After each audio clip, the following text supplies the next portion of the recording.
Radio Mystery Theater presents...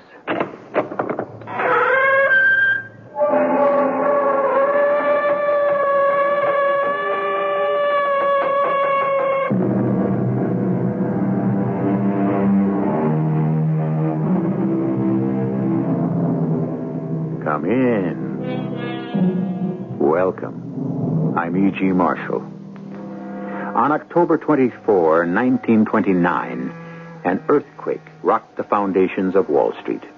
And by October 29 of the same year, $30 billion of the American economy vanished into thin air. The Great Depression had begun, and everyone in the country was affected by the national sickness, with the exception of a few. To take one prime example, Reb Harrison Kendall, a man who was impervious to success or disaster, but hung somewhere in between, since he lived solely on his wit. The name is Reb Harrison Kendall. What's that you say? An ordained minister?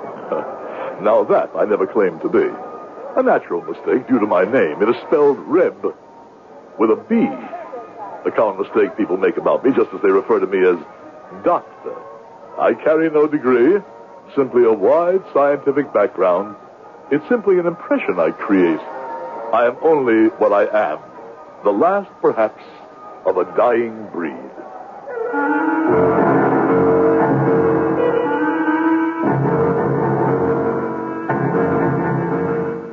Our mystery drama, This Breed is Doomed, was written especially for the Mystery Theater by Ian Martin and stars Howard Da Silva.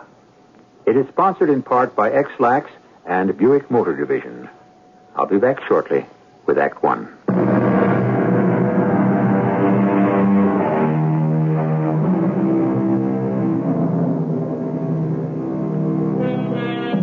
One of the most depressing things about the Great Depression was the extra burden of the 17th Amendment, known as the Volstead Act. Because the law made the selling of liquor illegal, the underworld grew rich and mob violence ruled much of the land. Reb Kendall was not part of this. He was a man who deplored violence and who had a healthy respect for the law. However, as befitted a man who lived by his wits, he had his own way of subverting it. Reverend, open up, it's me, you be back.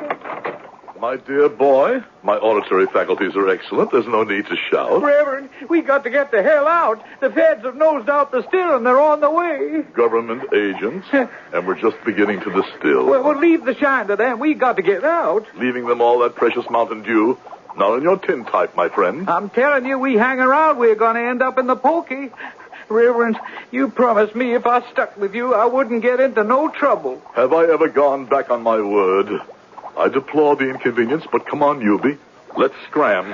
I left Lizzie on the old logging road. We can make her get away that way. Splendid. Give me a moment only, and I shall join you. Now, it ain't going to pay to hang around. I have no intention of leaving this beautiful brood to federal agents who deny a man the right to make a... if not totally honest, at least an honorable living. Do you have to talk so much? A point well taken, Eubie. No further talk, only action. Here, you carry the drum, and we'll unroll it as we go. Well, what's the wire for? It isn't a wire, it's a fuse. Keep unrolling. Well, I don't understand. Ours not to reason why, ours but to do or die. Or at least do. Here we are at the car, and I see the fuse is completely unrolled. You have a match, Eubie? Why, sure, Reb. Here you are. I thank you kindly. You gonna blow up the steel? The fortunes of war. Now we better get in the car and move on for safer climes.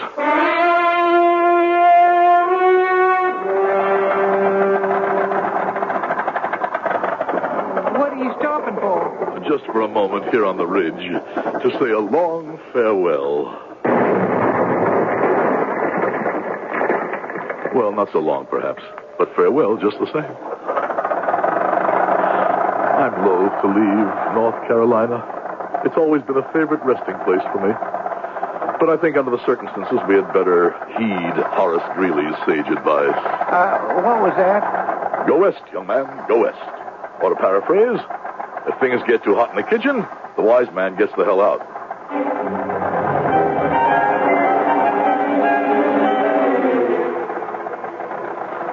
Reverend, where are we headed for? Who knows?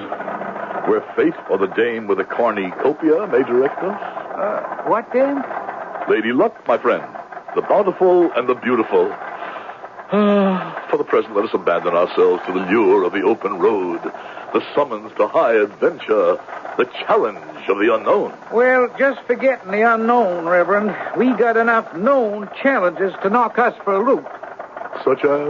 We're practically out of gas, and this old Model T is out of style. She's on her last legs. When Lizzie fails to stand the test of time, then maybe I will despair. But there's life in the old girl yet. Oh, ye of little faith, onward and ever upward. In the bright lexicon of the youthful heart, there is no such word as fail. No such word as fail. I'm sorry, Harrison. I honestly am, but it just wouldn't work for us. But, Sarah, I mean, everyone has always known about us. They expect us to be married. You can't back out on me. Oh, you don't want marriage, Rib. It would tie you down. You don't want to share and settle here in Hiram's Corners with me and have babies and love and a long, slow, lovely future. Oh, I don't mean to say you're selfish, except, well, that's plain what you are. You don't want to adjust yourself to living. You want it to make it adjust itself to you. That's the longest speech I ever heard you make. Oh, well, you don't know how many hours I've agonized and practiced to make it to you. But why? Because you don't really want to marry me. That isn't true. You don't want to marry anyone, really, until you've proved yourself out. But I can't wait for that. So, I'm marrying Ben Hall. You mean you love him better than you do me? Oh, I love him different, is all I can say. But I do love you. I always have. And if any time at all I can help you, please ask me to. Any way I can. I will. Sarah. Reverend? Hey, Reverend. What? Huh? You all right? Why? Well, just you were kind of mumbling in your sleep. Discounted as a passing dream. Where are we? Well, according to a sign we just passed, coming into a town called Adamsville. Population 8,800. Ah, excellent. How much stock do we have? Oh, one full case and a few out of a broken one. I don't know how many. I shall have to be at my very best to build ourselves a stake. You have any money, Yubi? Well, sir, I got $2 and change. You're somewhat more well endowed than I. We're going to definitely have to make a score in Haddonsville, in spite of my lapse in grammar and the split infinitive. Reverend, could I say something? I should hope between us we can always be frank. Well, Sir Reverend, it's just... I've had it. I ain't in your league. I never have been. But you and me and I guess the whole country are whipping dead horses. We ain't going nowhere like we are, so I want to cut out on my own. You desert a sinking ship? No, sir. It's just I can't take this kind of life. I can always go home and go on the breadline. I wouldn't be much worse off. And at least I wouldn't have no sheriff or the police on my tail. My boy, if you must go home, you need a small stake. You ain't kidding.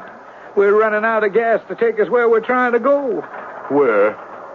Adamsville, if we make it. We must trust in the Lord and my pension for good luck to see that we do. It may be the last roll of the dice, Yubi. Well, it's going to be for me. But you will stick with me till we build a small stake? Yes, sir, I will, but I don't know if old Lizzie here will.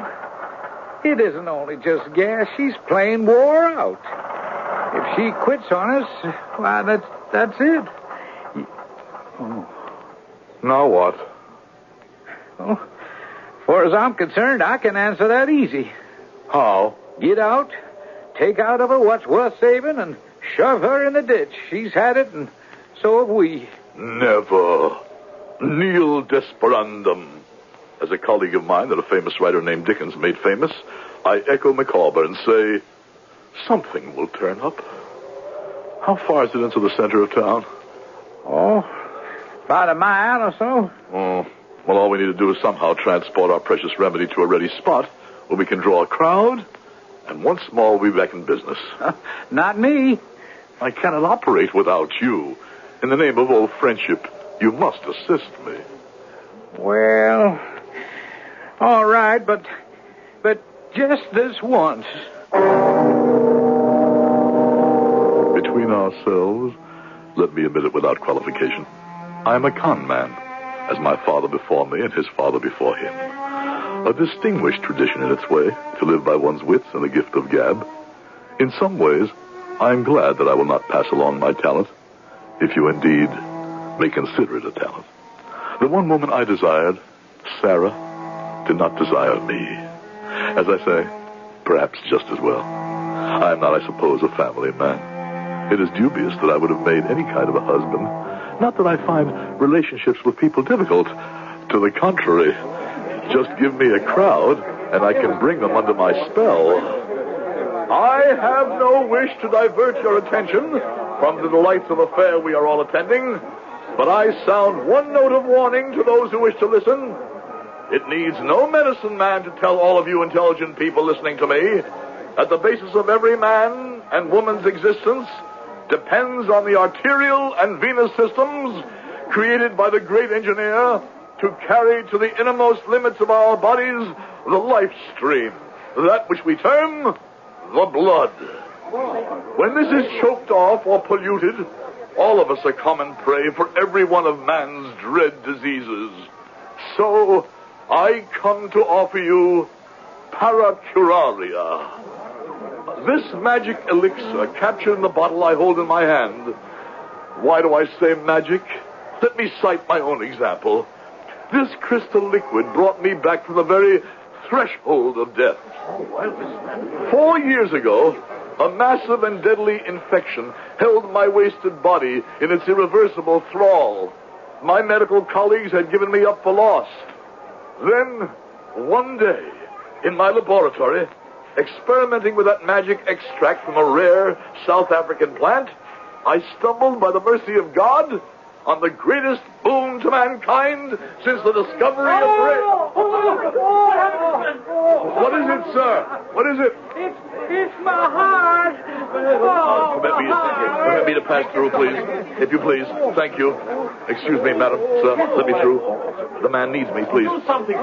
My dear sir, what seems to be the trouble? It's an arterial contraspasm, chronic condition that's beyond medical help. There's nothing you can do. As one with a physician's background, will you permit me to try? Oh, what's the use? No doctor has been able to. This is not my first attack. I just wonder only each time which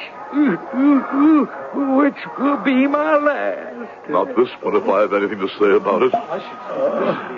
May I suggest you drink this? What is it? A panacea developed by myself. Well, how could it help me? How could it hurt? Try it. That band around my chest. It's like a vice choking my life away. All right. Let me try. Here, a little more. The vice about your chest is loosening? Yeah. Look at that. Yeah. I can breathe easier. Naturally, of course. Inevitable. Say, that stuff you gave me to drink, hey, how can I get some of that? Well, a limited amount is available. It is, of course, a new and highly scarce drug as yet, still waiting to be marketed. But in your case, I should say in your need, pray, let me offer you a bottle as a gift. Oh, no, I won't pay. I can afford it. Well, I can let you have a bottle for $3. A good deal less than most wonder drugs. All right. Break it up. Let's get moving here. Come on. What seems to be the trouble, officer? You are, brother. Come on. Let's all get moving. Now, this position just saved my life. Forget it, Chill. Don't give me any malarkey. You think I don't know a con game when I see one? A con game? You heard me. Okay, now move. If you insist. Hey, now, wait a minute. Where's your partner gone?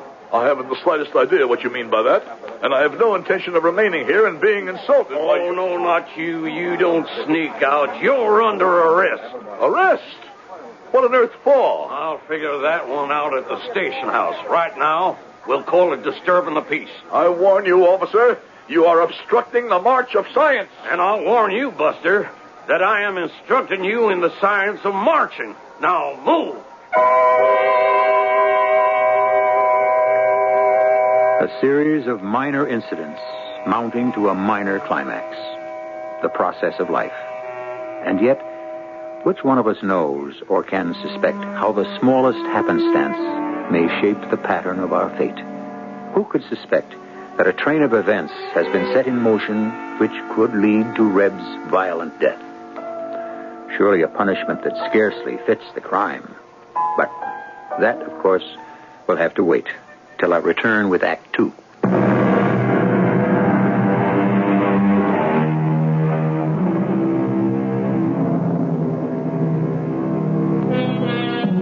Hard times, those Depression years, and no American who lived through them will ever forget them.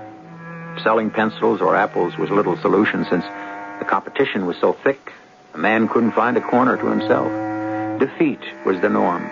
Men simply gave up hoping or trying, except as irrepressible an individual as Reb Kendall, who could manage the loss of anything, face, liberty, capital, but who was never at a loss for words. And neither this good officer nor yourself, Sergeant, seems to recognize that I am not philanderer, but philanthropist. Not charlatan, but Samaritan.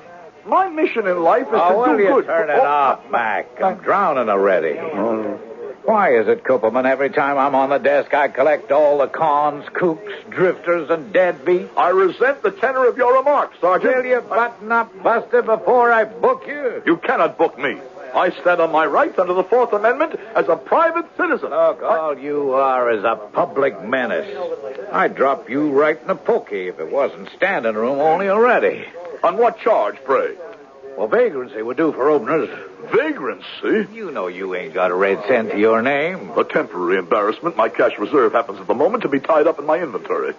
Had you given me the opportunity to distribute my panacea... You mean to bilk the public. I dislike that word, bilk. Would you prefer milk? My dear Sergeant, you totally misunderstand my motives. Believe me, altruism is my middle name, and I pride myself on the ability... Cooperman, will you? I got the lumbago to begin with, and it's killing me. He's all I need to finish me off. Okay, Bunko, let's float. If you insist. But may I suggest, as a man well-versed in the Hippocratesian art... The what? The mysteries of Galen, Mechnikov, and their great brothers, the art of healing, the practice of a physician... May I suggest that I could ease your problem? You will ease my problem by buttoning that lip and taking a powder. If you were to take one bottle of my miraculous paracuraria instead, it could dispel your miseries by the magic of modern science.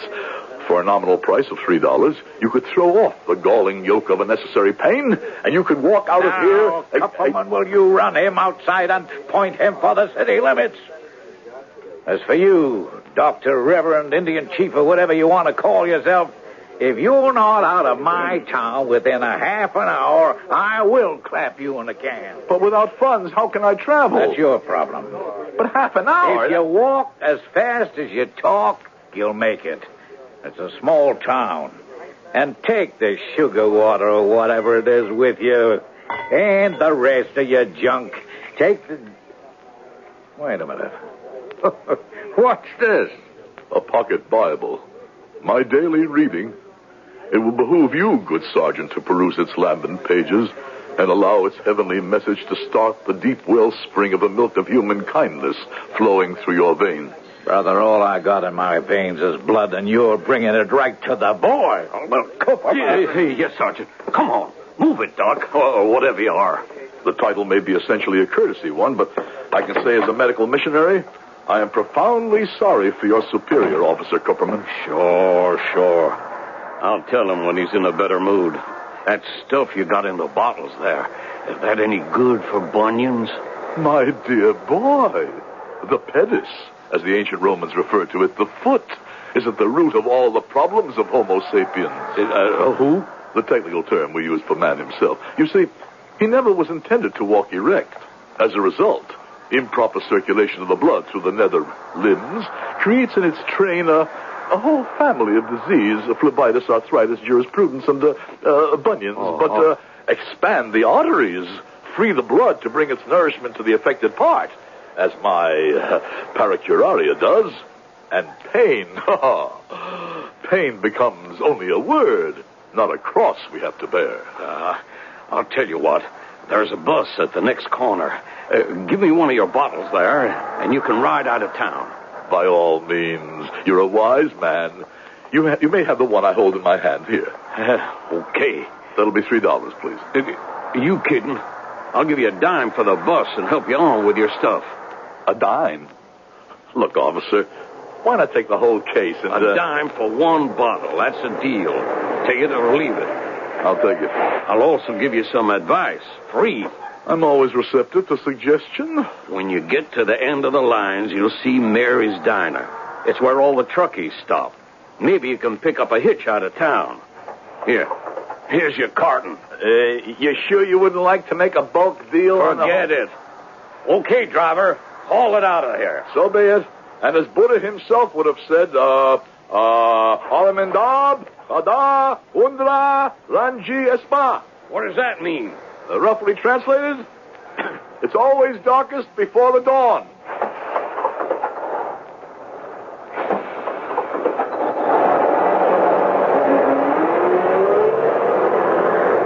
Brave words, my egotistical friend. But will they buy a brave new world? Is this the end of the line? Oh, Sarah. Sarah, why didn't I listen to you so long ago? Why didn't I settle for Hiram's Corners and peace and security? Because it wouldn't have worked, Rev. You were always what your real name is, a rebel. You couldn't stay in one place. You had to be on the go to move on, out. I wouldn't if you had married me. Oh, yes, you would. And then how sorry we both would have been. Don't you ever miss me as I do you? Of course I do. In one corner of my heart. I still pray for you, and I will always be there to help you, if I can. Then help me now, in my darkest hour. I cannot help you now. Not yet. First, you have to help yourself. Help yourself. Help yourself. All my life, I've been a confidence man, my wits against the suckers. But I have fallen upon evil times. With all my talent, my ready wit, my gift for gab, my basic acumen, I've been dealt out of the game. Even my one companion has deserted me with what little stake we had. Oh, you be, how sharper than a serpent's tooth is base ingratitude. Or words to that effect. But where? Where do I go from here? Excuse me, but is this seat taken? Beg pardon? No. My profound apologies, madam. Pray allow me to move my portmanteau. Sorry to bother you, but the bus is crowded. No other seat. My shame that I should not have been ready to come to your assistance. Would you prefer to sit by the window? Well, how far are you going? To the end of the line. Then I'll be getting off before you, so why don't I sit on the aisle? As you prefer. There, my bag is out of the way. Would you like me to put yours on the rack? No need. It can just sit here between us. Oh. What is it? I almost sat on your book. Oh, dear me, the Holy Bible. My constant companion. I think it was open. Have I lost your place? If you had, I could find it again with my eyes closed. Such a comfort, the Bible. You know it well. I should hope so. It is the core of my life. Where were you reading? The first epistle of Paul, chapter 13. I never tire of those words. When I was a child, I spake as a child. I thought as a child. I understood as a child. But when I was a man, I put away childish things. And now there abideth these three, faith, hope, and charity. Are you a minister? A missionary, to be more exact. On a sad and most difficult assignment. Oh, well, may I ask what? May I first inquire your name? Sarah Summers. Sarah? It's quite a common name. Not in my life. But that's past history. May I ask your name? Forgive me. Kendall, ma'am. Reb Harrison Kendall. There, I just knew you were a reverend. Is there any way I can help? Oh, I doubt it. Well, I certainly don't mean to pry, but I'd like to know about this difficult assignment of yours. I truly believe you would, and it might afford me some relief. Sometimes even we must seek the blessing of confession. It all started some 10 years ago, when the charity society I am proud to represent was faced with a tragic and demanding problem, rooted as so many are in financial obligations and the need to fight to bring the money to the deserving, the afflicted, and the distant. And the rebel government burned out your whole mission and hospital. Savagely and regrettably, yes. But there remains this one bright hope. With a change in government, it can be reestablished. But to do so will take funds, a great deal of money. Oh, you make me feel so guilty. You? I make you feel guilty? How? Because, would you believe it, right at this moment, I'm carrying $1,000 in my purse. Good heavens. What for? It's the last of my savings. The rumors are so scary. Many people think that even banks may close with this depression. So my husband and I determined we were going to make the last down payment on our house so that at least that was free and clear.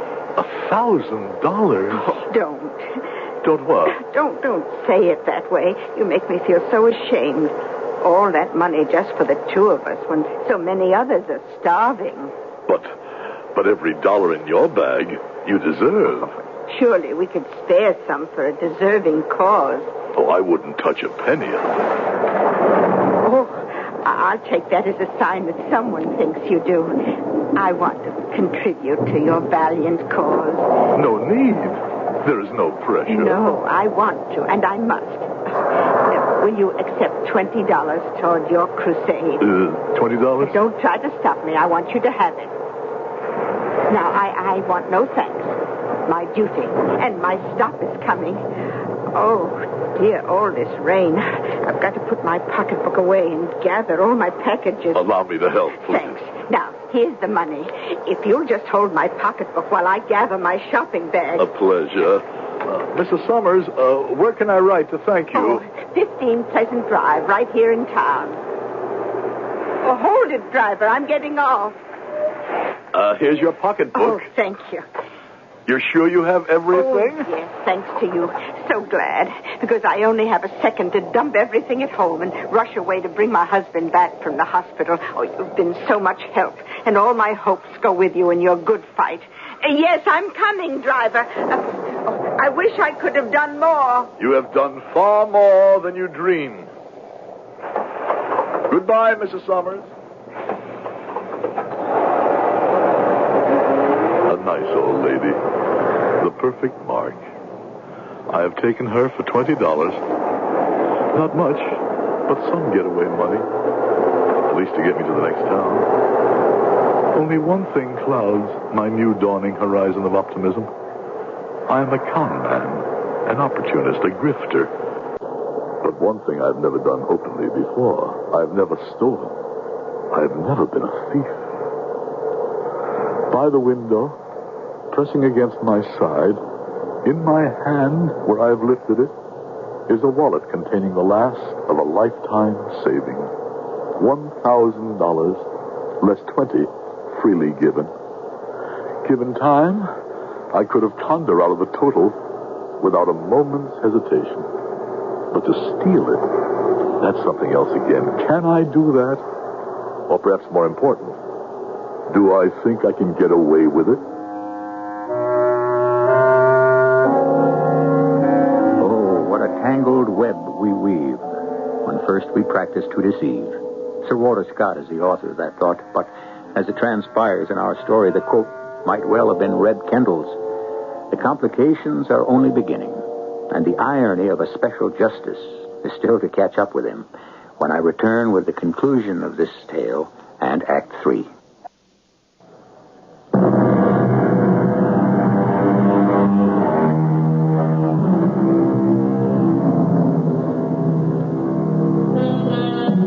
A driving, blinding storm has broken, making the roads all but impassable.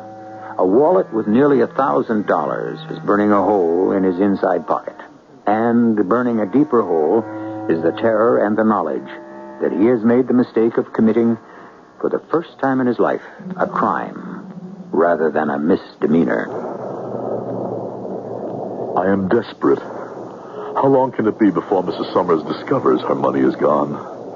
And what way out of this miserable town is available to me? There is no train. The last bus is gone. I have no car. I can't ever make it on foot in a storm like this. I have my second Sarah to thank for my stake. But where is my first Sarah, whom I can always reach in my mind in desperation? I rub at the steam inside the window of the men's room, and suddenly, my luck is in again. Right outside my window, a heavy trailer truck pulls to a stop. Even in the driving rain, I can read the legend along its side. Ferry Trucking Company, and the slogan, "Leave it to the good ferry to deliver." An abominable conceit, but an omen of escape. Big rig, one driver, plenty of room for a passenger. With luck, I'm going to get away with it after all.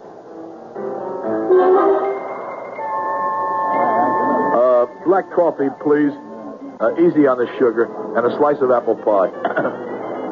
Foul weather out, huh? Yeah, you can say that again, Mac. Are you the driver with the interesting slogan? Any cracks about that, Mac? You bought yourself a knuckle sandwich. Oh, no offense, mate. Forget it. No I just got a sore head tonight. I got a haul right through to the coast. I got no relief. And how am I going to stay awake? I'm lucky I don't total somewhere along the line. You mean you could use a companion? You can handle a rig? No, but I can talk a blue streak. I'd keep you awake if you want. A hitch, huh? Well, there's no other transportation available.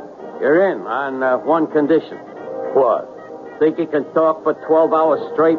Brother, you have picked the one man who is absolutely guaranteed to. So, I'll take a chance. You bought a ride. You got 5 minutes while I gas up and check out the rig. And let me warn you, you're going to have to hold your hat. We're going to be rolling, because I got time to make up. Oh, miss, you can cancel the pie. I won't have time for it. The die is cast, and I start my new career. From con man to thief in one easy move. And how easy it can be to make this score. Just 5 minutes more, and I'll be away clean. What's to stop me? Oh, there you are. Just the man I've been looking for. Officer Kupperman. I'm sure glad you didn't get away. I guess I never expected to, really. I want to make a little deal with you. A deal? I don't know what it is you got in them there bottles of yours, but it sure fixed up my bunions. So, you need a stake to get out of town. I want some long-term relief. That case of bottles you got, I'll offer you $10 for the lot. You got to be kidding. That's all you want? It's all I got, all I can afford. All you want is my elixir? What else? Just so it fixes up them bunions of mine. It will, my son, it will. Take them with my blessing. And believe in the mighty curative powers of Paracararia. Well, maybe I'm a sucker. But this way, we both get something out of it. Me, a cure, you, a stake. What do we got to lose? My kind of mark. The bottles contain water, a sugar substitute, and a reasonable amount of alcohol. Between that and the moving power of words, I sucker him into believing that relief for his aching feet is a cure.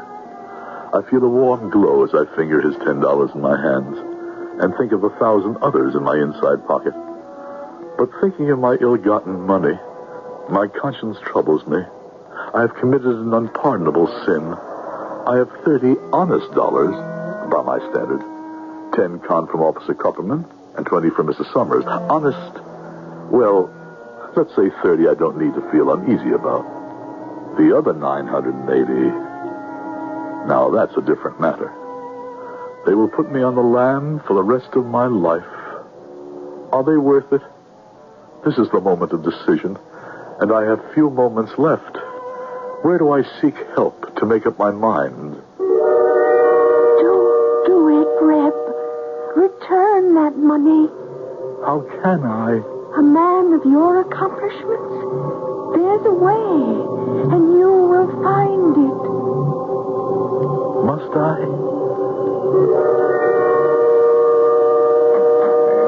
Okay, Mac, ready to roll. You want to ride? Let's go. I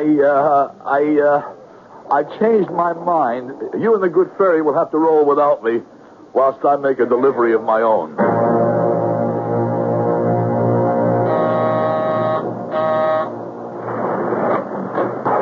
Yes? Mrs. Summers, Why, it's the Reverend Kendall. Oh, what are you doing here? throwing myself on your mercy. Well, I wouldn't want you to do that in all this rain. Oh, please, come in. Thank you. What do you mean, throw yourself on my mercy? Don't you know? No, but you can explain as soon as you take off that wet coat and come warm by the fire. How did you find me? Well, you remember you mentioned your address for me to write to you? That's right, of course I did. Now, give me that wet coat and let me hang it up, and I'll get my husband. I thought he was just back from the hospital. Oh, that's where he works as security guard. I'd like you to meet the sheriff.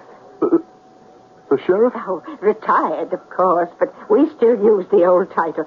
Oh, you look a little strange. What's wrong, Reverend? Why, nothing, except I just discovered... didn't you know there was a thief on the bus we were on? No. Yes. Well, thank heaven I kept my purse safe. Right there, just as I brought it from the bank. But you...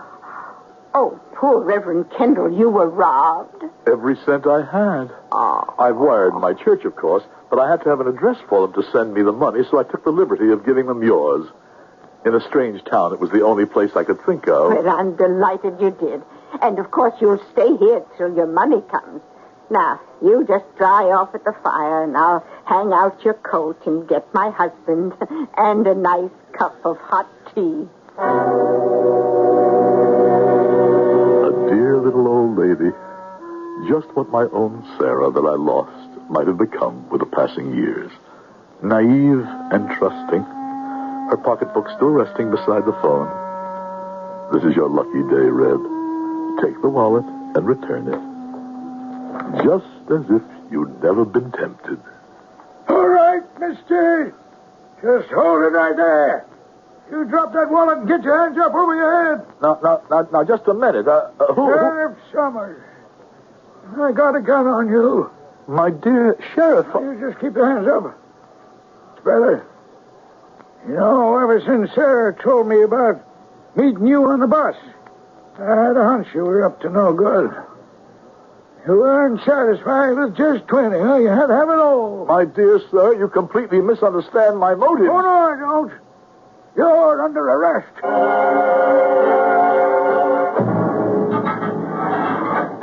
Okay, Grifter, chow time. I should have known you would end up a guest of the city. Sergeant, will no one listen to me? I wasn't taking the money. I was only trying to return it. Sure you were. What do you take me for, another sucker? Oh, no. After a lifetime of bilking them, I turned up the classic one myself. Who says honesty pays? Well, you ought to have given it a whirl just once. I did. Look where it got me.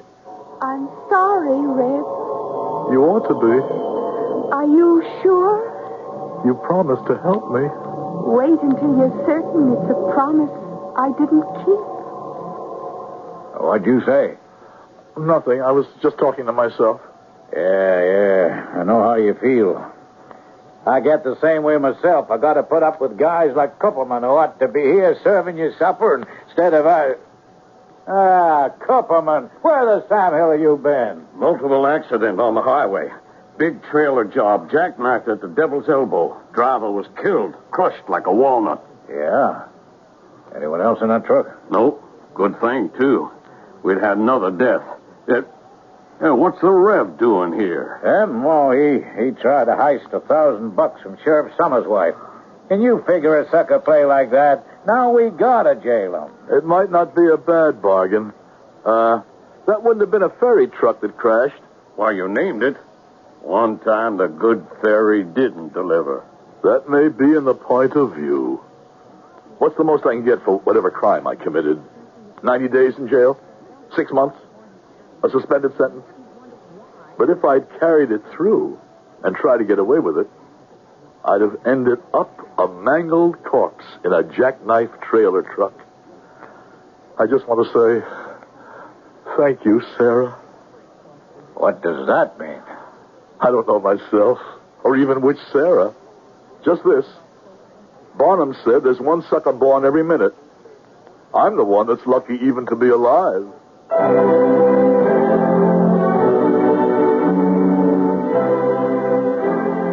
Harrison Kendall received a 6-month suspended sentence, and history doesn't record what happened to him after that. Perhaps just as well.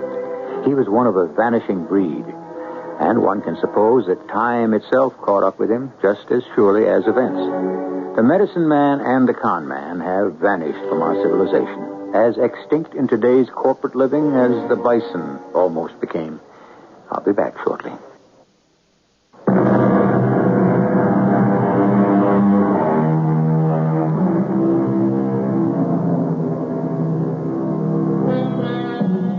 Since obviously I will get some flack for my last statement, perhaps I should define. The spieler, the bunco artist, are in a sense a vanishing breed. It can be argued that in all communication fields, in the political arena, they are as alive as ever, with one difference. Today, they do not seek the individual. The contact is indirect. It is mass appeal. Men like Harrison Kendall are one with the indigenous population of our country. Individuals, a breed of men that a plastic society seems determined to wipe out. Our cast included Howard Da Silva, Bronner Rayburn, Ian Martin, and Gilbert Mack. The entire production was under the direction of Hyman Brown. This is E.G. Marshall inviting you to return to our Mystery Theater for another adventure in the macabre. Until next time, pleasant dreams.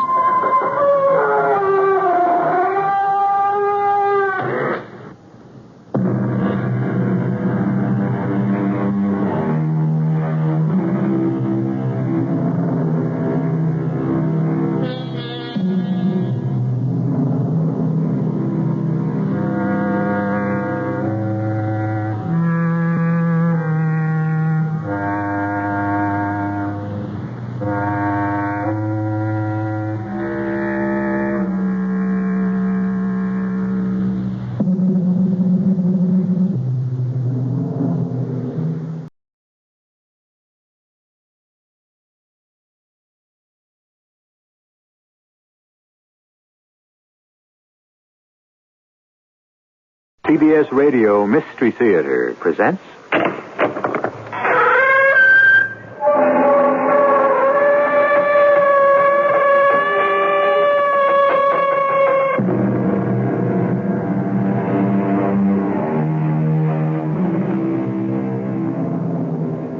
Come in.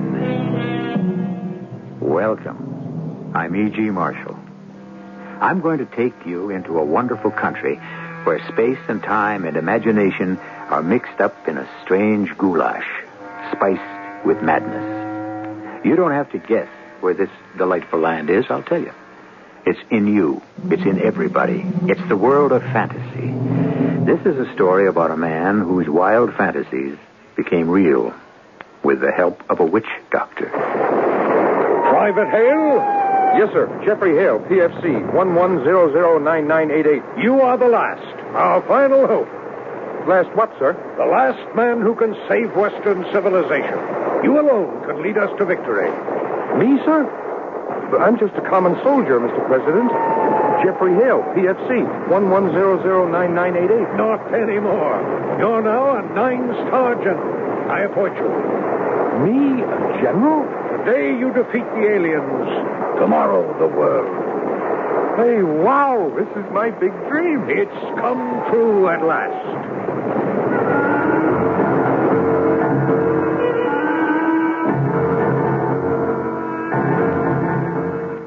Our fantasy, The Man from Ultra, was written especially for the Mystery Theater by Alfred Bester and stars Court Benson and Robert Burr.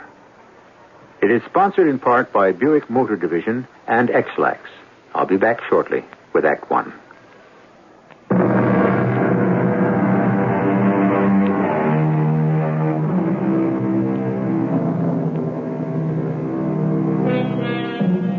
Mr. Solon Aquila is a mystery man who is seen everywhere and understood nowhere.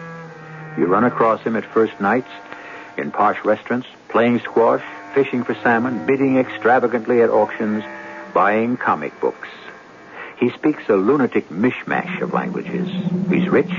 He's lucky. Everything seems to go exactly right for him. But today, something went very wrong for Solon Aquila when he bustled into the art gallery of Mr. James Graham. And what he did about it makes a strange story. Bonsoir, Jimmy. Here is a cool day for color, yes? Cool. I'm fluent in slang, ancient and modern. I desire to buy a picture. Good morning, Mr. Aquila. Aquila from the Latin. Means eagle. Yes, Mr. Aquila.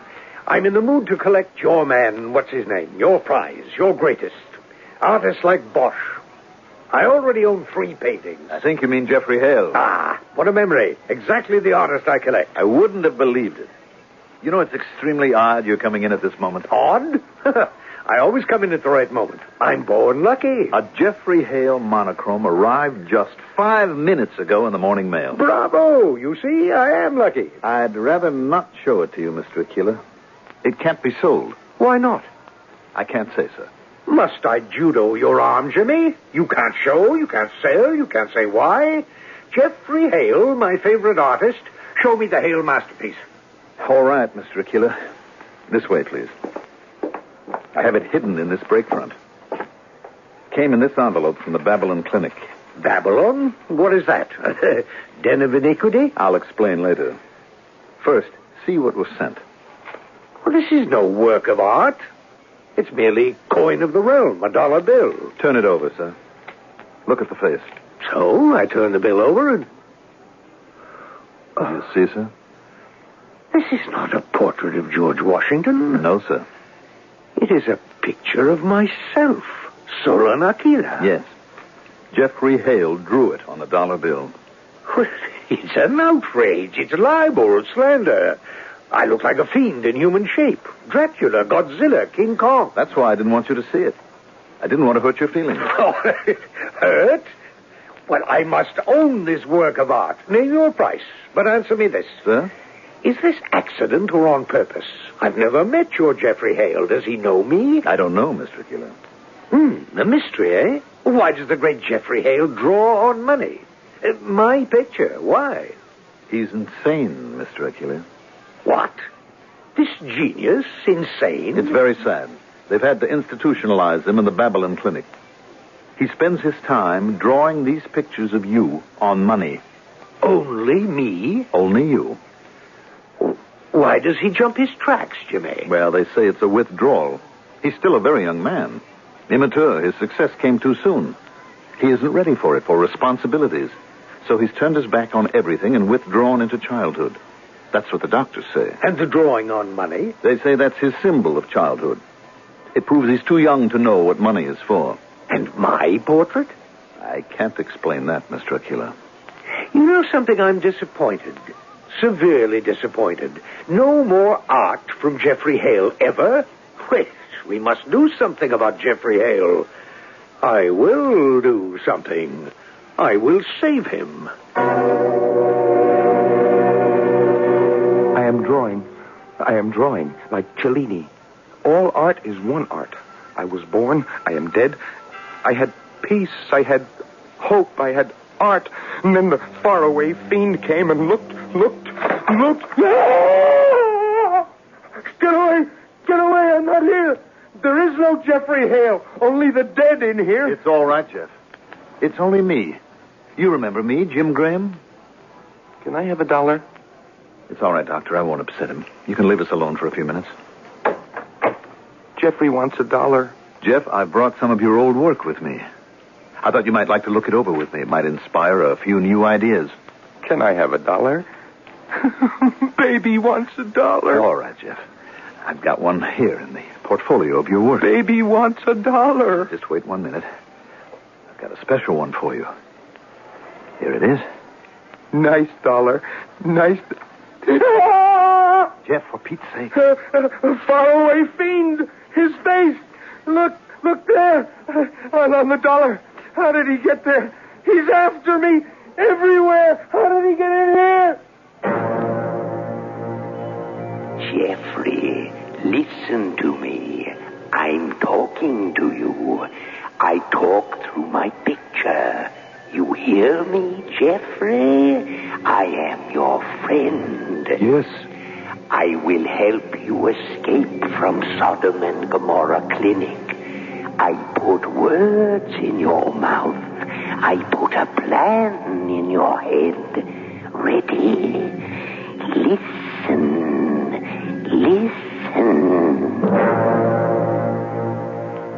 You got a watch on you, Graham? Good Lord, Jeff. Is this you? Lend it to me for a minute, will you? Jeff, you... Well, of course. Of course. Here, just let me get it off the chain. Here you are. Thanks. All right. Go ahead with the picture bit. Jeff, this is you again, isn't it? The way you were. 30, 35, 40. Jeff? 45. Jeff, this is you again, isn't it? 60. You sounded for a moment like your old 55. self. You... 1. Jeff? 105. I guess I only imagined it. 110. Well, let's have a look at your work, Jeff. Now, here's one of your earliest. This tempera that gave you so many heartaches, remember? 125. I was wondering if you'd care to try another. They sell remarkably well. 35. What do you think, Jeff? 140. Jeff, for heaven's sake, what are you 45. doing? Counting minutes? Sometimes they lock the door and go away. Other times they stay and spy on you from outside. But they never spy longer than a few minutes, so I'm giving them extra time. Jeff, 25. it's you again. Or is it? When I was a rough, tough kid on the South Side, they always said that a roll of nickels in your fist gave you a hell of a punch. I think maybe a pocket watch can do the same thing. Excuse me, Mr. Graham. I've got to knock you cold. Jeff. Just following instructions. I've got to clobber you. Switch clothes and bust out of here. Excuse me, Mr. Graham. Just following instructions. They're not going to get me. He promised. He promised I'd get out. And I got out. He promised they wouldn't catch up. Not yet. Yes, turn left here. Third house from the corner, he said. Tenement, he said. Looks deserted. Empty, he said. Here, this is it. Top floor, he said. He told me, whoever he was, top floor. Ah, Mr. Jeffrey Hale, welcome. On the dot. Enter. I've been waiting for you. The faraway fiend. The faraway fiend. No, my friend. Forgive the hand of yours truly over the mouth of a great artist. Enter my chamber of horrors. Pardon if I drag you bodily. So, presto changeo. Exit Jeffrey Hale from pursuit. Will you continue screaming if I release my hand? Well, I'll try. Stronger measures required. Here. Sniff this.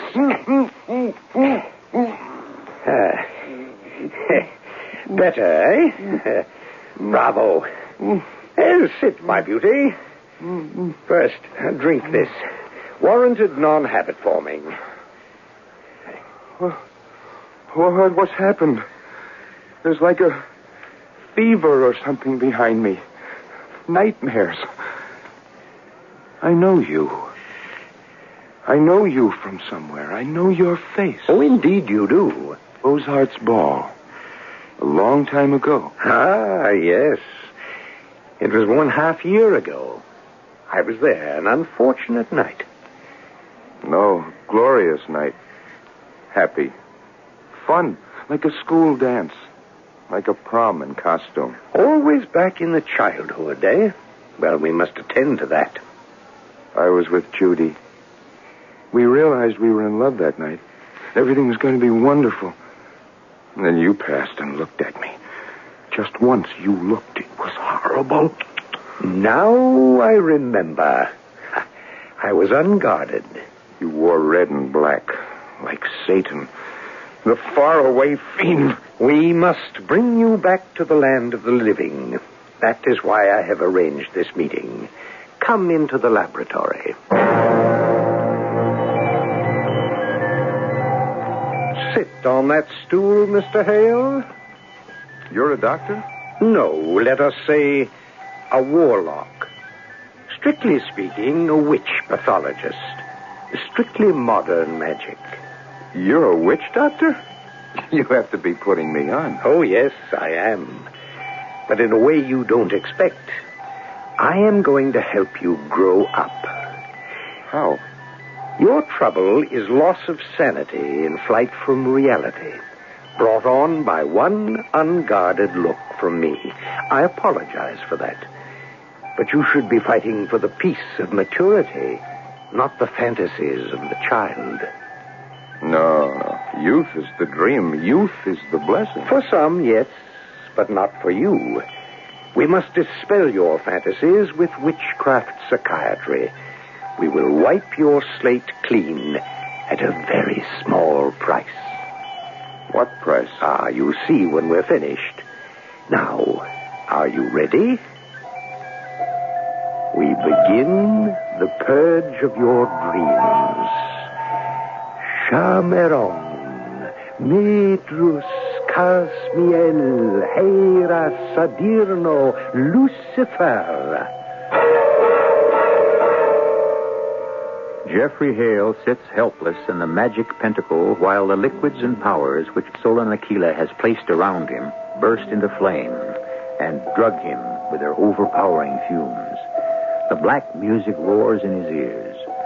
He loses all sense of space and time, while this world slips away from him and he is cast headlong into another, wondering where he will land. Act 2 will tell us in just a few moments.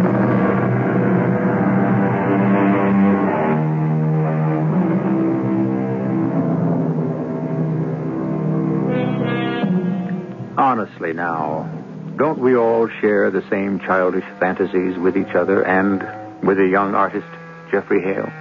We keep them a secret. We're ashamed to never confess them to anyone. We imagine they're unique. They're not, you know. The mysterious Solon Aquila, ultra-modern witch doctor, is sending Jeffrey Hale into his hidden fantasy world to live out his dreams. How many of them are yours and mine? Mr. Hale. I'm Jeffrey Hale. Who are you? I am president of World Medical Association. Where have you been, my friend? Do you know what's happened? No, what's happened? After your escape from the sanatorium, bango, atom bombs everywhere. The 2-hour war is over. The plague is here.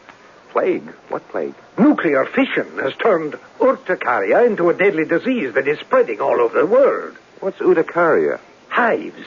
Hives? Only kids get Oh, that. don't you believe it? This is radioactive hives.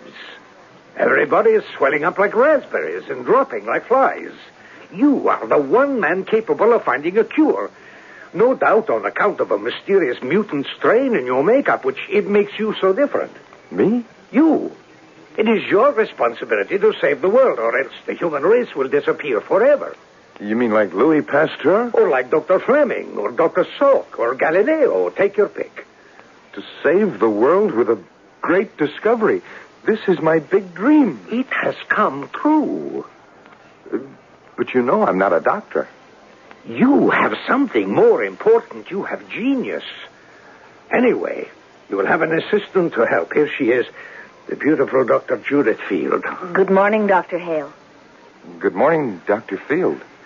I'm not a doctor. Oh, you are now. You are given 7 honorary degrees of the World Medical Association. Shall we begin your monumental discovery, Dr. Hale? H2O. H2O. G2SO4. G2SO4. Salt. Salt. 2 drops lighter fluid. 2 drops lighter fluid. Right. Now flame the test tube in that tube that burns on top. The Bunsen burners, Dr. Hale. The Bunsen burners, Dr. Field. Yes, Doctor. Do you think this experiment will succeed? I don't know. This is the 97th, and we seem to be getting nowhere. Sometimes I'm discouraged. Don't lose your courage, Doctor. You're bound to succeed sooner or later. But it may be too late. The radioactive hives are spreading everywhere. Older and wiser heads are denouncing me as a quack and a fraud. We will keep the faith, Doctor. Call me Jeff. Thank you. Your experiment's finished. Let me have the test tube. Thank you. Well, Doctor. Jeff. Damn it, another failure. What is it? Why did you smash the test tube? Only a cure for the common cold. Useless. Don't give up, Jeff. I won't. We'll start again. I must save the world. Sulfur and molasses, 1 teaspoon. Sulfur and molasses, 1 teaspoon. Bicarbonate of soda, 1 teaspoon. Bicarbonate of soda, 1 teaspoon. 2 cc's white vinegar. 2 cc's white vinegar. Very good. Heat test tube. Yes, Jeff. This one must succeed. I don't know. It's our 303rd attempt. Nothing but a long list of failures. You're tired and worn out. Get some proper rest. I can't, Dr. Field. I can't. You need warmth and comfort. Call me Judy. Thank you, Judy. Your experiment's finished, Jeff. Let me have the test tube, Judy. Well, Jeff. Oh, Jeff, not again. Yes, again, another failure. What is it this time? Only a cure for arthritis. Useless. Don't be discouraged, Jeff. 2 cc red ink. 2 cc red ink. 2 cc black ink. 2 cc black ink. 3 drops liquid detergent. 3 drops liquid detergent. 1/2 cup salad dressing. Good Lord, Jeff. You don't dare. I must. I don't care what the risk is. I must for the sake of the world. 1/2 cup salad dressing. 1/2 cup salad dressing? Heat over low flame. Heat over low flame. It must work. It has to work. This is experiment 606, and we're running out of test tubes. Whatever gave you the idea for this brilliant experiment, Jeff? Good Lord, what's coming out of the test tube? It's a monster. It has 5 arms and 4 mouths and all those eyes. It is human. What is it, Dr. Hale? Dr. Field, I heard the explosion. Have you found the formula? It's attacking Judy. Run, girl, run. I'll stop it. Get away, quick. Monsters in laboratories love to eat beautiful assistants. I got it tied up. Run. Ooh, the monster ate it. There he goes down the hatch. All 5 hatches. I wonder where he will land.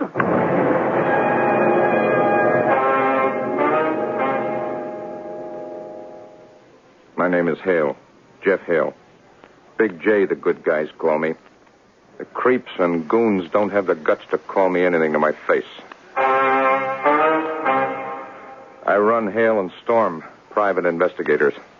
But my partner, Joe Storm, caught a slug in the gut last Monday. He was getting too close to the organization, and a hitman let him have it. I'm looking for that hitman to balance the books. And I'm looking for a new partner to take his place. Only reference required. Handle a 38 special like it was a piece of your hand. I'm sitting in my crummy office when this 38 special sachets in. Her other dimensions were 2634. A real looker and in trouble. But sympathy isn't my line of business. Mr. Hale? Yeah. My name is Judith Field. Yeah. I'm in trouble. I need help. Trouble will cost you $50 a day in expenses. I have the money, Mr. Hale.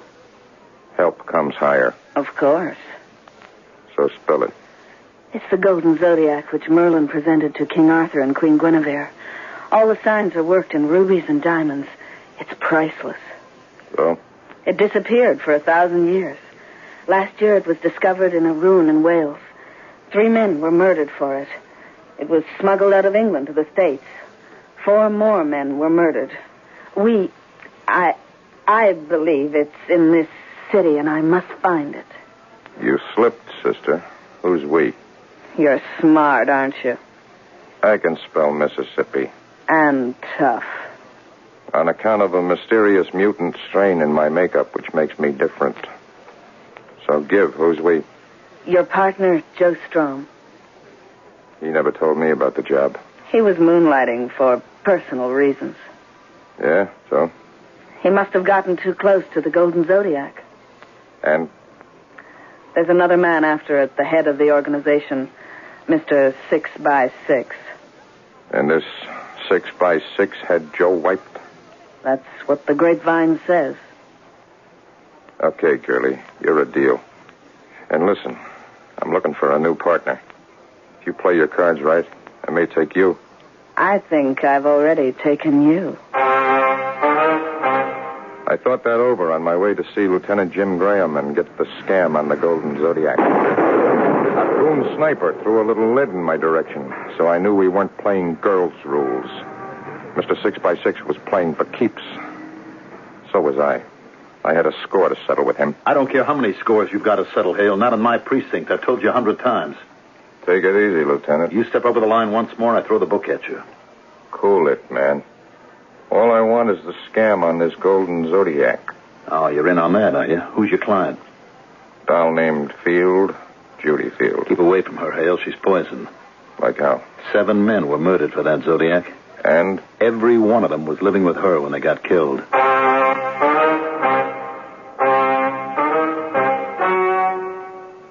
All the pieces were falling into place now. So I took myself to the Lavalier Hotel and paid a call on Judy Field, unexpected. She was in a negligee, having lunch at a table before a big window with a view of the lonesome city that gives nothing and takes everything. Jeff, it's you. Yeah. But why didn't you tell me you were coming? Wanted to surprise you, kid. Well, I am surprised and delighted. And ask you a few questions. Anything, Jeff. Ask me anything. How come you're eating your salad off a golden plate? Why, the hotel serves on gold plates. They think it gives this cheap joint class. Yeah? A gold plate with a Zodiac on it? Jeff, no, you mustn't think that I know what I'm thinking. Joe Strom found the Golden Zodiac for you, and you wasted him to shut his mouth. You didn't know how much he told me, so you gave me the song and dance. No, Jeff, no. Sorry, but I'm sending you to the slammer for murder 1. And what will you do with the Golden Zodiac, Mr. Hale? Who are you? Bonjour, Miss Field. I see you've cleverly disguised the Zodiac as a dinner plate. To answer your question, Mr. Hale, I'm head of the organization. My more intimate friends call me 6x6. But you're not a fat man, you're a thin man. 6 feet by 6 inches. Now I quietly will take the Golden Zodiac. Don't let him, Jeff. It's worth millions. And 8 lives, counting my partner. The price is too high, babe. It's the slammer for you. Even for my love. It will do you no good to bribe, Miss Field. Behind me you see my 2 reliable hitmen. They're prepared for anything. So now I take the Golden Zodiac and... But what is this? Like you said, the Zodiac. It is not. It is a forgery. 8 murders and an 8,000-mile chase for a counterfeit. What makes you so sure? Look at the signs. Instead of Aquarius, it reads Aqueduct. Gemini is Gemini.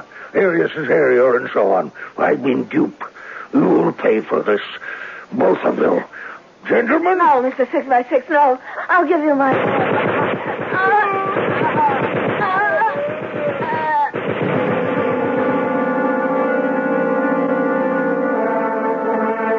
Ladies and gentlemen, and children of all ages, your attention, please. In the center ring, our star attraction. The great, the only, the inimitable Geoffrey, the giant, in his death-defying, perilous, dangerous, hell-raising feat, up to now performed only before the crowned heads of Europe. This terrifying performance is classified X horror, adults only. Geoffrey the Giant, with the assistance of his lovely Judith the Jezebel of circus life, will be shot out of this 30-inch cannon when where he will land, nobody knows. What were you doing with that trapeze act last night? Just having a cup of coffee and a quiet talk. With all 6 of them? They're nice. And the lion tamer, and the contortionist, and the tattooed man, they were nice? Don't be jealous, Jeff. I was. Not anymore. I'm the star of this show. The great Geoffrey, the giant. Everywhere we play, I've got 100 groupies squalling around me and asking for my autograph. I can have my pick of them. Don't talk like that, Jeff. You were a nothing. I picked you off the back of an elephant. Me, the great star. Get into the cannon. Fight later. I'm getting. And now you cheat on me. Judy, I don't need you. I'm throwing you back to the elephants. No. Yes, I'm a star. I can have any girl in the world. I can have anything I want. I don't need you. You're finished. Will you get into the cannon? I'm in. Ladies and gentlemen, may I have silence, please, for this perilous performance?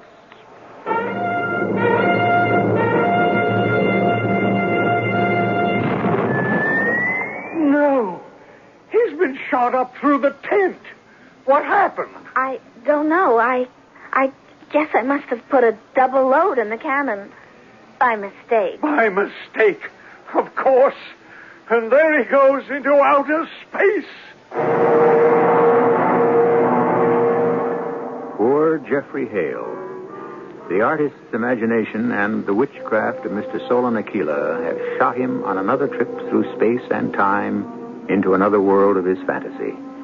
Which, where, and how has Solon Aquila gained the strange power to do this to the artist?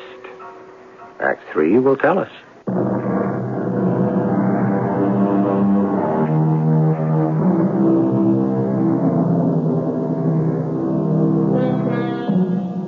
Shot through space and time into the fantasy world of his imagination by the witchcraft of Mr. Solon Aquila, Geoffrey Hale has not, as we expected, landed on Mars or Jupiter or any other destination in outer space. No. He's landed in the big game country of Central Africa. I hate killing. So when my fiancé, Sir James Graham, insisted that I accompany him on a safari, I was unhappy. I was even unhappier when we reached the snows of Mount Kilimanjaro. I discovered that our white hunter, Geoffrey Hale, was steel and ice, a hard man. I also discovered that my fiancé was a coward. What's that? What's that? Just a leopard prowling our camp. Nothing to worry about, Sir James. A leopard? Yes, Miss Field. Trying to pick up a bearer. Oh, but good Lord. Will it? Probably. That's why I always hire more bearers than I need. Mr. Hale, how can you be so heartless? Law of Africa, Miss Field. Eat and be eaten. Oh, well, if it bothers you. Stemba, you rascal. Here. Stemba, come, great white bwana. Stemba, come, sir. Let me have the Mannlicher 47.99 and hold the tent flaps open. At once, great white bwana. What are you going to do, Hale? I mean, it might come in and attack us. A chance we have to take. I'm going to shoot it. You mean sitting here like this? Miss Field, I'm damned if I'm going to leave a comfortable chair and a good stiff drink to go prowling after a leopard. Let him come to me. Here is man liquor, $47.99, Buena. Thank you, Stemba. Hold the flaps wide. Stand clear. I nicked you the last time, remember? Grazie, mighty Buena. Merci. Ah, yes. There he is. Here he comes. Steady now. He's coming in after us. He's attacking. I can't stand it. That does it. Now, what were we saying before we were so rudely interrupted? Hale, you're unbelievable. Absolutely. Pure, raw courage. Unbelievable. All in the day's work. Stemba, have the beast skinned for Sir James' collection. To hear is to obey, Buena. You shot every skin in my collection, Hale, and I funked it again today. Nonsense. A lion can spook anyone. And yesterday. Think nothing of it, Sir James. The rhino charge can frighten anyone. But not you, Mr. Hale. I've been around the snows of Kilimanjaro long enough to be salted, Miss Field. And the day before that. James, dear, don't you think you've had enough to drink? Well, I've got to. It's the only way I can bolster my nerve. That buffalo spooked me. And the cheetah and the boa constrictor and the aardvark and the... No. You make too much of these little accidents. Accidents? James wouldn't be alive if you hadn't shot those beasts, Mr. Hale. That's what I'm paid for, Miss Field. Well, if we're for Elephant tomorrow, we'd best turn in early. Good night, all.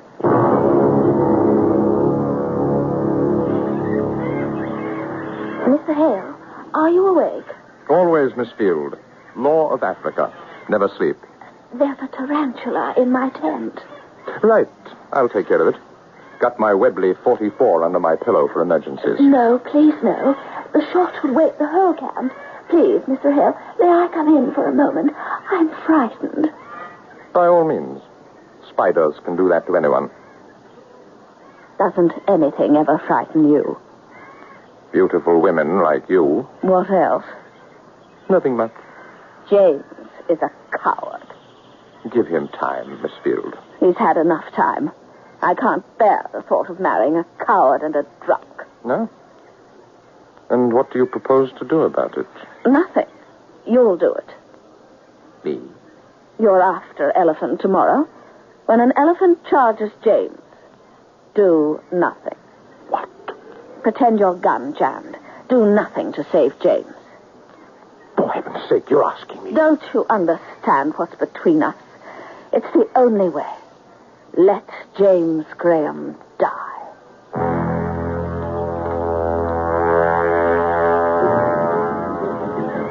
All right, Graham, we make our stand here. The beaters are driving the elephants toward us. Are they dangerous, Hale? No more than lion. Stemba, the Mannlicher 59.50 for me. The Cosme Express for Sir James. I hear and obey, great white Buena. Out of sight. You know, I've spent years trying to wean Stemba from his native Swahili. He still can't speak English. Good heavens, man. How can you be so casual? They're coming. Don't you hear them? Right. They're stampeding toward us. Right. I'm shaking. I can't hold my gun. I'll funk it again. I know it. Stand by me, Hale. Don't let me down. Yes. What happened, Stemba? The elephant's got the wrong man. I think now I go and pick Jeffrey Hale up. What's left of him?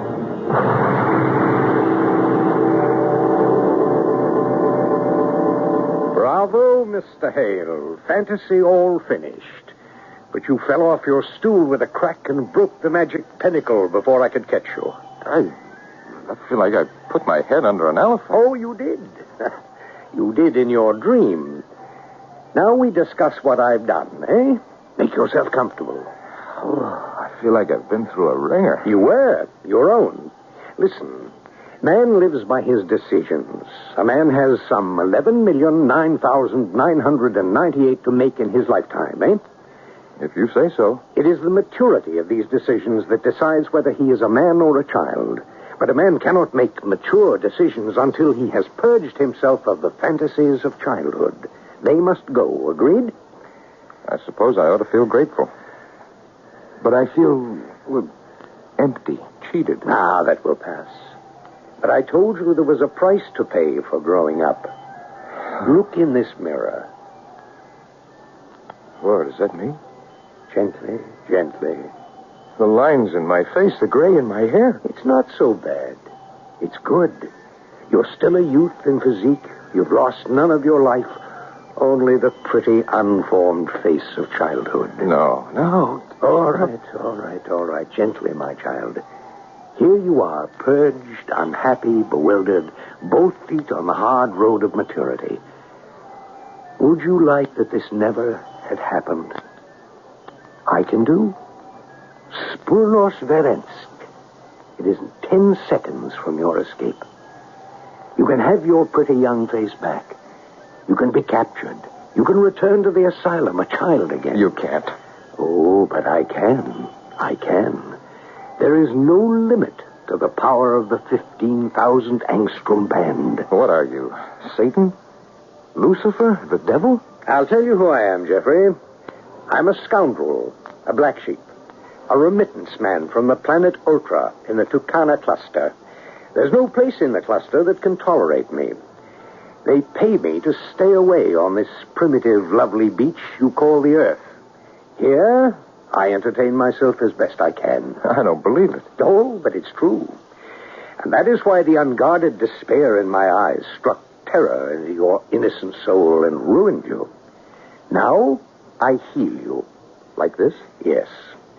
Now, I show you the one salvation you have here on your Earth, which we do not have on Ultra. You have been brought face to face with your fantasies. Now I arrange for you to come face to face with reality. Through this door, please. Hi. Hey. Judy, you? Me. But really? Really. Where are we? What is all this? It's the Beaux-Arts Ball. As near as I can remember, Mr. Solon helped me reconstruct it. I don't understand. He called me and we put this together for you. The pleasure of your company and a dance, sir. You mean it's real? You're really real? Oh, Jeff, poor Jeff. Always looking for reality, never knowing it when you find it. I'm getting all mixed up again. You're getting all straightened out for the first time. What do you mean, Judy? You're an artist, Jeff. You think through your eyes. I suppose. So I'll tell it through your eyes. What do you see when you look in a mirror? Or me? The real Jeff Hale? The way other people see him? Of course. That's funny. When I look in a mirror, I don't see me the way other people see me. No, why not? Because I see myself backwards. What? Oh, yeah. Of course. You're right. As a graphics man, I should have remembered. We always see ourselves reflected in reverse. Not always. No? Not when we see ourselves reflected by other people. The people who love us. Oh? I see myself as I really am in you, my love. Can you see yourself as you really are in me? I want to. I want to, but... But what? But I don't trust us. No? Why? Because we're so crazy in love. You don't trust love? No. Yes, it's the faraway fiend. What is it? With black eyes like pools of hell. Yes, my child. Your lady and I, we reenacted that moment for you. And now you know what you saw reflected in my eyes, what plunged you into despair. No. You saw your own fear. No. That you might be as empty as I am empty. No. Empty of what? Say it.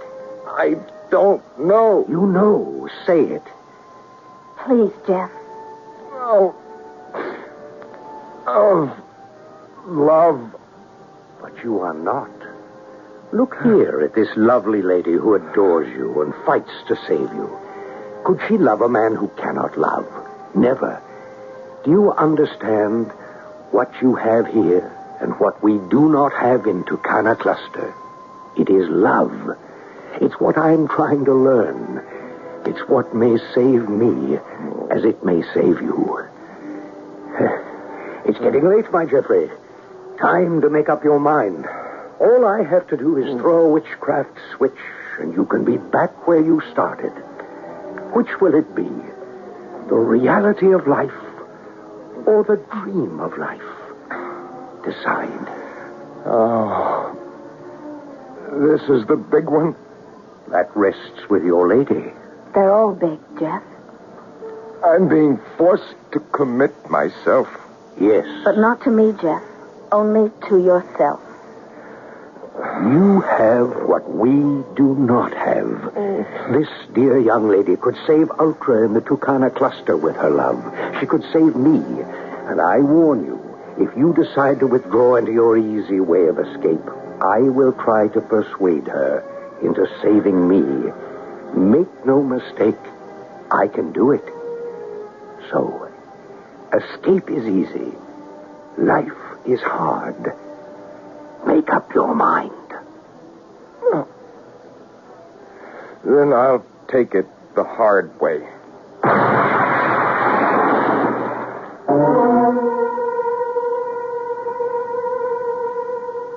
I wonder what Jeffrey Hale meant by taking it the hard way. There are many who say that life on Earth is human survival, and we must pay a tough, realistic price. Many others say the flower children are right. Look at what human survival has cost us. And is it worth it? I would like to believe that Jeffrey Hale's decision came somewhere between the two extremes, but I don't know. I shall be back shortly.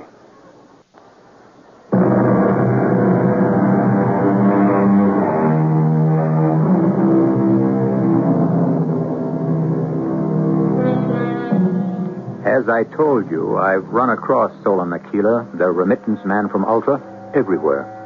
He's charming, entertaining, brilliant, but he's never told me what will become of this lovely beach in the stars that we call Earth.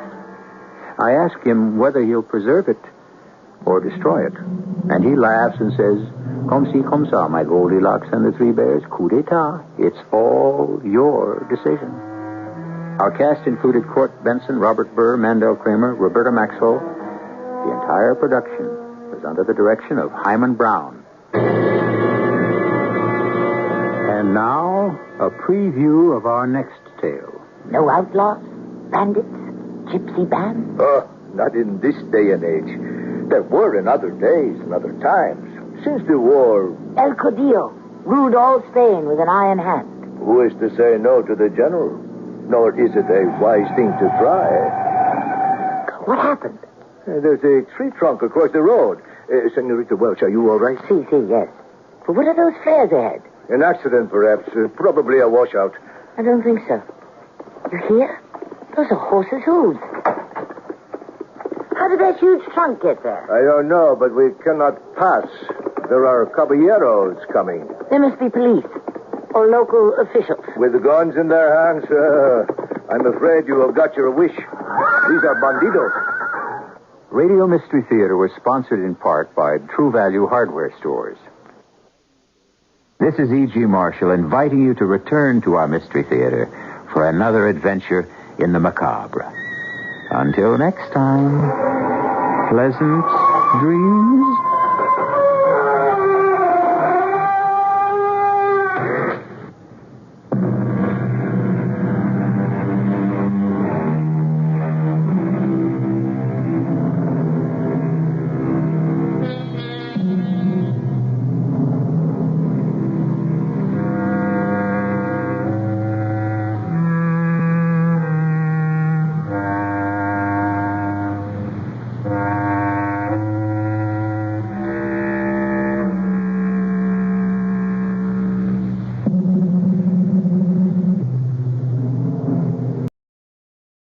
CBS Radio Mystery Theater presents...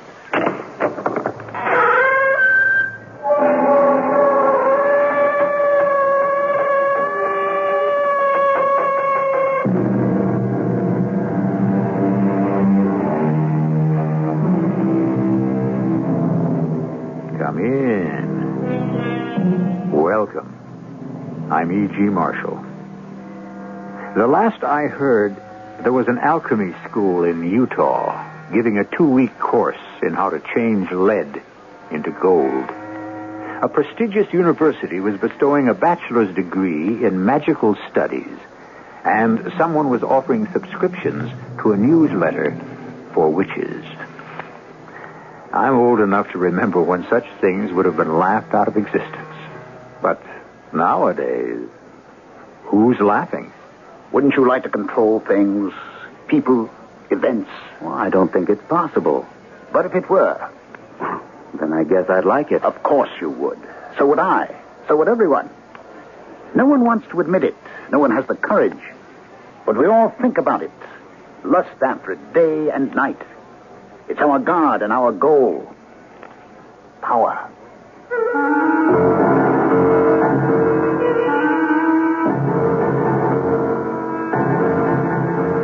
Our mystery drama, Son of Satan, was written especially for the Mystery Theater by Elspeth Eric and stars Gordon Gould and Ralph Bell. It is sponsored in part by Buick Motor Division. I'll be back shortly with Act One.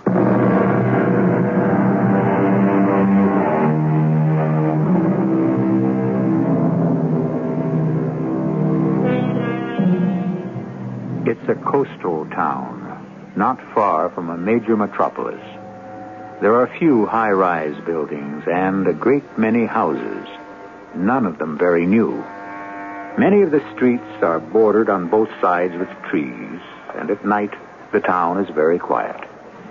On one such tree-lined street, on one such quiet night, 2 men are walking, one a short distance behind the other. The one who trails calls out, Sam? Is that you, Sam? Sam, it's Tony. Sam, wait.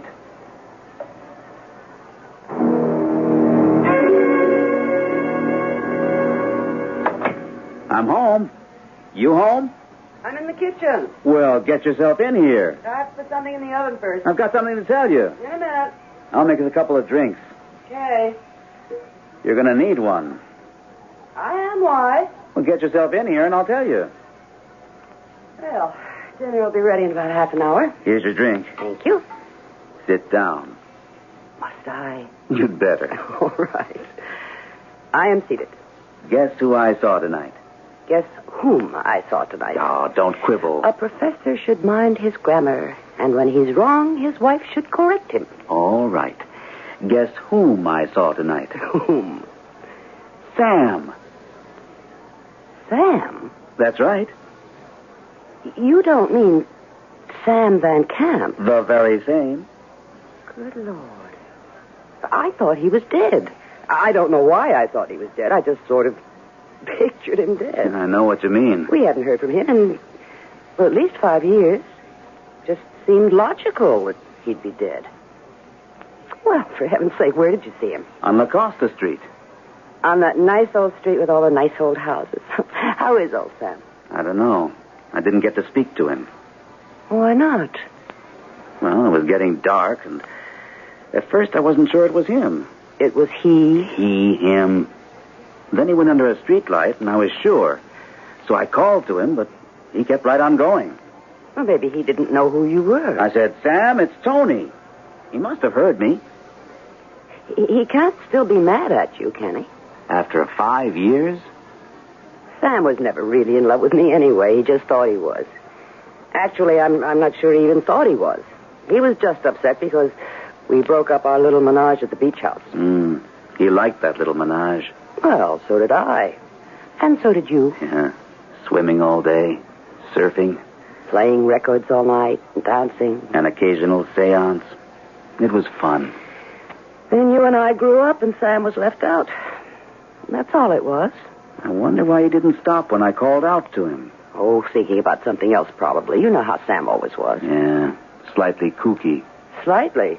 All the same, that year at the beach was a good year. One of the best. I'd like to see the old dude again. Find out what he's been up to. Do you think he lives on La Costa? I think I saw him turn in at one of those old houses. Of course, it was getting dark. He could have been visiting someone. Yeah. Why don't you drift over there sometime and find out? I think I will. Yes, I will.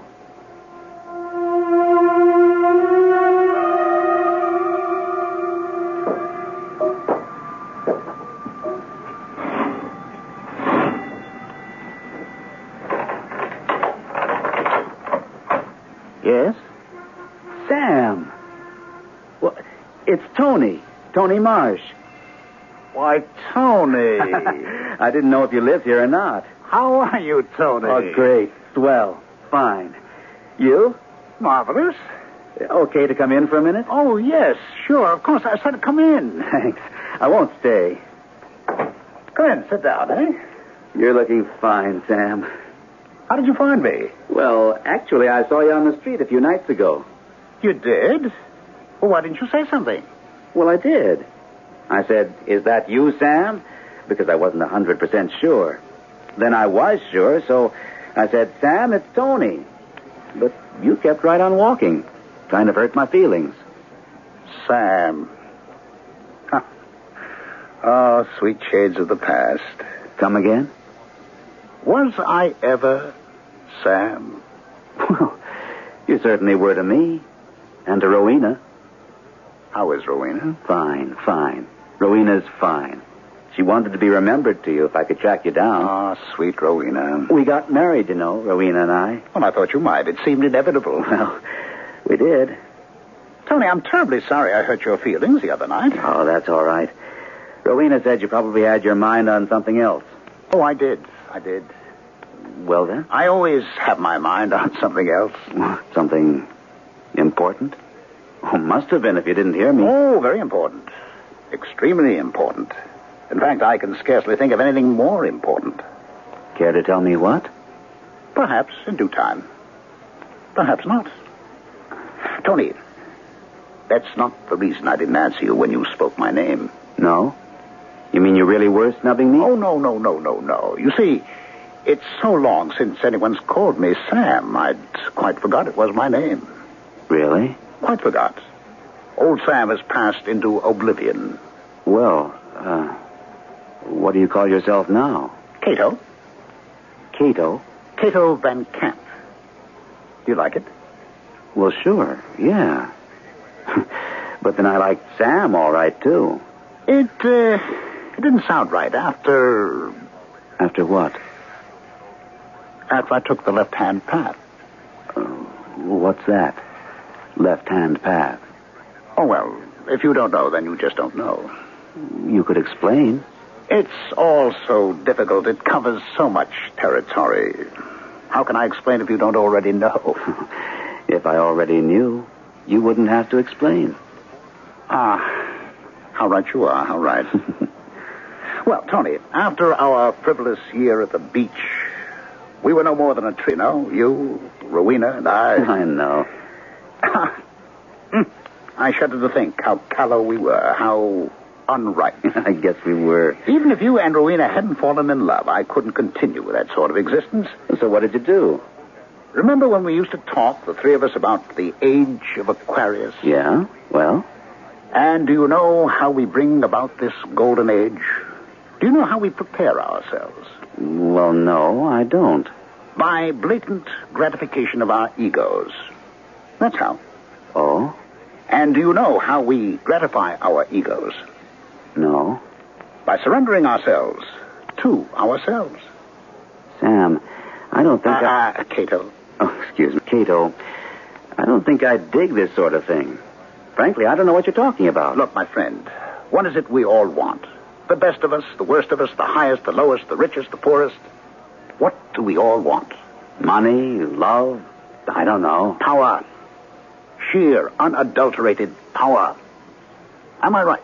I don't know, Sam. Cato. Oh, now come now. Of course you know. Wouldn't you like to control things? Well, things like what? Like anything, like everything. People, events, everything. I don't think that's possible. But if it were possible? Well, then I guess I'd like it. Of course you would. Of course. So would I. So would everyone. No one wants to admit it. Like myself, have the sublime courage to confess up to it. We crave it. We lust after it. We think about it day and night. We scheme. We study. It's our God, our solitary goal, power. Sheer, unadulterated power. Just what do you want to do with all this power, what Cato? difference what we do with it? The thing is to have it. You see, it's the attitude of the alcoholic towards liquor. He has to have it. Has to know it's there. It's his. And after a while, he'll get around to drinking it, I suppose. But for the time being, it's enough to know it's his. Well, that's how we feel about power. Who's we? The sons of God. You never heard of us? I don't think so. Is it a religion? A religion. An art. And a science. I see. I guess I do. You don't really. Poor Tony. You're one of the timid ones. You've probably never committed a sin in your whole life. Oh, I don't know about that. Have you known greed, lust, rage, overweening pride? I think I have. You think you have. If you only think you have, then you haven't. Have you given in to them? I guess mostly I try not to. You see? If you've never given in to them, you've never really felt them.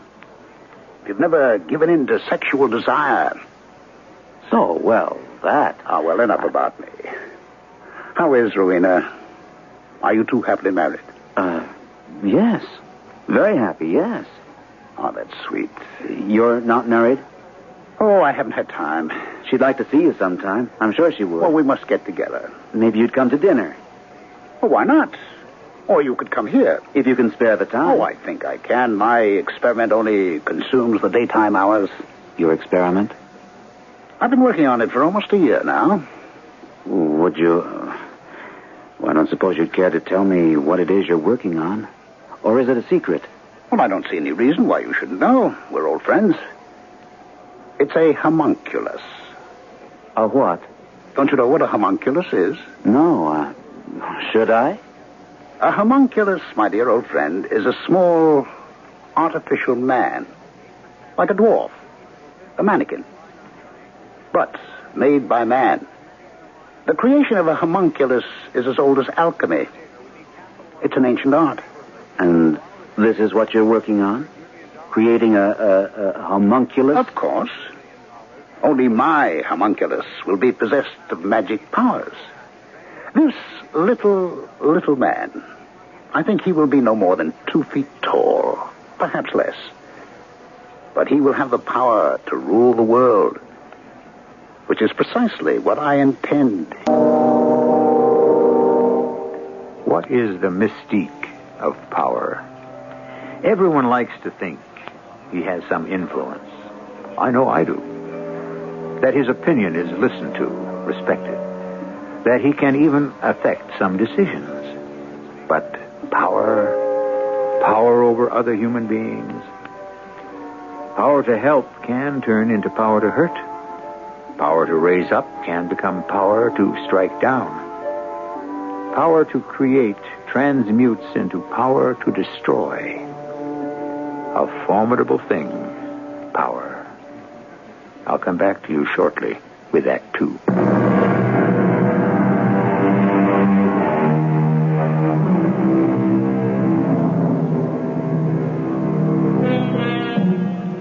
Tony and Rowena Marsh have revived their old-time friendship with Sam Van Camp, or as he now calls himself, Cato Van Camp. Their friend from the past has become a member of an exclusive sect called the Sons of Satan, dedicated to the gratification of the ego, chiefly by allowing the ego full expression of its every desire. Cato himself is at work on a project he hopes will terminate in the creation of magic powers. As our second act begins, it is 1 year later. What a marvelous dinner, Rowena. I'm glad you liked it, Cato. Your cooking's changed since the old days of the beach house. Oh, I should hope so. What was that dish we used to eat? Made out of seaweed or something? Kelp. I rather liked it. Roast beef is better. Well, we've come a long way, haven't we? Tony, a professor now. I am a mother. And you, Cato, what would you call yourself? Prophet of the ego, perhaps. Oh, come on now. Moralist of the future. Oh, Cato, really? No, don't laugh. I'm warning you, don't laugh. Well, I wasn't exactly laughing. It's just that... I'm being pretentious. I'm going upstairs and see how the baby is. You two finish your coffee. Okay. Oh, there's some brandy someplace if you want it. Want some? I don't think so. Actually, I disapprove of alcohol. One day we'll have a totally controlled society that will protect us all against drugs, and alcohol will be at the top of the list where it belongs.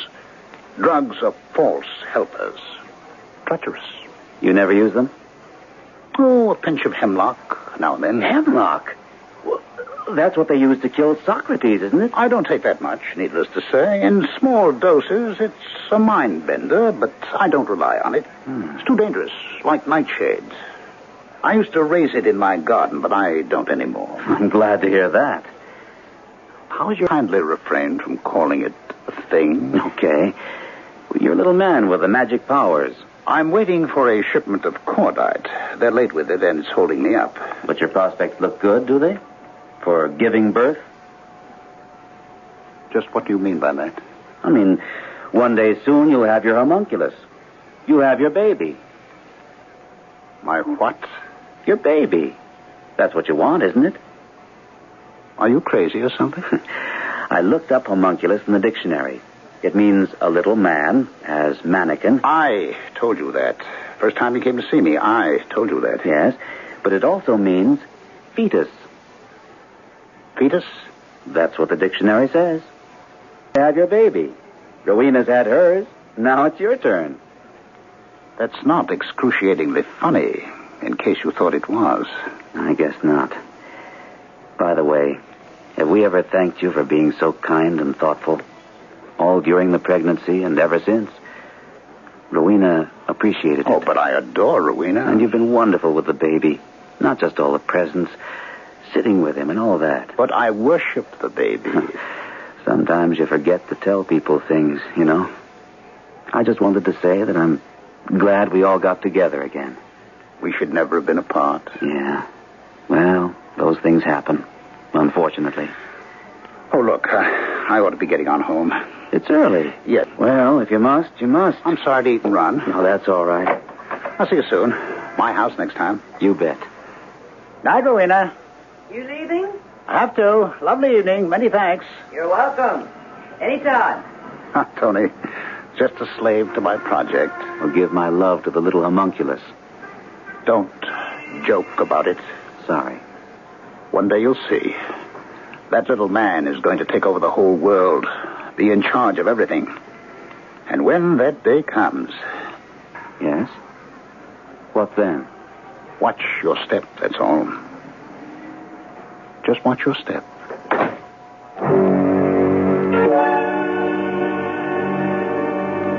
Ed?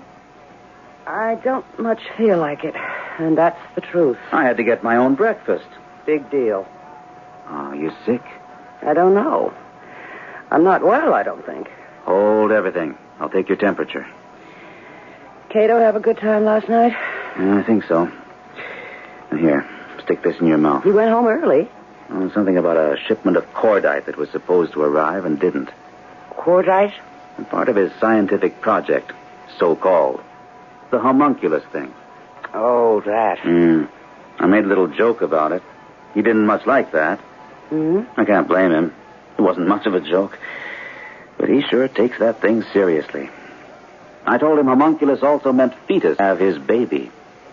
He didn't know homunculus also means fetus. And for some reason it annoyed him. Upset him. Okay, let's have the thermometer. Poor Cato.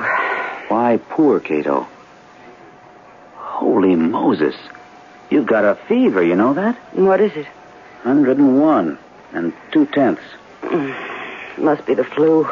Look, I'll call and tell them I won't be in. Oh, no, don't do that. I can't leave you alone here with the baby. You shouldn't get out of bed. I'll call the doctor. No, not yet. I'll take some aspirin. 100 and... Tony, don't, please. It's just the flu or a virus. Well, I'm going to call the university and tell them I won't be in. Now, don't do that either. You can't stay alone here. Take care of the... Call Cato. He'll come over and sit with me. That's an idea. And he's wonderful with the baby. Good idea. I wouldn't do this, but I've got that meeting with the dean. I can cancel the classes, but the meeting's important. Yes, hello. Cato, this is Tony. I have a favor to ask of you. Yes, Tony. Rowena's come down with something. Flu, she says. And I have to go to the university, meeting with the dean. I was wondering, could you possibly... You want me to come over there? Well, she's running a fever, 101, little over. And there's the baby. Could you? Well, I was just cleaning up here. I really... I'll cancel my classes. I'll be there. I'll clean up here later. Thanks. Make it soon. Right away. Thanks a lot. He's coming. Yeah, right away. He said he was cleaning up the joint, but he could do it later. Good old Cato. How do you feel? Fairly rotten. I hate to leave you, but that meeting's at 9. Now, you run along. Cato has his own keys. That's right, he has. You'll be all right till he gets here? I'll be fine. Sure you will. Cato will take good care of you.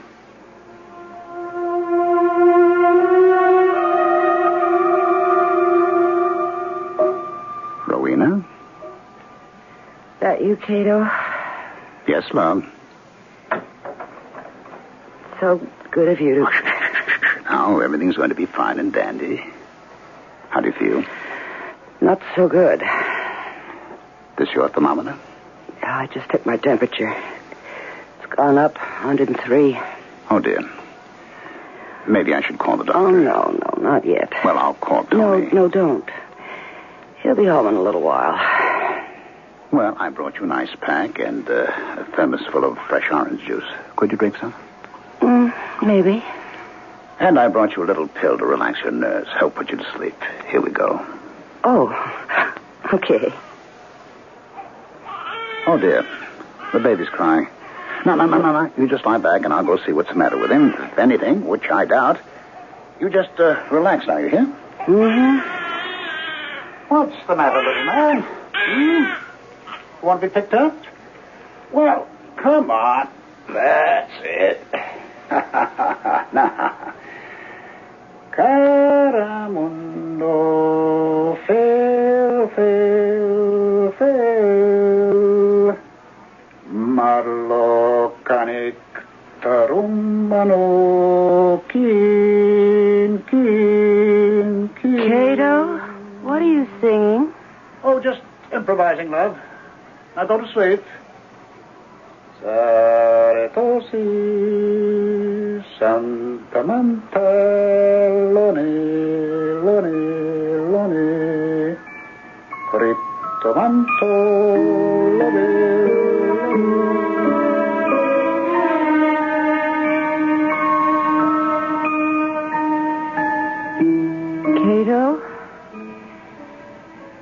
Cato, are you there? You want something, Rowena? How long have I been asleep? About half an hour. Well, it's the most amazing thing. I'm completely well. You mean that? I woke up feeling wonderful. I'm delighted. I took my temperature. It's normal. Fascinating. I don't know if it was that pill you gave me or what. Oh, I don't think so. Oh, maybe just the sleeping. Possibly. No, I'm going to call Tony. Would you hand me the phone, please? Here we are. Uh-oh. Baby's crying. Oh, he's hungry. As soon as I talk to Tony, I'll feed him. Strangest thing. I never felt better. Well, I'm going to get up and then I... Hello? May I have the dean's office, please? Thank you. Was the baby any trouble, Cato? No. I picked him up. Yes, is Mr. Marsh there? This is his wife calling. Thank you.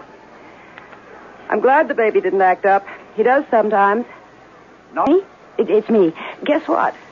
I'm well. Absolutely. Well, Cato came over and brought me an ice pack and some orange juice and a little pill. My fever had shot up to 103 by then. No. It's all right now. I went to sleep for half an hour, and when I woke up, I was well. Yes, I took my temperature. It's normal. I feel great. So, honey, you don't have to come home. As soon as I hang up the phone, I'm going to get up. Cato can go home and tend to his cleaning or whatever, and...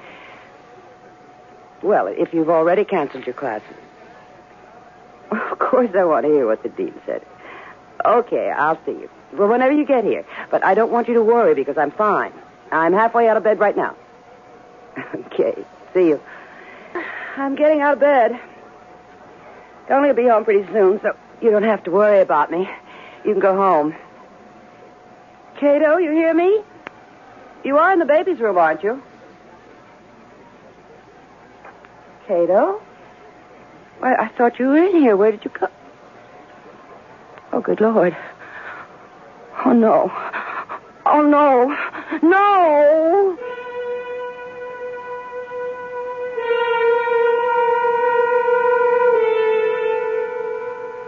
It's not often that a friendship allowed to languish for so long can be revived. Circumstances change. Interests change. The status of one or another shifts. It's a rare thing when brought abruptly together after a long separation, friends discover that affection and compatibility still live, that they can pick up where they left off and go on. It's a happy discovery, but go on to what? That is the question that abides. We'll be back shortly with the final act.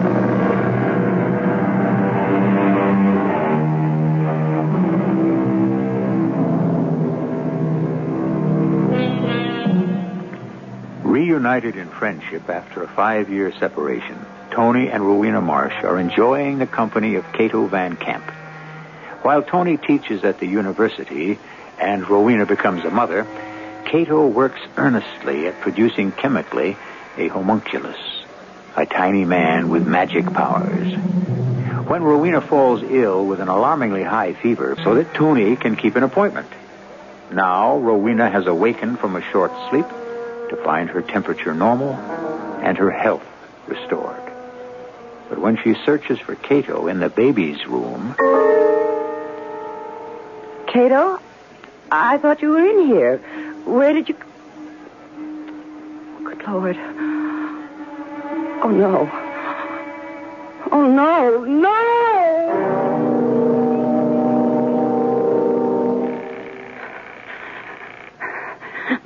Answer, damn you, Cato. Answer the phone.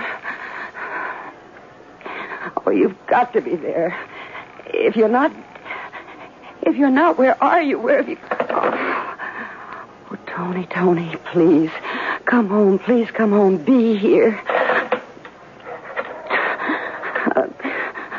Operator, get me the police. No, never mind, don't. Oh, Tony, you said you were coming home. I need you. Tony, is that you? Oh, Tony. Hey, what's this? The baby's gone. What are we going to do? Oh, now, wait a second. Calm down. The baby's what? He's gone, disappeared, vanished. He couldn't. Cato took him. Oh, I don't... Are you sure? Now, wait now. The baby is gone, and Cato is gone. I have looked all over this house 4 times. They are both... When I talked to you, you said you felt wonderful. I did. Cato came over and gave me a pill and some orange juice, and I went to sleep. But by that time, my fever was way up, but I told you all that on the phone. Where was Cato when you called me? He was in the baby's room. The baby had cried. I knew he was hungry, and I felt so good by then that I said I'd get up and feed him as soon as I talked to you. So after I hung up the phone, I got out of bed and went into the baby's room, and it was empty. The crib was empty, and Cato wasn't there. It's all crazy. Did you call Cato at home? Well, what do you think? I've called him 6 times, but nobody answers. I was half out of my mind and I started to call the police, but then I thought I'd wait till you got here. Yeah. What are we going to do? Well, I don't like to call the police right away. Cato has my child. Anything? We've been seeing him for a year. He's never done anything. How do we know what he does when he's not with us? Working on those insane experiments, practicing that nutty religion, Satanism, isn't that what you call it? Yes, but that doesn't mean... Well, it's not what you're thinking. I mean, they don't believe in murder. It's nothing like that, really. Believe me. You don't know. You've never met any of those sons of Satan except Cato. But he's been so good to us. He's been very sweet, a good friend. Tony, call the police. Tell them to go to Cato's house and arrest him for kidnapping. We don't know for sure. I want my baby back before that crazy monster kills him. Look, before we call the police, let me go over to Cato's house. He is not there. I told you he doesn't answer the phone. Maybe he's down in the basement in his laboratory. The baby. Then the baby must be in his house.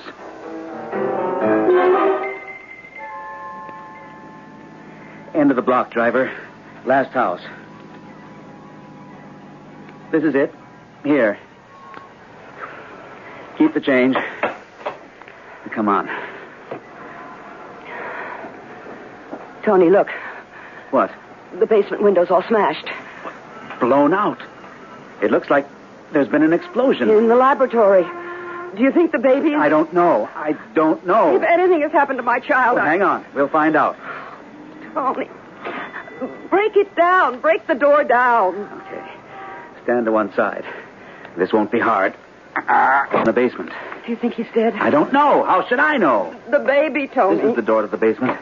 Are you going down there? Yes. Now, wait a minute. You hear something? No. Yes. It sounds like someone sweeping. Yeah. Cato? It could be. Cato? Cato? Are you down there? What? It's Tony. Tony and Rowena. Is that you down there? I'm cleaning up. Would you mind coming up here for a minute? We have something we want to ask. There you are. Hello. Cato, where is the baby? Upstairs. He's here? Upstairs in my bedroom. Is he all right? Certainly. Oh, I'm going upstairs to get him. Rowena, upset? Look, let's you and I sit down for a minute, okay? Well, sure. I ought to finish sweeping over the basement, but I guess that can wait. What happened down there? An explosion. That's what it looked like from outside. Remember last night I told you I had to get home to check on a shipment of cordite? Yeah, I remember you telling me that. And that's why I left so early, right after dinner. Well, the cordite was here when I got home, and I already had a good supply of fulminate of mercury. I thought I'd take the next step. The decisive step in my experiment. You mean the... Sincere. I know you are. A little man who can rule us all with magic. It's a beautiful concept, don't you think? What happened when you got home? Well, I still don't know what I did wrong. Perhaps I was tired, or perhaps all my calculations had been in error from the very start. I really don't know, but there was an explosion, and the laboratory was wrecked. Cato, when I called you this morning and asked you to come over and stay with Rowena, you said you had a lot of cleaning up to do. Was this what you meant? The laboratory? Yes, I felt very badly about it. So much work, so much planning, so much thought. You came to my house anyway. Oh, I could clean up any time. I couldn't possibly start over. I don't have the money. I don't have the heart. You know? So, you came to my house, and then what? Well, Rowena was very, very sick. You shouldn't have left her, Tony, or the baby. I know. I took Rowena an ice pack and some orange juice and a little tranquilizer, and she went to sleep. I sang to the baby, and he went to sleep.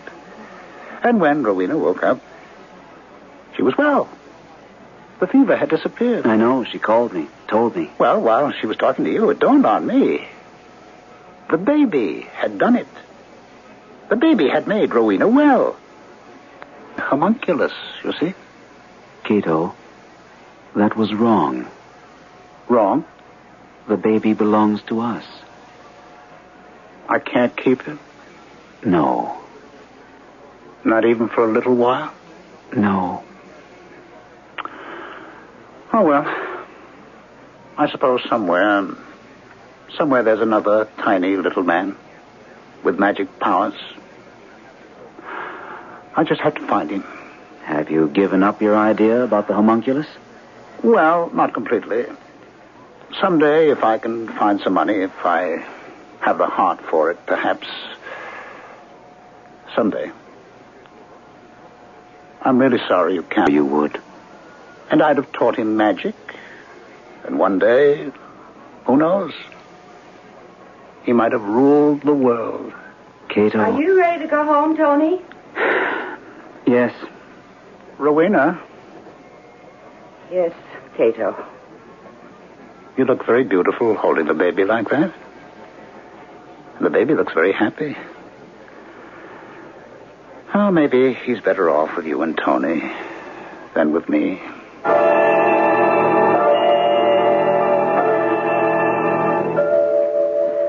I wonder what Cato's doing now, alone in that house, with the ruins of his experiment. No, I couldn't care less.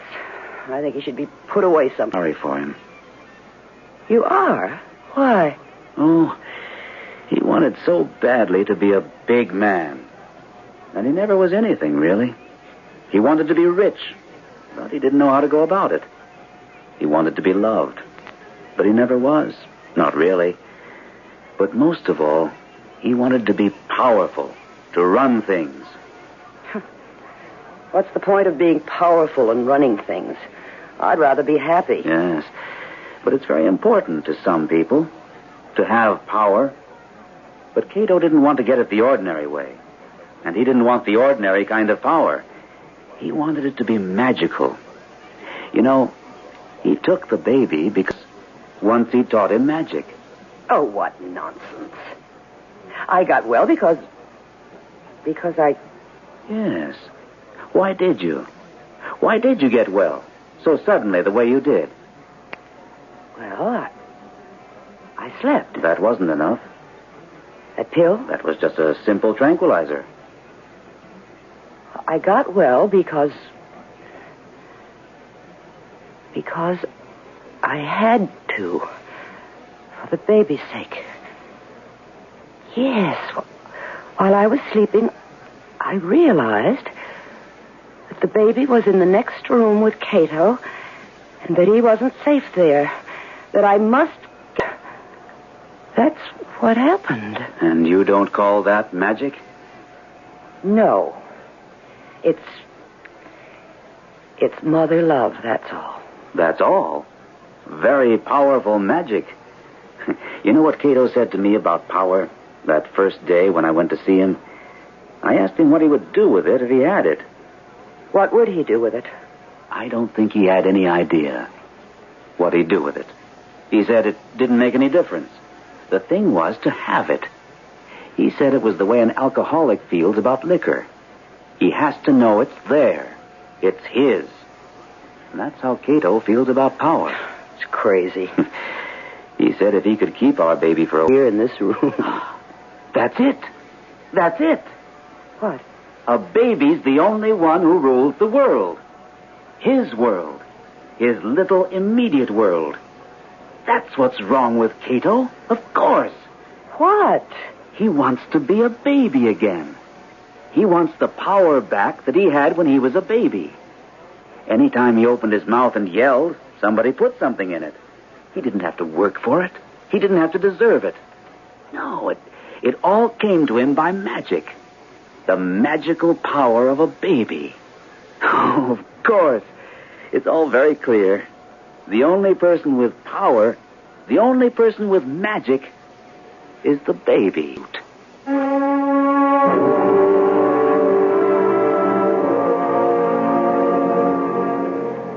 The tyranny of the baby lasts only a little while. All too soon, the little king is asked to give up his absolute power. With smiles or threats or tears, we coax or frighten or blackmail him into becoming tame and civilized. No wonder he rebels. No wonder he can never desert completely the world where his cry was law.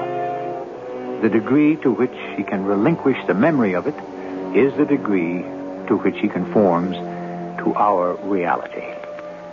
I'll be back shortly.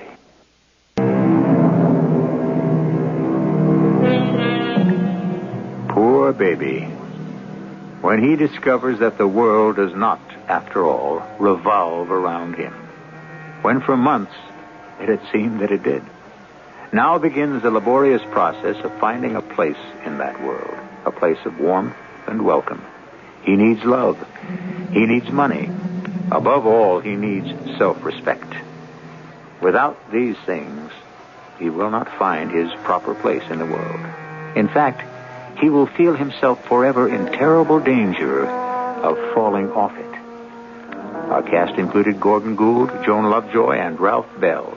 The entire production was under the direction of For Another Adventure in the Macabre. Until next time, pleasant dreams.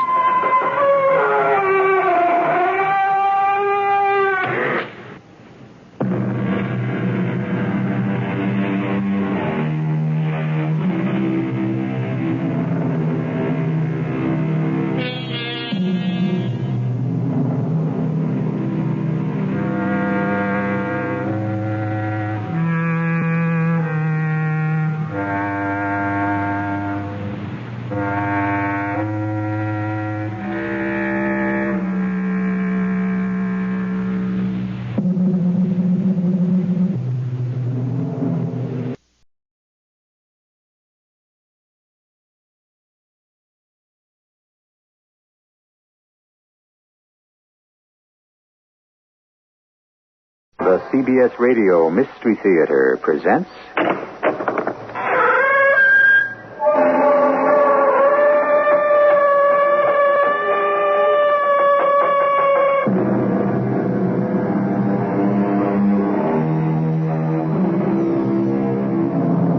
Come in. Welcome. I'm E.G. Marshall. Caesar said it. Let me have fat men around me. A fat cat is a contented cat. Fat people are jolly people. Sure. We know all the old cliches, don't we? Including everybody loves a fat man. But does everybody love a fat girl? Not, it would seem, from this. Get up. I must get up. I mustn't wake anyone. Not the elevator. The stairs. I have to go to the roof. The roof.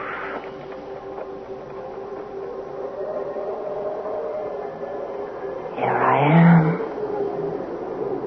No more bad dreams.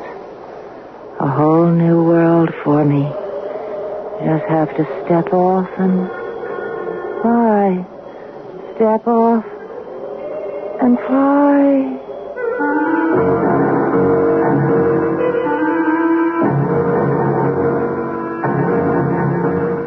Our mystery drama, Happy Death Day, was written especially for the Mystery Theater by Ian Martin and stars Marion Seldes. It is sponsored in part by Contact, the 12-hour cold capsule, and True Value hardware stores. I'll be back shortly with Act One.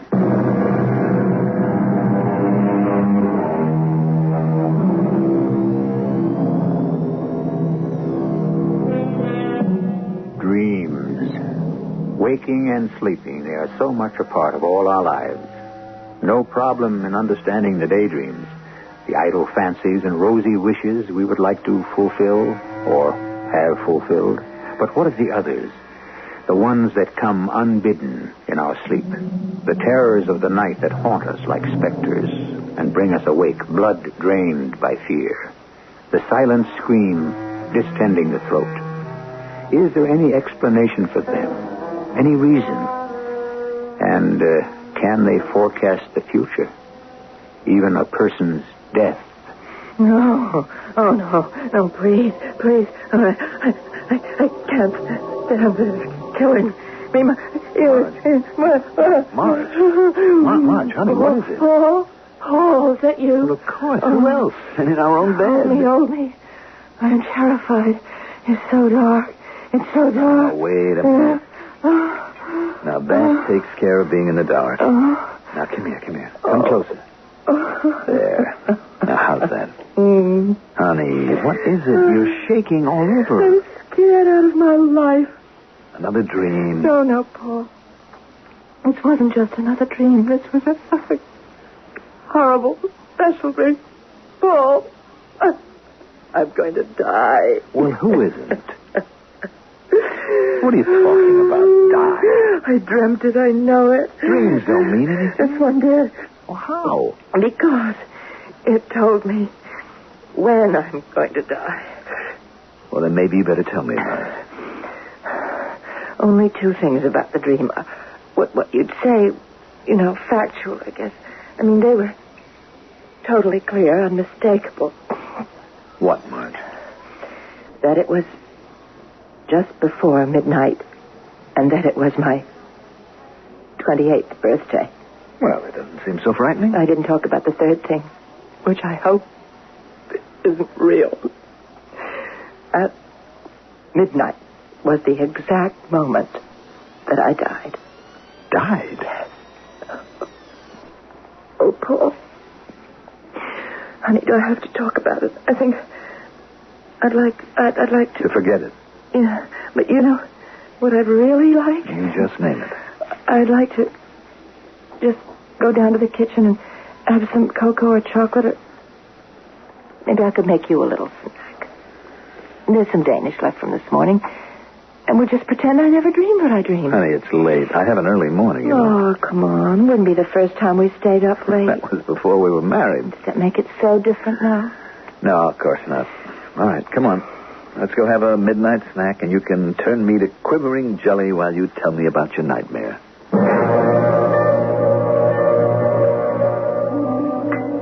You sure you wouldn't like a little mocha cream cake? No, thanks, dear.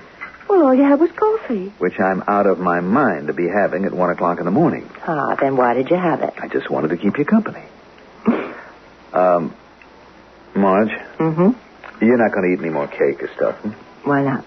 You think it isn't good for me? No, I didn't say that. I just meant... Look, I don't want to get involved tonight. Just drink your chocolate and eat that gooey cake, and let's get back to bed. Hmm? I don't think you're being very fair. Well, neither do I, but I'm just tired. Now, why can't we go back to sleep? Because I'm scared to go to sleep, that's why. Because of the nightmare? Yes.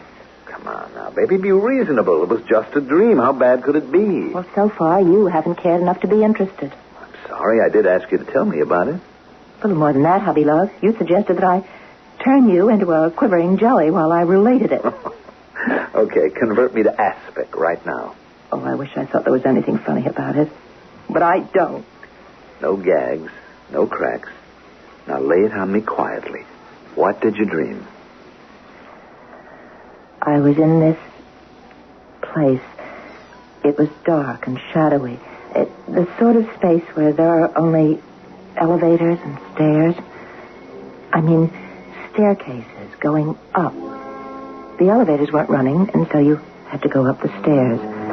But first off, you had to go down a long, dark corridor.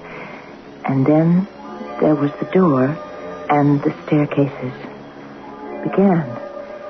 And you started climbing because you knew that something was behind you, treading on your heels, ready to smother you, kill you. And then the panic began because it was getting closer and closer. So I started climbing faster. But no matter how many stairs I climbed, there were more and more. And no matter how fast I climbed, the steps came closer and closer. And then, at last, I was on a high place where you could look out over the world. I was no longer closed in.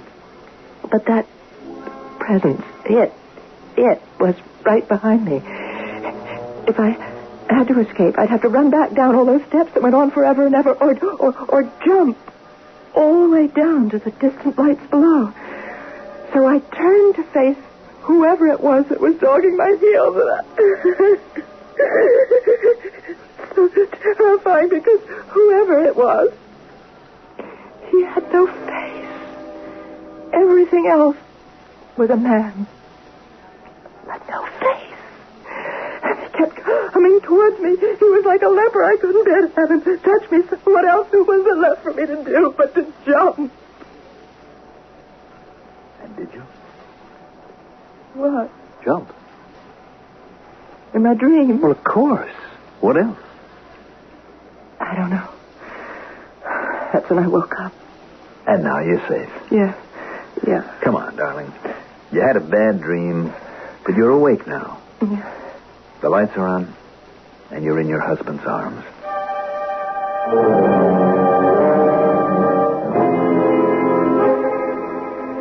Val, I don't know how much longer I can stand it. Poor Paul.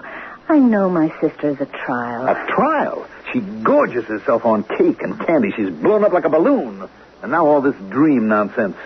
I have to hold her and croon over her like some lovesick mother with her first baby. Makes me gag. Well, how do you think it makes me feel? The two of you in bed? Well, she is my wife. Only as long as I keep quiet about us. All right, you don't have to remind me. Paul, our relationship may be very close, but it isn't exactly founded on trust. I'm not trying to double-cross you. Well, you better not. Save it for my dear half-sister, who better not be your wife any longer than a month from today. Valerie, have a heart. Let me hang a little loose. No. The moment the money is legally hers, I want you to deliver on your promise. I haven't figured out a way yet. Well, you'd better. For 28 years, I have hated that soft, blue-eyed, fat little phony. She smommed around my father, all lovey-dovey, she and her mother. Well, I got the Cinderella treatment, even though I was the first. Just because my father hated my mother and never forgave her for divorcing him, I had to take the blame. And Marge and that harpy who gave my father his favorite child made sure I never had a chance. All right, Val. We've been over all of that before. Oh, I just have this feeling, lover, that we need to keep going over it. Now, why are you suddenly ducking the issue? Valerie, this attempt to control dreams is a new world for me. Well, according to you, it was simple. The game of dreams. Wasn't that your phrase? That under hypnosis it was possible to suggest what a person might dream? I believe it is. And I'm not without some medical support for that belief. So? You already have her dreaming about dying on her birthday. Isn't it working? Not exactly. Why? Because we have to establish a pattern. I can't get her to walk in her sleep yet. Now, if that were set up, then she could die without suspicion. I mean, it's a lot of money, isn't it? It's worth any kind of risk. But it's also worth being very careful about making sure that we get it the right way. Very well, Paul. How do we proceed now? I gave you the name of Madame Nadja Kiryalov from my old carnival days. Mm-hmm. Try to get Marge to go to her. She's made herself quite a name as an interpreter of dreams, tarot card reader, diviner of the future, and so on. Now, I don't want the suggestion to come from me. You try to coax Marge to go to her. It shouldn't be too difficult. All right. But why? Just contributory evidence. I'll program Nadja on what to say. Does she have to be included? Oh, honey, she won't know what's involved. Just a favor for an old carny friend. She'll play it just the way I ask. She owes me a few favors. Oh, just bet she does, and vice versa. Not what you think, Tiger. Nadja's at least 80. And if she turned out to be 102, it wouldn't surprise me. Now, will you just steer Marge her way?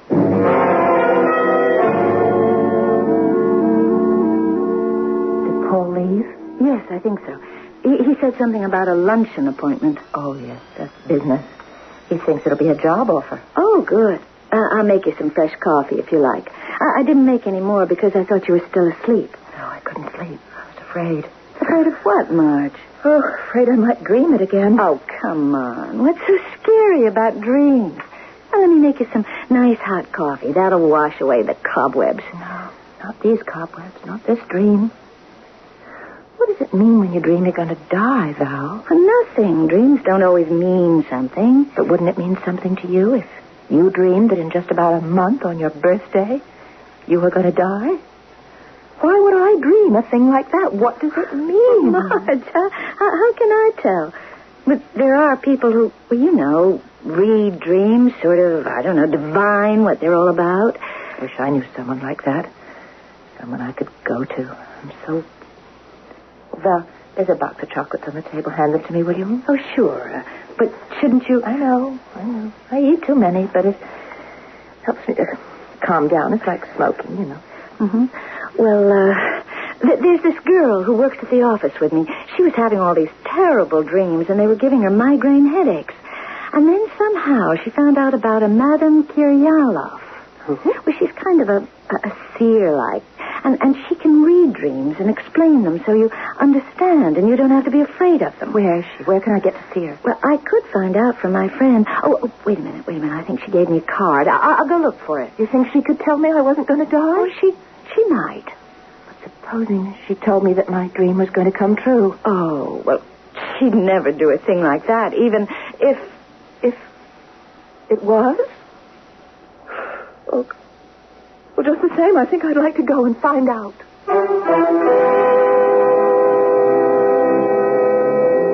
Now, here's a nice, complex, tangled web to untangle before we get to the end of our fiction. A girl threatened by money, murder, and madness, any one of which may lead her to her doom before her approaching birthday. Will it instead turn out to be her death day? I shall return shortly with Act 2.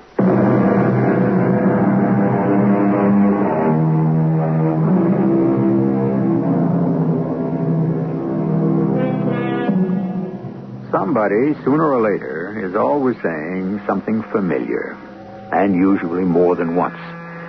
Certainly this old saw is well worn by now. It's all in the point of view. We're already pretty well acquainted with Paul and Valerie's point of view, so let's examine Marge's a little more closely. Or rather, listen to her examine it herself. I've always been fat, ever since I can remember. I guess when I was a little kid, they called me chubby. Then in my teens, it was pleasingly plump to the older people. And the boys used to say I was stacked. Once I got into the 20s, particularly after Dad died, it was overweight. Or behind my back, they just called me what I am, fat. I eat too much candy, sweet stuff and things. I used to think it was because I've always been a loner. I don't think Mom ever really wanted me. Anyway, she died when I was 10. And it was only Dad.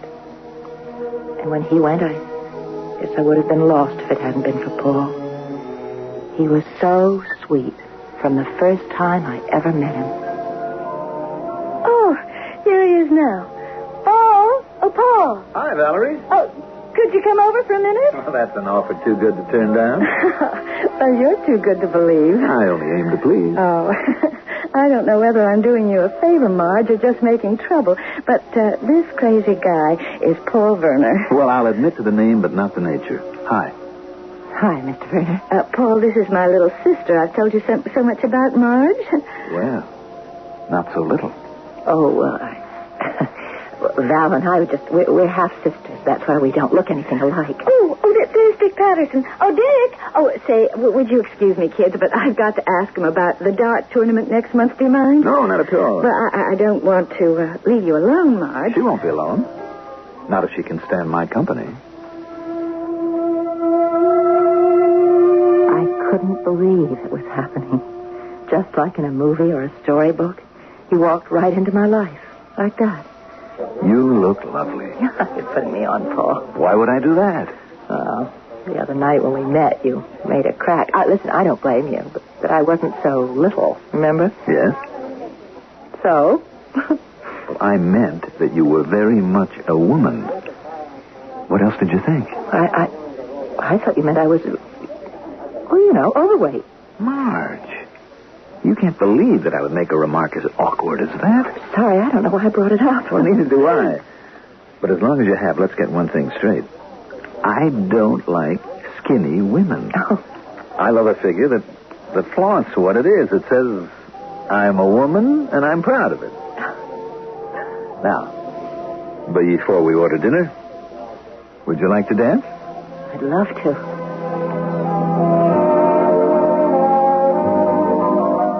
In his arms, I forgot my weight.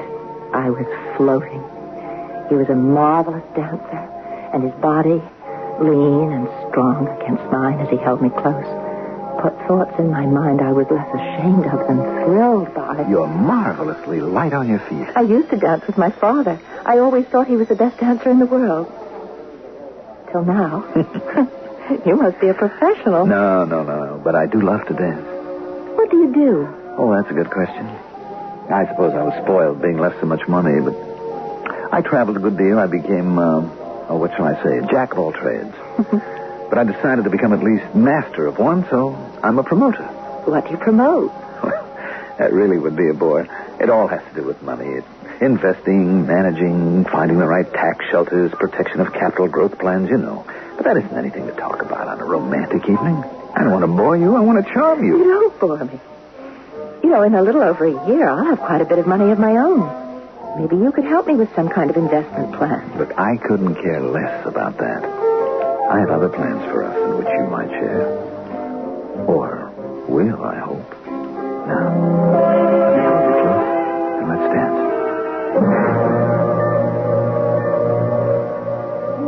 We were married 6 months later.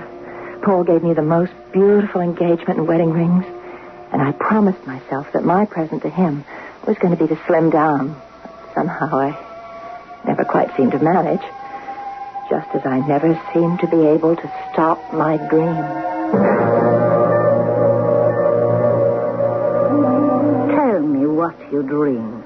Well, Madame Kyrioloff, sometimes I dream I'm in a room with this snake, and I'm afraid of him, and I run all about the room, but the walls are smooth, with no doors or windows.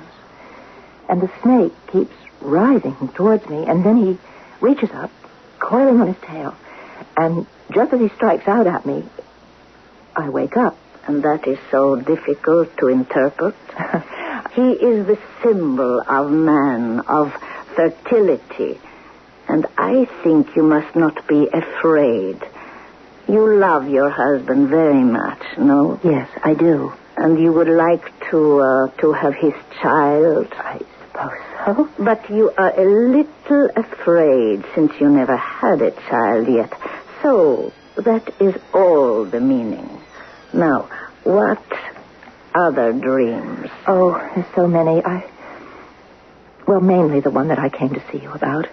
If you can get rid of my fear about that one as easily as the others, I guess I wouldn't feel so insecure. Tell me. Well, give me a minute to kind of get hold of myself. This one is so real, it's hard even to talk about it.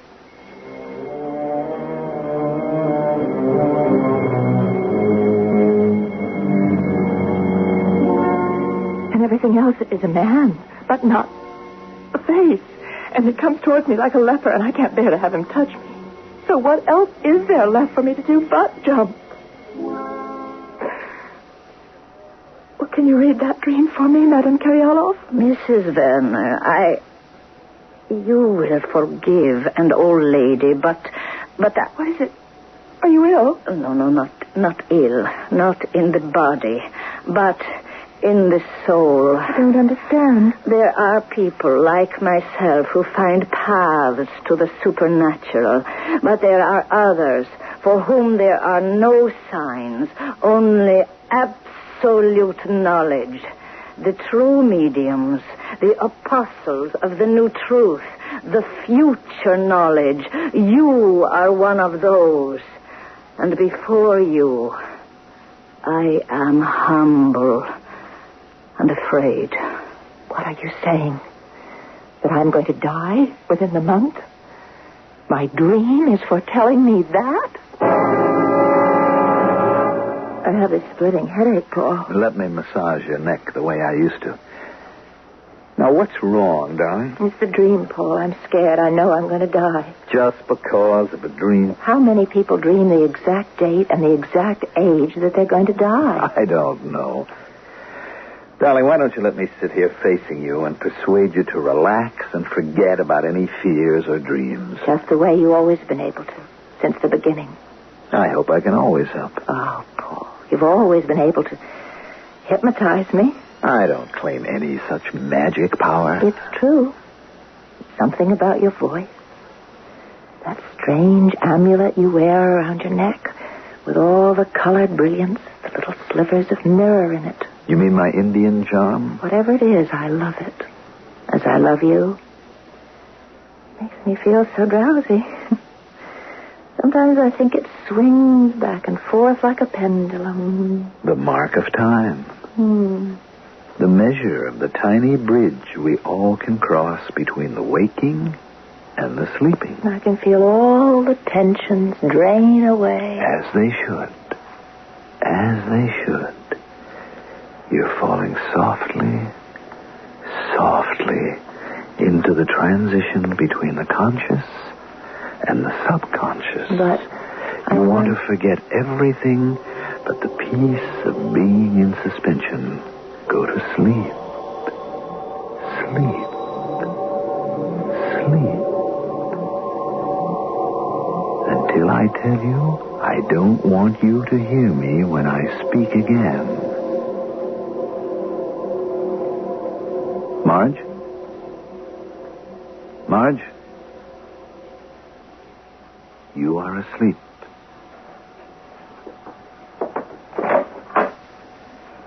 All right, Val, come in.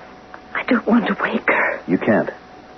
Only I can do that. Come in. What are you going to do? You'll see. Marge, can you hear me? Yes? I'm going to tell you a dream that you are going to dream.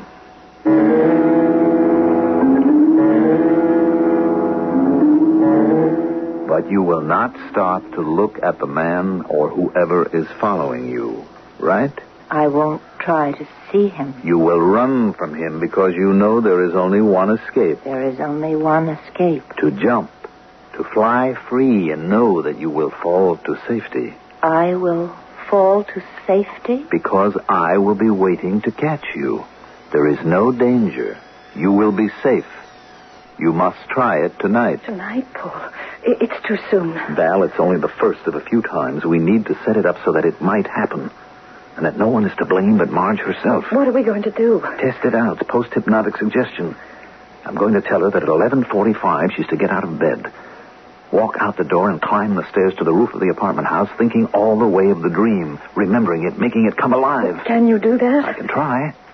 She's very susceptible to any hypnotic suggestion. But suppose it works. I mean, suppose she gets up there and she does jump. It's too soon. I mean, she doesn't inherit if she... Don't worry. Once she moves out of bed, I'll have the doorman and the elevator man and the superintendent notified so fast there'll be no chance of anything happening, except establishing an alibi for the night when it really happens. Paul, will it really work? Is it that easy? You plant the idea in her mind and she'll just jump? Wouldn't it be delightful if that's all there was to it? Of course not. You can plant any sort of an idea in the subject's head, and within reason, they'll follow instructions, as long as it is not against their own nature or desire. Well, then what's the point of all this? Look, neither of us want to be arrested for murder, do we? Now, together, the night it happens, we can establish an alibi. But it will only hold up if Marge's suicide is not unexpected, if it seems logical and natural. Because in order to make sure she goes off that roof and her inheritance comes to me as her husband, I'll have to be there to make sure that she doesn't hold back. Now, leave me alone before I bring her out of the trance. I want to induce her to dream her dream again.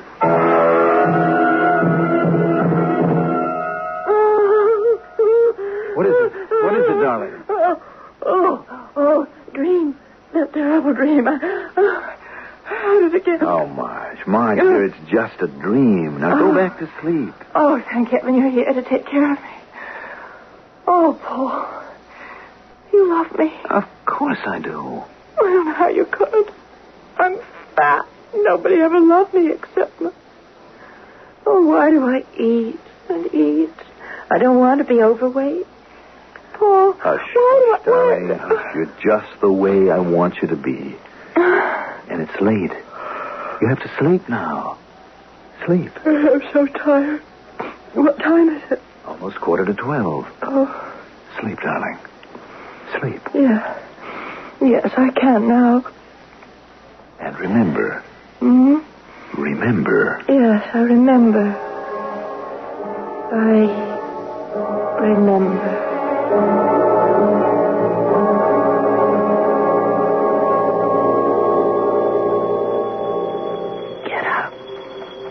I must get up.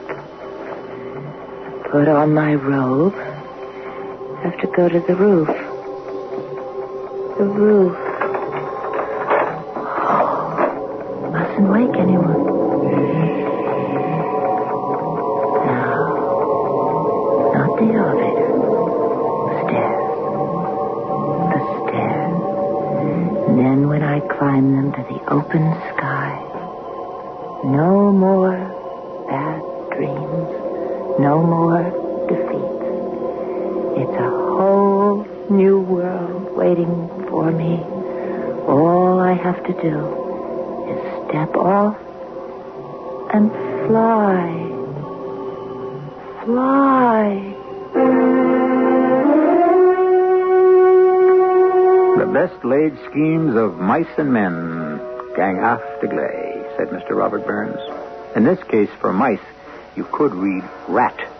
It's the pleasantest term I can think of for Mr. Paul Werner. And wouldn't it be the supreme irony if, in messing about in fields beyond human control, he lost not only his wife, but the fortune he so confidently expects to have in his hands without even having to wash the blood off them. I shall return shortly with Act 3.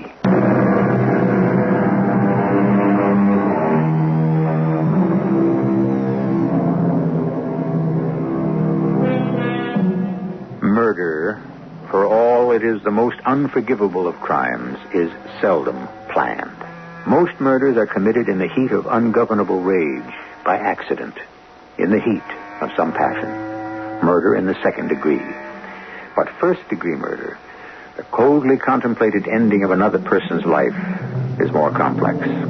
And the closer the final moment comes, the more exact and infallible the plans must prove to be.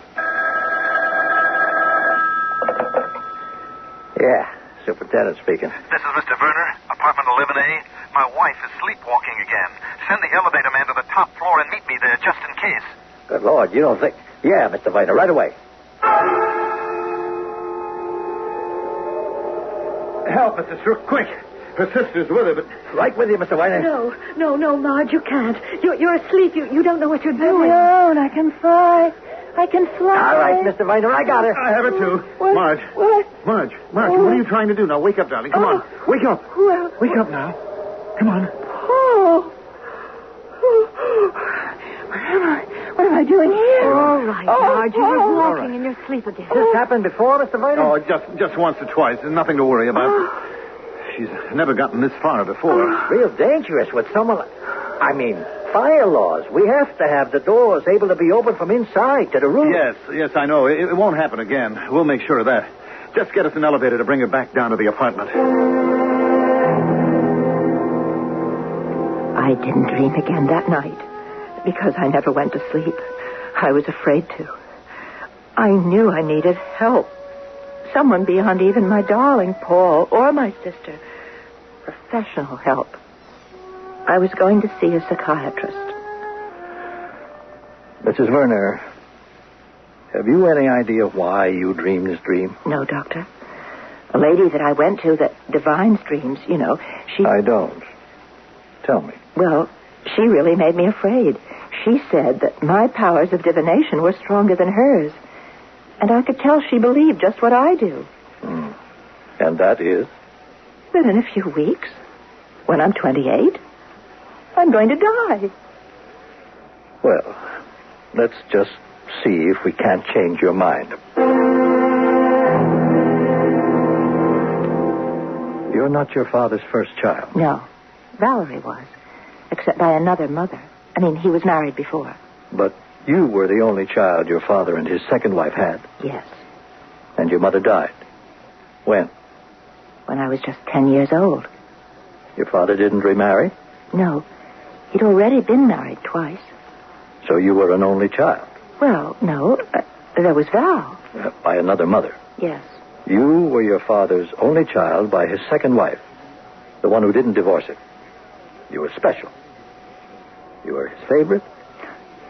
I guess. He left you all his money, didn't he? Nothing to Valerie, your sister? Yes, that's right. Did you feel guilty about that? No, I don't think so. Today, most of us believe that dreams are generally the result of something we've done or experienced in the past 24 to 48 hours. I don't understand. The first thing to do is to look for a literal meaning. But what if I can't find that? Then we're in the jungle.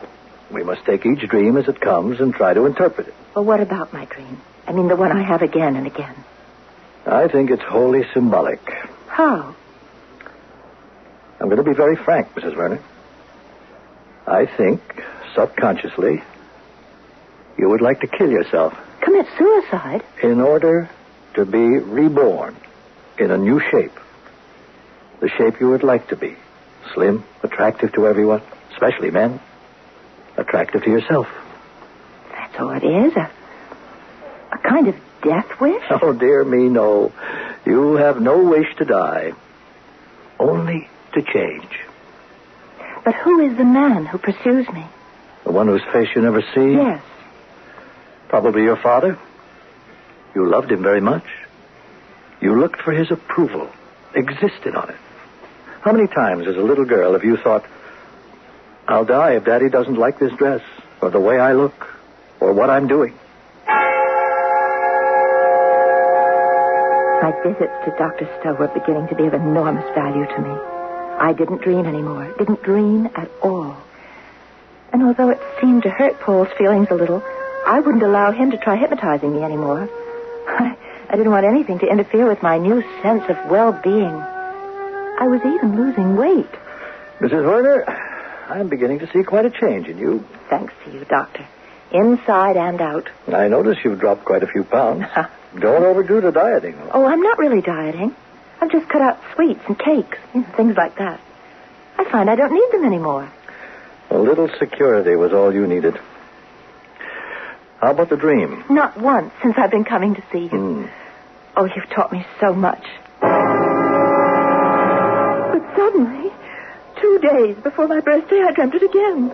All the same sweating terror, flight, the sleepwalking, the shrouded figure, the man that would not turn and show me his face. Why did you wait so long to tell me about Paul and his hypnotizing you? I don't know. I'm not sure. It's a very dangerous capability in untried hands. But you let him do it last night? Oh, I didn't let him. It just happened. Oh, no. Anyone can resist hypnotism if they desire. It demands cooperation. Well, I was suddenly so tired after dinner. I don't know why. And Paul seemed so hurt that I hadn't let him help me. You know, he doesn't know that I'm seeing you. Yes. And so you had the dream again. Yes. Do you think there's any connection? I don't know. I only know that no one should try to practice hypnotism who is unschooled and an amateur. If I bring in my nurse, would you consent to allow me to try to hypnotize you? Why? I want to set a certain fixed idea in your mind. That if you should dream this dream again, before you make any final step, you will demand to see the hooded figure's face, to expose your nemesis. That you will wake up and see it for what it is. You can do that? I can try. And further, I want to remind you of something. No one who seriously wants to resist can be hypnotized or programmed to do anything beyond his own will. Happy birthday, dear Marge. Happy birthday to you. Now, go ahead, darling. Blow out the candle. Oh, and don't forget to make a wish. The wish I can handle. I don't know about this candle. So here goes. Hooray! Oh, you missed one. Well, maybe that's to grow on. Anyway, happy birthday, darling. Happy birthday. Oh, thanks, both of you. Today's the day I finally came into my own. A little late, but better late than never. Isn't that the truth? Oh, have some of your birthday cake. It's just your style. Coconut marshmallow with lovely fudge sauce. Oh, I think I'll pass it up. I am suddenly so sleepy. Well, it was a long day, what with the lawyers and the bankers. But my inheritance and money, that shouldn't tire a person out, should it? Well, I promise you from now on it won't. Now that you've put me in charge of it all. It's what you wanted, isn't it? Well, somebody has to keep track. And there's nobody better than Paul, where so much is at stake. Don't I know it? Oh, Val, I wonder if you mind. I think I'd like to go to sleep. Oh, no, of course not, darling. I shouldn't be here tonight. I shouldn't even be cluttering up your lovebird's apartment. Well, off you go. I think I will. You don't have to come now, Paul. Oh, but I will, darling. Be right with you as soon as I finish my coffee. Good night, my dearest. And closest. Sleep well. We all set? It will be tonight. If it goes right. I've given her the sedative. I'll have to leave you now to make sure that I put the post-hypnotic suggestion in her mind. I just go to bed. No. You stay up doing the dishes, apparently. At 11:45, the pattern I've set, she'll go up to the roof. I'll follow her, and this time we'll be alone. One push, and she's gone. Then I'll be back down here with you helping with the dishes. When she's found, we'll be cleaning up after a birthday party, thinking she went to bed.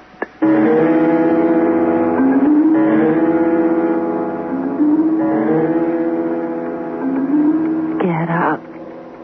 I must get up. Put on my robe. I have to go to the roof. The roof. Mustn't wake anyone. Not the elevator. Stairs. Climb them to the open sky. No more bad dreams. And then I can fly. Fly.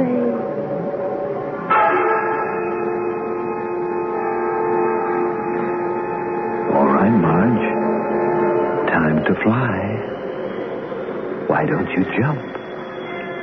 Help me. Help me. All right. If it has to be that way. But it won't be the way you wanted it. Fly yourself. Sorry, Paul. I didn't want to wake up and see your face, of all people.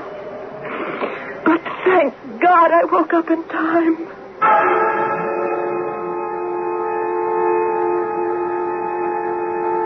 Doctor, did you really know about Paul? Only a suspicion, albeit an educated one. Were you asleep or awake when it happened? I don't know. I only know I forgot about flying and remembered what you asked me to do. Because it was in your own interest. Yes. I turned, and I saw the face of death. The man who should have wanted to wish me happy birthday, but thought only of it as happy death day.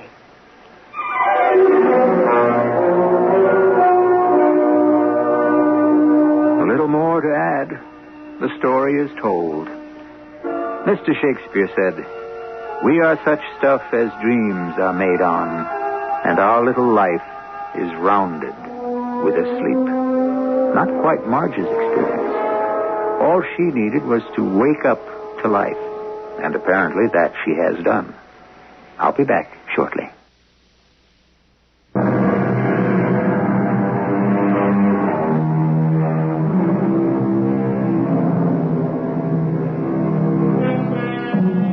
When I spin my tales, I seldom offer you a happy ending.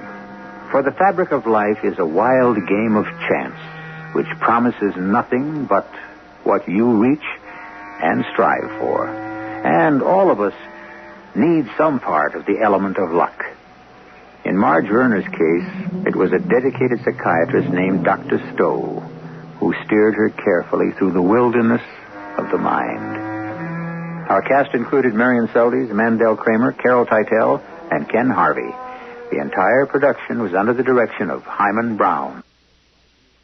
This is E.G. Marshall inviting you to return to our Mystery Theater for another adventure in the macabre. Until next time, pleasant dreams.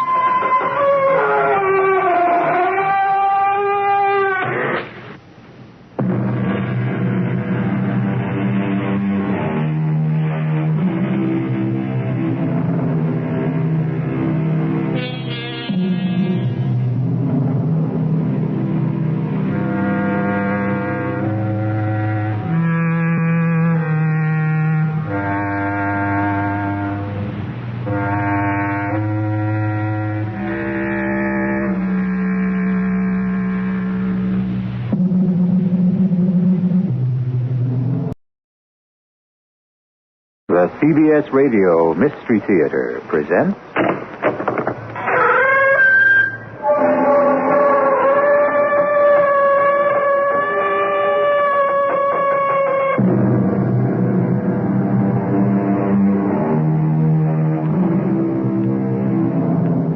Come in. Welcome. I'm E.G. Marshall. The dream is that small secret chamber in the deepest and most intimate sanctuary of the soul. And we retreat there to find, once again, that primeval cosmic night during which we ourselves were only dreams. Dust you are, and to dust you shall return, says the book. But it may also be that dream we are, and to dream we return, until the final awakening. You've been cheating on me. Oh, honey, that's not true. You've been cheating since the day we were married. Gee, I wish... How can I convince you that I haven't... It's true. You'll have to stop it, Al, or the police will find out. The police? What police? How did the police come into it? So far, I'm the only one who knows you killed those 3 women. What 3 women? Don't play innocent. The police are going to learn the truth.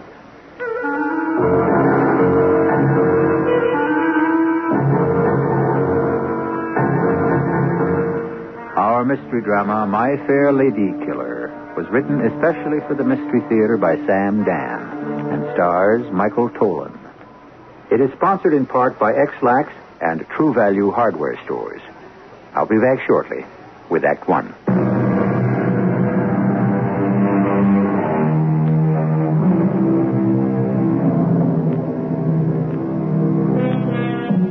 Her name is Juanita Rawlinson. She's 32 years old, with an attractive figure and a beautiful face. She was the star of all the varsity dramas back at college. And when she came to New York some 10 years ago, armed with a letter of introduction to a Broadway producer from the chairman of her drama department, she quickly discovered that she was just another pretty face, and that the theater, which had gone on without her for at least 4,000 years, was going to go on without her for at least 4,000 more. And so, she very wisely got a job teaching drama in a suburb of New York City. If it's not the real thing, well, the theater is all make-believe anyway, isn't it?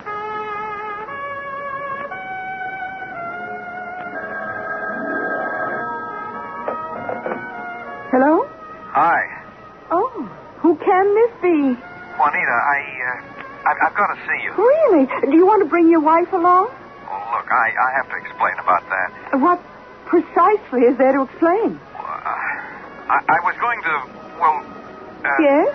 You want to tell me that you intend to divorce your wife so you can marry me? Is that what you want to tell me? Well, no. Then you have nothing to tell me. No, Juanita, listen. We've both been around. Can you define that term, been around? Oh, please, excuse me. Someone's at my back door. Yes? What?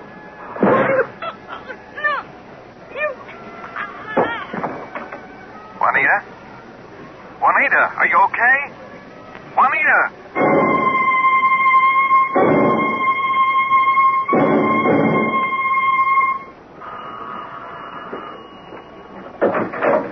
Yeah? Are you, Mr. Terrence Falmouth? Who'd like to know? I would. My name is Lister. Lieutenant Lister, police. Oh, yes. What can I do for you? You could allow me to come in. Oh, yes, of course. Please. Just something about a visit from the police. Serves to unnerve a person.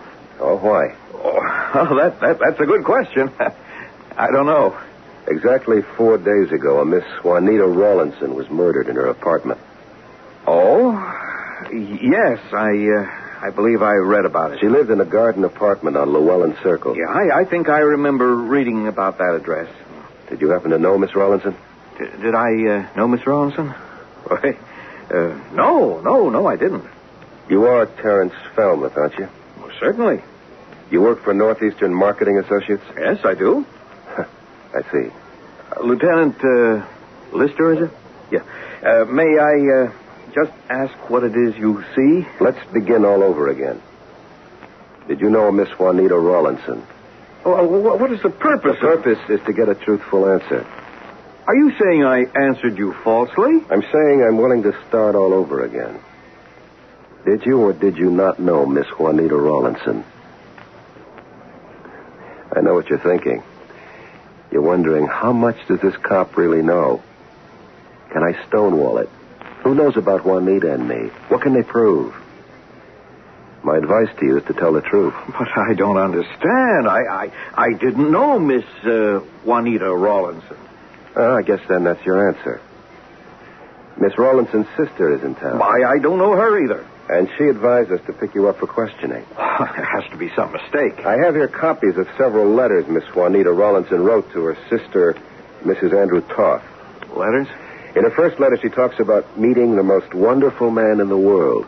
The man of her dreams, the man who was truly worth waiting for. Terence Falmouth. She describes the most beautiful romance.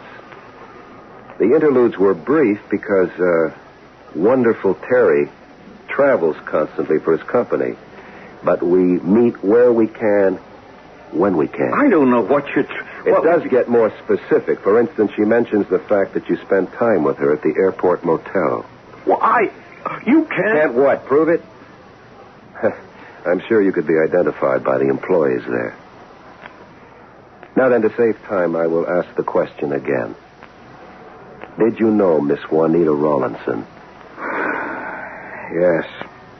Why did you deny it the first time? Why, it was just... Well, you know. I'm afraid I don't know. Look, we're men of the world, Lieutenant. Speak for yourself. Okay. We met at a ski lodge. You know how people meet in those kind of places. Anyhow, I was in it for a good time. Why not? And I thought she was, too. But, you know how women are. I don't care how liberated they claim to be. In the end, they all want the same thing, that ring around the finger. And that's what she wanted from you? Yeah, so I ditched her. You know what I mean? Yes, I know what you mean. The problem is it doesn't square with a subsequent letter she wrote to her sister. Well, I wouldn't know about that. How would I know what she writes or wrote to her sister? She found out that you were married, and she became so infuriated she threatened to make you pay for it. She said she'd go to your wife. Well, Your wife, Miss Rawlinson says in her letter, is the type of woman who would strip you clean and then divorce you. Okay. I admit I know Juanita Rawlinson. And you admit the two of you were having an affair. Well, you make it sound rather tawdry. It was really a beautiful friendship. And so because of your wife and Juanita's anger, you decided... I said she was highly emotional. In some respects, you could say she was unstable. On the night of the 18th, which was exactly a week ago, you arranged to meet at the airport motel. You admit that? Well, I suppose you have the proof I did. We have.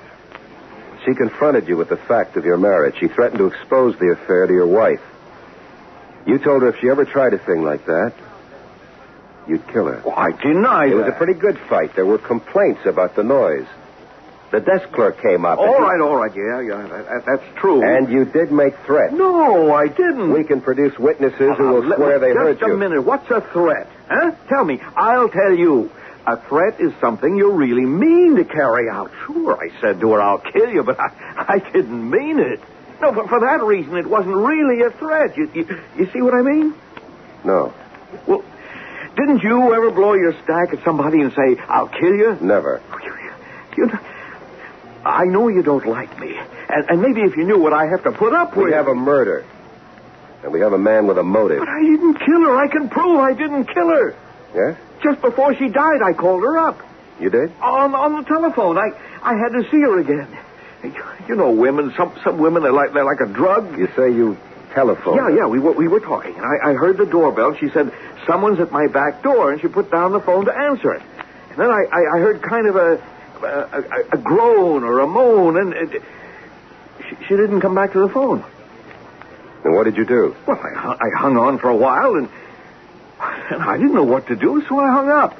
You said you heard a groan or a moan. You couldn't tell which. No, I couldn't. But it did sound as if she might have run into some kind of trouble? Well, yes, it did. Shouldn't you have gone to investigate? How could I? I'd sneaked out of the house to make a call from the drugstore. I had to be back home in 5 minutes to take my wife shopping. Shouldn't you have telephoned the police? Yeah, well, I I suppose I should have, but I didn't want to. I was afraid I'd get involved. So knowing that she might have been in serious trouble, you simply forgot about the whole thing. You don't know my wife. She can make my life a living hell. She was killed by a bullet from a .32 caliber revolver. I can't divorce her. She has all the but money. Miss Rawlinson did not die instantly. Couldn't Juanita understand She that? fell to the floor unconscious. Her body wasn't discovered until 3 hours later. It's possible that if she'd had prompt medical help, she might still be alive. Well, what I did, I know it was despicable. Oh, yeah, I know. But it certainly wasn't against the law. Of course, we only have your word for the telephone call. Oh, no, I called. How can you prove that you were the one who made it? I tell you, I called her. On the other hand, you could be the one who killed her. Oh, no.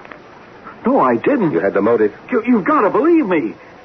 I've also got to book you. Book me? What does that mean? As a material witness, at the very least.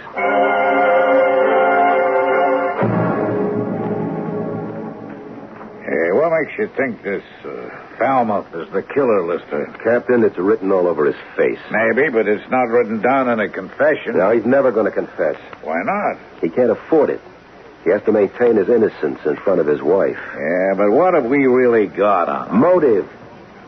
He threatened to kill her. So he's got the motive and he threatened to kill her. You know what a good lawyer can do with that kind of circumstantial evidence? I can get it out of him, Captain. He doesn't have to talk to now, you. Just leave it to me. Frank, you just don't like this guy, so you're letting your feelings... I admit it. I don't like him. What did you do with the gun? What gun? The .32 caliber you used to kill her. I didn't kill her. We're past all that, Mr. Falmouth. I can prove it. They say she was shot at 11:15 in the morning. At 11 o'clock, I was with my wife. We were out shopping. You said that at the time of the killing, you were talking to her from a phone booth. It's true. You live at 116 Rogers Place. The nearest phone booth is at the corner of Boulevard, and that's at least minutes away. We timed it. Miss Rawlinson lived over at Llewellyn Circle. It takes only 3 minutes to drive there from your house. You really have no alibi. I didn't kill her. I'm trying to save your life. Why, I don't know. I guess it's because you have kids. I had no right to do what I did. I'm a thoroughly despicable man, but I don't deserve to be tried for murder. Go ahead. Insist you didn't do it. You won't convince one member of that jury. They won't even have to leave the box to find you guilty of murder one. No. Admit it. Say you're only human. Say you couldn't help yourself. Say you saw your whole world coming apart. The jury's made up of human beings. They can understand that. You won't get off. You'll pay. But the price won't be so high. But I'm innocent. Your problem is you don't listen. Deny it, and you get the book thrown at you. Life. Confess, and you're out before you're even 50 years old. That's still young enough to start life all over again. Somebody has to believe me. Mac, I want to see you for a minute. Okay, Captain. Now, come on outside. Okay, Frank. We gotta let him go. Who? Palma. Who'd you think? Why? He's obviously guilty. No, Frank, he's innocent. We can prove it. Well, we knew all along that Mr. Terence Falmouth was innocent. That was never the issue, as far as we're concerned. But for a while there, it looked as if we might have been in for one of those classic miscarriages of justice stories. Obviously, we're not. But what kind of story will this turn out to be? You'll find out as soon as the second act begins.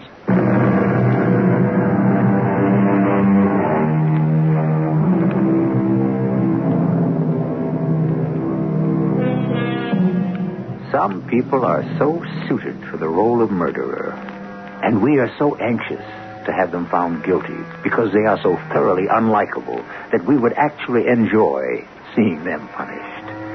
However, unfortunately or fortunately, depending entirely on your personal point of view, we cannot condemn people to prison or execution merely because we don't like them. What do you mean he's innocent, Captain? There's been another murder. So what? This. The victim was shot with a bullet fired from the same gun. I don't believe it. You don't want to believe it. It's impossible. Myers, over at the lab, says he's never seen a more identical match in all the years he's been on the job. No, there's no mistake. Okay, here's what happened. Falmouth killed her. Then he throws the gun away. Somebody finds it, uses it. Ah, come on, Frank. Falmouth has to be guilty. Okay, you're off the case. Hey, no, wait a minute. Look, you've lost your perspective. You hate Falmouth so much. And you don't? Ready? Well, the world's most likable human, he ain't. Even if he wasn't the one who pulled the trigger, he had a part in her death. If the story about the phone call is true, why didn't he get help for her? Frank, you can hate him for that, but you can't send him to jail. We talk about justice. There's going to be justice for Mr. Falmouth. There is already. His wife knows. She'll make him pay. Now, what you have to find out is not only who killed Juanita Rawlinson, but also who killed Sarah Jean Tompkins. Mrs. Tompkins, you say you were sitting in the living room with your daughter-in-law? Yes. I had come here against my will. Why? Is that important? It's a highly personal matter. In a murder case, everything is important.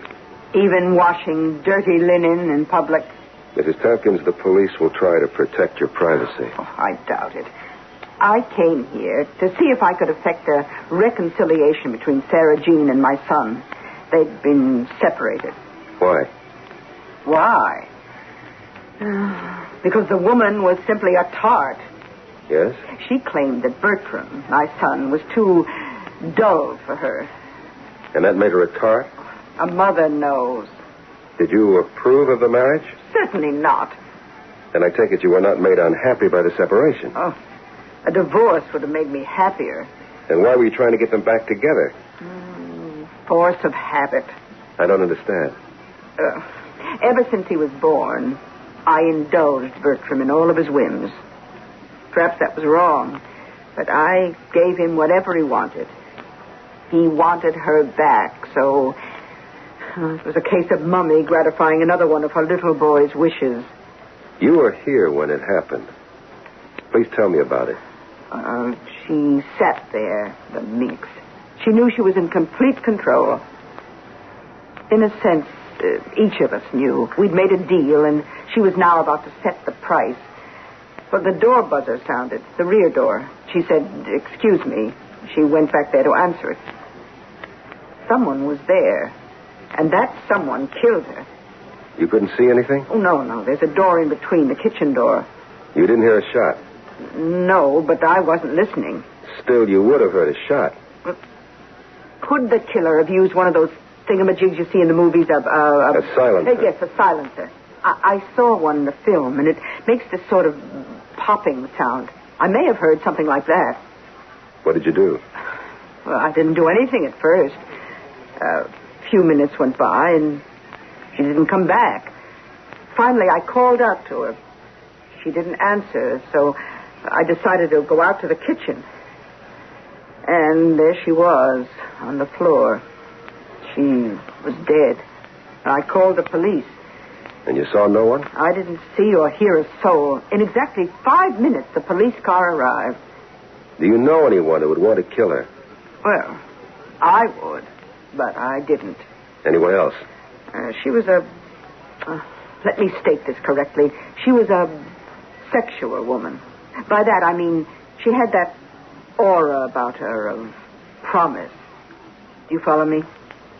Of course you do, being a man. What are you getting at?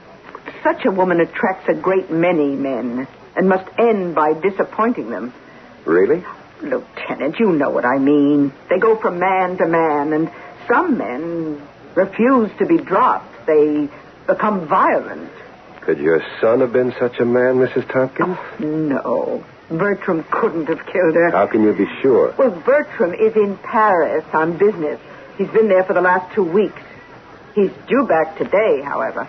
Mrs. Tompkins, you say your daughter-in-law, Sarah Jean, has been active with other men. Can you name any? I don't know anyone's name specifically, but I do know, however, that she must have been. Could you tell me if she knew of Juanita Rawlinson? Juanita Rawlinson. Why is that name familiar? Oh, yes, it was in the paper and on the news just recently. She was also murdered. And not very far from here, in this very neighborhood. Could there be a connection? Oh, excuse me. Hello? Is Lieutenant Lister there, please? Oh, just a moment. It's for you. Oh, thank you. Lister. Frank, get over here right away. We got another one. Another what, Captain? Another murder. Another dame. The same gun. Who is she, Captain? Marilyn Walters. Divorced. Lived alone at Underwood Terrace, age 37. Blonde, attractive. Worked as a draftswoman for an engineering outfit. Okay, she's in her 30s. So are the other two. Attractive. So are the other two. Lived alone. They did, too. In a garden apartment. It's all happening in the same neighborhood. Which means we got ourselves a nut. A nut who goes around shooting good-looking women. Okay, check it out. But I'll bet you won't find a single connection between any of those three women. You say a nut. But what kind of nut are we dealing with? What kind of man are we looking for, Dr. Dinsmore? Well, we're in the realm here of a psychosexual disorder. We have, I'm quite certain, a male who has been singularly unsuccessful with women. Yes? A killer of attractive women is not a new phenomenon. Usually he's the son of a dominant, aggressive mother and a weak but ineffectual father. The mother spoils, showers him with affection. He comes to identify with her. However, since she is the female symbol in his life, he now lives in dread of incest. Therefore, since he sees all women as his mother, he's unsuccessful as a lover. And therefore he kills? Oh, he's not aware of all this. He only knows he cannot consummate a relationship with a woman. Angered, frustrated, he uses another sexual symbol, the gun. I see. Now, you're looking for a man who's approaching middle age. He's shy, repressed, either lives alone or with his mother. He's not married? Of course not. How could he be? Thank you, Doctor. It's all relatively simple.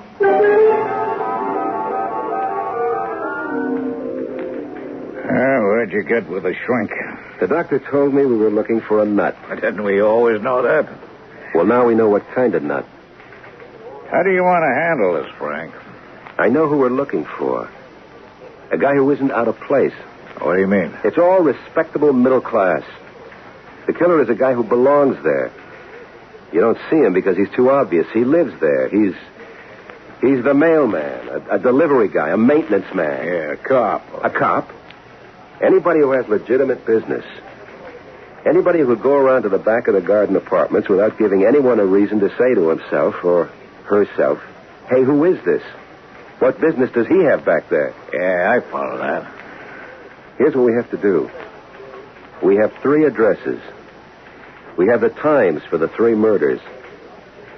Is there a way we can tie one person to all 3 places? Yeah. You mean the same delivery guy could be pegged at those places at the time of each kill? I never said it specifically was a delivery guy. Just find one person who was at each address, for whatever reason. There's got to be some job. Is there anything else we can do?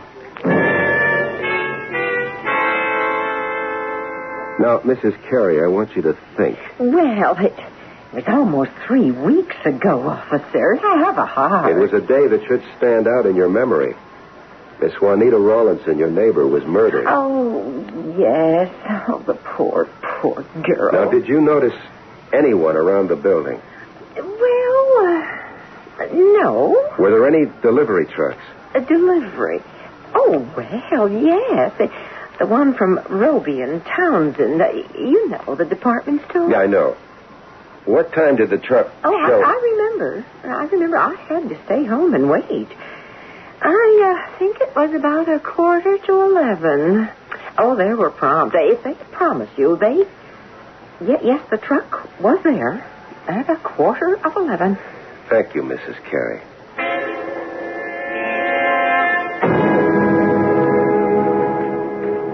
Okay, here's the master list.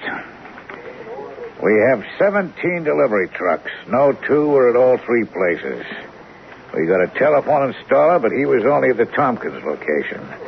The prowl cars that cover the neighborhoods are out because their times are logged to show they couldn't have been any of them there at the required time. We've been days, weeks trying to recreate this thing, and we're nowhere.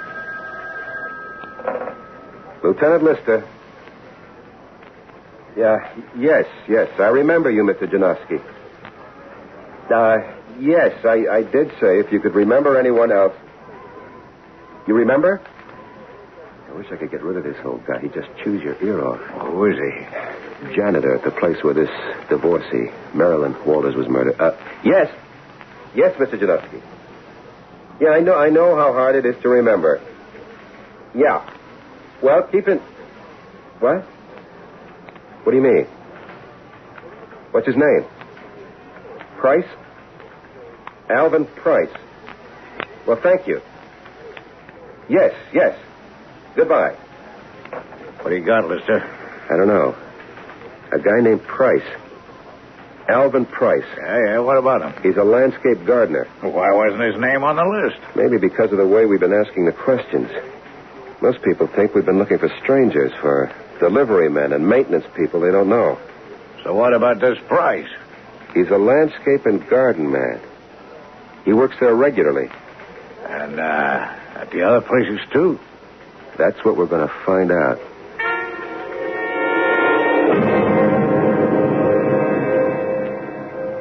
Where are you going tonight, Al? Oh, I got to go out, Felicia. Where? Just, on business. You mean you're going to cut grass in the dark? You're going to plant bushes in the middle of the night? No, I just got to meet a guy. A guy, huh? But for crying out loud, will you cut that out? According to you, I'm having an affair with every dame in Moreland County. Almost every dame. Look, I don't play around. Oh, Felicia, sure. I don't. What a great job for a lover like you. All those good-looking dames all alone in the house during the day while the hubby is gone. What can I do to make you believe that You could spend more time at home. Felicia, look, I got a chance to put through a deal tonight. What's her name? No, it's legitimate. Okay. Don't say I didn't warn you. Oh, look, honey, come on. A married on. man who plays around. But I don't. Come on, Al. You're talking to me. Okay, have it your way. But it isn't my way. It's your way. You're the one who won't listen to reason. I tell you, Al, if you keep this up, you can get into more trouble than you can handle. Felicia, would you let me? No. You let me. 3 women have been killed this past month. Well, what's that got to do with me? You don't know? You really intend to stand there and tell me you don't know? No, I don't. You mean to tell me you didn't do it? Felicia.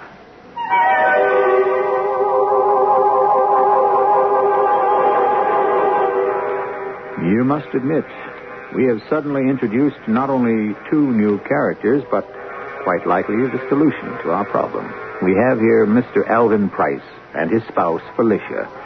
The name Felicia is Latin for felicity. But the situation in the Price household is anything but felicitous. Well, things may become happier in Act 3.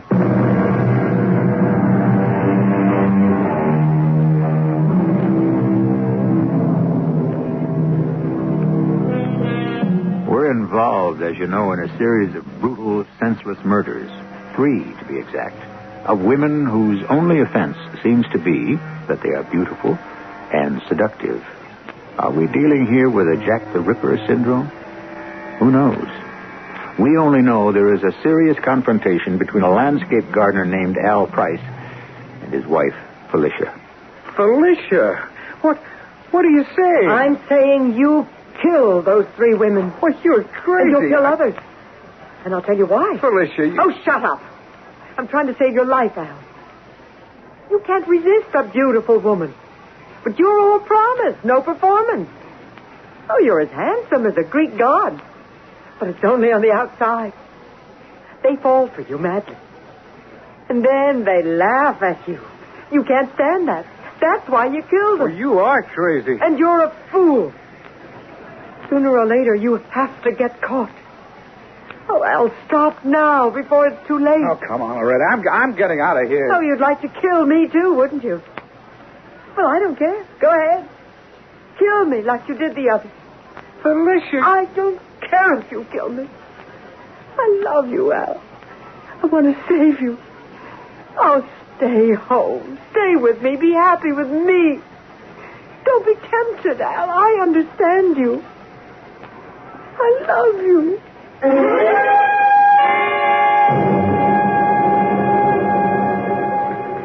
Okay. You're sure? You hired him to work on that day, and he was there. Yeah. Thank you, Mr. Collins. What do you got now, Lister? We could very well have our man, Captain. He was at all three places at the time of each killing. Can that be proved? Absolutely. There are timesheets, witnesses. What it amounts to is this. The morning Miss Juanita Rawlinson is murdered, Alvin Price was working around her apartment building. The morning Mrs. Sarah Jean Tompkins is killed, Alvin Price is working at her garden apartment building.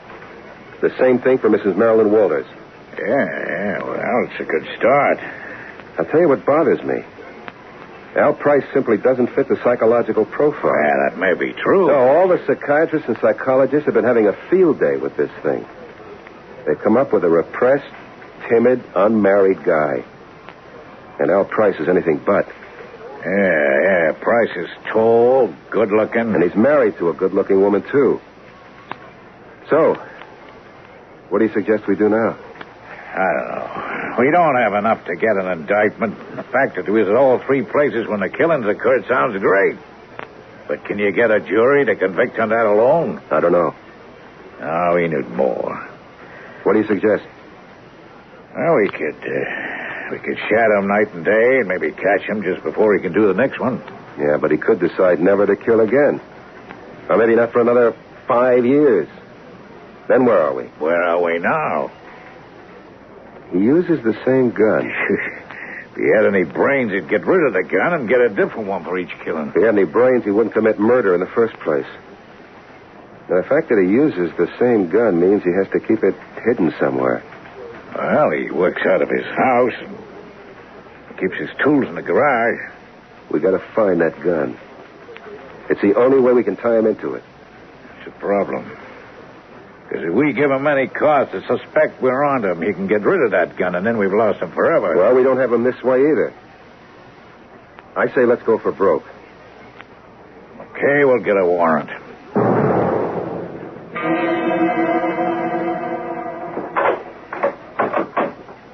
Yes? Police officers. You, Mrs. Alvin Price. What do you want here? Your husband home. Why? We got a warrant for his arrest. Arrest? Arrest for what? Suspicion of homicide. Oh, no. No, you can't come in. I won't let you. I'm sorry, Mrs. Price. Hey, what's going on here? We're police officers. We have a warrant for your arrest. Arrest? Oh, there must be some mistake. May we come in? Look, what's all this about? You're not required to answer any questions. Well, what's the arrest for? Suspicion of murder. Murder? I didn't kill anybody. Specifically, Miss Juanita Rawlinson, Mrs. Sarah Jean Tompkins, Mrs. Marilyn Walters. You deny you know these women? Well, no. I've been working around the apartment houses. I might have known some of them by sight. Shut up, you fool. Now, don't say another word. Yeah, but I didn't do anything for We also have a warrant to search your house. What for? A .32 caliber revolver. Right, go ahead. I got nothing to hide. Hal, are you just going to stand here and let these cops frame you? Alicia, I said I got nothing to hide. Now, go ahead, officer. Search the house for all the good it'll do you. Mr. Price, you recognize this? Recognize what? This .32 caliber revolver and the silencer attached. No. I never saw it before in my life. We found it in the basement. Hal, don't you see what they're trying to do? They're trying to frame you. But it's not mine. You'll have to come with us, Mr. Price. But I swear it's not mine. Why Why did you do it, Al? I didn't do it, Lieutenant. Your gun killed all three of them. Yeah, but it's not my gun. You're going to have a tough time with that in the courtroom. Somebody's got to believe me. We've done some investigating. Why would I own a gun? What would I want with a gun? You do like the ladies. All right, since when is that against the law? You couldn't stay away. Is that why I'm arrested? Al, you killed those women. You were there, and you own the gun. Hey, Lieutenant, you really believe that, don't you? Yeah. This is not a dream. I could go on trial. I could be found guilty. Yes. I don't know what to say, Lieutenant, except I'm innocent. Yeah, I'm sure your lawyer will find a way to save you. You don't understand. I didn't do it. You'll probably plead insanity, and you are crazy to kill like that. But I'm not crazy. How do you know? Look, it could have all been done in what's known as a fit of violent passion. I don't know. Maybe I am crazy. If I listen to you much longer, I'll be convinced. Al, did you... It doesn't make any difference. But did you know any of those three women? Yeah, I knew all of them. I thought so. How well? Real well. I see. Lieutenant, I can't help it. I can't stay away from dames. Maybe it's no help they can't seem to stay away from me either. You were having an affair with each one of them. There's a lot of lonely women. But why did you kill them? Why did you have to kill them? I don't know. I don't know what to say. I don't remember killing him. Okay. But that's not the same thing as saying you didn't kill him. I don't know what I'm saying anymore. I'm sorry, Al. It doesn't even matter. You guys have got me nailed so close to the wall. I'll never get loose.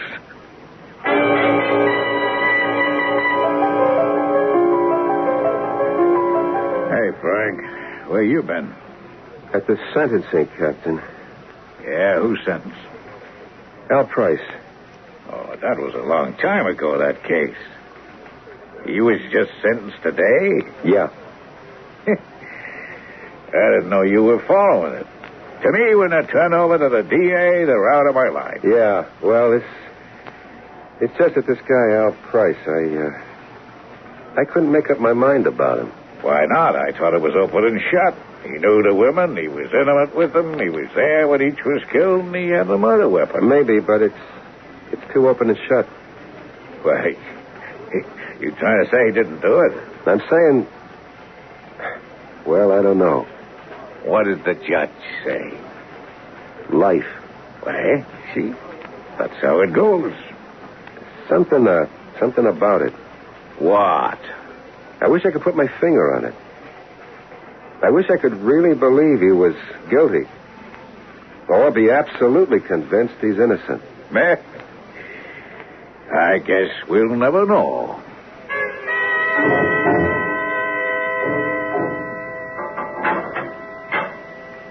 Hello, darling. Oh. Hello, Felicia. It's a bad day out. You didn't have to come here in this weather. Oh, these visits are all I have to live for now. Can't be much fun for you. My whole life with you hasn't been much fun. I knew you never loved me. Felicia, You married me, Al, because I was beautiful and my father had money. Your love cooled when the cash ran out and my looks faded. Oh, please, Felicia, But you see, I was stuck. Because I still loved you. I'm sorry. I knew there were other women. Oh, you tried to lie about it. Well, I didn't want to hurt you, But so... you did. Oh, I knew about each one of them. I'm sorry. You keep saying you're sorry. Oh, what else can I say? We were married less than a year when you were unfaithful to me. I'm sorry. Don't say that word again. You couldn't wait to leave me and be with someone else. And I, poor, foolish me, I just took it. I'm warning you.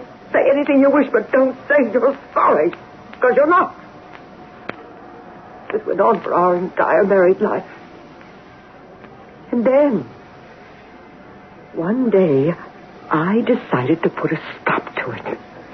I would end all of your extramarital affairs. Felicia, I said I was sorry. Oh, you're not nearly as sorry as you're going to be.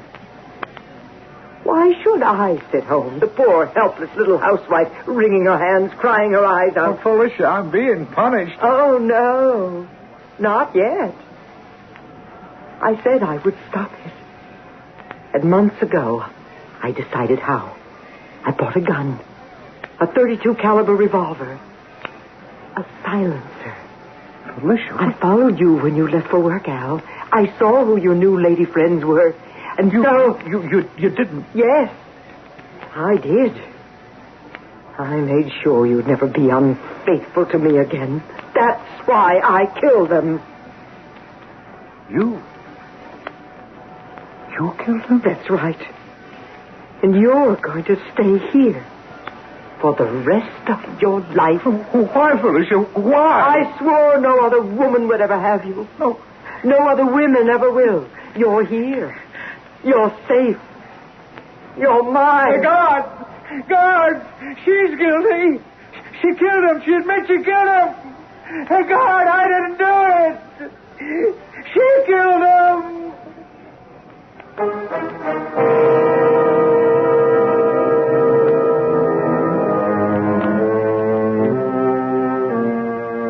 And here the story ends. Or does it? The way we heard it, he's innocent. But can we be sure? He claims he didn't kill them. But who says he's telling the truth? Why should she confess to him that she's the guilty one? And you must admit, it's a terrific form of revenge. And she has been the woman scorned. Well, who says life is simple? I shall return very shortly. How does your laxative work? Many brand name laxatives contain ingredients that expand in your stomach. That's how they work. We know a medicine that works differently. It's in the X-Lax pill. Overnight, the X-Lax pill gently stimulates your system's own regular rhythm. Stimulates your system for relief in the morning. No surprises, just relief in the morning. That's the X-Lax pill. Try it tonight with confidence. For occasional use only as directed. X-Lax pills. You probably don't go to your True Value hardware store just to buy batteries. Hi, Pat Summerall. You probably pick up some while you're there just because you happen to see them at the checkout counter. But now here's a good reason to go to your True Value hardware store just to buy batteries. Now you can get a 4-pack of ever-ready C or D size batteries for just 77 cents with a coupon from the Super 7 Value Circular. That's 4 C or D batteries for just 77 cents. You might not need batteries right now, but remember those times when you needed a flashlight and the batteries were dead? Or the time when you were going to the beach with your portable radio. And guess what? No batteries. So now's the time, while they're on sale. Get a 4-pack of ever-ready C or D size batteries for just 77 cents with a coupon from the Super 7 Value Circular from participating True Value hardware stores. And remember, True Value, that's more than just a name. It's their way of doing business. And tell them Pat Summerall sent you.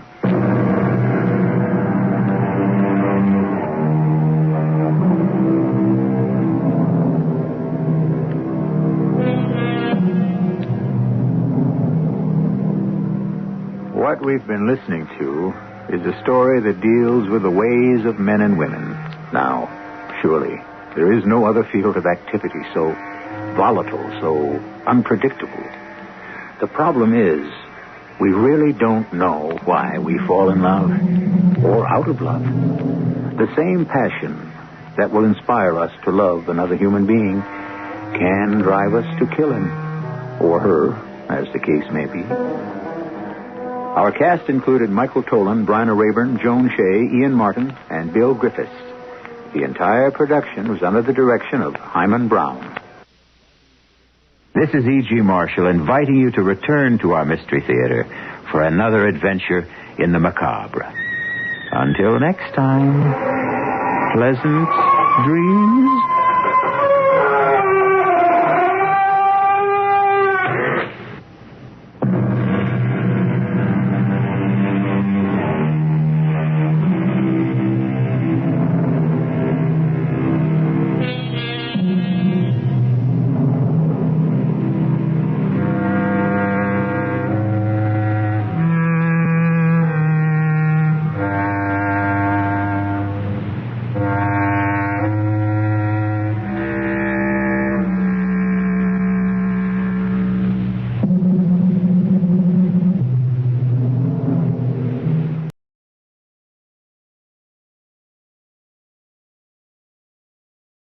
CBS Radio Mystery Theater presents...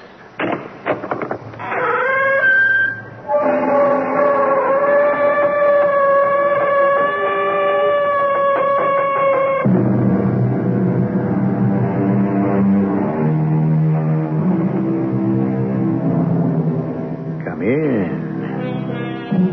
Welcome. I'm E.G. Marshall.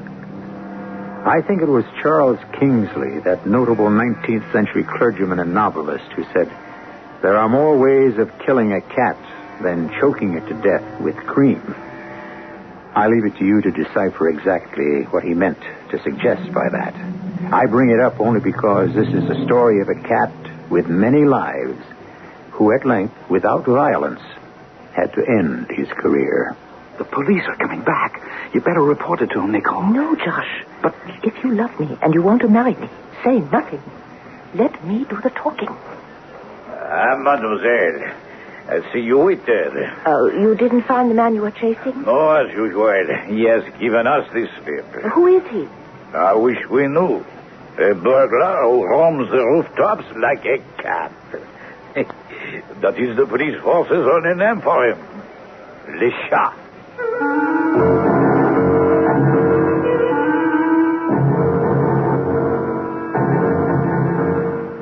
Our mystery drama, The Cat is Dead, was written especially for the Mystery Theater by Ian Martin and stars Marion Seldes and Ian Martin. It is sponsored in part by Buick Motor Division and Contact, the 12-hour cold capsule. I'll be back shortly with Act One.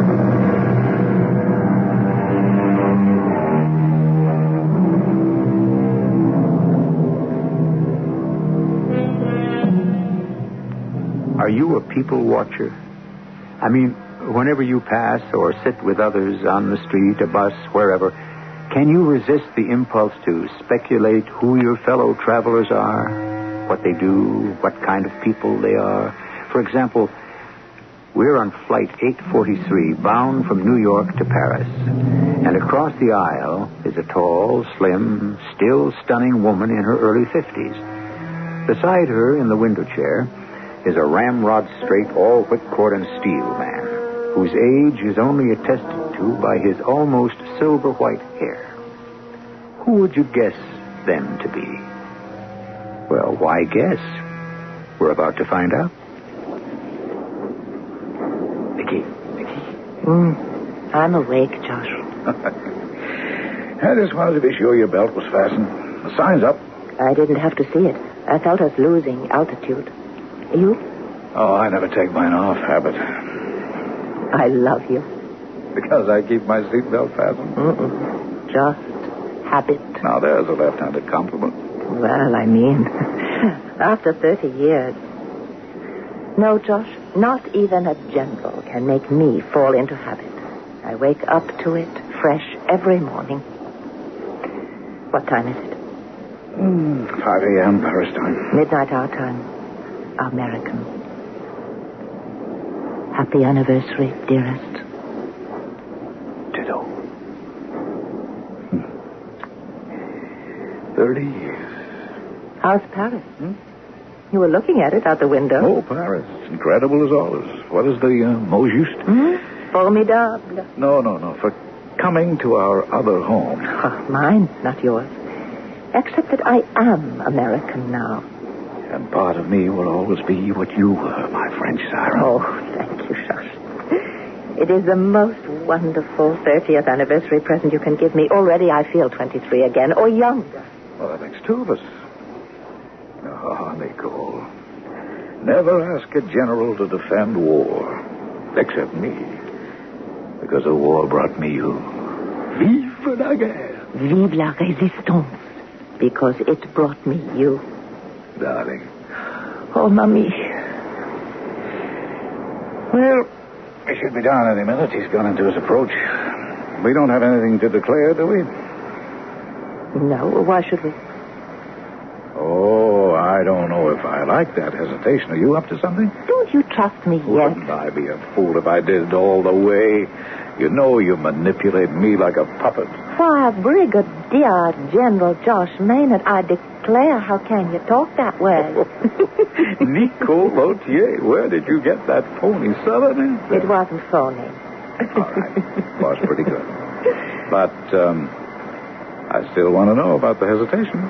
Oh, that pause was only because I wasn't quite sure what it was you thought I ought to declare. Shall I tell the customs officer if he asks me that I love you? Oh, all right. Forget it. The only reason I asked is that I'm so anxious to get to the hotel, unpack, and start prowling all the old haunts. You, don't mind being on the left bank? Oh, Josh, we're here to return to the past and make it live again. That's the best present you could have given me for my 30th anniversary. To get rid of all those 30 years and to go back as near as we can to where it all began.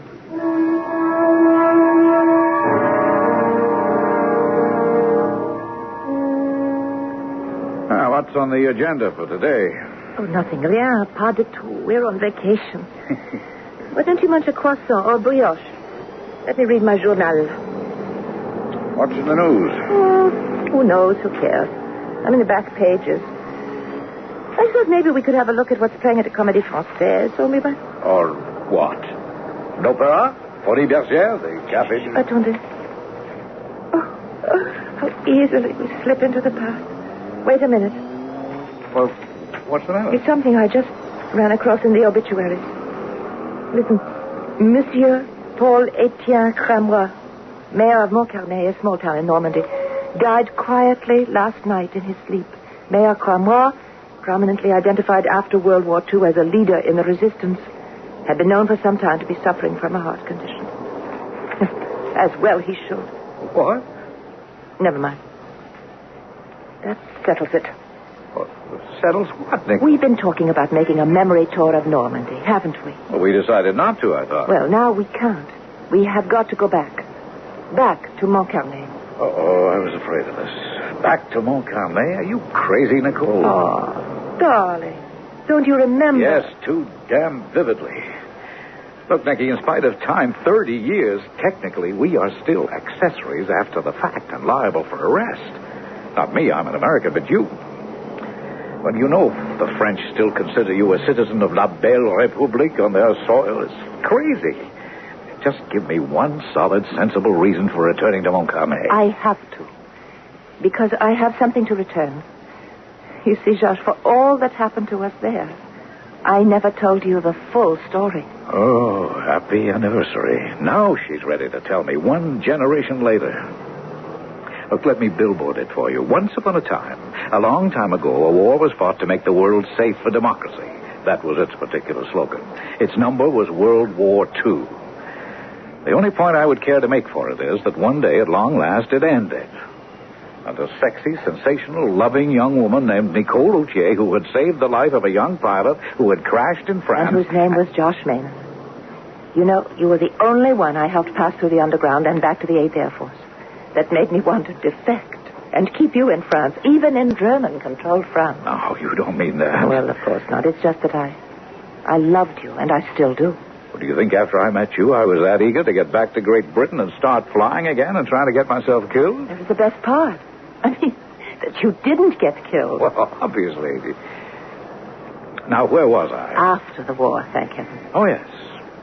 When I found you again, and I was still trying to persuade you to marry me. Well, I wasn't sure I had enough to offer you. And face it, you were not all that sure about me. In the excitement I knew of what war, I wanted. You thought you knew. No. Listen, Montcarnet has settled it for us. Don't you remember? After the E-Day, when we got together at last, we took that trip by car through Normandy. Oh, how could I forget? All right. And it all started with us getting lost. Oh, what a lovely night in autumn it was. The moon riding high, tossed like a ship at sea on scudding clouds. 1946. Over 30 years ago. Lights ahead, Josh. We're coming to a town. Town? Oh, yeah. It ought to be Montcarnet, according to the map. Why are you stopping? The guy on a bicycle. Maybe you could recommend a possum. Oh, we're in luck. Who could be better? It's a gendarme. Hey, Monsieur Gendarme. You scared the poor man so he almost fell off the bicycle? You called me, monsieur? Yeah, I'm sorry I startled you. Very well, monsieur. Sorry if I barged into the middle of your concert. Pas de quoi. After all, I paid nothing for the ticket, huh? But enough. May I be of assistance? Oh, yes, we haven't been here for many years. So many things have changed. So we thought by now we would have been... In Montcarnet. Ah, Montcarnet. But you are almost there. We would like to stay overnight. There must be an inn or a pension. You and your wife? No, not my wife. My name is Maynard. I'm a major in the 8th Air Force. Ah, then bienvenue, Monsieur Major. And this is my fiancée, Nicole Autier. Nicole Autier? Oh, Dieu. Un moment, s'il vous plaît, my lantern. Oh, it is vraiment you, mademoiselle. You know me. Know you? Voyons. I remember so many years ago. You used to sing in Paris at Le Palais, no? Oh, I just filled in. I was not known. Oh, you were to me. You are kind to remember me. How could one forget? How you sang. I was, of course, covered with shame. Why? Oh, évidemment. I should have known who I was worshipping. But those were the years of the war, and the whole world was upside down. Are you still singing? Oh, no, I have found a better career. Ah oui, l'avenue d'amour. C'est votre mari, ce soldat, Mike. No, this young American soldier is still my fiancé. But you've got the right idea, gendarme. Marie is what I want to be. You would be lucky, Monsieur l'Américain. And I think you too, petite chanteuse. These will be bad times for France after the war. Marry him and go to les États-Unis. I am going to take your advice, I think. But first, Monsieur le Gendarme, we need some place to stay for tonight. Oh, of course. Mille pardons. Voyons. If you are to reside in Montcarnet, there's only one choice. L'auberge. Down the road, next turn to the right, drive 1 kilometer to the heart of town. You cannot miss it on the left. Very small, but for les amis, très important. Well, if it's right for lovers, it's sure right for us.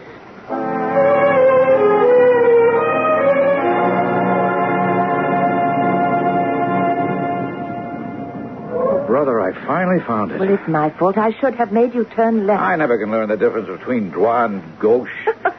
In the world to come for the rest of our lifetime, I think you'd better. Well, I don't know about the right, but I don't expect to be bearing that far left. It's no time for a political discussion. We need accommodations for the night. Go see. Looks pretty dark. Well, it's pretty late. Now go in and see if you can wake up the concierge. He? Oh, aren't you coming with me? No, I think I'll just stay for a moment and look at the moon. Okay, moon lover. Won't be a minute. Au clair de la lune, mon ami Pierrot, ouvre-moi ta porte.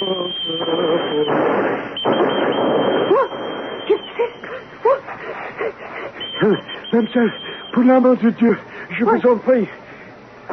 Nicole. What? Oh, Barret.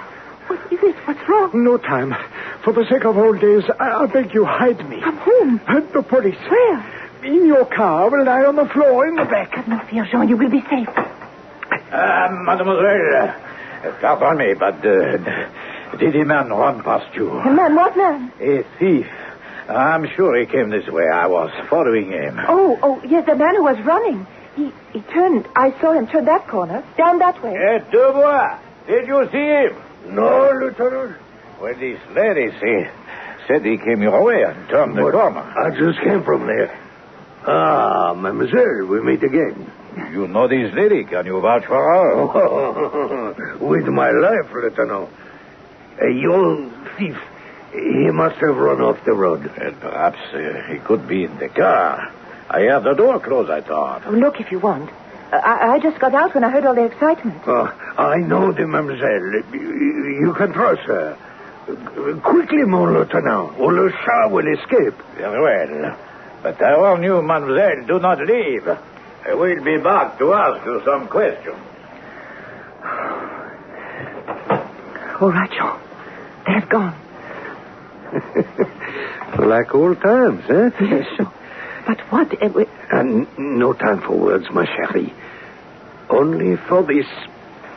Oh. God bless you. Au revoir. Au revoir, Jean.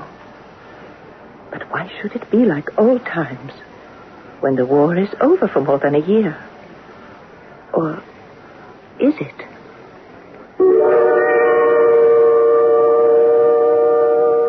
So, now we know who the people we were watching are today.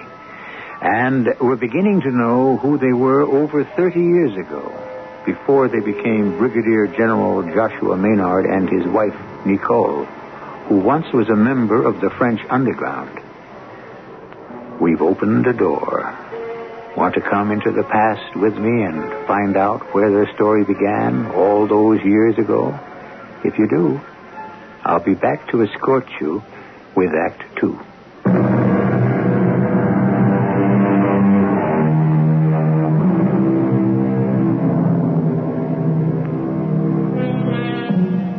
You'll remember we left Nicole in the year 1946, gazing after the two French policemen who were chasing a man named Jean Barrère, whom she had just hidden from them.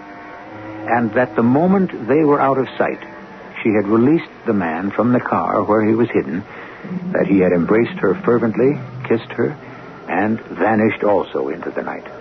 Now, Josh, a major in the U.S. Air Force, still in uniform in those days, comes rushing out of the inn to her. Nicole! Nicole, are you all right? Ça marche, chérie. Do not worry. But I heard shots. No, not at me. Oh, what was it all about? Just after the cops ran off, I saw you helping some guy out of our car. Listen to me quickly and understand. I have just aided a man to escape from the police. What? Why in the name of... Don't ask questions, Josh, please. This man who escaped, we were in the underground, the resistance together. His name is Jean Barrère. Okay, the resistance. That was the war, and you had to choose up sides. But now, Nicky, you don't know what this guy has done. He could have murdered someone. No, not Jean. Come on, he didn't kill anyone during the resistance? That was different. In peace, Jean could not harm a soul. He's too gentle, too kind, too... What would you say? Moral. No, I know him too well. Now, Clinch, I saw you know him very well. I think you're crazy to take any chances. In the old days, such a short time ago, we took many chances together, Jean and I. You were one of them, although you never knew him. You mean when I crashed during the Stuttgart raid, he helped you and the others smuggle me out and back to England? He was the one who picked you up when you parachuted down. He risked his life for you, dragging an unconscious man in daylight right under the noses of the Germans to one of our hideouts. Oh, so my hat's off to him, but these are different times. What different times? To help any member of the underground is simply a reflex action, as tonight. And at any time, I would trust Jean with my life. I would always be sure that... What is it? There's something in the pocket of my coat. He must have slipped it there when he embraced me. What? It's a necklace. Diamond necklace. Shh. The police coming back. You better report it to No. But if you love me, if you ever want to marry me, say nothing. Let me do the talking. Mademoiselle. I see you waited. That is good. You didn't find the man you were chasing. No, as usual, he has given us this slip. Who is he? Oh, I wish we knew. We know him only as the Shah. But Guillaume tells me that you and he are old friends. Murray, you don't know. I do not claim so close an acquaintance. Anyone who has sung together at the Lapin Agile is an old acquaintance. Je vous remercie. And your companion? Major Maynard, 8th Air Force, and my fiancé. Ah, c'est bon. The 8th Air Force was the savior of France. Well, I wouldn't go that far, but I would. So you and Mademoiselle are beyond reproach. I was going to ask to search your car. Oh, go ahead, go on. Yes? What is all this excitement about? During the past few months, Mademoiselle, we have had a series of robberies in our town. I have men who can climb buildings as quickly and surely as they can. Enfin, since we do not know his name, that's what we call him. Le Chat. But what happened tonight? Tonight, he robbed again. And again, as usual, gave us the sleep. Will you be staying here for tonight, mademoiselle? Josh? Oh, yeah, they have 2 rooms open for us. But why, Lieutenant? The city police will want to see you personally because, believe me, we are determined to catch and punish this man, Le Chat. For he is a thief of the most formidable.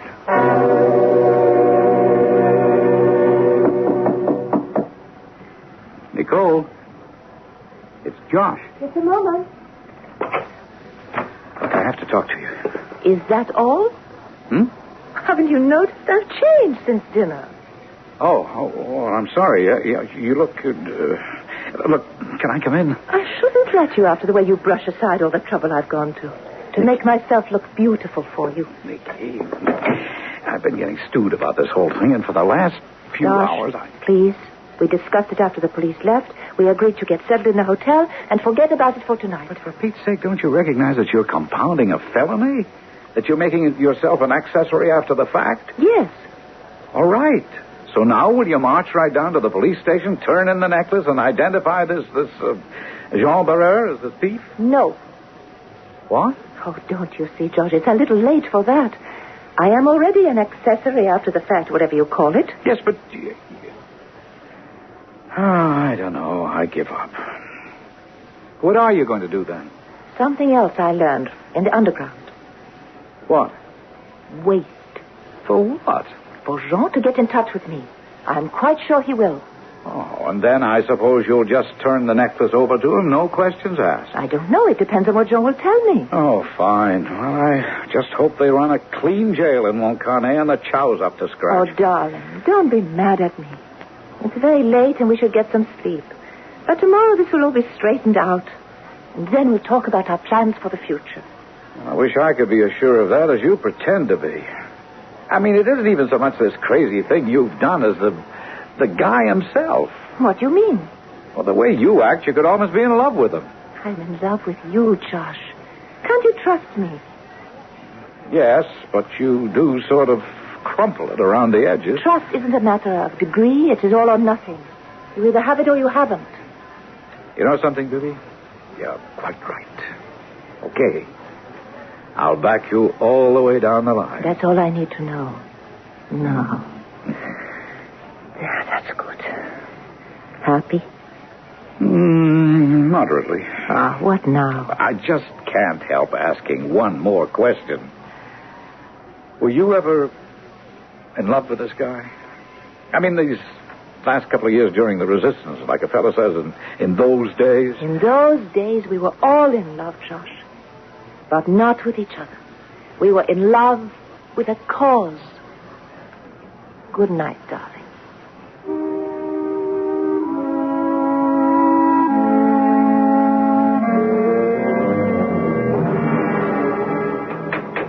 Nicole!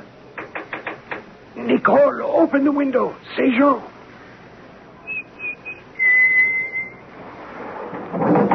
Jean?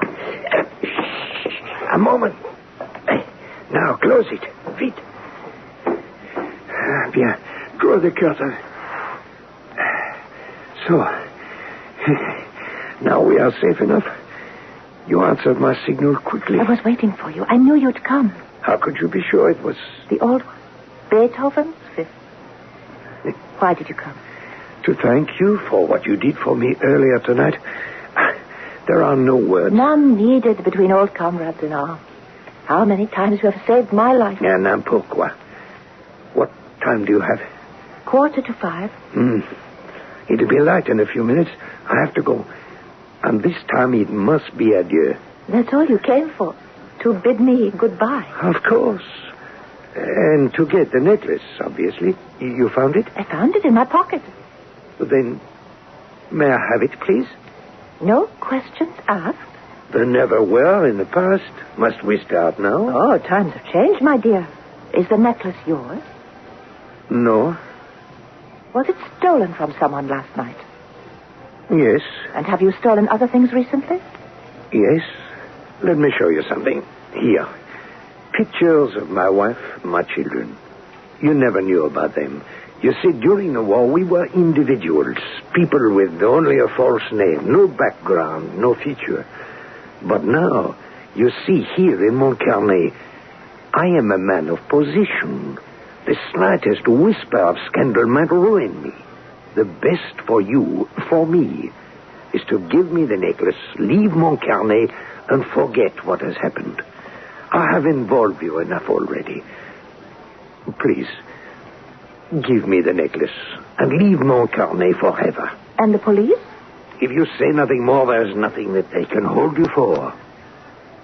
I will give you the necklace on one condition. And that is?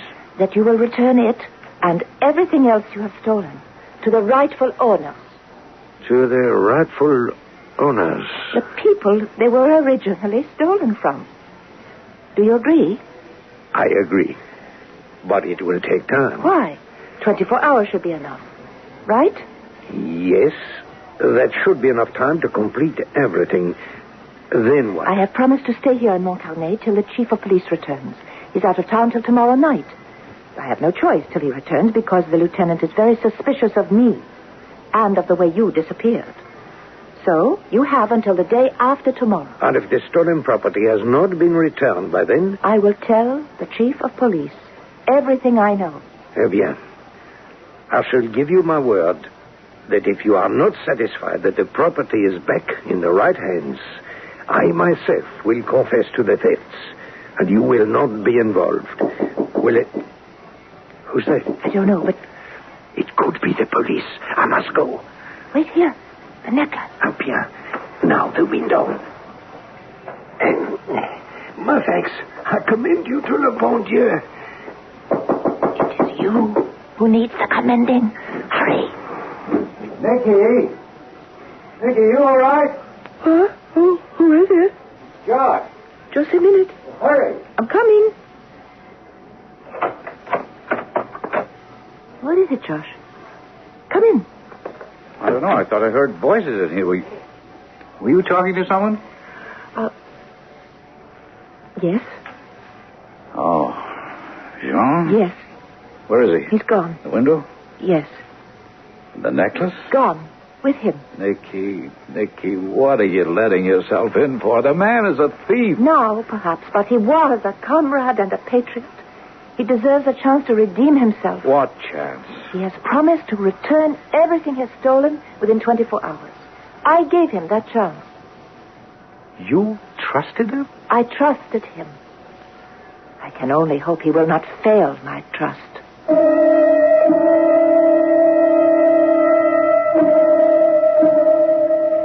Anytime you reach for a quote, it's odds on that it will be from the Bible or William Shakespeare. This time it's from the latter, and we're going to take the liberty of substituting one word. The quote: Misery acquaints a man with strange bedfellows. Change misery to war, and do you have a true description of Nicole's old comradeship with Jean? Or is he really an honest man who will live up to his promise? I shall return shortly.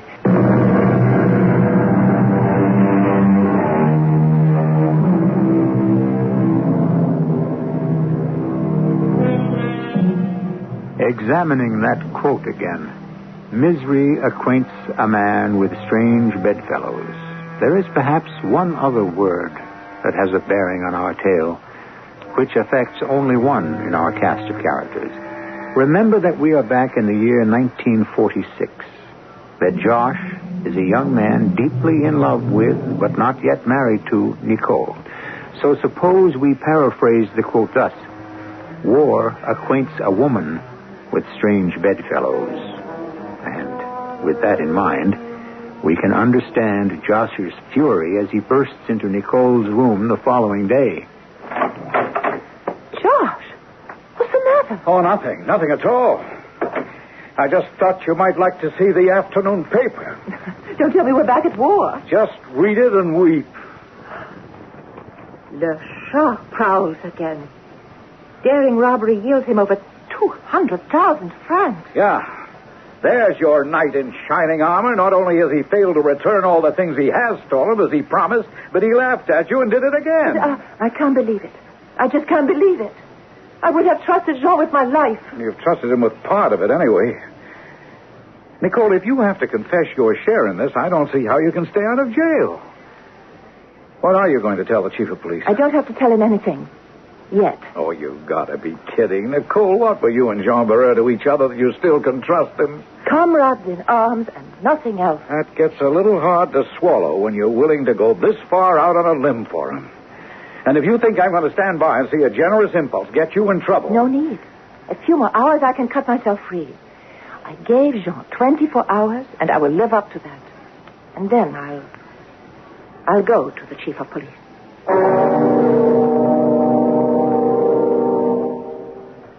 Mademoiselle Autier, the chief of police will see you now. Very well. I'm going with you. Why? Are you afraid I won't tell the truth? I'm sorry, Monsieur Ménard. But the chef wishes to see the Mademoiselle alone. Too bad about him. I'm still going along. Please, Josh, don't make a fuss. Okay, I don't like it, but... Okay. Just keep your fingers crossed. Hello, Lieutenant?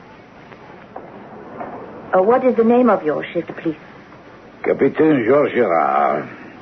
No, permettez-moi. Capitaine Girard. Mademoiselle Nicole Autier. Thank you. Come and leave us.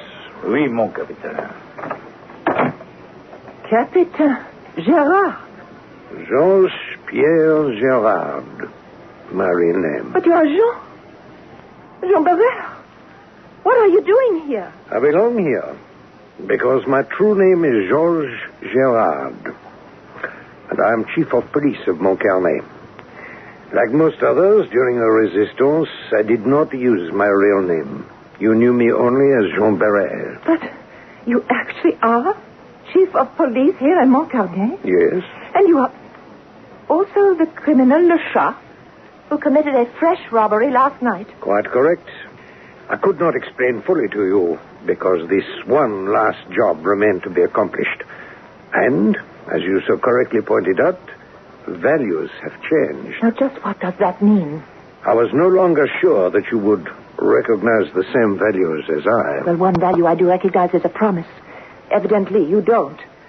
That the money and the jewels should be returned to their rightful owners. Well, have they? I shall let you be the judge. Enfin, let me explain. As perhaps I should have done before. As you know, situated where we are, Montcarnet was the resistance movement until our underground was wiped out when one of our members betrayed us. He is since dead and matters no longer, but the rest of us had to escape. Many of us were helped by neighbors. Some betrayed. But, like everything else in the world, nothing is black and white. What do you mean? I mean that some of us were forced to deal with the gray people. Those who are willing to help us escape, but for a price. Mon Dieu, to feast and grow fat on the desperate and the helpless. That is to forfeit all claim upon humanity and its rights. The gray people. These are the people you have been robbing. Here is a list of the stolen goods. Stolen? Let me show you. Stolen last night from Lemaitre, the jeweler. 200,000 francs in diamonds. The price to the very sou that this jackal demanded from my friend Moret to hide him in the back of his car and drive him through the German patrols to Holland on safety. Moret, who risked his life 1,000 times for France, and who lives now blind and alone in Paris. Here is another. 250,000 francs stolen from Blanche, the printer. The price of a forged carte d'identité to enable Pierre Dunois to escape.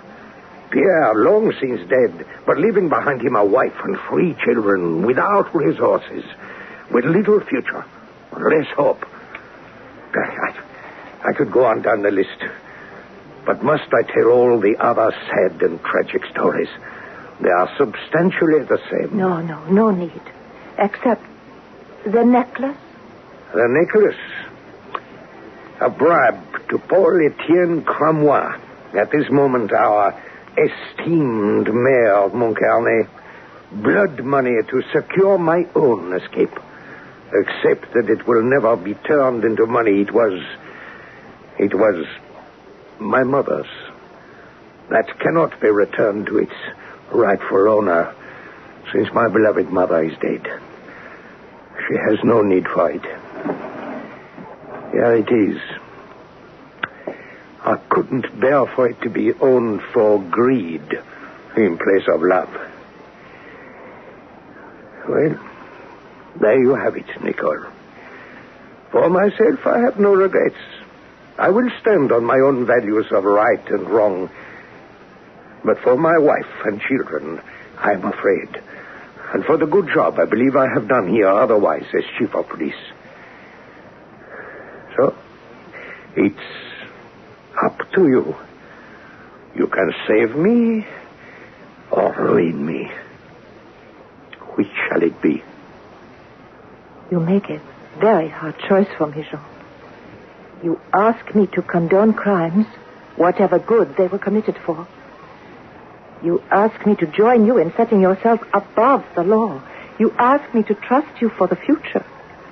To accept your word that your private crusade is finished. You ask a great deal. See, I see that I ask too much. I want you to leave now, Nicole. And as soon as you are gone, I will surrender myself to the lieutenant of police and admit my crime. No, Jean. Sit down again, please. I have something to do first. I wish to make a statement. Would you send for a stenographer? And may I have a witness? He's waiting outside. Who? My future husband, Major Josh Maynard. Josh, this is the Chief of Police Gerard, with you as witness, and aware that a transcript is being made of all I say. I wish to make a statement. 3 nights ago, a man named Jean Barrère came running down the street in front of a hotel with the police chasing him. Because of my past knowledge of this man, believing in him and his basic morality, I helped him to escape from the police. Nicky, hold it. Don't do this. Wait till you have a lawyer. Please, Josh. On thinking things over, in spite of the fact that I believe this man, in my heart, is innocent of any crime, I decided the best thing to do was to make this confession to the police and, having identified the man, leave it up to them to trace and find him. That is all. One more thing, mademoiselle. What did you say the man's name was? Jean. Jean Barrère. Monsieur Gerard. Then, I can promise you, if this Jean Barrère ever shows his face again, he will be punished to the full extent of the law. And am I free to leave, Monsieur Gerard? Yes, mademoiselle. Free to leave. Oh, just one more thing. Yes. Mon ami Americain, you are in love with this young lady? Too darn right. Then I ask you to forgive me this. I have stolen a kiss, young man. I saw you flinch. But believe me, oh, please believe me, sometimes there are urgent reasons for stealing. I don't get it. Perhaps not. But I'm sure your bride-to-be understands. I will leave it to her to explain. Only, let me assure you, this was not a kiss out of passion, but out of love and respect.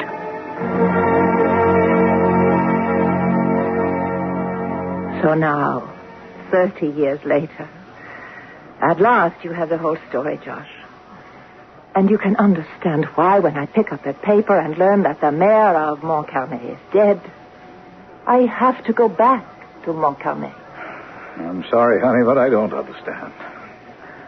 Why do we have to go back there? It's past history. Not quite. Oh, you're so anxious to see Jean, whatever his name is again? No, I have something to return. What? The necklace. You mean you've had it all these years? As long as the estimable mayor of Montcarnet was still alive. Obviously, Jean had no use for it. Since he heisted it from the mayor, I see your point. And besides, I thought it was a good idea to hang on to it as a guarantee of, well, Jean's good behavior. Okay, darling. You know I can't refuse you anything. Oh, I have to take it to him. It was his mother's. And though she's long since dead, I think it belongs to his wife. You know something? What? I love you. Still, after 30 years of marriage. After 70, 80, 100... And you know how I can prove it? How? I'm still jealous of every other man now, today, tomorrow, and yesterday in your life. Like what? Like, when you see this cat burglar patriot top cop again, you wouldn't be planning to return anything else, would you? What, for example? Well, for example, there's still the matter of that goodbye kiss he swarmed all over you. 30 years ago, you still remember. Yes, and I still resent it. Then I have a better idea. I will let you return it right now. Oh, now you're talking. Oh. Well, better than the chief of police? So much better, darling. That was a kiss that didn't have much respect, but it did have love and passion. We can always go to Montcarnet tomorrow.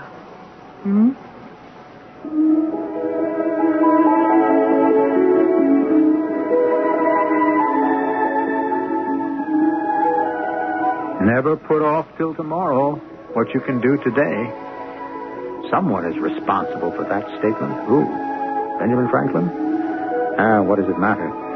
It's a piece of very specious wisdom, especially in a case like this, where love is concerned.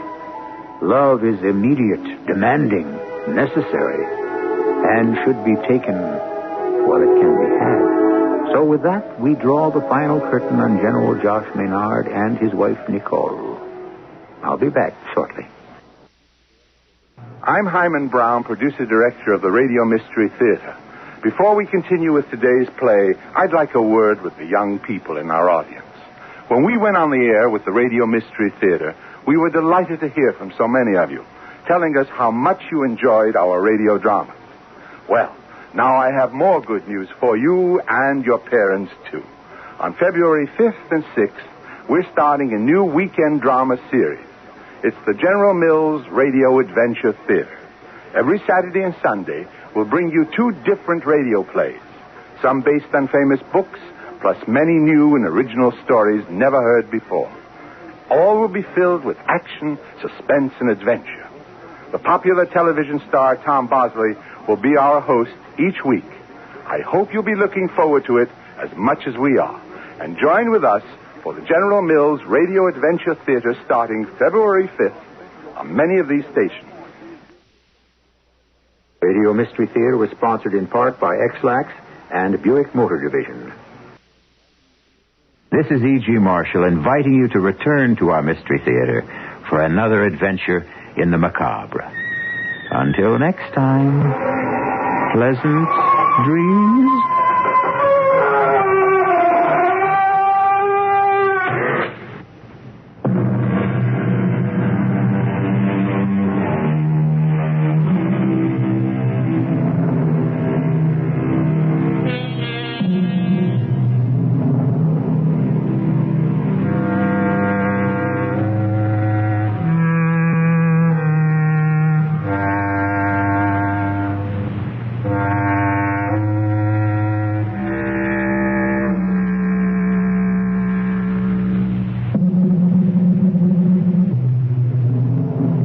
CBS Radio Mystery Theater presents...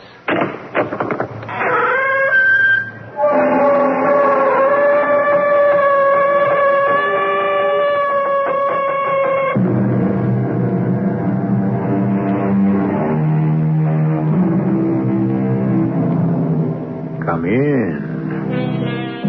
Welcome. I'm E.G. Marshall. No one comes into the world by choice. No one has a voice in this momentous decision. No one asks to be born. Pushed by the mother, pulled by the doctor, the brand new being is introduced to his life.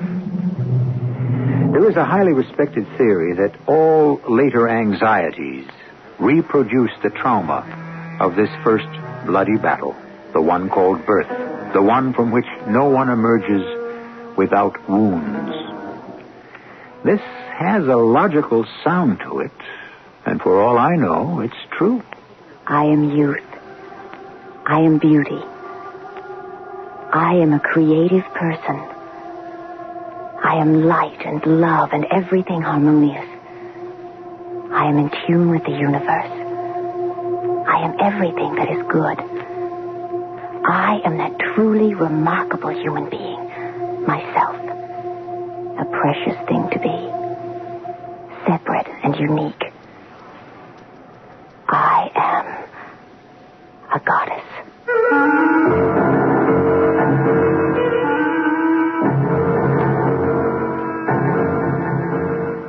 Our mystery drama, I Pronounce You Dead, was written especially for the Mystery Theater by Elspeth Eric and stars Morgan Fairchild.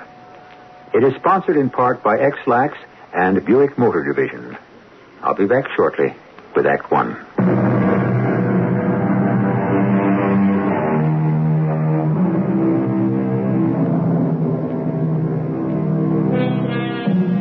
It's a Midwestern town, neither very large nor very small. Its citizens, for the most part, are neither very rich nor very poor. They would call themselves comfortable, and so they are. So are their homes, and it's in one of these homes that we begin our story. My name is Helen Todd. I live in this big old White House with my mother and my father and my brother Kevin. I'm finishing up my last year in high school. Right now I'm dating Billy Masters, who is tall and good-looking, captain of the football team. I was nominated to be president of my class. Even though I didn't win, it's obvious that I'm popular and well-liked. But is all this important, really? I mean, I don't take any of it seriously because the minute I graduate, I am going to cut out of here and become an actress. And my whole life will change. And nobody knows I'm going to do this. Not my father or my mother or Kevin or even Billy. No one. But I know it. And I know it will be wonderful.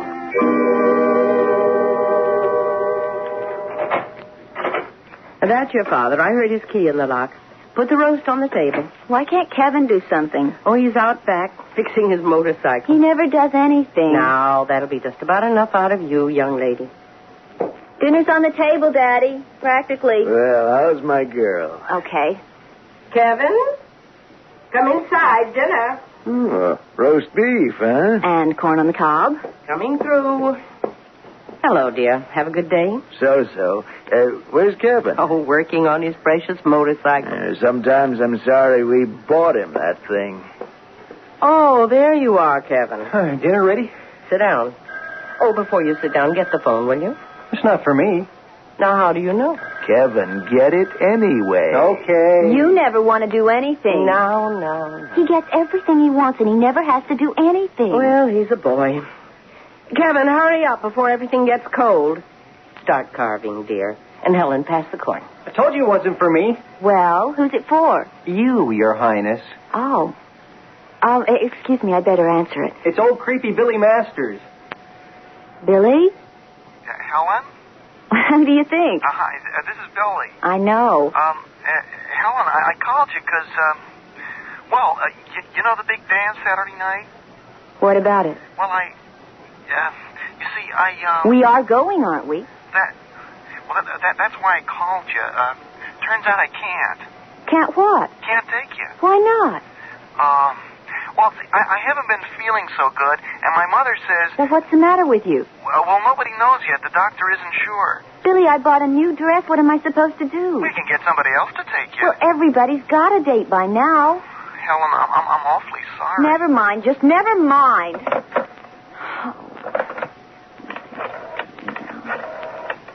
Helen, you coming back to eat? Everything's getting cold. Tell Bill you'll call him back, dear. Yes? Oh, Mr. Smith? Yes? This is Helen Todd. I have to see you. It's terribly important. Right now? Well, after dinner, if that's all right with you. In about an hour. Yes, that would be fine. I'll see you then. The door will be open. Walk right in. Oh, thank you, Mr. Smith. Helen? Yes, I have to go out right after dinner. Where to? None of your business. Helen, don't be rude. Where are you going? I have to see a friend. Oh, somebody we know? Well, no, I don't think so. It's somebody I just met myself a short while ago. Would you pass the corn, please?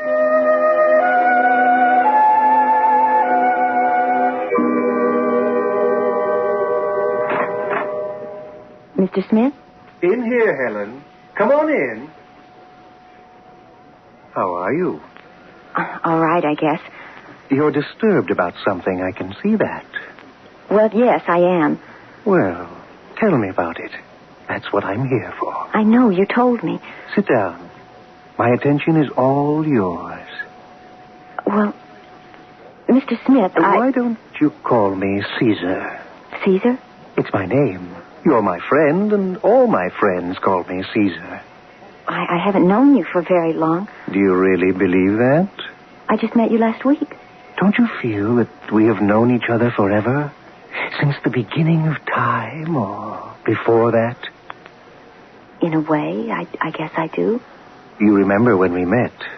Physically met, I mean. Well, yes, that's why I told you about the group mind feeling. Do you have that feeling? I think I'm beginning to. That's why I called you. And in the group mind, we are all one. Yes. Yes, I believe that. Therefore, it must follow that you and I have known each other forever. Must it not? I guess so. You must not guess. You must know. You must feel. You must believe. Otherwise... I do. I know. I feel. I believe. I do. I speak of the higher mind, of course. Not the minuscule part of the mind which deals with multiplication tables and the dates of treaties and wars and such trivia. I know. Really, I do. And this higher mind has a center, a core of magnetic power. I know. Which can be animated into creative action. Yes, I know. And when I'm an actress... This center of dynamic power can be charged precisely as a battery can be charged with cosmic magnetism. Oh, yes. A magnetic field which can attract into your orbit the money you want, the love you desire, the friendships you seek, the work you aspire to, and all the mental, material, and spiritual treasures you yearn for. Oh, I believe that. I do believe it. Are you sure? Are you sure you truly believe it?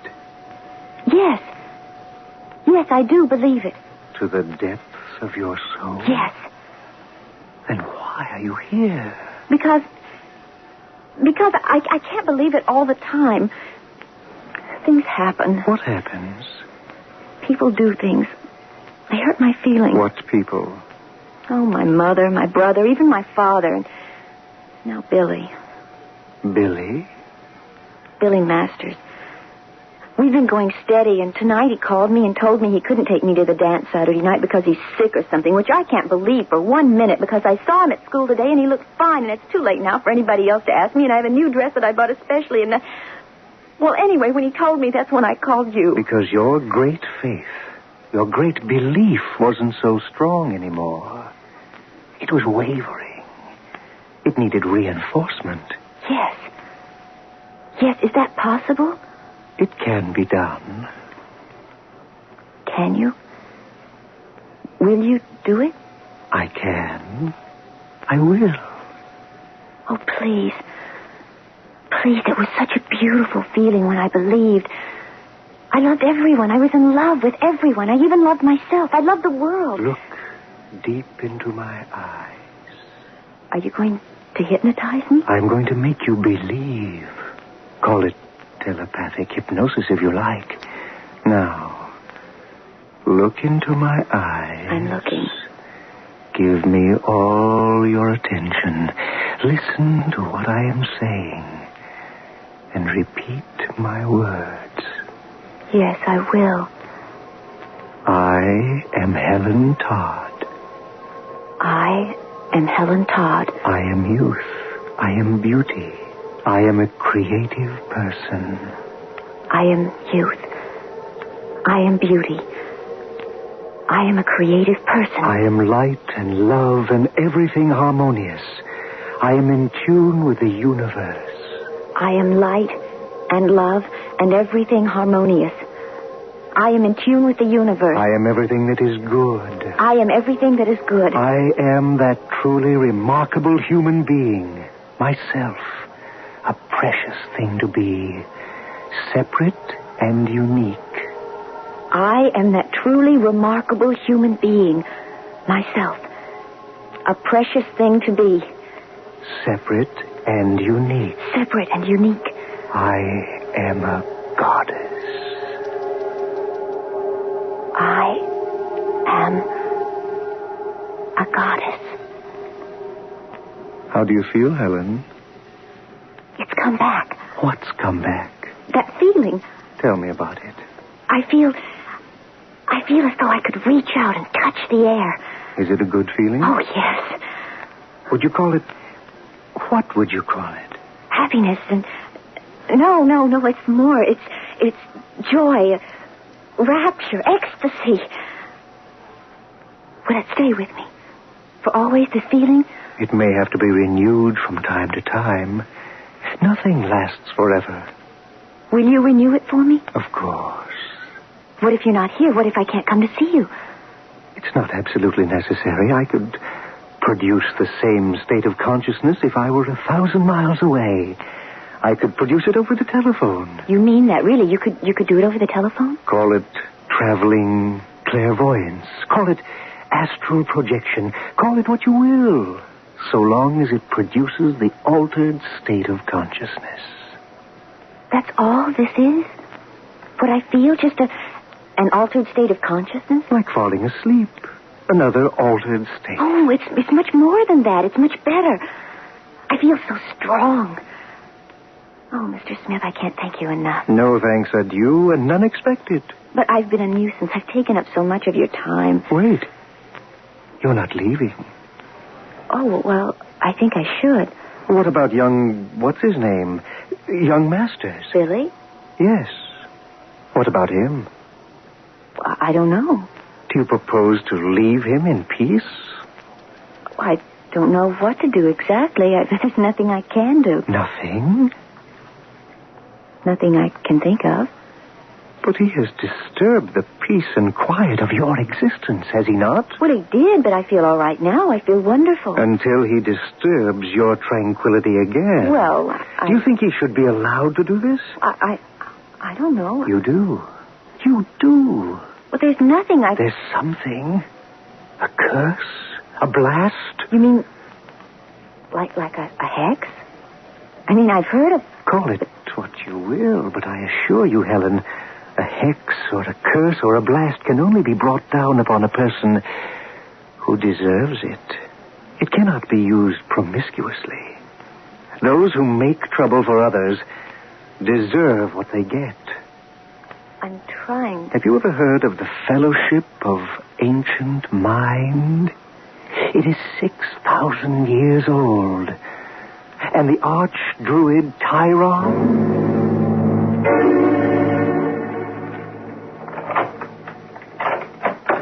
That you, Helen? Yes, Daddy. Well, it's kind of late, isn't it? Oh, it's only 10 o'clock. Have a good time with your friend? Yes, Daddy. That's good. Going to bed now? Yes, Daddy. Well, sleep well. You too. Oh, great archdruid. Great Tyron. Hear me. I want to invoke a curse against one Billy Masters, who richly merits punishment and who knows in his heart he merits it, and in the dark recesses of his mind is waiting for it and longing for it. Oh, great Tyron,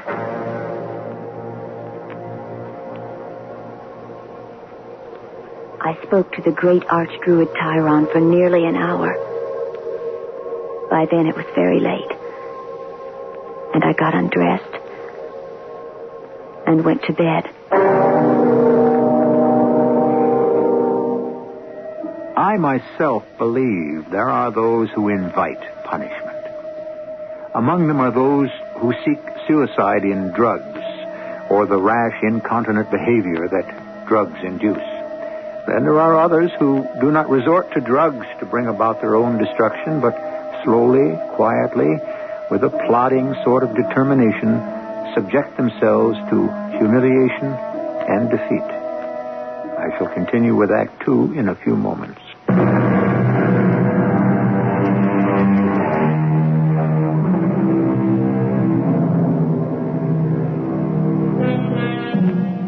Our little heroine, Helen Todd, 18-year-old high school student and aspiring actress, has been wounded sorely by her boyfriend, Billy Masters.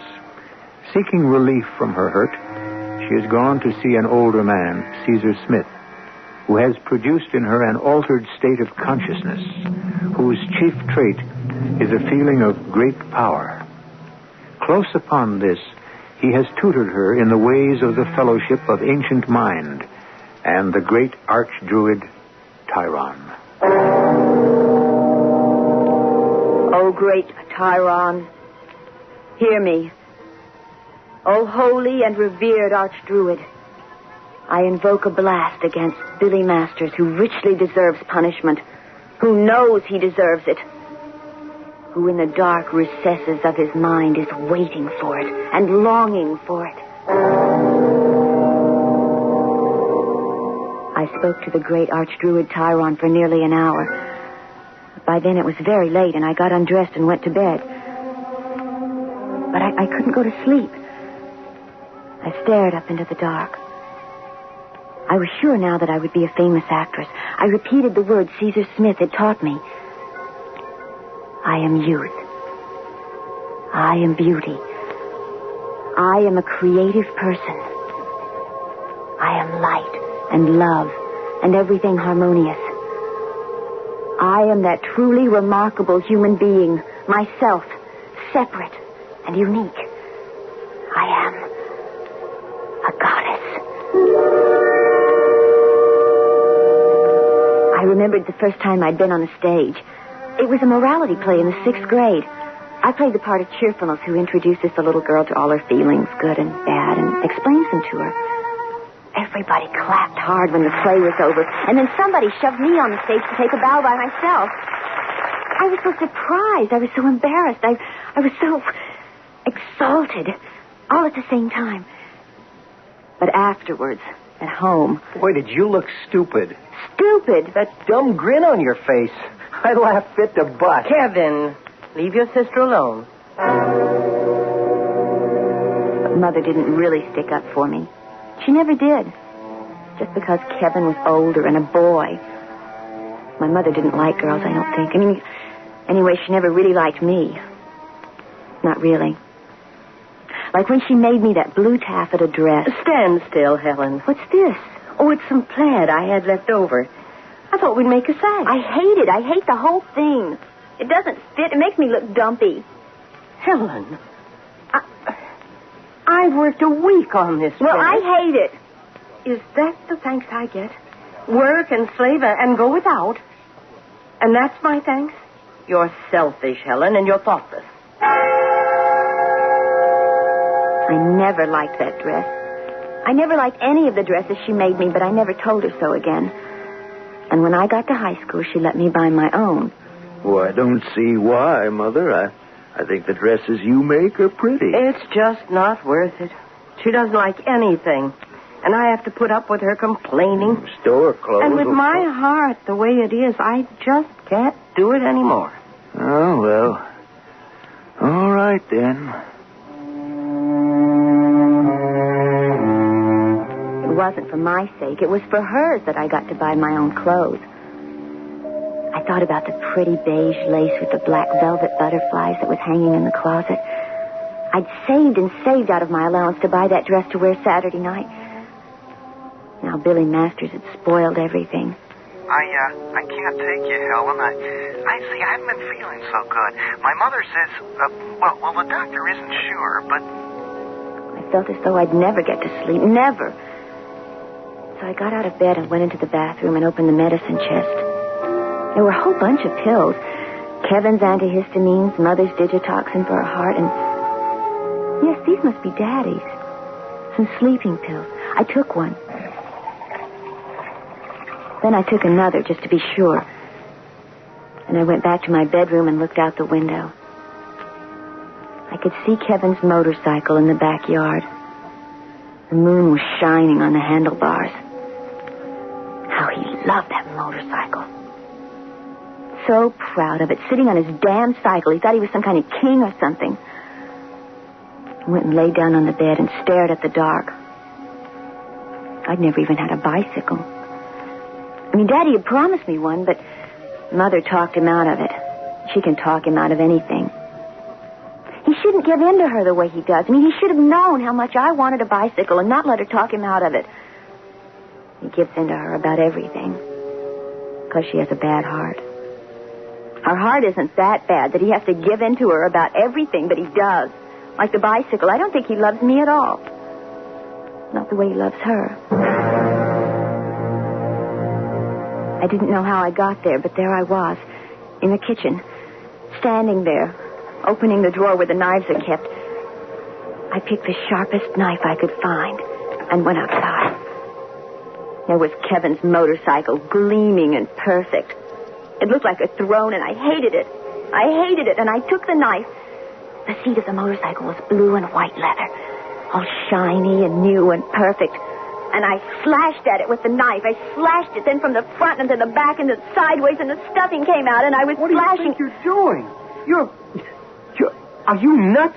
You are. You're nuts. No. Give me the knife. No, I won't. Stay away from me. Helen. I was back in the kitchen, and I've never felt so sure of myself.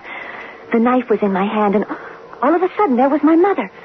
She just walked in and was standing there. She looked very calm and cool, as though nothing had happened. Helen? Mother? What are you doing with that knife, Helen? That's my best carving knife. What are you doing with it? I cut up Kevin's motorcycle. You what? What did you say about the knife? I cut up Kevin with it. There's Kevin now. Do you know what this rotten kid has done, Mother? You deserved it. You asked for it. My motorcycle. Shut up. Now, Helen. Just shut up and leave me alone. I didn't know I could do it, but I did. I didn't know I was so strong. I brought the knife down on Kevin. He put his hands up to stop me, but it didn't do any good. I didn't even feel him. I just kept stabbing at him and stabbing and stabbing. And I heard my mother behind me screaming wildly. She was screaming, and then Kevin fell down. You killed him. Your brother, Helen. You killed your brother. Oh, Helen. My mother was walking toward me, and then she stopped, and her face got white. And she grabbed at her chest, and she swayed back and forth, and she reached for the table, but she couldn't reach it, and she fell down. I looked at Kevin with all the blood coming out of him, and I looked at my mother, all pale and still. I didn't feel powerful anymore. All my strength had gone out of me. After a little while, I knew what I had to do. I had to call Caesar Smith and have him fix everything back to what it had been before. I am Helen Todd. I am youth. I am beauty. I am light and love and everything that's harmonious. I am everything that is good. I am that truly remarkable human being, myself, a precious thing, a separate and unique. And I am a goddess. A goddess. Mr. Smith? It's me. It's Helen Todd. You remember what you said before, that I didn't have to come see you, that you could do it over the telephone? Alter my state of consciousness, do you remember? Well, I need it now because I'm losing it. I'm going back. I'm getting confused, and I don't know what to do because I've killed my brother, and my mother is dead, too. She had a heart attack when she saw what I'd done. You see, she loved my brother, and when I stabbed him, she had a heart attack, and they're both lying on the floor here. And I have to bring them back to life. I have to stop Kevin's bleeding. I have to get my mother's heart pills. They're upstairs. Only I can't move. All my strength has gone out of me. I tried saying those words you taught me, but it's not enough. It's just not enough. And I think if you could put me back where I was before, I could save them because I do love them. You see, I really do love them. And I want them to be alive, and I'm sure I could do it if only you'd... Wait a minute. I hear something. Wait. Mr. Smith, it's my father's key in the lock. I have to hang up now because he'll come out in the kitchen. He always does, and he's going to see what I've done. I'm hanging up now. Daddy? Daddy, that you? It's me. I'm home. Where are you? In the kitchen? Don't come out here. Why not? Because I'm fixing you something special. Oh? What's that? Something, a special drink. Oh? You stay right there, and I'll bring it to you. Well, hurry up. My mind was working like lightning. Like terrible swift lightning. I filled the kettle.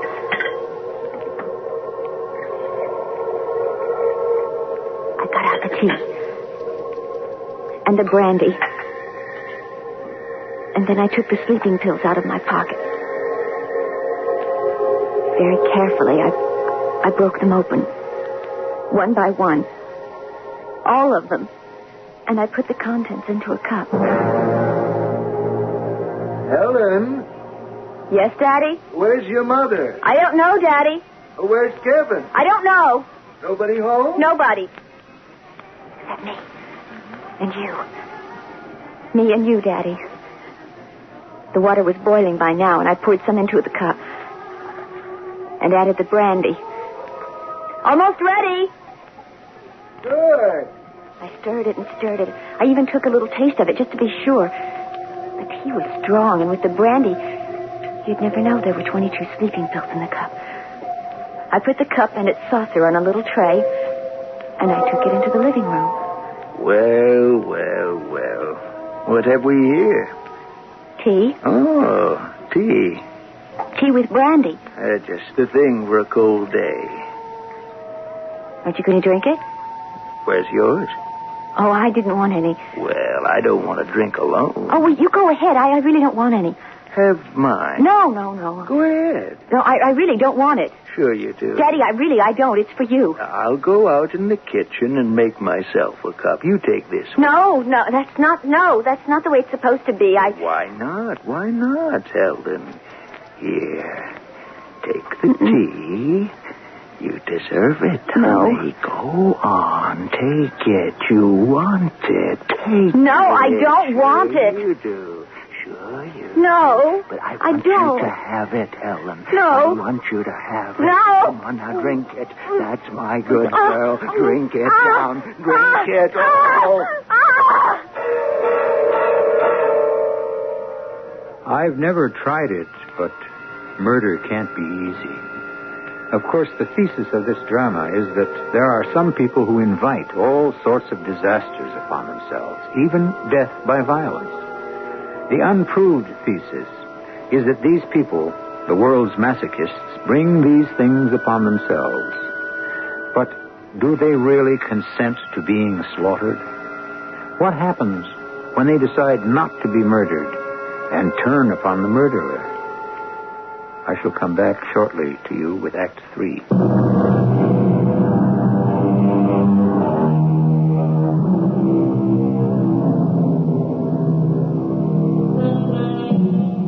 Hurt and humiliated by being rejected by her boyfriend, Billy Masters, our young heroine, Helen Todd, has invoked a curse upon him. She then attacked her brother, Kevin, with a knife. Her mother, entering upon the bloody scene, succumbs to a heart attack. Close upon this, Helen's father comes home. But before she can be found out, Helen prepares a cup of tea for him, into which she puts the contents of 22 sleeping pills.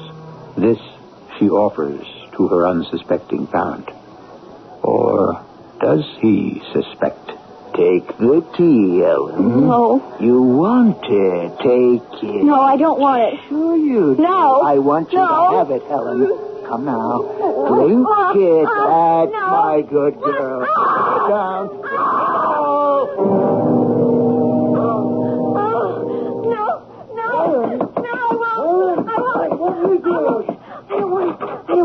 Helen, baby, wake up, honey. It's Daddy. Wake up, honey. It's Daddy. Daddy, I don't want it. Don't give it to me. I won't. Oh, Daddy. Oh, you had a dream, sweetheart. No. No, it happened. No, nothing happened except you had a very bad dream. It happened. It did. I did it. You did? I did. You did what? It was Kevin's bicycle. His motorcycle. I took a knife. That's how it all started. What? What started? I cut up his motorcycle. I slashed the seat of Kevin's motorcycle, but he caught me. Now, Kevin's motorcycle is just fine. No, he caught me, and I ran into the house, and he came after me, and then I slashed him. And he fell down. He was all bloody, and then Mother came in, and she saw him on the floor, and she saw him, and she screamed, and she came towards me, and I was going to do something to her, but she had a heart attack. She fell down, too, and then you came home. Oh, I've been here all the time, honey. I didn't want you to see them dead on the floor in the kitchen, so I made you some tea, and I put all the sleeping pills in the tea and some brandy. And I took it to you, but you wouldn't drink it. You tried to make me drink it, and I didn't want to, but I started to... I was going to drink it, but something happened. You screamed, baby. You woke yourself up. You see, you woke yourself up out of a bad dream. No, it wasn't a dream. It was real. It happened. Now, Helen. It did. I know it happened. Oh, Daddy. After I killed Kevin and Mother, I telephoned Caesar Smith. I felt so awful. I wanted to save them. Now. See, I thought that if I could stop the bleeding, I'd get Mother's Digitoxin pills, the pink ones. That way I could save them. But I didn't feel strong enough, so I called Caesar Smith. Only then you came home. Honey, you couldn't kill anybody. But I did. And you couldn't bring anybody back to life either. Look, baby, Mother's downstairs right now getting breakfast, and Kevin's there, too. And I'm here. So you see, you didn't kill anybody. You just had a bad dream. No, it was real. I did it. Now, you get out of bed right now, put on your robe, and come downstairs, and we'll all have a nice big breakfast. Okay? He went out of the room, and I got out of bed, and I put on a robe just to please him because I knew Kevin and Mother were lying dead in the kitchen. But I went downstairs anyway. Come and sit down, Helen. Pancakes. Get them while they're hot. Somebody pass the maple syrup, please. You feeling better, dear? Here's the syrup, Kevin. It must have been some dream. Well, I've had dreams like that. Scared me half to death. You want to talk about it, dear? Sometimes that helps. Well, I don't think she wants to talk about it right now. Oh, maybe later. Eat your pancakes, Helen, and drink a nice glass of cold milk. Kevin, pour Helen a nice glass of cold milk. Here, have some milk. Drink the milk, honey. Do you good. It was so silly. Because I knew they were dead. They just sat there talking all this dumb talk when I knew they couldn't talk because I had killed them and they were dead. I hadn't been able to save them because Daddy had walked in at just the wrong moment, and I tried to kill him to keep him from knowing, and then he'd tried to kill me, and of course I couldn't have that. And now here they were just jabbering away as though nothing had happened. Oh, Helen, guess who called up this morning just before you came downstairs, dear? Who? Mrs. Masters. Masters? Yes, Billy Masters' mother. Creepy old Billy Masters. Now, none of that, Kevin. What did she want? Well, she wanted to tell me and wanted me to tell you that Billy's quite sick, dear. What's that? Billy's sick? Yeah, it happened quite suddenly. It seems he had a cold. Of course, they didn't pay much attention to that. Billy's always getting colds. But it hung on and hung on. And then yesterday, the doctor said it might be influenza. He wasn't sure. Then last night, in the middle of the night, he got much worse. And they called the doctor, and he said it was pneumonia. Pneumonia? Well, they have penicillin now. Yes, but there's a certain kind of pneumonia that doesn't respond to penicillin or any other kind of drug. And they're afraid that's the kind that Billy's got. Well, I sure hope not. Where are you going, Helen? Upstairs. But what about your pancakes? Now, leave her alone. Let her do what she wants. Oh, dear, she didn't even drink her milk. I got dressed in a hurry. I knew I had to do something and do it quick. It was bad enough that I'd killed my mother and my brother and almost killed my father, but now Billy Masters was going to die, too. They'd catch me. They'd put me in jail for 1,000,000 years. Where are you going, Helen? Out. Have you picked up your room? They simply didn't understand. None of them did. I was a black murderer, and they didn't even know it. Nobody knew it but me. And just possibly, Caesar Smith. Come in. I've been waiting for you. I thought you'd be waiting. Sit down, my dear. Thank you. Now, how did it go? You mean about... The hex, the curse, the blast. Has it taken effect? Oh, yes. Let's see. The young man's name was Billy, wasn't it? Billy Masters. Oh, yes. And? And he's very sick. Oh? Well, he brought it on himself, you know. You do know that, don't you? When he upset you, he brought it on himself. But he may die. Oh, I don't think so. Yes. I wouldn't have thought you had so much power. I killed my brother. Oh, surely not. And my mother, and I tried to kill my father. Don't you remember? I told you all of this on the telephone. You did? When? Last night. Just when last night? I don't know. I got home around 10 o'clock, and I put the hex on Billy, and then after that, I ruined Kevin's bicycle, and then I killed him and my mother. Now, my dear. I called you because I was sorry I'd done it. I talked to you. What did I say? I don't know exactly. I don't remember because my father came in, and I tried to kill him, but he wouldn't. I couldn't. Which? He wouldn't? Or you couldn't? I forget how it was. Your occult powers are not sufficiently developed, my dear. That's why I'm here. I want you to, like you did before, produce the altered state of consciousness. I don't want Billy Masters to die. It's too late to do anything about the others, but I don't want Billy Masters to die. We went through the ritual again. I felt the power coming back. And when I left his house, the words were still ringing in my ears. I am youth. I am beauty. I am that truly remarkable human being, myself, a precious thing to be, separate and unique. I am a goddess. By that time, I was at Billy Masters' house. And his mother let me in to see him. Helen, I'm really sorry about the dance Saturday night. Oh, Billy, don't even think about that. No, but I'm really sorry. You're going to be all right now. I know it. I've got to go home now because your mother said I shouldn't stay more than a minute, but I want you to know, Billy, you're going to get well. I still had my power. I could still feel it in my veins. I was that remarkable human being, myself. A precious thing to be. Separate and unique. A goddess. Yes, absolutely. As soon as I got home, I went up to my room. Oh, great Tyron.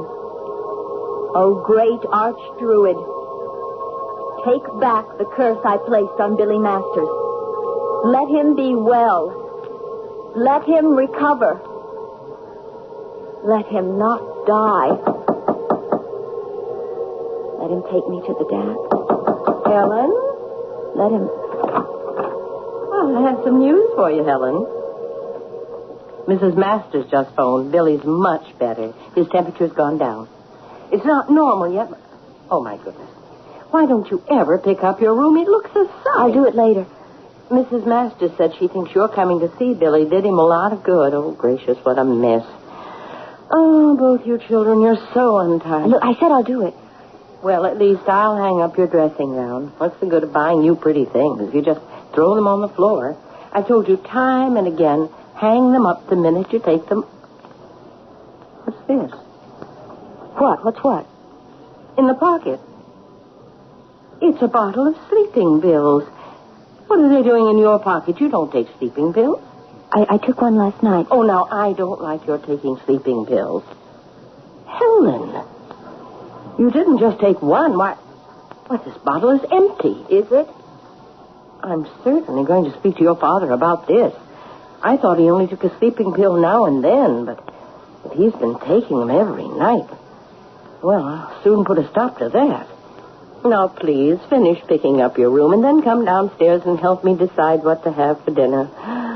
I get so tired of deciding what to have night after night.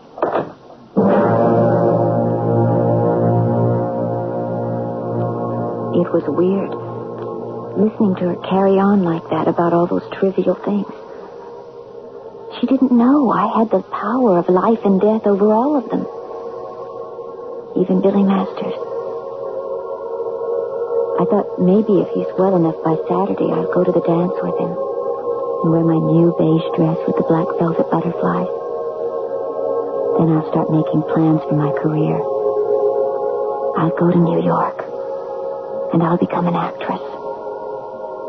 After all, I am that truly remarkable human being. Myself. Separate and unique. I am a goddess.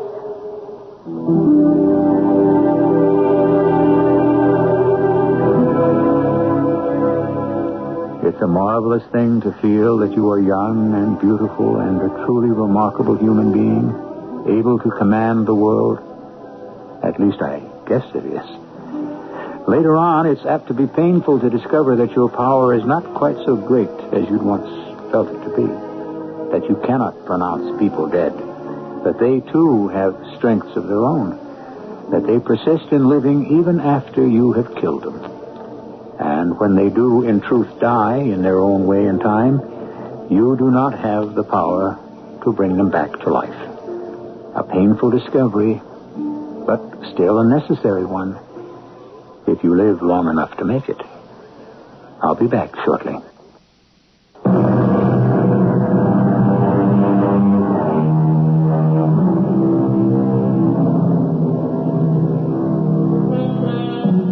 There is one small part of Helen's incantation that I find to be of value. And that is where she says, I am that truly remarkable human being, myself, separate and unique.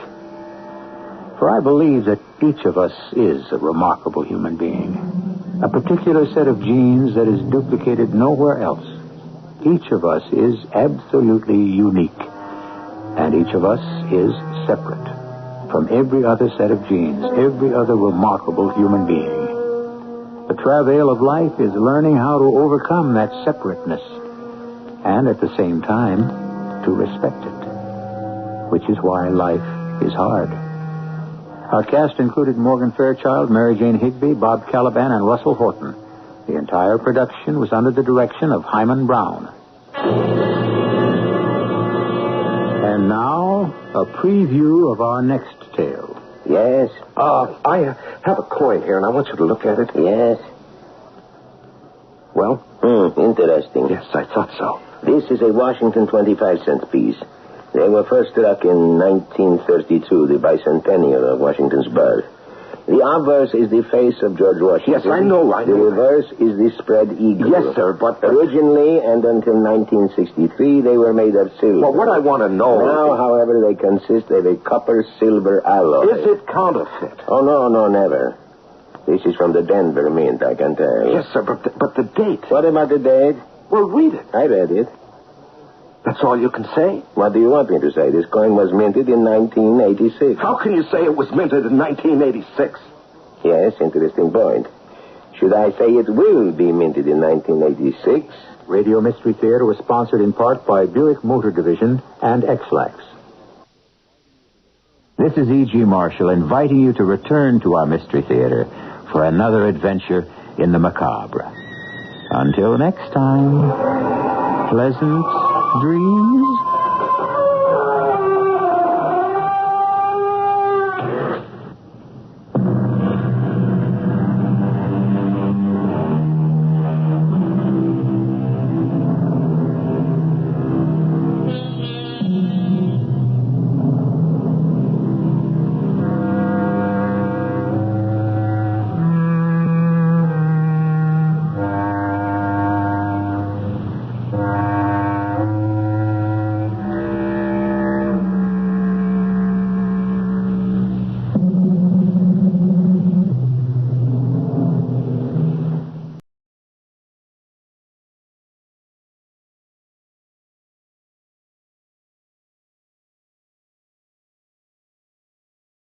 CBS Radio Mystery Theater presents...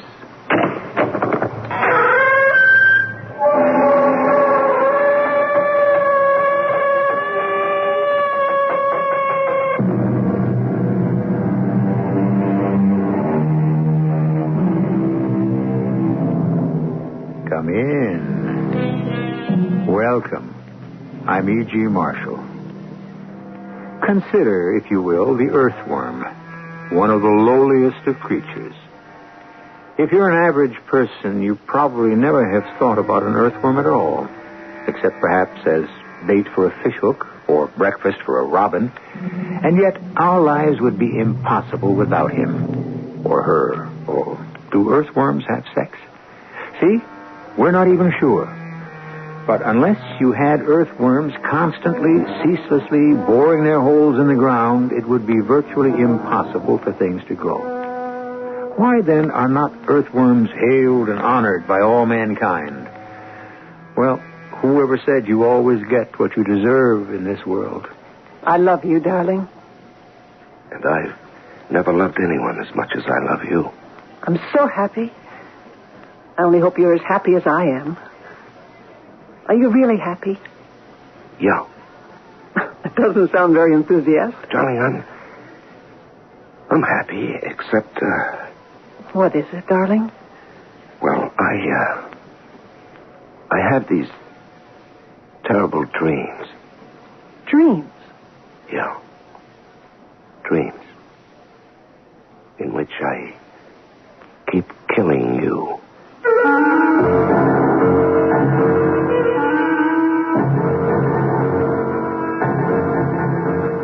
Our mystery drama, The Aurora Group, was written especially for the Mystery Theater by Sam Dan and stars Larry Haynes.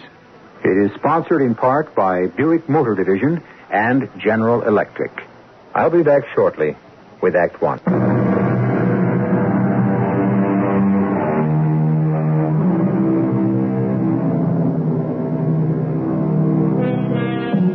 All cats are gray in the dark. So are most people. Gray. Most people are very much like most other people. Work, eat, sleep, have a little fun, or have no fun at all. Get married, have children, get old, die. What a world, huh? Is this what it's all about? Here's a young fellow, maybe 30 or so, works as an office manager. Name's Zachary Taylor Eberhardt. Quiet, industrious. You couldn't say a word against him. He has a nice, quiet wife. They live in a nice, quiet apartment. They lead a nice, quiet life. Now, if you think this story is going to be a little bit too nice and quiet for you, wait. That you, Zach? Yeah, I'm home. Oh, how did it go at the office? Say, you're wearing the new suit. Yeah. I was leaving the office. The store called, said it was ready to pick up. Hey, it looks great. Well, that's when I decided to wear it home. What'd you do with the old one? Oh, I just left it there. Couldn't stand the sight of it anymore. Oh, well, I'm glad. I hope you remembered to transfer everything out of the pocket. Hey, now listen. I'm the one with the memory in this house. Well, I'm short of change. I need another quarter for the milk machine. Oh, really? I don't think I have any. Oh, look in your pocket. Well, I couldn't have any change, darling. I remember. Well, wait, I do. Here's a quarter. You see? That's all I have. That's enough. I'll be back in a couple of seconds. Okay. Hey, don't drape that new jacket over the chair. Hang it in the closet. Now start treating that new suit right. Yes, ma'am. Hey, how long till dinner? Oh, half an hour. Okay, I'm going to sit down, close my eyes, relax for a few minutes. Oh, I had a rough day. Well, it wasn't all peaches and cream around here. Look, better not fall asleep. You'll wrinkle those new trousers. Yeah, okay, I won't. That was the day it began. That was the day of discovery. That was the day that changed my life. Just an ordinary day, a routine day. She went to the milk machine in the hallway of our apartment building as she had done so many times, countless times in the past. And it was by a fluke, the merest chance that... Well, anyhow, she was back in less than a minute. Zach! Huh? What's the matter, Emma? The machine out of milk? Zach, I was about to put this quarter you just gave me into the machine when I... Well? Look at it. What, is it counterfeit? I don't know. Well, Emma, it's just a quarter. What's the problem? Look at it. Well, it looks okay. Closely.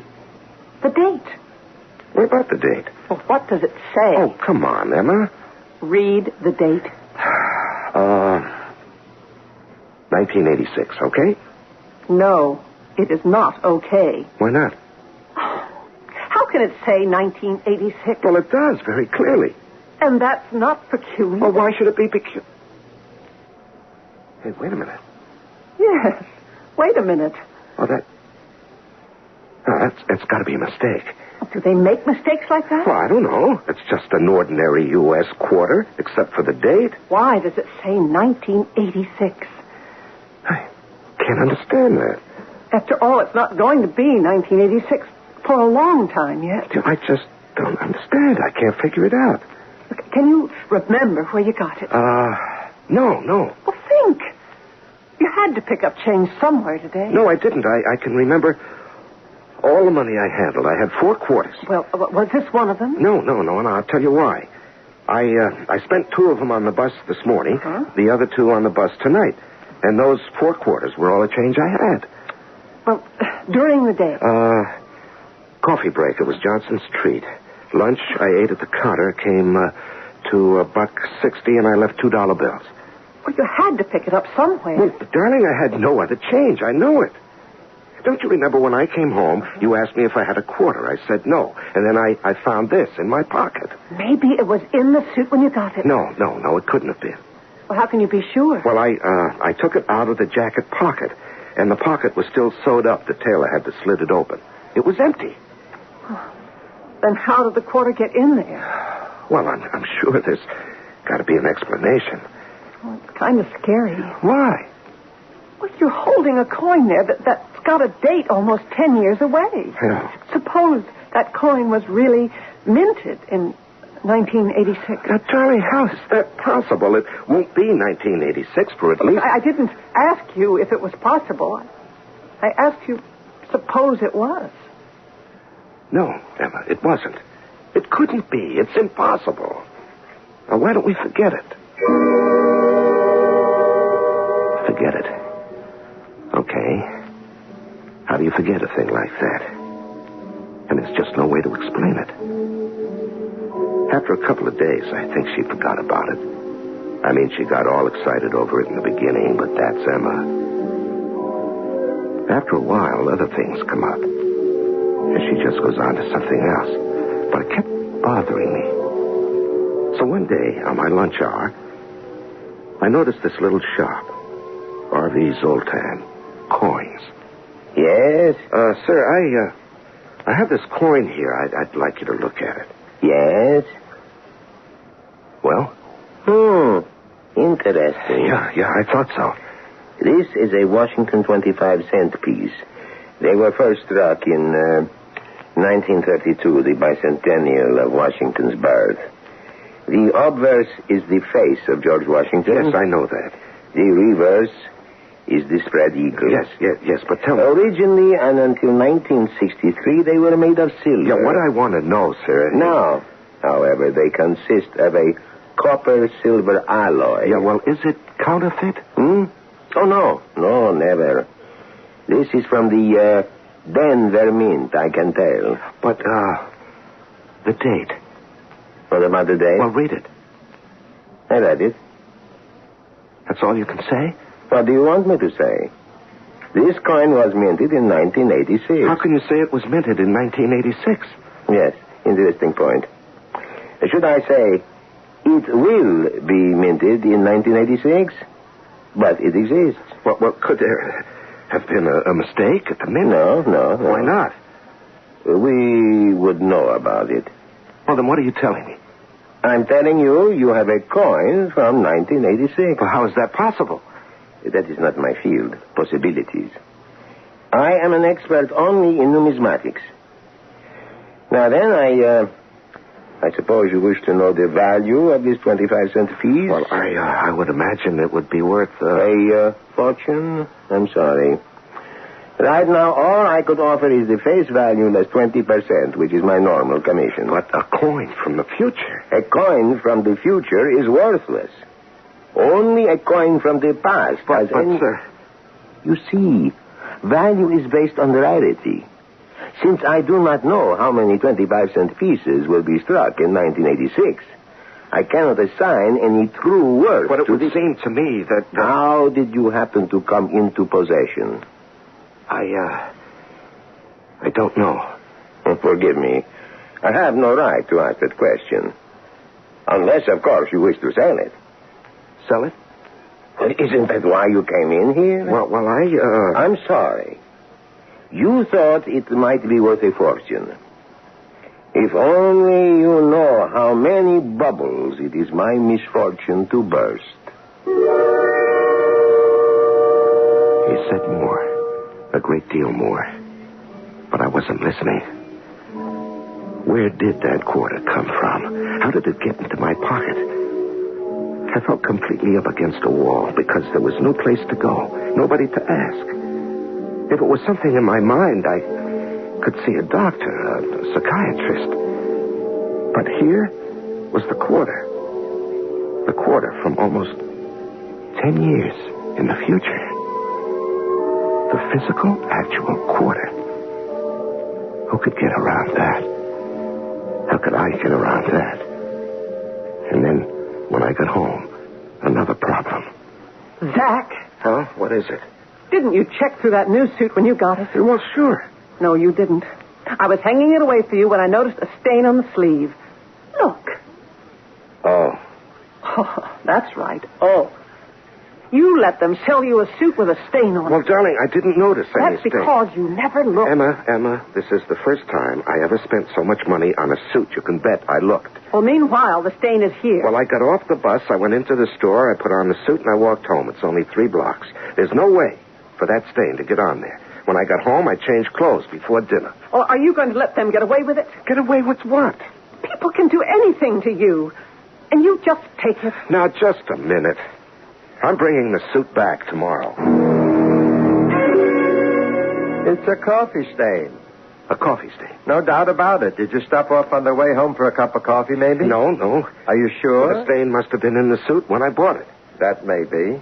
Anyway, we'll take it out. Yeah, well, look, Mr. Plotz, it's just that when I buy a brand new suit, Think no more about it. It's a very light stain. Yeah, well, do the best you can, huh? This is funny.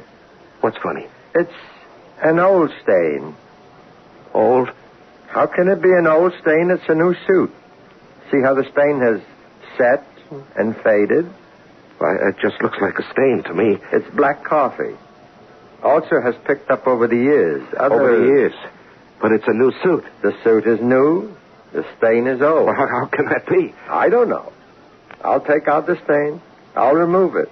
You'll never know a stain even exists. Well, how did it get there? That must remain a mystery. Well, yeah, but... Life is so full of mysteries. Will one more hurt anybody? Well, now, look, I'm entitled to know how my new Believe suit... me, I would tell you. Well, are you satisfied? Yes. I'm satisfied. I left the suit at the store. If I'd been feeling peculiar before, it was nothing at all to the way I was feeling now. Something was happening. Something was taking place. And it was inside my mind. For the life of me, I couldn't understand what it was. When I got home, I got the scare of my life the minute I saw Emma. Emma! What is it? Zach, what is it? What, your hair. What did you do to your hair? My hair? Nothing. What would I do to my hair? Well, it's gray. Your hair is gray, and your face. What are you talking about? Just look in the mirror. Here, come over here. Zach, what's the matter with you? There is nothing different about my hair. Yeah, but just before... And my face? What's different about my face? I don't know. What made you say my hair was gray? Well, for a minute, it looked... maybe it was the way the light struck it. The light? Yeah, the light. It can play tricks on your eyes. Zach, are you all right? Yeah, I'm all right. I think you're working too hard. You better see a doctor.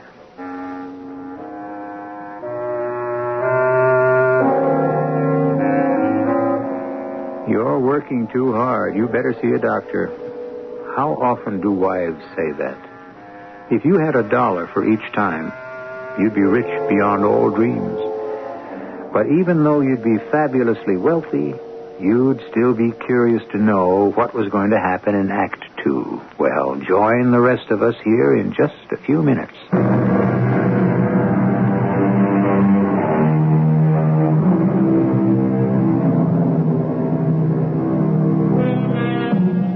We're dealing here with a set of circumstances, a juxtaposition, as it were, of the old and the new. We have a coin from a date that is still in the future. We have a stain that is years old on a suit that is brand new.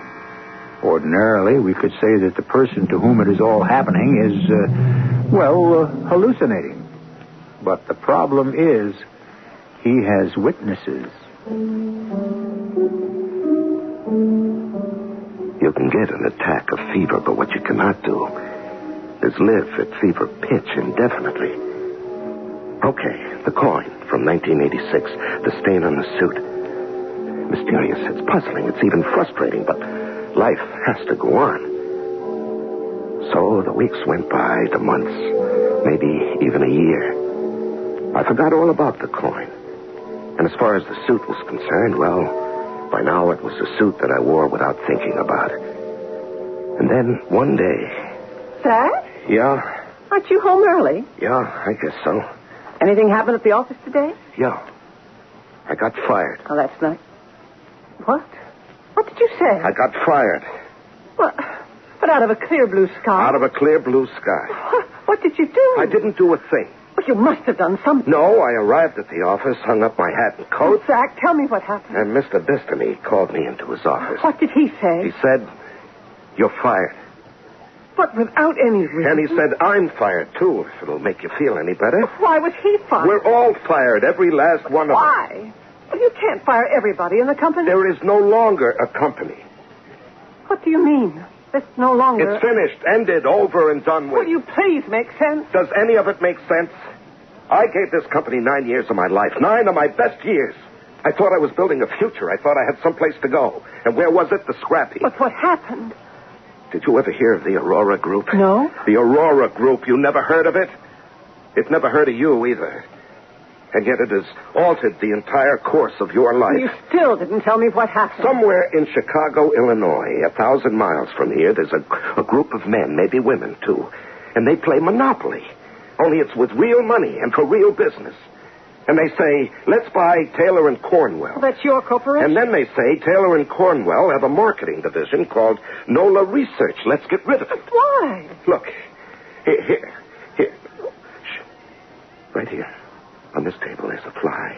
Shh. Don't make a sound. You'll frighten them. Now, just let me roll up this newspaper. Shh. Now, watch this. There. I got him, you see? Look, Zach, we were talking about something important. You don't understand it. This fly, he was minding his own business, right? He was doing what he always does. And in that last split second, when he felt that awful rush of wind, he knew he was going to be killed. Killed before he could even make a move to save himself. Did he know why he was going to be killed? Now, you can say he was killed because he was a pest. Zach, I don't know what to say to all this. But the fly, he doesn't know he's a pest. You haven't answered my question. Oh, yes, I think I have. The Aurora Group got rid of NOLA Marketing for the same reason I slapped the fly. It's a pest, okay? But to do a thing like that... Do you think business operates on generosity and kindness, consideration for other people? No. Every eye turns to the bottom line, the almighty dollar, the basic buck. 9 years. In 9 years, I never missed a day. First to arrive, last to leave. You can get another job. Is that how you dismiss my 9 years? Zach, life goes on. Yeah. Yeah, it's funny you should put it that way. Now, what did I say? That's how you talk after a funeral about somebody who died. It's as if I died. But why don't we just go out tonight? Have dinner, see a show, go dancing. Oh, sure. Look at what we've got to celebrate. Oh, Doc, you're only 34 years old. It isn't the end of the world. You'll get another job. You keep saying that. It's true. You know what I said just before? Well, maybe I did just get back from a funeral. Zach, I think we just better stop this kind of talk. A part of me died, Emma. A part of me died with Nola marketing. The worst thing a wife can say at a time like this is, I told you so. Now, why say it? Because maybe it'll teach you a lesson. I always said you just can't give so much of yourself to your work. Oh, yeah, you said it, and I'll give you full credit. And believe me, it'll never happen again. From now on, I'm strictly a 9-to-5 guy. I could tell you more about how things went that day, but why? I was feeling sorry for myself, and I was right. Well, but how much do you want to hear about other people's troubles? Besides, I haven't even gotten to the real troubles yet. I found another job after a while. It didn't pay as much as my old one. But as Mr. Stebbins said when he hired me... Your salary around here will depend on what you can show us, Mr. Everhart. Advancement is quick and the money keeps up with it. Provided a man has got the stuff. Sure. I'd heard that before. Well, Mr. Stebbins, for me, you get just what you pay for and not another penny's worth more. Hi, what'll it be? Tea. Okay, I'll pour you a cup of coffee. Wait a minute. I said tea. You're kidding. Did you say tea? Yeah, that's what I said. You know what that proves? It proves we just don't listen. I mean, the average person comes in here wants coffee, so I try to beat him to the punch. Oh, here, let me spill that out. No. It's all right. Yeah, maybe I will have coffee today. Oh, look, you don't have to have once coffee. every 10 years, I guess I can enjoy a cup of No, let me take it from you. Oh, I'm sorry. Oh, did you get any of that on you? No, it's all right. Look, whenever we spill anything in this place, the boss says to tell the customer the dry cleaning is on us. No, it's okay. It's not very much of a stain. It'll come out. Oh, I'm sorry. Oh, I never saw you in here before. You work in the building? Yeah, I started yesterday. Oh, well, don't be a stranger. Her name was Stella. She had that real dark, jet black hair. Black hair and black eyes. I mean, shiny, sparkling black eyes. Altogether, she was something to look at. So I looked at her. And I can honestly say it was the first time in the 9 years I was married that I ever looked at another girl. I mean, looked. And I could tell she liked me, too.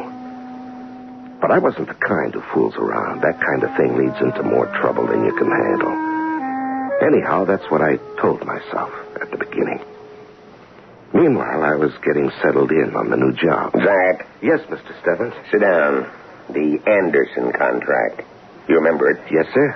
And you checked it out? I did. Thoroughly? I pride myself that I do my work thoroughly, Mr. Stebbins. The figure was $130,000. Do you remember? Yes. Didn't it strike you that $130,000 was rather low for all the services we would have to provide? Yes, sir. Very low. And why didn't you say so? Well, it wasn't my job, Mr. Stebbins. I was required only to examine the basic research elements and requirements. I was not asked to examine the budget. But surely it would go without saying that budgetary considerations would come into it. Well, the proposal was prepared by my immediate superior, George Wood. That was his figure. It may have been part of a strategic plan of his own. And I wasn't going to get into a battle with him over it. We don't battle with each other in this outfit. We work together. Yes, sir. As it happens, the 130 was a typographical error. It should have been 230. Now, in the future, Zach, don't be afraid to be independent. Or aren't you that type of guy? I used to be that type of guy, Mr. Stebbins. But I've learned. Sure, I could have taken that proposal home and burned hours of midnight oil over it. I could have turned it into a real moneymaker for this company, but why? So it could be taken over by the AURORA group, and I'd be out in the cold again? You know the old saying, Mr. Stebbins. Fool me once, shame on you. Fool me twice, shame on me.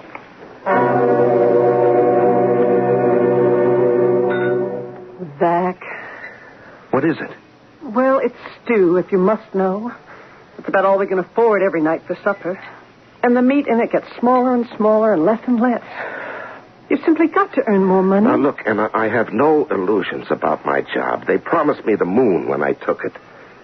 Those companies, they're all alike. Zach, maybe it's you. Me? What's the matter with me? Well, you look as if you don't care anymore. Well, how can you say that? Your appearance used to be so neat, so orderly. Now you wear the same suit all the time. It's even got a stain on it. Now, what difference does it make? Well, I'll have to go out and get a job. Go ahead. I'm not really trained to do anything. All I studied in school was art. Look, I don't feel too good. I think I'll lie down and take a nap. Hi. How are you, Stella? Oh, me? I'm great. Oh, what's the matter, Zach? It's a long story. Well, I got all day. I guess it has a real corny, cliche beginning. Oh, like once upon a time? No, more like, my wife doesn't understand me. Oh, I hear those stories all the time. Well, then I won't bother you with mine. Oh, no. To yours, I'd listen. Oh? I, get off at 5, so maybe we could go somewhere. You have to understand, I had to talk to somebody. I wasn't out for love or sex or any of the rest of that. That came later. Just to be with a girl who didn't keep nagging at me, who just was quiet and soft and understanding, especially understanding. Who really knew what I was talking about when I mentioned the Aurora group. Oh, yes, I know. My aunt, my father's sister, she's very old country, very superstitious. Mm-hmm. Which doesn't mean she's wrong. Now, the Aurora group is Mephistoff, the angel of evil. The angel of evil. Any man who wishes to succeed challenges him, and therefore that person must be struck down, as you were. Oh. You know something? I believe you. Oh, so do I. But we'd better not tell anybody. They'd think we're crazy. They're crazy. Crazy to think they can beat what's his name? Mephistoff. Mephistoff. But if you don't bother him, he won't bother you.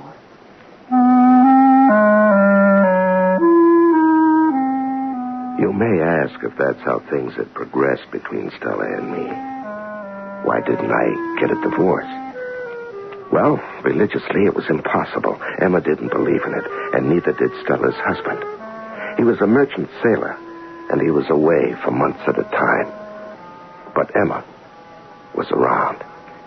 Actually, she was doing very well. She had gotten herself a job with a large, important art and antiques gallery. She was doing very well. I got a raise. Oh, really? Mr. Fenris says they've had eyes on me, and I can go places. Well, look out you don't irritate Mephistoff.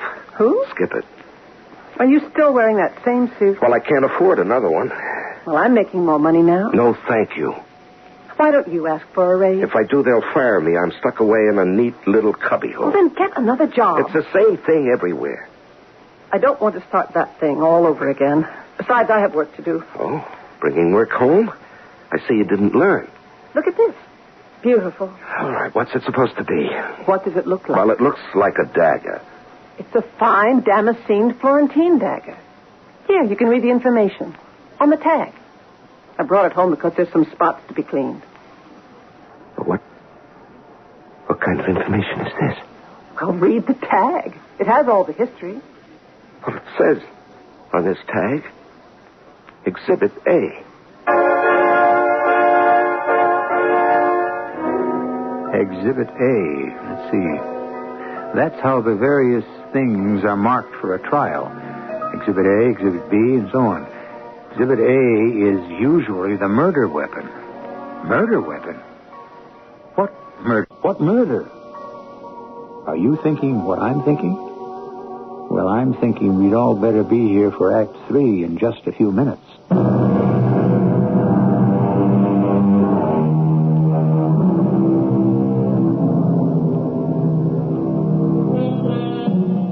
We are looking at a beautifully damascened Florentine dagger, the work of an outstanding Renaissance craftsman. Emma Eberhardt, who works for a large art and antiques gallery, has brought it home to be cleaned. Zachary Eberhardt looks at the tag attached to the dagger, and instead of reading the history of the weapon, All he sees is a notation that says Exhibit A. What do you mean, Exhibit A? I typed that tag myself. Well, Emma, read it. It says Exhibit A. It says nothing of the sort. Look, 16th century dagger, believed to be the work of Casarello. But, Emma, when I looked at that tag just before, it distinctly said Exhibit A. What must have been your imagination? No, it was printed in big letters. So where is it now? I don't know, but it was there. Well, then what happened to it? Why should you see something like that? Now, don't cross-examine me. Why don't you see a doctor? Look, I'm not a nut. Where are you going? Out. What's her name? Whose name? Whoever it is you're going to see. I'm just going for a walk. Why don't you see Dr. Salmon? What for? You're coming apart. I'm all right. Oh, Zach, it's been 5 years since you lost that job with Nola. You mean since that Aurora group destroyed Nola? Business is business. You've got to get hold of yourself. Look, what happened to that coin? What coin? Don't you remember? 5 years ago, you found a quarter. It was dated 1986. Oh, yeah. Well, 1986 is still years away. What did you do with it? Well, I spent it. You spent it? Yeah, I dropped it in a slot somewhere. But, it wasn't worth anything. I took it into a coin expert. Then it's gone. Yes, it's gone. Zach, somehow I feel that everything that's happened to you since then is tied up somehow with that quarter. What happened to me was I got sandbagged by the Aurora group. That's what happened to me. Well, I made an appointment for you with Dr. Salmon. Please, Zach. Please, keep it. Now, let's straighten this whole business out at the start, Doctor. I don't believe in this entire psychiatry thing. I think it's a waste of time. Why did you come? Well, otherwise my wife would have made me miserable. Your wife told me your problem. Yeah, I'll bet she did. She said you had suffered a terrible disappointment. Oh, really? You had worked wholeheartedly for a certain company that was suddenly taken over by some conglomerate, and that was the end of it. Is that true? Well, that part of it is true. And since then, you've gone completely to pieces. No, I'm just playing it smart, not giving anybody else a chance to use me and throw me away. But don't you think... Don't I think what? That I ought to pull myself together and make a fresh start? And... No, look, I get that lecture from her. Do I have to get it from you, too? I won't lecture you at all. I would merely say you must choose. Choose between a vigorous life and a living death. Mr. Eberhard. Mr. Eberhard. Why are you looking at me like that? Why was I looking at him like that? When I first walked into the office, he had a mustache. And now, he had a beard. And he looked a great deal older. And we weren't in the office at all. Dr. Salmon, you have seen the defendant in the past as a patient. That is correct. And what was your impression? A rightly disturbed person. In what way? To be as brief as possible, there are those people who simply cannot cope with the pressures of society. When they meet with severe disappointment or defeat, it becomes a psychological blow from which they never recover. But why should this have made the defendant kill his wife? Dr. Salmon? Dr. Salmon? Mr. Eberhard. Mr. Eberhard. What? You seem to be in another world. Dr. Salmon, do you intend to grow a beard? Yes. How did you know? Well, you should. Because you look very good. Mr. Eberhard, I'm trying to help you. No, that can't be done. Why? I just saw it, so no one can help me. What did you just see? The future. Well, how can a person see Now, don't waste time with that. I've seen it. I just realized I've been seeing it all along. What you're saying is an impossibility. No, I'm sure. But that doesn't mean it can't be done. I see the future. It's revealed to me in little flashes, tiny clues. Here, look, I get a coin, a 25-cent piece with a date far in the future. I get a brand new suit that has a stain on it. A stain that it's not supposed to pick up until years later. I see a dagger with the words Exhibit A on it. I see a flash of my wife with white hair. I see you with a beard testifying at a murder trial. My trial. Your trial? Yes, I can see myself the prisoner in the dock. Well? Well, obviously. Hallucinations. That's what you were going to say, huh? Yeah. And that's how you intend to help me, by trying to prove it's all in my imagination? And where else can it be? Well, that's great for you. You want to help me on your terms. Help me on mine. I'm headed for a future where I murder my wife and stand trial. Can you stop that future? Why do you want to murder your wife? I don't. Surely you must have a reason. No, not at all. Another woman? No, I can't marry her anyway, which means Emma isn't in the way. But doesn't Emma object? No. Emma is holding hands with this Fenris guy at the gallery. Maybe you'd want to kill her for that. No, I don't care that You much. envy her success. She's rising in the world. She's going to be made manager at the gallery. No, it doesn't mean a thing to me. And yet you insist you're going to kill her. No, I don't insist on anything. All I know is what I saw in the future. What do you think you saw in the future? Oh, Doctor, have it your way. All I know is I'm going to kill her. I haven't the faintest idea why. Well, then, let me say that I can't imagine why. It goes against my entire grain. I'm not a killer, but I'm going to do it. And there's no way to stop it. I've seen the future. I decided to get out of here. How could I kill Emma if I wasn't around? And so, I decided to drop out. Just disappear. And I did. There was no point in saying goodbye to Emma, who probably wouldn't even notice it. And I didn't feel strong enough to say goodbye to Stella. So, the next morning, I just got on the bus, and I kept riding. I went from town to town, from job to job. Things went from bad to worse. I just couldn't get set anywhere. And that went on for almost 6 or 7 years. Not that I was keeping track, but one day I looked at a calendar, and it was July 1986. And I knew I was going home, to where she was. I just couldn't fight it anymore. I didn't even know what I was fighting. And I had absolutely no desire to kill her. Well, what would be, would be. Zach! Oh, Zach, honey! Hello, Stella. Oh, Zach. Zach, what's happened to you? Nothing? Oh, you look so... Seedy? Well, why did you disappear? Well, that's a long story. But you won't do it again.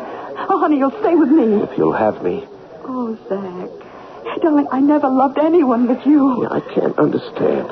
What? I have absolutely no reason in the world to want to kill her. Oh, don't talk about killing. And yet, if you listen to the scientists... Don't listen to anybody. No, like Einstein. You see, I studied about this, Stella. Do you know the future has already happened? Oh, honey, what you need is a lot of sleep. Come on, how can the future have already happened? Now, Einstein's theory says the past, present, and future are all intermingled. Oh, honey, you don't want to bother your head with that. Believe me. Look, I'll tell you what. I'll close early. It's 4 now. Let's see. Give it another 15 minutes. I own it now. We'll do just great. Look, you drink this nice hot cup of tea, and I'll have to check out the register and read the paper, huh? Yeah, all right. There's news about your wife in it. Emma? Yeah, Section 2. Her picture and everything. She's become pretty big since you've been gone. Well, that's the way she wants it. Section 2 where? Oh, bottom of the page. You see your picture? I didn't read the story. What does it say? Mrs. Emma Eberhardt, Managing Director of the Allenby Galleries. Managing Director? Oh, that isn't bad. Has just been named a Vice President and member of the board of the parent company, the Aurora Group. Mrs. Eberhardt is the first woman to become a top executive of this vast conglomerate. The Aurora Group.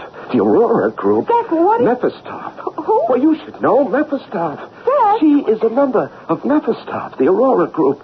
She has become one with those who destroyed me. Oh, Zach, forget it. Now, I wonder if she's home. I'm going to call her. I want to congratulate her.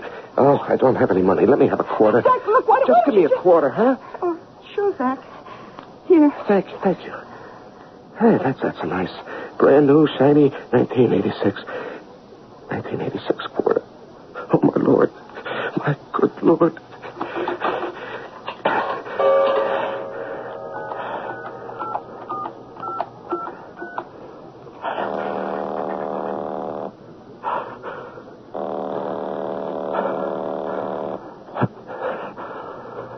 isn't home.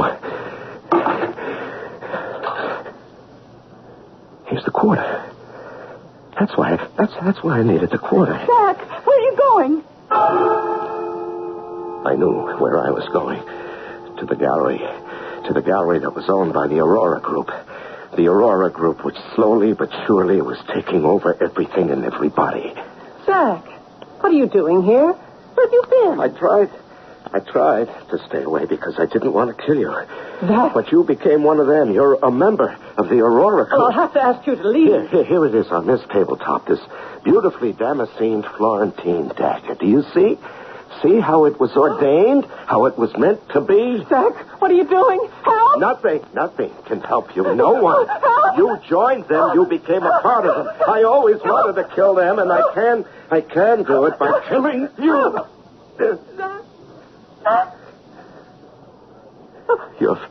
Your face. It's the face of Nefesta.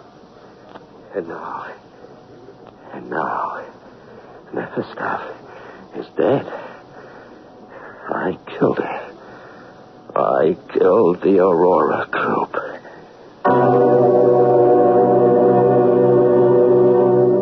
Well, he didn't. Not really.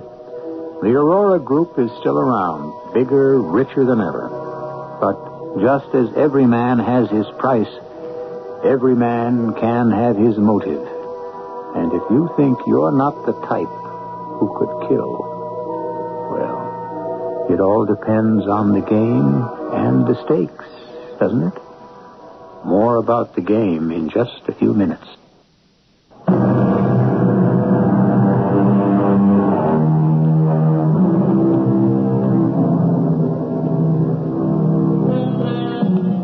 There are those who insist that society is also responsible for our crimes. And there's a considerable body of evidence to prove it. After all, we insist on winner-take-everything. We make it intolerable to be a loser. Our cast included Larry Haynes, Ann Williams, Bryna Rayburn, Joe DeSantis, and Leon Janney. The entire production was under the direction of Hyman Brown. This is E.G. Marshall inviting you to return to our Mystery Theater for another adventure in the macabre. Until next time, pleasant dreams.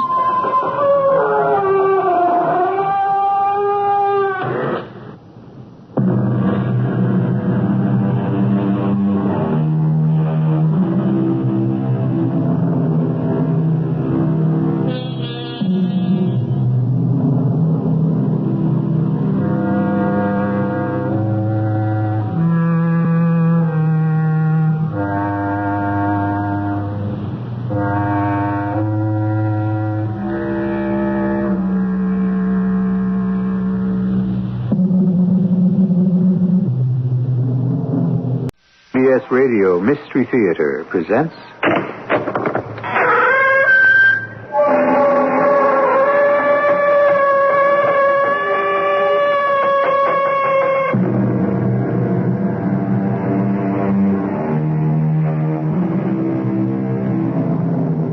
Come in. Welcome. I'm E.G. Marshall. A Chinese proverb holds that nobody's family can hang out the sign, "Nothing the matter here." There's wisdom in that, don't you agree? Think about your own family. Isn't there at least one skeleton lurking in your closet? At some time and for some reason, it will surely reveal itself.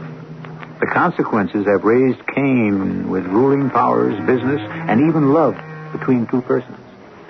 That is why Dr. Tom Lodge, a young resident in a Boston hospital, has long safeguarded a dark family secret from his wife, Nancy.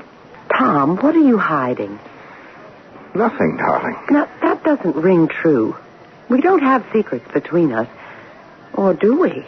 All right, now, look, don't get on your high horse. Well, then don't treat me like a child. What have you done? Are you married to someone else? Is there a girl you left behind you? Did you kill someone on a hunting trip? Oh, Tom, please, tell me. I have a right to know.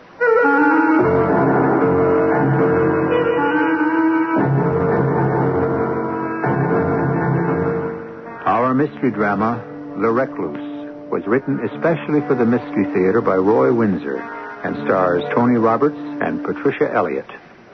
It is sponsored in part by Buick Motor Division and Contact, the 12-hour cold capsule. I'll be back shortly with Act One.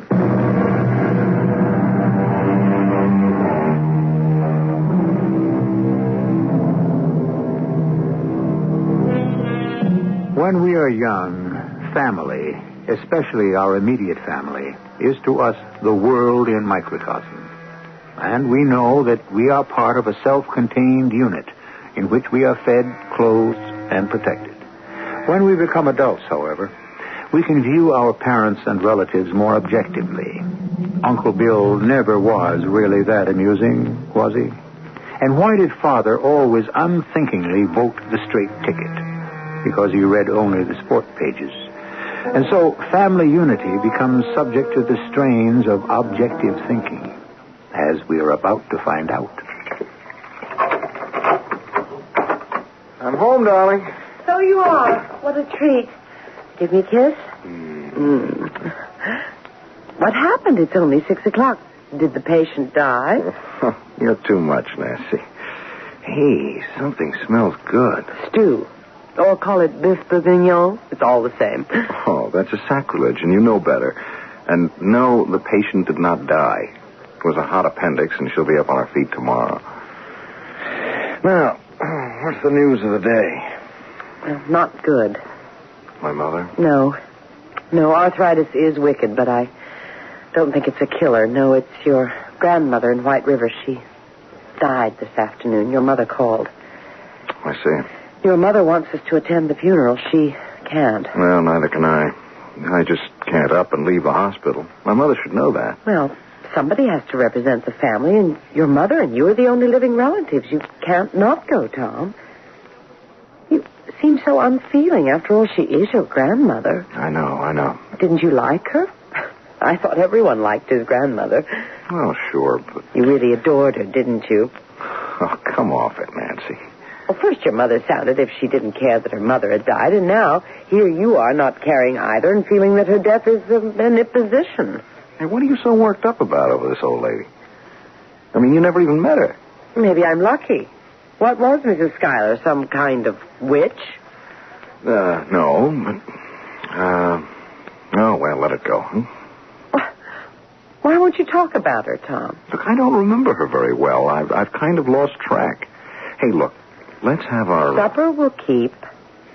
You realize, don't you, that the more you evade the subject, the more you arouse my curiosity. Now, tell me about your grandmother. Well, the Schuyler family has been in White River for hundreds of years, dating from before they built the inn, a place named Riverfront. My grandmother's lived there all her life. An old inn? Oh, like the ones you see on the book covers of Gothic novels? Yeah, something like that. It's on the edge of the river, and it's more than 100 years old. 20 rooms. Most of them were closed off when the inn was closed to travelers. And you explored every one of them, didn't you? As a matter of fact, I did. But you don't remember her very well. Isn't that what you said? Okay, Doctor, what's the mystery? There is none. Really. Grandma lived in 3 rooms, never went out. She's been a recluse since my mother and I left. Why? Heartbroken to see you go? No, not exactly. Hey, how about dropping the subject? No, sirree. There's a skeleton in the family closet, and I want to know what it is, and I'll find out tomorrow. Pardon? When we reach White River. Now, look. It's all decided. We're driving up for the funeral. But... No but about it. What is this dark secret? It goes to the grave with her. My grandmother's death has laid that skeleton to rest. Forever.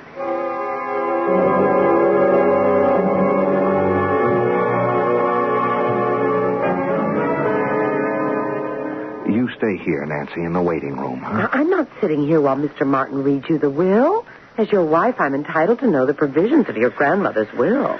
Oh, what am I going to do with you? All right. Come in. Come in, Dr. Lodge. Mrs. Lodge. See? He expects me in his office. Well, it's nice to see you again, Tom. Thank you, sir. My wife, Nancy. How do you do? Hello. Well, sit down, if you please. It's been several years, Tom. Yes, sir. 6. And you're a doctor in a big Boston hospital. Oh, a resident. How interesting. I telephoned your mother. She couldn't be here for the funeral. Yes, arthritis. She's pretty much confined to her house. Yes, so she told me. A tasteful service. Simple, but reverent. Thank you for attending, Mr. Martin. Well, your grandmother was my client and a friend. You didn't know her, Mrs. Lodge? No, only by hearsay. Is that so? Hearsay, indeed. Well, Tom's told me that she was a recluse. Well, I suppose she had become so. Of course, she was an old woman and set in her ways. And what were those, if I may ask, Mr. Martin? My grandmother was austere, self-righteous, and unforgiving. She turned her back on my mother and me 6 years ago, and we've never heard from her since. We learned not to care. Oh. Why, Tom? She never forgave my mother for marrying my father. Grandma considered him several cuts below her social level. Now, let's forget what's past and hear what Mr. Martin has to say. Yes. Well, the provisions of her will are clear and simple. You, Tom, inherit her entire estate. The old inn and the 15 acres surrounding it? And the small house where Mrs. Meggs lives. Tom, it's a fortune. Well, I don't know about that, but... Well, the land is valuable, but the inn... Well, it's in bad disrepair. And useless. I'm afraid that your grandmother let it go over the past few years. It's weather-worn and rotted. And mice have replaced the ghosts of all those old travelers. Well, it'll have to be raised and the land sold. Yes. Well, now, your grandmother left a codicil to her will, Tom, in her handwriting. Whatever is realized from the sale of the inn and the land is to be paid to the bank. But why? Was she in debt? Is that the skeleton in the large closet, Tom? Why don't we just leave it that way, Nancy? Yes, might be best, Mrs. Lodge. But it's not the truth, is it? A woman like your grandmother, why would she get herself into debt and over what? A family matter. So it wasn't her debt. Tom, was it yours? Look, darling, it's really unimportant. I don't think it is. I want to understand what this is about. Did you know about this indebtedness? Is that why you and your mother lost touch with your grandmother? Well, I'll file the will for probate, Tom. Do you want me to dispose of the inn and the land and carry out your grandmother's last wish? Yes, I'd appreciate it, Mr. Martin. Tom, how did you get into debt and for how much? I really do have a right to know. If you persist, Nancy, you will regret the day you said, yes, I'll marry you. Darling, no matter what you did, I'll never regret that decision. You'd better tell her, Mr. Martin. Yes, perhaps I should. Well, Tom's father was assistant cashier at the Merchants Bank over there across the street. Now, 6 years ago, in February 1970, Tom's father... My father stole $70,000 from his bank and disappeared, and neither have been seen since, him or the money. Now, are you satisfied? Oh, Tom, darling. My mother and I were so ashamed that we slunk out of White River, and I'd hoped I'd never have to come back here and face the old neighbors. The sins of the father. How cruel. Your grandmother renounced your mother and you for something your father did? Well, that was my grandmother's way. And now, in the codicil to her will, she makes me responsible to see that her estate is sold and the proceeds paid to the bank. I still can't be free of what my father did. I'm still made to feel guilty because he grabbed a bundle and flew the coop. Now, do you understand why I didn't want to come here for the funeral? And why I hope my father has already had his. Sit down, Ruth. A cold wind. Coming on to snow. A cup of hot tea will do you good. Nice of Tom to invite me to the funeral. He always was nice as a boy. Yep, and a nice wife, too. What happened now, Lil? You got any idea? He'll sell, is my guess. Except for Tom and his mother, the old lady was the last of the line. Yeah, well, that's the Schuyler family. Well, I can't complain, but it makes me feel kind of peculiar. I won't be working the land no more. 40 years. Now, how about you, Lil? You pulling up stakes? Ain't your sister Faye someplace south? Lauderdale? I'm thinking about it. After all you did for the old woman over the years, I thought maybe she'd leave something to you. It's a nice little house, I'd say. Not her ladyship. She was a tight one. Well, I better get up to the inn and light a fire for him. Every once in a while on a snowy night, I wonder what happened to him, Lil. To the father? Yeah. Snowbound. The car's found stuck in the snow next morning. No sign of him or the money. Where'd he get to, Lil? All I remember is he stormed out of the inn and disappeared. Yeah, that's what I mean. Gone. Without a trace.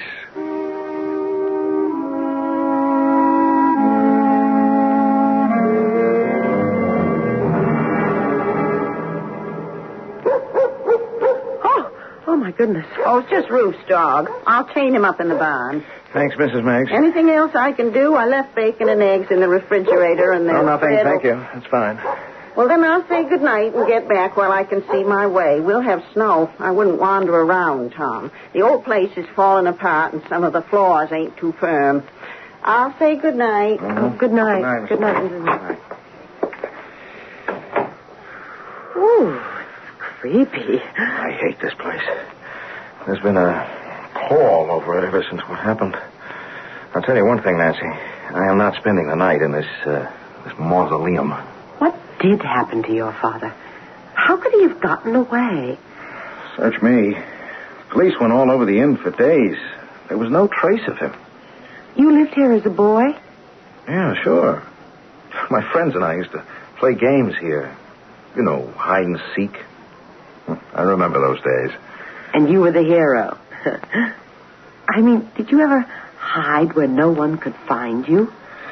Oh, well, there were lots of places. Cubby holes, one room with a false wall, trap doors in some ceilings. Oh. It's a wonder one of us was never found. Maybe that's what happened, Tom. Huh? But did you have a special hiding place? You knew the old inn better than anybody else. Good Lord. The sealed room. The what? Yeah, the sealed room beneath the long clothes closet off the entry hall. Oh, but... No, it's impossible. Is it? If your father couldn't have gotten away because of the snowstorm, he must still be here. Or what's left of him.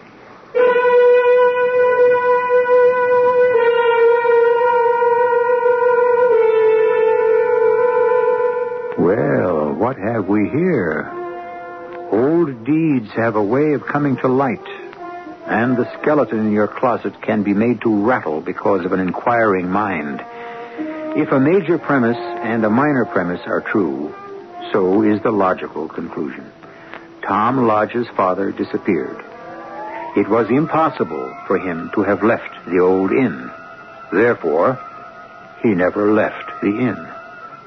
I will return shortly with Act 2.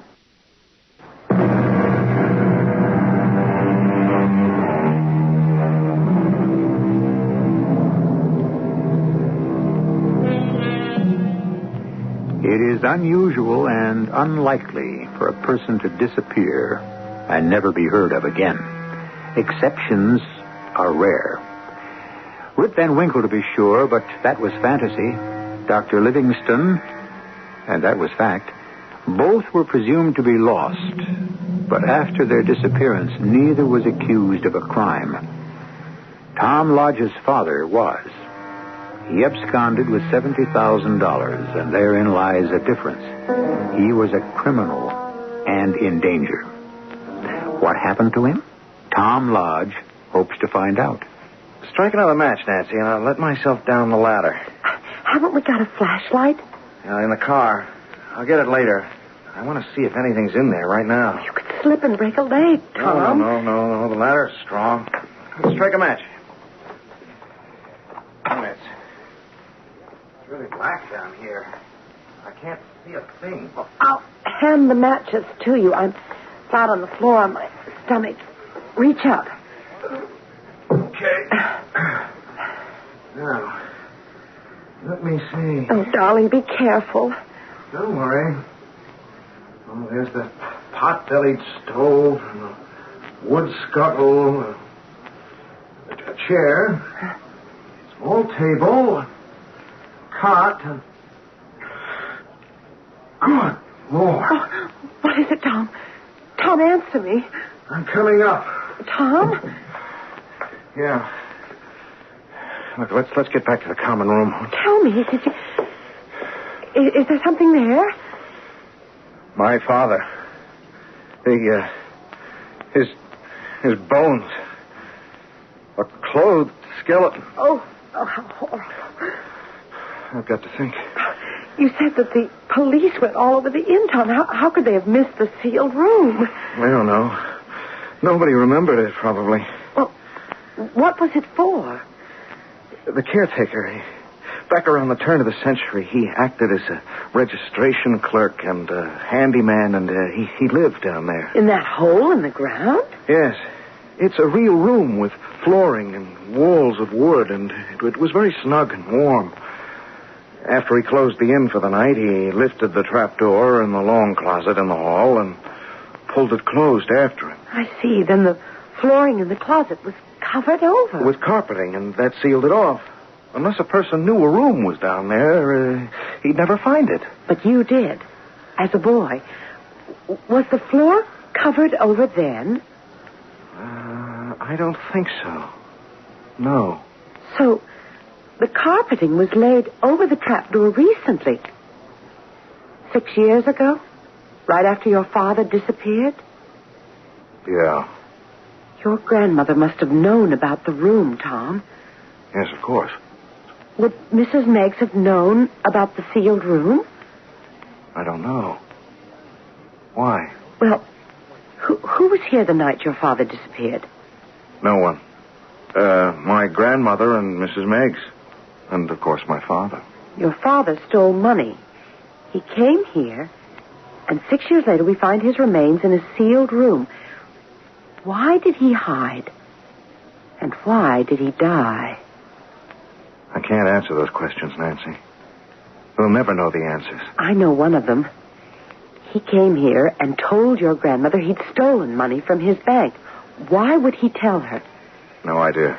What if he'd been dipping into your grandmother's money and was caught and stole from the bank in order to replace it?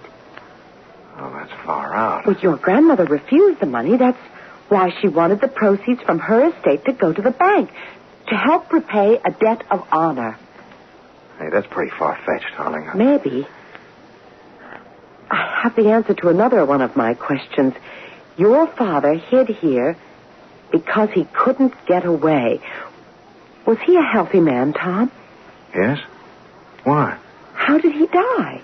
There he was, safe in the sealed room. Did he have a stroke, a heart attack? Did somebody bring him food? Mrs. Meggs? Could be. Tom, get the flashlight and let's examine that room carefully.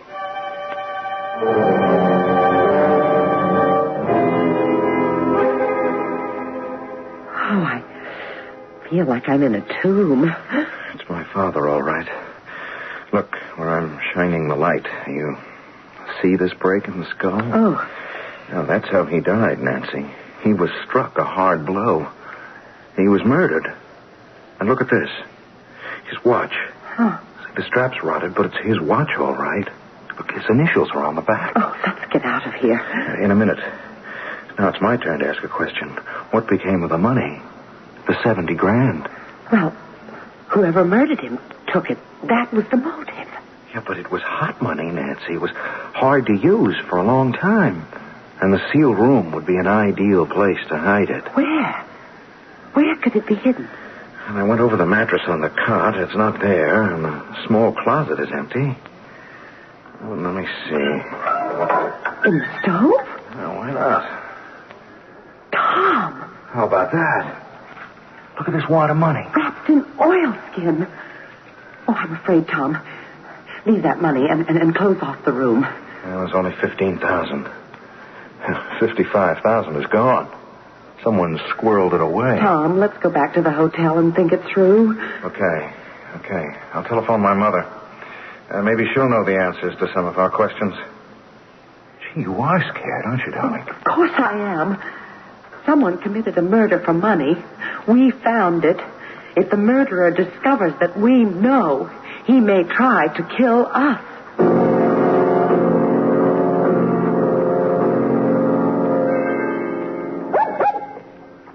There, Shark. Down, boy, down. Thanks, Lil. Have a chance to talk with Tom? Nothing to talk about, Ruth. What's on your mind? Well, if you don't sell the land, maybe I could tenant farm it for him. I'd say he'd want to sell. Yeah. Well, if I had 2 dimes to rub together, I'd buy it. Oh, you can always get work, Ruth, so you said. Yeah. May change your mind? Oh, I've been thinking about it, that's all.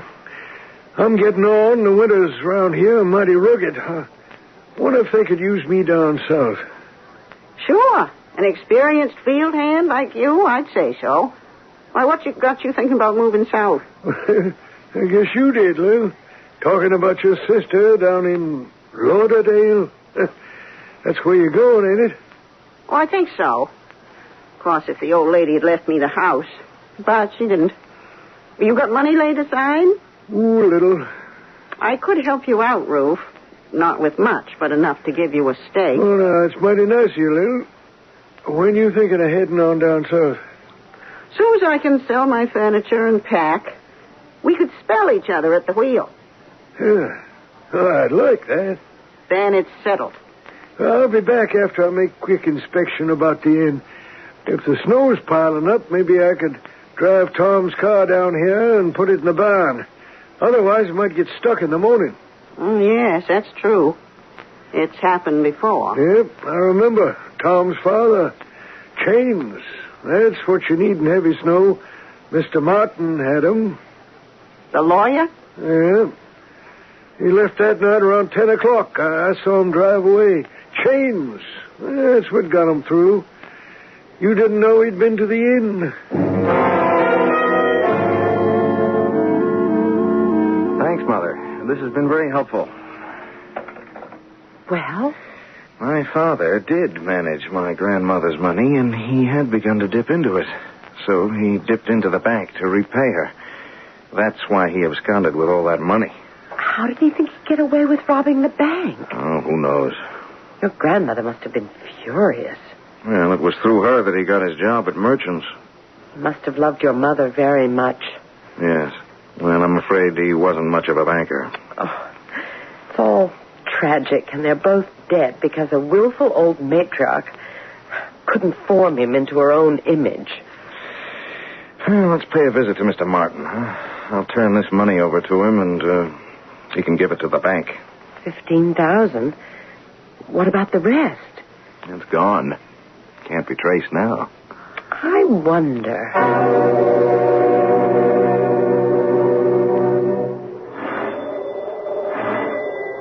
The snow is beautiful. You won't think so if it doesn't light up, darling. Driving is no fun in the North Country. Come in. Thank you. Forgive us for calling at your home. Oh, it's perfectly all right. Oh, what a charming room. Thank you. Well, let me get right to the point, Mr. Martin. I found the remains of my father in a sealed room. What? Your father? He'd been murdered.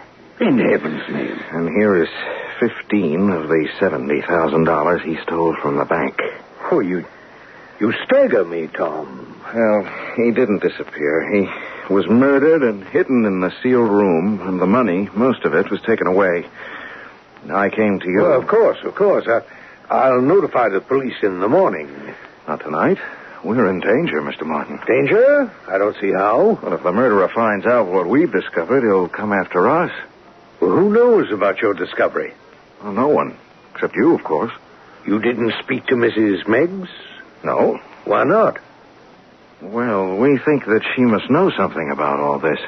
She was in the house the night my father vanished. You know that, Mr. Martin. I do. Well, that's what my mother says. I talked to her half an hour ago, and she had it from Roof Box. She'd had what from Roof? That you were at the inn. He saw you drive away. Oh, that. Well, yes, now that you remind me, I'd driven out to see your grandmother, but I left quite early. May I ask a question? I don't mean to be impertinent, but were you aware that Tom's father was stealing from his mother-in-law? Well, goodness, no. You didn't check her account periodically? Well, very seldom. I thought it was in good hands. Your father's. My father stole for the purpose of making investments. You were his broker. Didn't you ever wonder where he was getting his money? You're on dangerous ground, young man. I know it, Mr. Martin, but we mean two different things. I'm not worried about slander. I'm worried about my skin. Nancy's and mine. We're in danger, and I think you know it.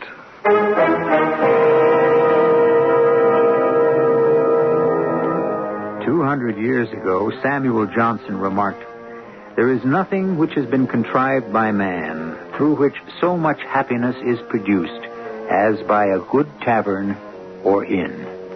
True enough. All gone now, swallowed up in progress, including Riverfront, an old New England inn which has now divested itself of a murder and its remains. There are more surprises when I return shortly with Act 3.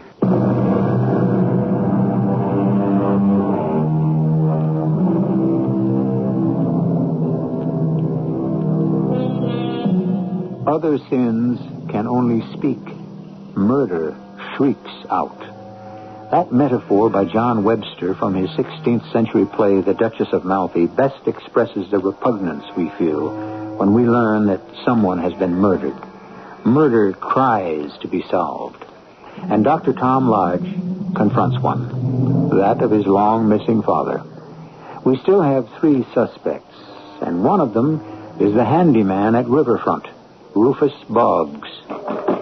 Lord Almighty, heaven help us. Come on, open up. Come in, Roo. No, no. Ooh, what's wrong? You're white as the snow. He was there all the time, Little. What are you talking about? Tom's father. You sound crazy. Now sit down and go slow. Now, what's this about Tom's father? I found him in a room in the cellar. Tom's father? I was going round the inn. I was riverside when they drove off, leaving all the lights on, and I went up to the door, and it wasn't closed tight. I opened it and called hello. And then me and Shark stepped inside, and he began to bark, and the hair went up on his back. Scared me stiff. Go on. He ran into that old hall closet and barked his head off. There's a trap door there. Did you know that, Lil? No. A trap door to where? Well, a room, sort of, under the common room. I had my flashlight, so I kneeled down and played the light around it. And I saw it. A skeleton. Oh, my. Stretched out on a cot. Oh. It gave me a terrible turn. A skeleton? Yeah. Tom's father. It has to be. That's where he's been these 6 years. And they drove away? That's right. Well, we'll have the police swarming all over the place soon, and there'll be questions like, what do I know about it? And I don't know nothing, Lil, nothing. Neither do I. Now, you leave the talking to me. All I know is Tom's father bolted out of the house and slammed the door behind him. That's the last anybody's seen of him. And I was in the barn all evening, except when I left my room to quiet Shark. And that's when I seen Mr. Martin drive away. His car, anyway. Well, we better go back up there, Ruth. What for?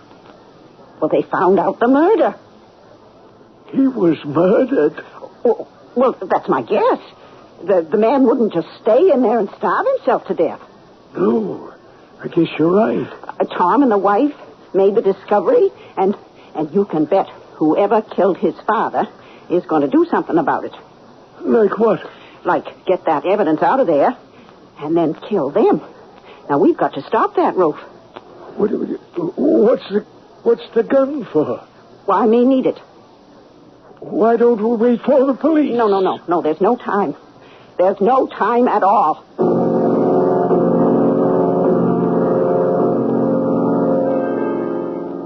There was a message at the hotel desk? Mrs. Meggs telephoned. She has to see me, and she's driving into town. When did she call?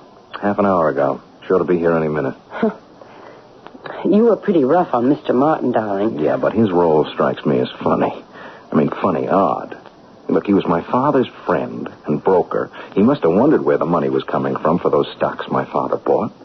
On the other hand, people up here pretty much mind their own business. Oh, it's all very confusing. Not all of it. There was a murder. Mrs. Meggs. Oh, Tom, the most dreadful thing's happened. Ruth's killed himself. Oh, no. Killed himself? You found him out, and that's why he did it. You found the room and the skeleton. Where did you find Ruth? At the inn. The door was unlocked. I went in with shock and turned on a light. And there he was, Ruth stretched out on the floor, dead, shot in the head. I near fainted. I ran back to my house. I didn't know what to do. You didn't call the police? Well, I phoned you. Well, then I changed shock in the barn and went into Ruth's room. And I found the money. He had hidden it in his room? Well, not all of it. Just about $5,000. I can't believe it, Tom. I can't believe it. I brought it to give it to you. Ruth Boggs. He was such a gentle old man. Gosh, I don't believe it either. He killed himself because he was found out. Yeah. Well, I guess that should clear up the mystery. You'd better stay here in the hotel, Mrs. Meggs. I'll get you a room. No. I'll go back and be there when the police come. And the ambulance. I'm half out of my head with grief, Tom. Yes, it's a terrible shock, isn't it? Oh. Well, we'll be out in the morning if we can get through. Oh, they'll have the roads cleared. Never fear. I don't know what to say. Good night. That's a blow. Ruth Boggs. Gosh, I've known him since I was a little boy. Kind and patient. He was a little slow, but he was a good man. He must have gone off his trolley. Mrs. Meggs is a liar. Nancy, your imagination. It's lucky for you I've got some. Ask yourself a few questions, darling. From what you remember, did Ruth ever go into that inn? Oh, well, rarely. But, he saw us drive off, and maybe we left the light on. So he goes in, finds the skeleton, and shoots himself? Well, that's what Mrs. Meggs says. His dog is always with him? Sure. So the dog went into the inn with him? Go on. Then how come Mrs. Meggs heard the dog howling outside? Yeah. Mrs. Meggs had said goodnight to us. Why did she want to return to the inn? Not for the reason she gave, Tom. I think Ruth told her what he found, and they returned to the inn together. And she shot him. Oh, that's crazy. Is it? What about this? Where did she find the $5,000? In his room. Just like that? She could walk into Ruth's room and just like that find $5,000? If he'd stolen the money, he'd have hidden it. Yeah, well, all right, that's the point. Her story does sound kind of pat, doesn't it? Sure, because it's a lie. Darling, she murdered Ruth just as she murdered your father 6 years ago. All right, but just saying it doesn't make it so. I mean, how do we prove it? 2 ways.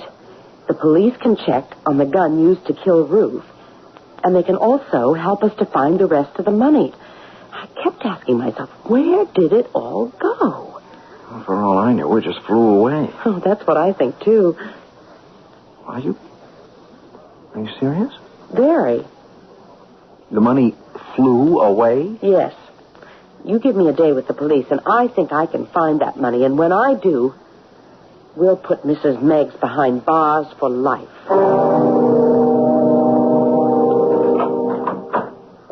Nancy, where have you been? I've been worried to death. I told you where I'd be, darling, with the police.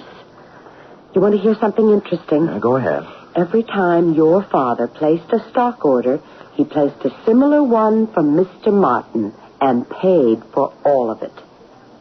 What? That's right. I'll make a guess. Your father and Martin were in collusion. Your father used your grandmother's money with Martin's tacit approval. You mean the two of them were dipping into the old woman's funds? That's what it looks like to me. Your grandmother demanded an accounting, and to repay her, your father robbed his bank. Oh, gosh, it gets worse and worse. But it's going to get better and better, darling, because the police have supplied me with two very helpful pieces of information. The gun? Yes, they traced the gun.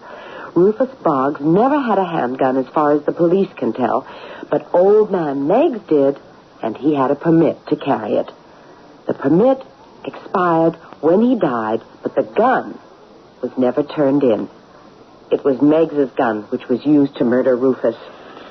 Well, that should clinch it. Without question, she murdered Ruf. But what about your father? Were the police helpful there? Oh, very. Did you know that Mrs. Meggs has a sister living in Fort Lauderdale? No. Well, she has, and they are very regular correspondents. Remember what you said, Tom? That maybe the money just flew away? Yeah. Well, it did. Can't you guess? You're telling me that... Exactly. Now, let's call on her and see if she doesn't fall apart. Well, it's still beyond me. Killing your father and then taking his own life. Is that what you think he did, Mrs. Meggs?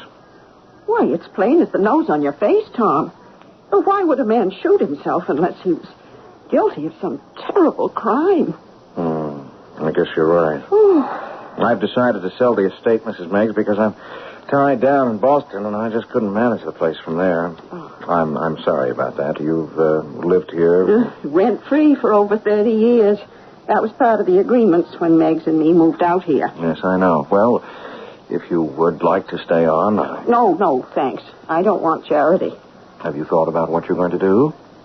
Well, Meggs left me a little insurance, and I kept it tucked away. I might move to where it's a little warmer than up here. Arizona, maybe. Not Florida?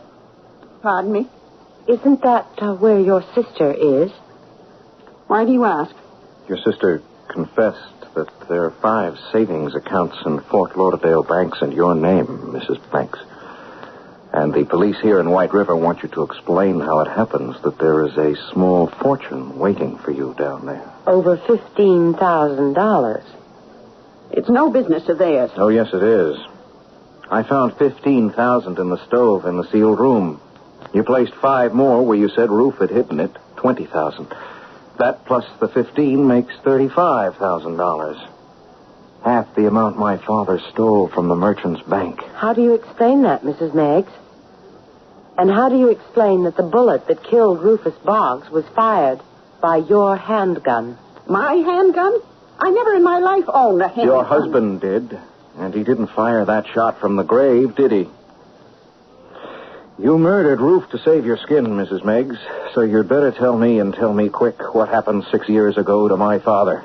I didn't touch him. He didn't crush his own skull, Mrs. Meggs. Martin killed him. His friend, Martin. That's more like it. Go on. Your father came to give your grandmother money. She turned him away. He had the money with him. Martin spoke to me, said he'd divide it. Half for him and half for me. I was afraid. I'll just bet you were. Well, then he struck your father and killed him.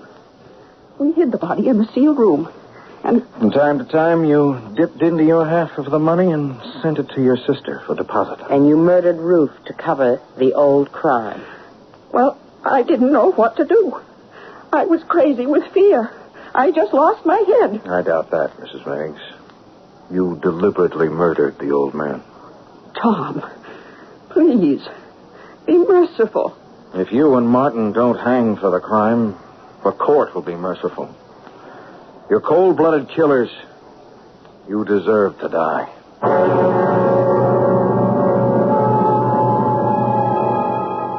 The thief who understands his business never steals in his own neighborhood. An old Arab precept. But greed and opportunity usually go hand in hand. What a killer does not understand are the consequences of premeditated murder. Not for the victim, but for his relatives and friends. There are degrees of crime, from petty thievery to grand larceny. But murder is the worst and most repugnant. I will draw the curtain on the Recluse when I return shortly. The 1977 Buick Regal. It comes with Buick's terrific V6 engine. It carries 6 people and lots of Buick comfort. It's lean. It's maneuverable in city traffic. It's the most luxurious mid-sized car Buick builds. Yeah, this new Regal is pretty much everything a car should be. Except for one thing. It isn't yours yet.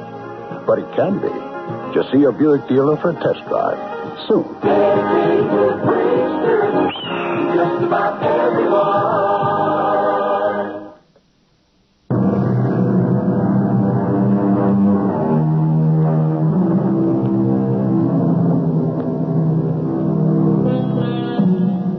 Tom Lodge and his mother had lived for 6 years under a pall of shame. But then 2 deaths lifted the curtain, and the truth was revealed. What Tom's father did was wrong. What was done to him was worse. I can report with pleasure that Mrs. Meggs and Martin were sentenced to prison for life. And for all I know, they are still there, still a burden to taxpayers like you and me. Our cast included Tony Roberts, Patricia Elliott, Francis Sternhagen, and Court Benson. The entire production was under the direction of Hyman Brown. And now, a preview of our next tale. Where shall we go, Cat? Down the steps behind the trees, there's a little piazza. I'm so worried about you, darling. Maybe you really are sick. You just don't sound like yourself. Your voice is so strange. Of course. You're not Cab. We won't need this champagne anymore. Or this special masquerade. No, I am not your Mr. Goodwin. Who are you? Just a man with a purpose. You can see that I have exchanged the champagne glasses for this. A gun? Which I would not hesitate to use. Lovely as you are, I am a desperate man, so keep walking. Across the driveway and around behind the Lombardy poplars. That's it. Don't try to do anything foolish. Radio Mystery Theater was sponsored in part by True Value Hardware Stores. This is E.G. Marshall inviting you to return to our Mystery Theater for another adventure in the macabre. Until next time, pleasant dreams.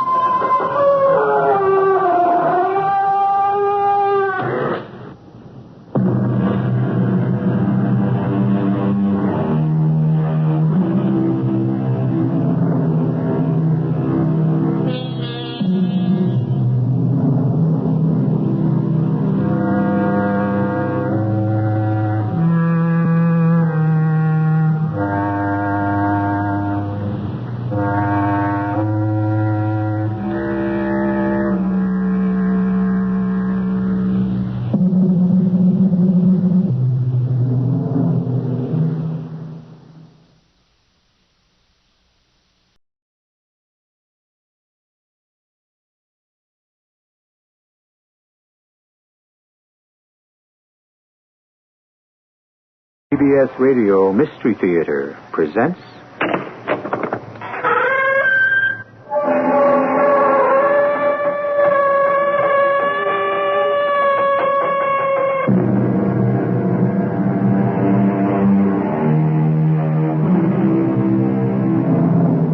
Come in.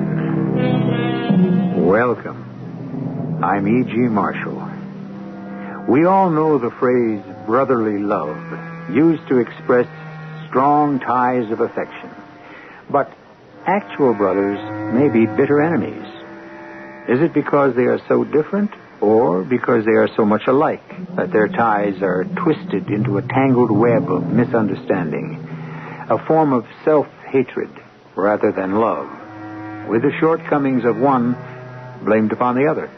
Acting together, their power for evil can be devastating, especially when antagonisms are passed on from one generation to the next. If anything would happen to me, Jerry, what would you do? Well, I'd go ahead with the sale, of course, and claim the inheritance. Well, no, not all of it.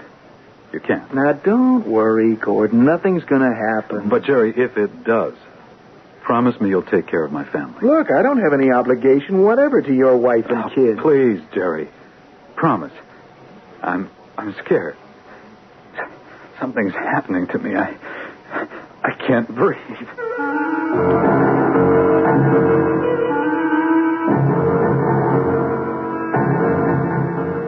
Our mystery drama, Stamped for Death, was written especially for the Mystery Theater by Elizabeth Pennell and stars Lloyd Battista and Russell Horton. It is sponsored in part by General Electric Citizen Band Radios and Buick Motor Division. I'll be back shortly with Act One.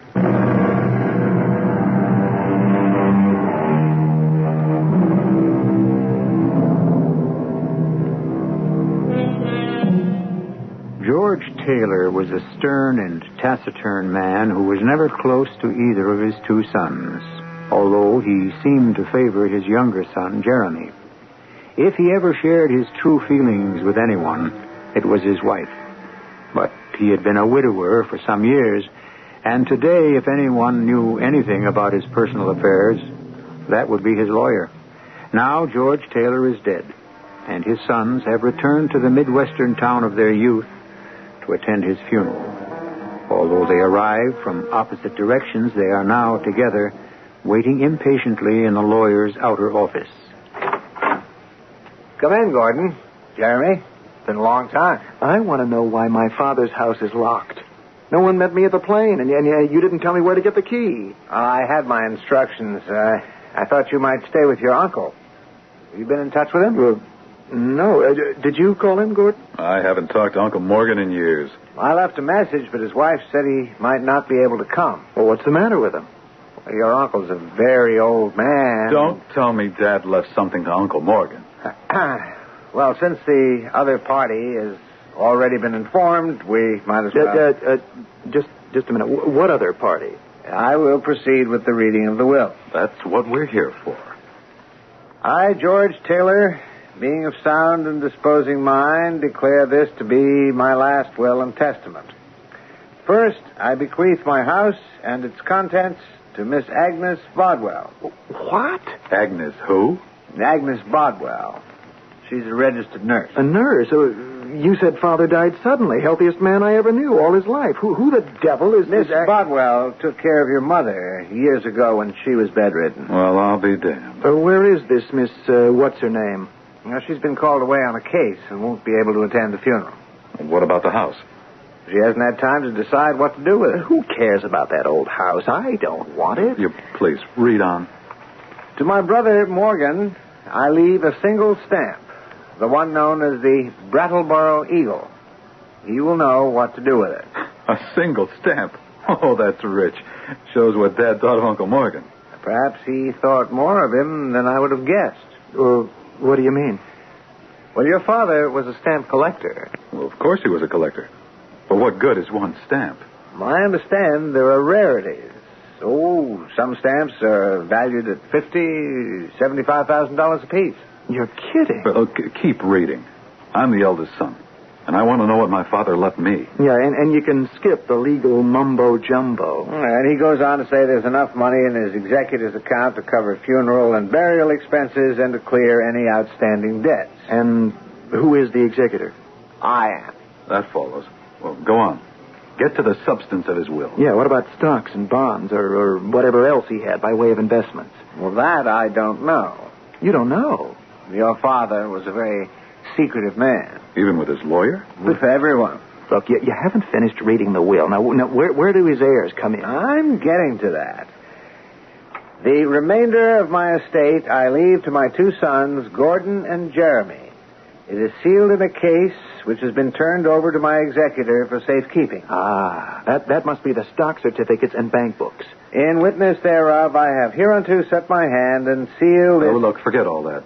Where are these important papers?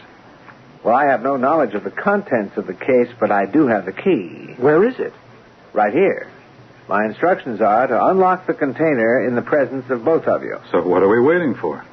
Oh, I can't do anything more today. Well, in the name of heaven, why not? Because it's in a vault at the bank, and the bank closed at 3 o'clock. When does it open? 9 tomorrow morning. I'll pick up the case and take it to you. Now, where will you be? Well, I'm staying with relatives of my wife. Here's the address. Oh, no, you don't. Not with a bunch of people looking on. We'll meet in my hotel room. Where's that damn fool lawyer? What time is it? 10 after 10. We should... Hello? Yes. Yes, send him right up. Do you think this lawyer is on the level? What if he's pulling a fast one? That thought occurred to me. But you know how crazy cautious Dad was about the people he did business with. Well, just suppose our fine executor removed a few items like... Don't start imagining things. The certificates will have our names on them. And he wouldn't... I'll get it. Come in. Ooh, wow. It's a whopper, isn't it? Yeah, it's heavy, too. It feels as if it were full of books. I thought you meant a briefcase.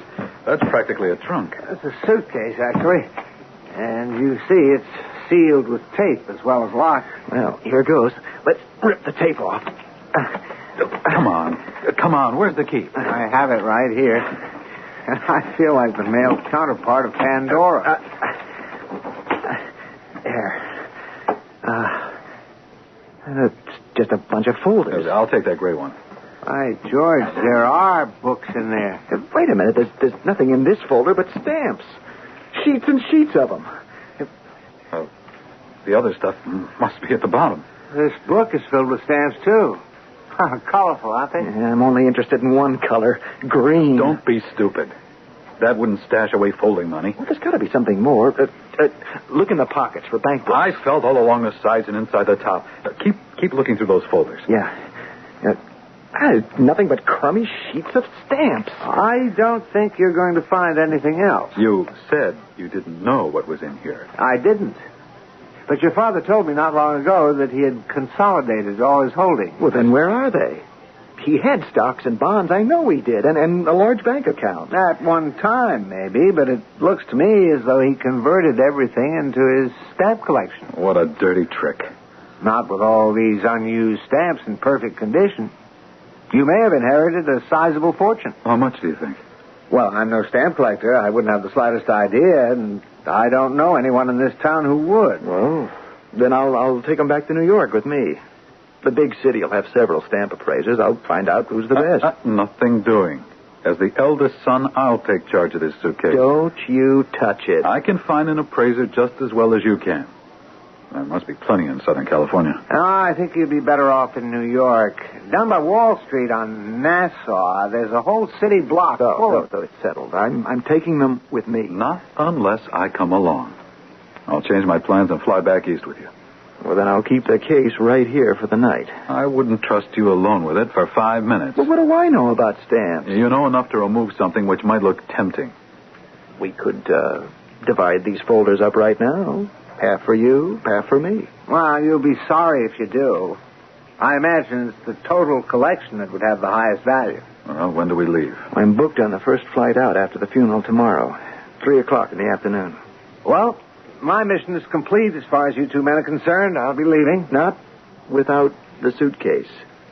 Well, I don't understand. You see, I don't trust my brother Gordon any more than he trusts me. So you keep the stamps overnight and then bring them to us at the airport tomorrow.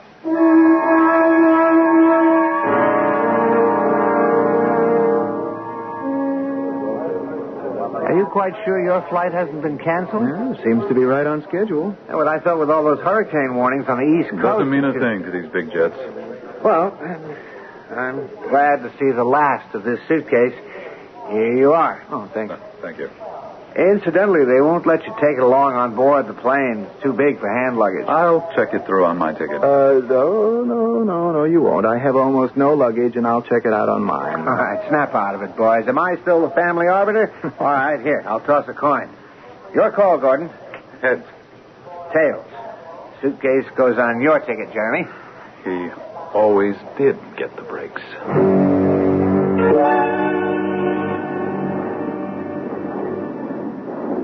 Jerry, I just thought of something. Don't bother me. I'm trying to sleep. But I just thought, what if Uncle Morgan really got the best of the deal? Well, how could he? Well, if that one stamp is so valuable, maybe that's where all Dad's money went. Impossible. Now, what makes you so sure? I told you, he cleaned up in that big oil deal. You cleaned up on it, too, didn't you? I never cleaned up on anything. Believe me, I'm just as poor as you are. So will you shut up and let me get some sleep?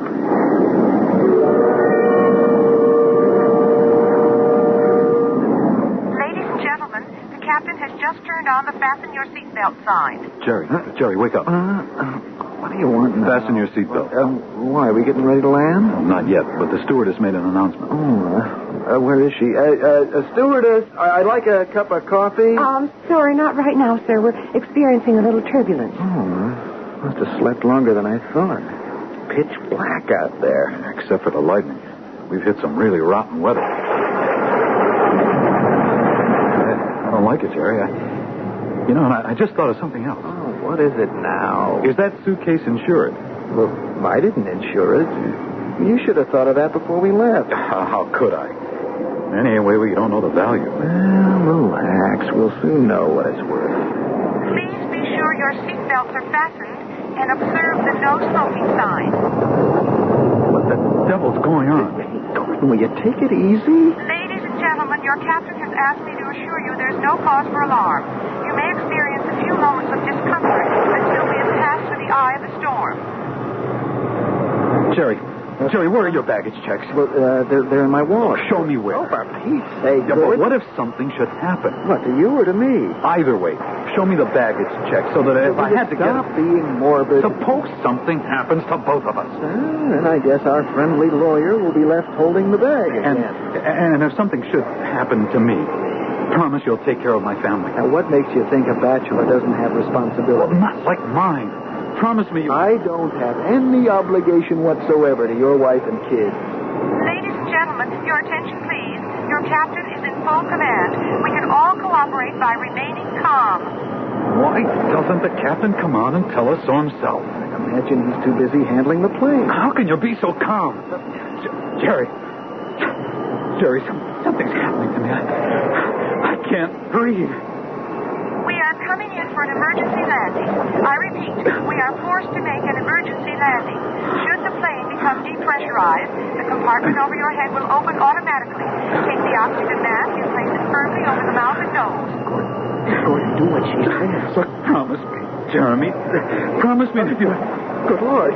We're out of control. The plane is going to crash.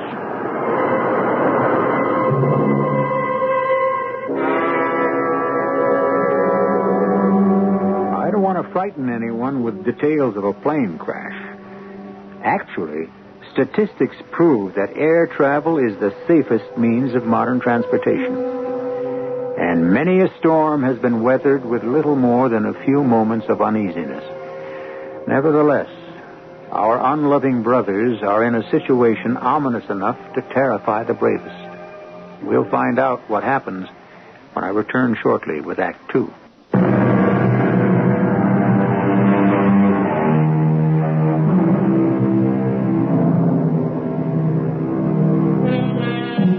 Wills are written for protection, but sometimes an inheritance causes more dissension than joy.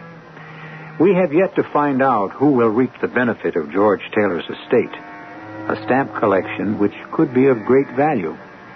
His two sons were planning to turn it into cash when they got to New York. But did they reach their destination? You will recall that George Taylor had an older brother, Morgan, and by the terms of the will, this older brother inherited a single stamp, reputed to be a rarity. He's examining it right now while his wife does the breakfast dishes. More coffee, Morgan? No, thank you, dear. I'm fine. Oh, wouldn't you know, my hands are wet. I'm coming. Hello? Who? Oh, yes. Who is it? Your brother's lawyer. You know, the man who brought you the stamp. Well, what he wants? No. No, we never look at television in the morning. No, the radio's not on just now. Yes, we do have a newspaper, but we haven't gotten around to it yet. We save that for the afternoon. Well, what is it, Martha? What's happened that's so important? My goodness. Is that so? Oh, yes. Yes, I will. Well, thank you very much for calling. Well, now, what was that all about? Does he want the stamp back? No, nothing to do with your stamp. Then what is it? Your nephews. They've been in a plane crash. What? I thought that would get a rise out of you. Martha, please, stop teasing. Have they been hurt? No. Both escaped without a scratch. That's what the lawyer phoned to tell us. Oh, thank goodness they're all right. Where's the morning newspaper? Let's find out what happened. Oh, here it is. All over the front page. Read it to me. Jetliner, flight to New York.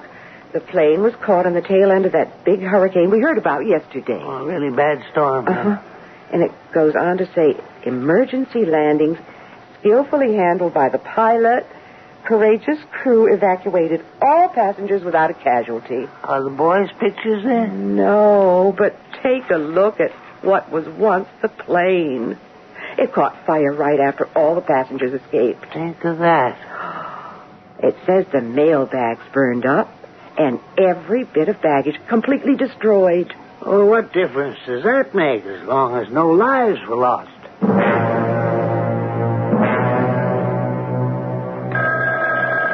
Oh, my goodness. That telephone never seems to stop ringing. Ever since the boys were in that plane accident, people have been calling to talk. Turned this into some sort of celebrity. Well, hurry up, Martha. Answer the phone. Hello? Why, hello, Gordon. Yes, your uncle's here, but it's hard for him to get to the phone. May I give him the message? I'll come if you just help me up out of this chair. Yes, just a minute. Gordon's in town, and he wants to see you. Asks if he can come right over. Well, of course. I'm not doing anything. Yes, Gordon. Right away. Goodbye. Neither of my nephews has set foot in this house for the last 10 years. I wonder what Gordon has on his mind.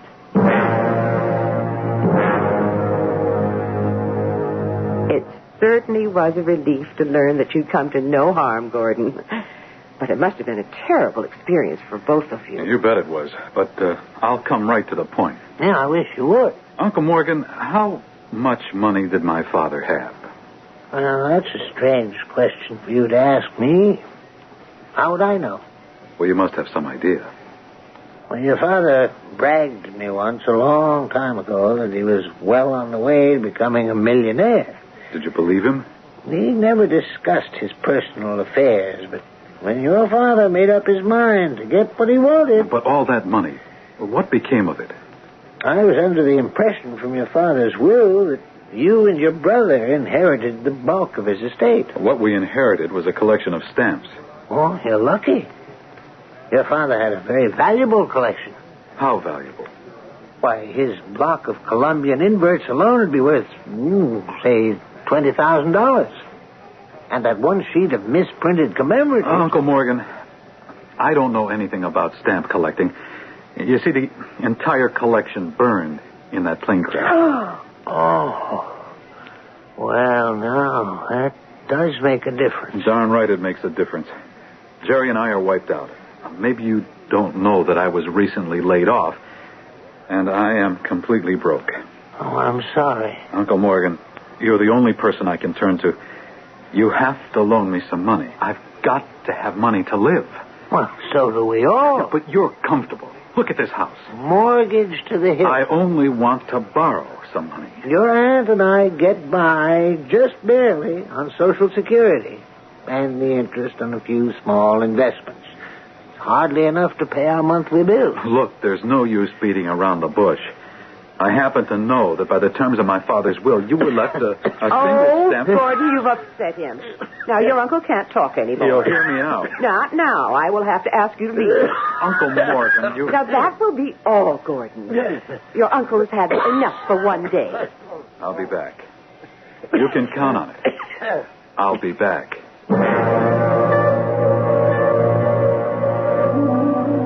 Morgan, are you all right? Certainly I'm all right. Oh, thank heaven. You are a cagey one. You were putting on an act, weren't you? Of course. And you did very well, too. Morgan, you are going to sell the stamp that your brother left you, aren't you? Well, it all depends. Well, it could make a great difference in our lives. For better or worse, do you think? Well, you know I've never complained. I'm suspicious of my so-called inheritance. Why should my dear brother George think kindly of me for once in his miserable life? Well, maybe he was trying to make up for the past. He always did play me for a sucker.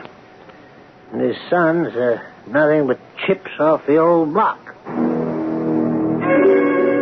Morgan, guess who phoned while you were taking a nap?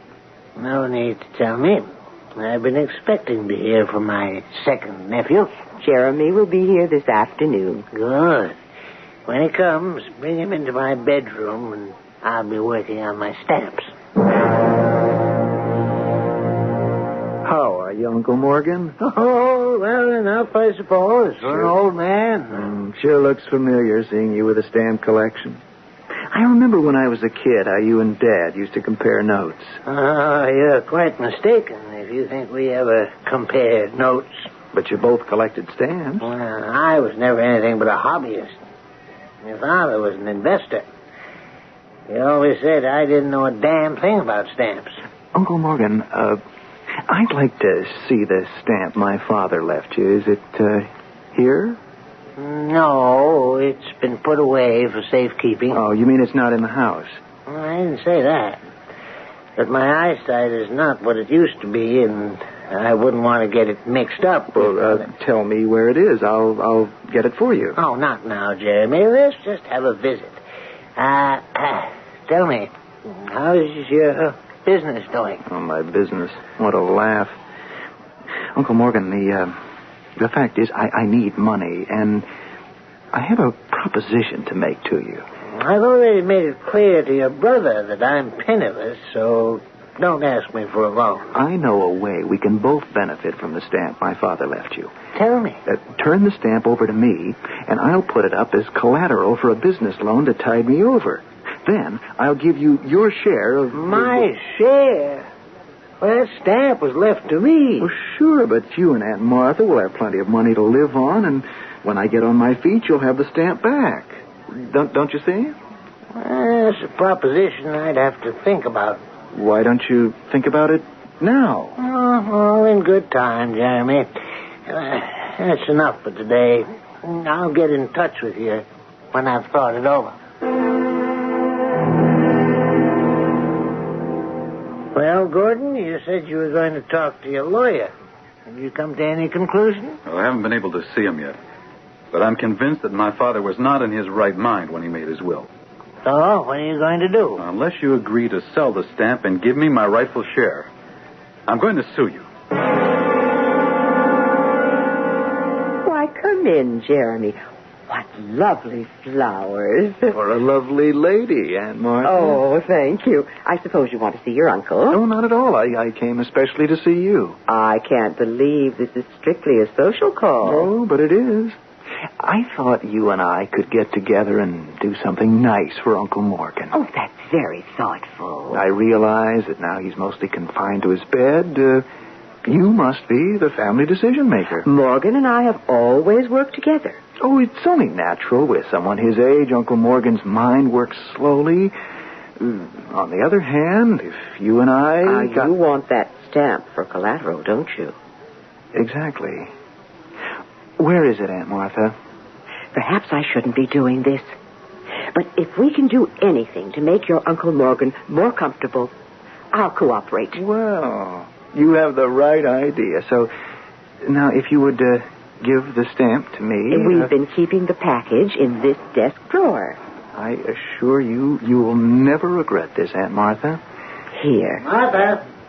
Martha! Just a minute, Morgan. Don't tell him I was here. I'll leave quiet. Martha! Can you come in here, please? Old man, it worked. Just the way you said it would. He fell for the whole scheme, huh? Hook, line, and sinker. Wait till he opens the package and finds out it's nothing but a sheet of blank paper. That worries me, Morgan. If Jeremy would go so far as to steal, then he might very well... I'll bet you a nickel, Martha. That's the other one back to bother us. Uncle Morgan, I'm fed up with all this stalling around. I've been expecting to hear from your lawyer, Gordon. You did mention legal steps. He said the suit is inadvisable, and I'm tired of waiting for you to sell that stamp. In all my life, I've never acted in haste. You're just like my father, with absolutely no concern for me. Now, take it easy, Gordon. I always got the short end of the stick. No one ever paid any attention to what I wanted. I'd appreciate it if you'd stop shaking my Uncle dick. Morgan, I could kill you for the way you... Hey, you're hurting my arm. Gordon, stop it. Get away from your uncle. You leave this house at once.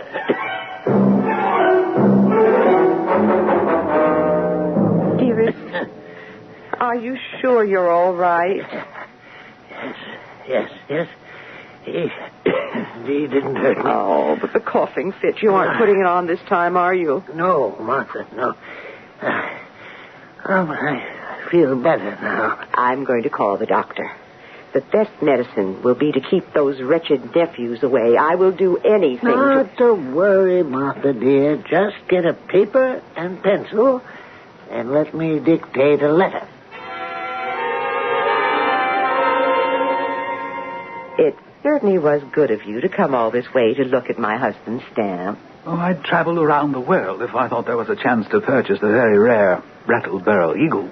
Well, then it really is as valuable as they say? Oh, very, very few are known to exist. And I have a potential buyer who's been searching for years. Martha, would you bring us that folder, please? Now, I haven't promised that I'm ready to sell this stamp. Oh, by the way, are you any relation to the late George Taylor? Yes, he was my brother. We've been wondering what will become of his fine collection. I'll tell you after you've appraised my stamp. Here. Please examine my Brattleboro eagle. A beauty, isn't it? The color has withstood the test of time. And the perforations are good. May I go somewhere where there's better light? Over here by the window. And if you want to turn on the lamp. Oh, thank you. But we'll take a moment with the magnifying glass. You will sell it, won't you? We could be rich. Shh, Martha. Wait till we hear what he says. I don't quite know how to put this. I'm ready for anything you have to tell me. Well, everything about it looks so right. The blue and this fleck of white. But on the back, did you happen to turn the stamp over? Yes, I examined the back, but I've never known enough about Well, stamps. the glue. You see, they didn't use this type of adhesive back when this stamp was issued. Go on. And when I held it up to the light, I could tell that no wooden hand press could have possibly... It was manufactured more recently, was it? Well, I have yet to give it the watermark test, but... Mr. Taylor, I'm very sorry to say that from everything I've seen so far, your fine Brattleboro eagle is a remarkable forgery. Now, there's a surprise and a deep disappointment. But perhaps this is the only way that Morgan Taylor could get his grasping nephews off his back. We would hope that he and Martha can live out the rest of their lives in peace, even if they must scrape along on very little.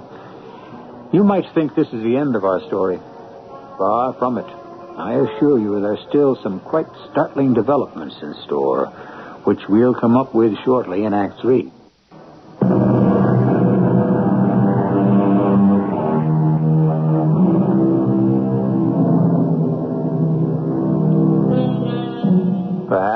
Morgan Taylor knew more about stamps all along.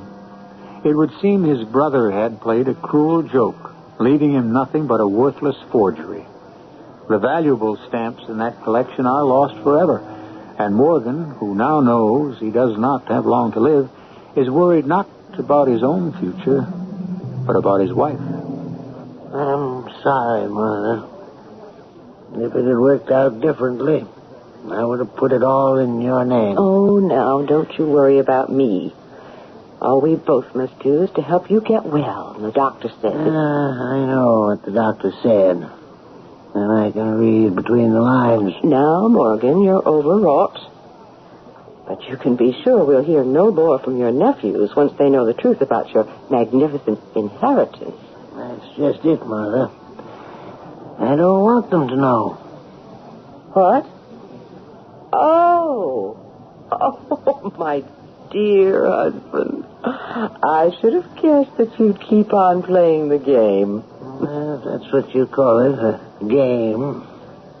Will you play it with me? We've always been partners. I'll do anything you say. Well, then promise me that as long as I live, my nephews will never know that my grand inheritance was nothing but a scrap of worthless paper. We've come to apologize, Aunt Martha. I guess that plane wreck really cracked us up for a while. First there was Dad's death, and Oh, your uncle and I understand.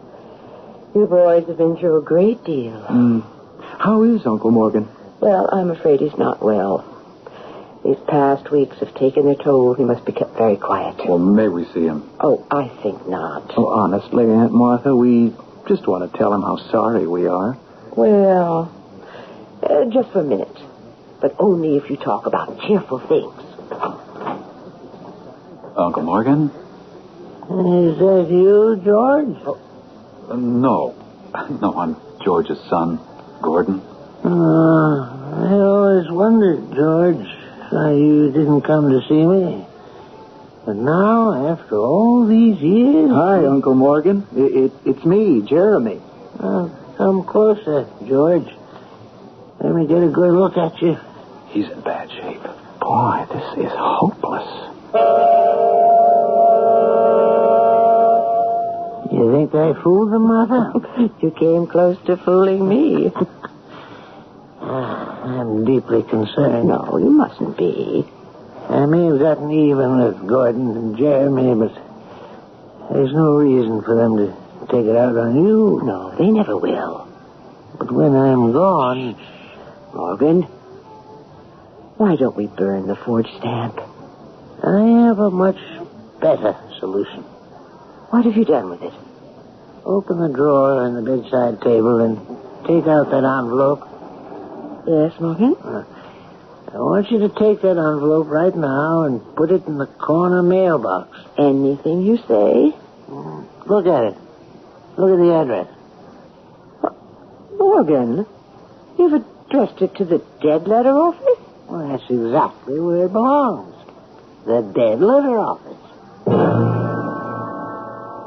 What's our next move, Jerry? That all depends. Plan A or Plan B? But they've taken the old man to the hospital. That makes a difference. He can't have long to live. Don't you believe it. He may be soft in the head, but he can go on for years and years with good nursing care. Hey, hello. Yes? Yes. My brother and I? We're the only relatives. That's right. We'll be right there. If that's who I think it was... Grove Street Hospital. Dr. Miller wants us to go there at once. Things are happening sooner than we thought. I'm Dr. Miller. Your name is Taylor? Oh, that's right. You've called us here because of our uncle? Why, no. It's about Mrs. Taylor, your aunt. And Martha asked you to call us. We knew Uncle Morgan was in the hospital. Well, they're both here.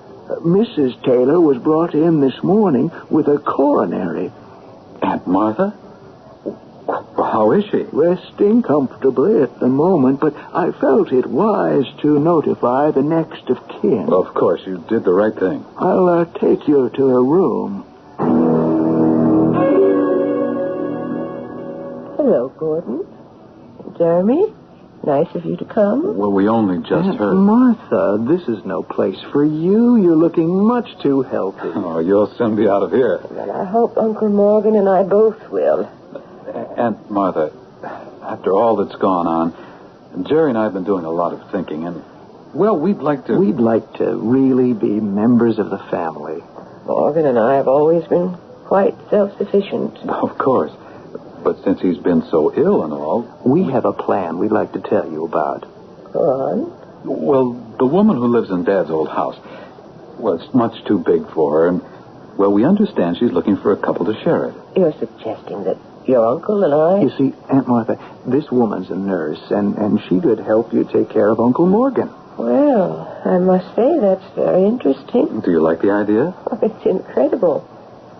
Wait till Morgan hears about this. Of course, you would be the one to decide. Oh, no, indeed. I never do anything without your uncle's full agreement. Only he's in no condition to make any... Of course he is. But last time he... You are quite wrong if you think your uncle is incapable of making decisions. Go and ask him. But Aunt Martha... Go on. Discuss this unusual scheme with your Uncle Morgan. He's in room 302. And give him my love.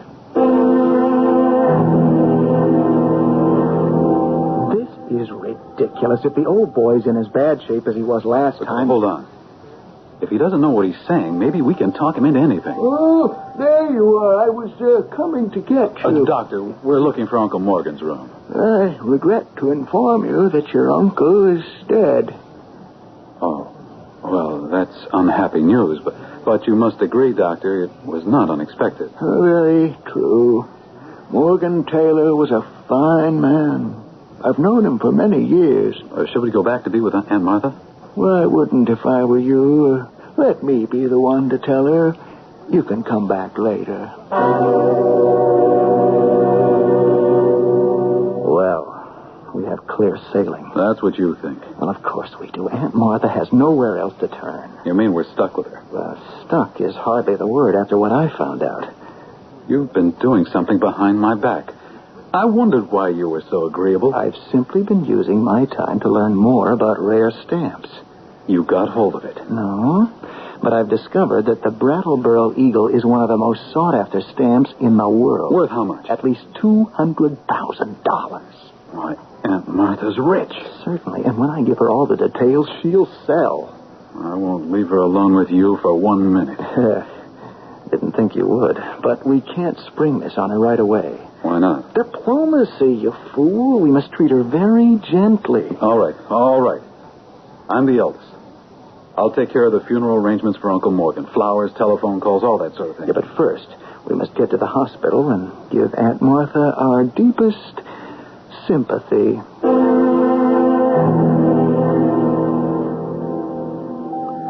We're here to see Mrs. Morgan Taylor. Never mind, nurse. I'll speak to them. I'm glad you're here. Well, is it all right to see Aunt Martha now? Come down here where we can be alone. I've been trying to reach you. Well, I know there are things to be taken care of, and I'm quite ready to accept all the responsibility. Sit down, please. Well, how is Aunt Martha? I have seldom known a more devoted couple than your aunt and uncle. Oh, I know, and I'm sure Aunt Martha is going to need all... It's strange. Or perhaps it isn't. How often this sort of thing happens? Well, our parents were that way. Sort of as if one always knew what the other was thinking. Well, then you'll be better prepared for what I have to tell you. Just let me talk to Aunt Martha. I realize, Doctor, that she has no family of her own. When I told her of your uncle's death, she took it very calmly. Of course, she knew how ill he was. Well, he was an old man. He couldn't go on forever. But without him, you see... No, don't worry, Doctor. I've made up my mind to take good care of her. I gave her a sedative. Do you think it's worn off by now? When I looked in on her later, she was gone. What? She left the hospital? Within an hour of your uncle's death, your aunt died peacefully in her sleep. I'm I'm glad you took full responsibility. That lets me off the hook. Not now. The whole situation has changed. Oh, no, it hasn't. You're the older brother, and you asked for it. Go on, do your duty. Please, Jerry. The lawyer said that's enough cash to cover a decent burial. But the will says we share and share alike. Share what? Nothing but bills and a mortgage. Well, I'm putting their house up for sale. You can't until we find a stamp. You're the expert. Go through that collection again. It must be there. It's not. Nothing but some U.S. commemoratives. Maybe a couple of $100 worth. Sell them. I think the Brattleboro may be in a safe deposit box. Well, then where's the key? Oh, no use. I've looked in every one of those drawers. Well, what did the lawyer have to say? He knows nothing. He says he never even met Uncle Morgan. Do you believe him? As much as you do. Well, I've been through the closets and every pocket. Hey, the books. What if he put the stamp between the pages of one of those books? I'll stay here until I go through each one of them. And maybe there's a safe behind one of these walls. I'll tear down this house if I have to. No. You have to get back to your family. I'll stay on here and see what I can do. I'm not leaving here until I find it. Not if I find it first.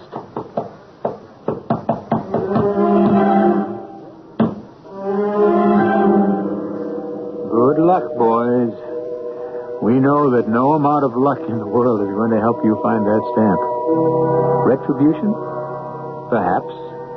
In payment for an insatiable greed. Not everyone earns his own way in this world, but if you depend upon someone else to make your way easier, you may be in for an unhappy awakening. I'll be back shortly. The 1977 Buick Regal.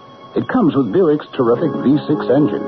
It carries 6 people and lots of Buick comfort. It's lean. It's maneuverable in city traffic. It's the most luxurious mid-sized car Buick builds. Yeah, this new Regal is pretty much everything a car should be. Except for one thing. It isn't yours yet. But it can be. Just see your Buick dealer for a test drive. Soon. Just about everyone.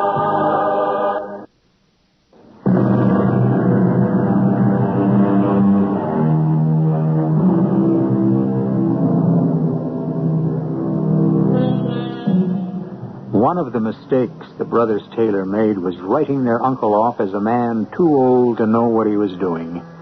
Morgan Taylor knew exactly what he was up to, all the way, and so did his lifetime partner. What a pair of senior citizens. One unanswered question. Did George Taylor really know the stamp he willed his brother was worthless? And if so, what did he mean when he said that Morgan would know what to do with it? I leave you to reach your own conclusions. Our cast included Lloyd Batista, Robert Dryden, Russell Horton, and Ann Petoniak. The entire production was under the direction of Hyman Brown. And now, a preview of our next tale. You hadn't said a word all the way home. No. But I haven't been sleeping. I've been thinking. Oh, dearest, I wish I'd known how to tell you all this differently. Oh, my, what's that? We'd better get over to the curb, fire engines. Oh, where are they going? Hey, look, they're turning the corner, going down the block. Eric, it's our house. Oh, our house is on fire.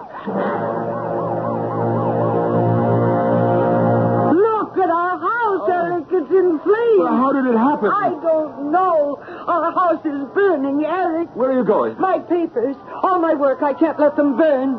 I can't let them be destroyed. No, you can't go in there. My personal papers, Eric, I have to save them. You stay here. Stay, I said. Oh, no, Eric, don't you go. No, you'll be killed. Oh, somebody stop him. Stop him. Radio Mystery Theater was sponsored in part by Contact. This is E.G. Marshall inviting you to return to our Mystery Theater for another adventure in the macabre. Until next time, pleasant dreams.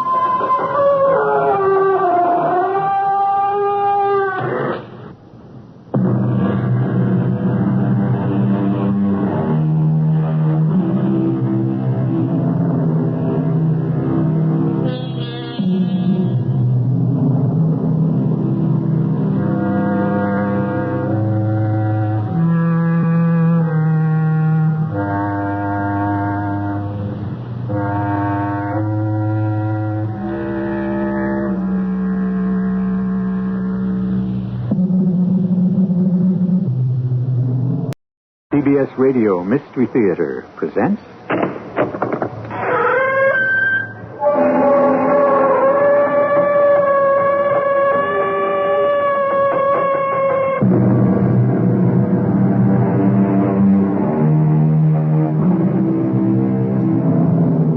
Come in. Welcome. I'm E.G. Marshall. In the years 1906 through 1910, the world in general was at peace. A magic time. China, that sleeping giant, had gone through the Boxer Rebellion and now was temporarily quiescent. And in those halcyon years, the characters of this story lived, breathed, died, and were reborn. You find that statement a little puzzling? I don't blame you. But then, you see, this is a story of reincarnation. Why must you wait so long? Wait? Through 2,000 years, the lotus flower blooms and dies and is born again. But I lie drowning while my ancestors cry in vain for me to join them. I am in my own prison. How can I come to you? Seek me out where I lie. But hurry. We have so little time to become immortal. Find me. Find me. Find me.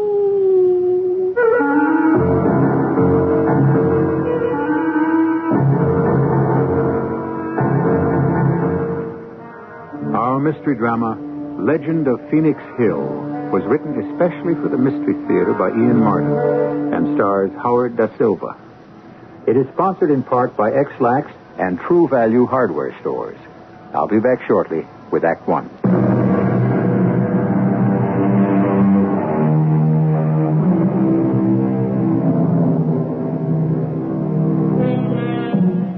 In the beginning of this century, here in America, the world was awakening to a new tempo, a new set of beliefs, horizons that had no limits. We'll forget Mr. Olds, Mr. Ford, the industrialists, and concentrate instead in the fields of academia. In particular, as this story unfolds, on the person of Dr. Samuel Arnold, professor of archaeology, and his adopted son, Lee, now 20 years old, and an honor student in the same subject as his adoptive father. Only somehow, suddenly, the chemistry between them has gone wrong. You're being unreasonable, Lee. Which goes double, Papa. That's my view of you. Oh, don't be a child. This expedition is expensive. It can only afford experts and specialists. They haven't any better credentials than I have. All right, son. If you think you can prove that, give me a for instance. Just give me time. And I'll prove to you how very important it is that I have to be along. My name is Samuel Arnold. I hold the chair of archaeology at Windham University. On a most generous grant in this year of 1906, I am organizing a trip to Hunan in China, in the belief that in the alluvial deposits there, we may unearth a wealth of artifacts from the great Han Dynasty, which flourished 2,000 years ago. It is an exciting project, and I am bubbling with excitement. An excitement not shared, by the way, by my wife, Jessie. Sam, what happened? Oh, Lee and I, we had a slight disagreement. Well, I've never heard you two talk like that before. No, Jessie, I suppose we haven't, but, well, the boy is not a boy anymore. That doesn't give him the right to dictate to you. But it does to his own opinion. He's just stretching his wings. Oh, I know. I should be glad you're not taking him. Losing one of my boys is bad enough. Oh, come on now, darling. It's not that bad. I'll be back inside of 6 months. Oh, you better be. I'm going to miss you. I'll miss you. And Lee. You love him very much, don't you? Like my right arm. He's meant so much to both of us. Sam, I'm sorry I never was able to give you your own child. You didn't have to. We've had Lee. And don't forget that in adopting him, we chose him. He's our boy. He's been a good boy. We've had 20 marvelous years with him. Yes. Would you deny that? Oh, no. No, of course not. He's been a wonderful son in every way. Except... Except what? A little part of him is remote. A place we could never reach. I guess so. Not many people share each other the way you and I do, but there's no one of us who somewhere within himself doesn't walk a secret strand, listen to the music of alien seas. Is that a quote? Huh? No, I guess it is.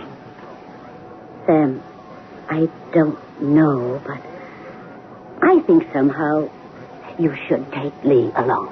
Darling, how can I justify a student on an expedition for which every first-ranked person in this field has offered himself? I have to judge each member of the team on what he can offer the whole. I know, Sam. I understand. But somehow I don't know why. Something inside me tells me you've got to take Lee with you. It was nonsense, of course. Or was it? So many times during all the years I have watched and been surprised by this incredible son of mine. His parents, as well as I could judge from the Adoption Bureau, were American citizens. But I've always sensed that one of them must have had an Oriental background. Two sources for my hunch. One, a sheerly ethnological suggestion, a certain fold in the skin above the eyes, which gave them an Oriental cast. The other, I don't know how to explain that except to tell you the facts in this curious case as it developed. Lee, where have you been the last few days? I don't know. What do you mean you don't know? I'm not going to lie to you. I went to New York, and I had a lot of drinks, and somehow I found myself in Chinatown. Where in Chinatown? I don't know the address. I was just stumbling along, and suddenly there was this Chinese beside me, and he said, "You want to be happy. You come have pipe dream." And he took me inside. To an opium den? I guess so. It was all mixed up. I remember I was lying on a pad, and the whole world was swimming around me like I was in a fishbowl tank. And then, all of a sudden, there was this sound. And she was there. Why must you wait so long? Wait? Through 2,000 years, the lotus flower blooms and dies and is born again. But I lie drowned while my ancestors cry in vain for me to join them. I am in my own prison. How can I come to you? Seek me out where I lie. How can I find you? Follow in your father's footsteps, and it will be made known. But how? Seek the magic mirror. It will tell you all. But come fast, fast, my lover. The body may last, but in this prison, my soul is a fading butterfly. Where have they blown us with the wind? To the edges of darkness and the empty void? We have so little time to remain immortal. Find me. Find me. Find me. Papa, I tell you, it was weird. I woke right up in this little place, and they were having a fair. You know, stalls and games and balloons and all, and I wandered around a while, and then there was this one place, and it had, you know, old metal and brass and lamps and things like that. And there was another Chinese behind the counter, and this was what I bought. Let me see it. Here. Where did you get this? I'm telling you, I don't know. I just have it. And it's really important. I wouldn't dispute you for the moment. You realize how ancient this must be? I got a feeling. And what it is? Why do you think I shined it up? It's a mirror. A metal one. Heaven knows how ancient. Convex face. Probably bronze. And it's a little more than just a mirror, Papa. What do you mean? Before I show you, let me ask you again to take me with you to China. Why? Maybe I can show you why. Look in the mirror. What do you see? What else? A dim, distorted vision of myself. Okay. Then come with me. All right, Lee. You lugged me here to the old dry well. Now what? I don't honestly know, Papa. I'm only traveling on hunches and things I don't understand. Just let me follow this old superstition. Drop a mirror into the well and pull it out. You'll find the girl you can't live without. Mom used to quote that old song. I'm going to try it. Watch. Okay. Here's the mirror. What is it? You look, Papa. I can't see anything. You can't see that girl? In the mirror?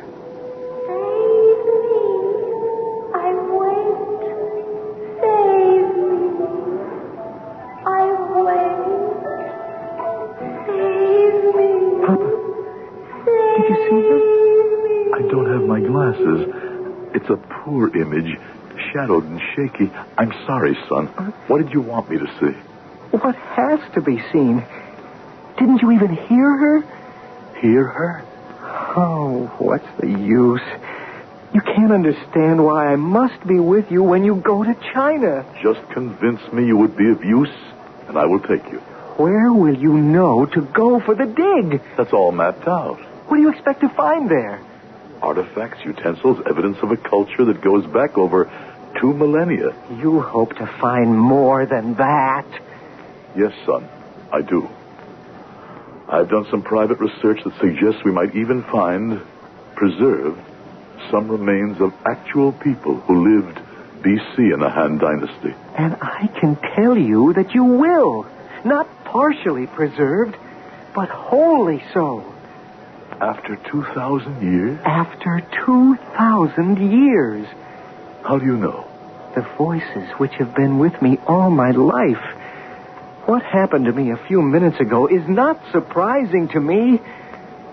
Papa, level with me? I've always tried to, Lee. You and Mom adopted me nearly 20 years ago. That's no secret. But you still insist you know nothing of my background, who I am, where I came from. That isn't exactly true. We had a general profile of your mother and very little of your father. The orphanage, as you know, tries to match parents and children on many levels. We felt, your mother and I, that we both had something to offer each other, you and us. Have you ever been sorry? I can speak for your mother as well as myself. Not for one single moment. Not even now? Now? Now that I'm on your back to include me in the expedition. I thought you understood and that was settled. I thought maybe you understood that I didn't agree. I thought perhaps you were beginning to realize what I've grown into. What's that? Your contact with the past. Just let me try once more to let you understand I must be with you. For your sake as well as mine. Son, please. Just give me this one last chance. Now look. Now, before the water is dry. Can you see?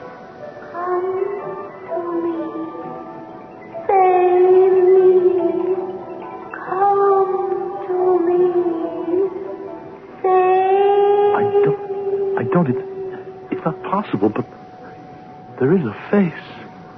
And such a face. You saw? I saw.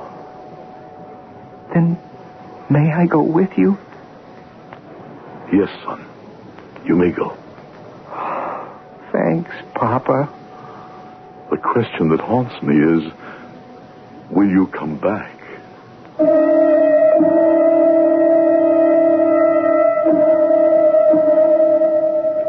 A strange beginning to a very simple story. But it will not remain simple long. Let's spend a minute on adoption, which today is such a common and marvelous practice. Could Dr. and Mrs. Arnold have adopted today as strange a child as Lee has proven to be? No chance. But let us remember, this is 70 years ago, and many things were possible then. I shall return shortly with Act Two.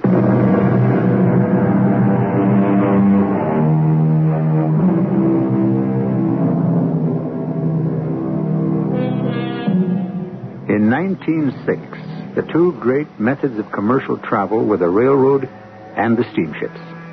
It was by railroad that Professor Samuel Arnold's expedition to China set out, crossing the American continent in May of that year, with 2 full cars of equipment to be transferred on the west coast to a steamer. And on that railroad trip... Oh, no, it's Professor Arnold's story. Let him tell it himself. May 9, 1906. We are finally off on a great adventure. The train is moving. We are on our way to China, and what marvels we may reveal, what miracles may happen are beyond comprehension. I'm as excited as a child, pleased about all the members of our adventure, save perhaps only one. The one iconoclast amongst us, that brilliant misanthrope by election and pathologist by profession, Dr. Hubert Stern. By heaven, I never thought we'd do it, but we're on our way. And I should have my head examined. Why, Hubert? By getting involved in this Chinese pipe dream. It's really ludicrous. I repeat it. Why? Oh, I've no doubt you'll dig up your odds and ends, your shards, pottery, and the like, but any record or any evidence of human remains, that's impossible. Sam, the Chinese are not Egyptians or Mayans. They have absolutely no history of embalming or the preservation of bodies. You will reincarnate a great deal more than that, Dr. Stern. I beg your pardon? Who are you, young man? Oh, I'm sorry. I don't believe you met my son, Dr. Stern. This is Lee. Your son? My adopted son. How do you do, Doctor? Oh, I do very well. But, may I ask what was the meaning of that strange remark you just made? Just what I said, Doctor. I think we are going to find people who once lived during the Han Dynasty. Oh, really? And I trust you're not prophesying alive. No, sir. That is, not in the sense you mean. They will have been held in what you might call suspended animation. Ah, remarkable. And how do you perceive all this? I can't explain. I should think not. How old are you? Not quite 21, sir. Well, that's even more remarkable. So young and so, now what would be the word of choice, huh? Precipient? Or perhaps just fanciful? Tell me, Sam, is your son accompanying us on this expedition? He is. Really? As a member? Yes. Not quite 21? Well, in what field is he accredited? Lee is studying archaeology. But he is with me as my secretary. I am defraying whatever expenses he may incur. Well, it's not a question of money, Professor Arnold. It's of opportunity and the honor to be part of this expedition. Hubert, disregarding your naturally bileful nature for the moment, let me say that because of your eminence as a pathologist, I felt you must be along. For no other reason would I have wanted you. Now you imply there is no reason for your being here at all, that we will find nothing to interest you on this dig. So let me ask you a question. What the devil do you want to be along for? I want to be along because it's my right, no matter what we find or don't. I certainly have infinitely more reason to be here than this young man who is still too wet behind the ears to know what he's talking about, even if he is your adopted son. I may be young by your measurements, Dr. Stern, but in China, you may discover that you are the amateur. Lee, no matter what the provocation, you will not be rude to a man of Dr. Stern's eminence. I'm sorry, Father. The best thing for me to do is leave. This is an unfortunate note on which to start out a great adventure. It's hardly an adventure. It's a scientific expedition. But I have a strange feeling, quite unscientific, I assure you, that bringing that young man along is a mistake. I don't think that's for you to decide. Well, it may be, since my hunch is that he's destined to bring us bad luck.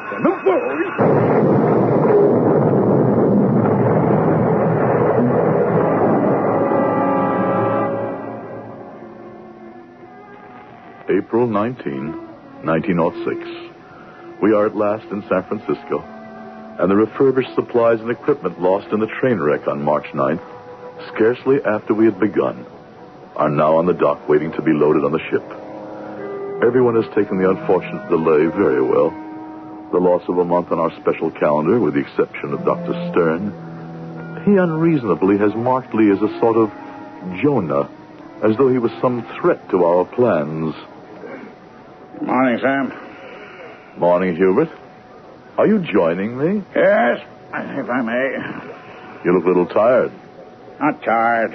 Concerned. About what? Well,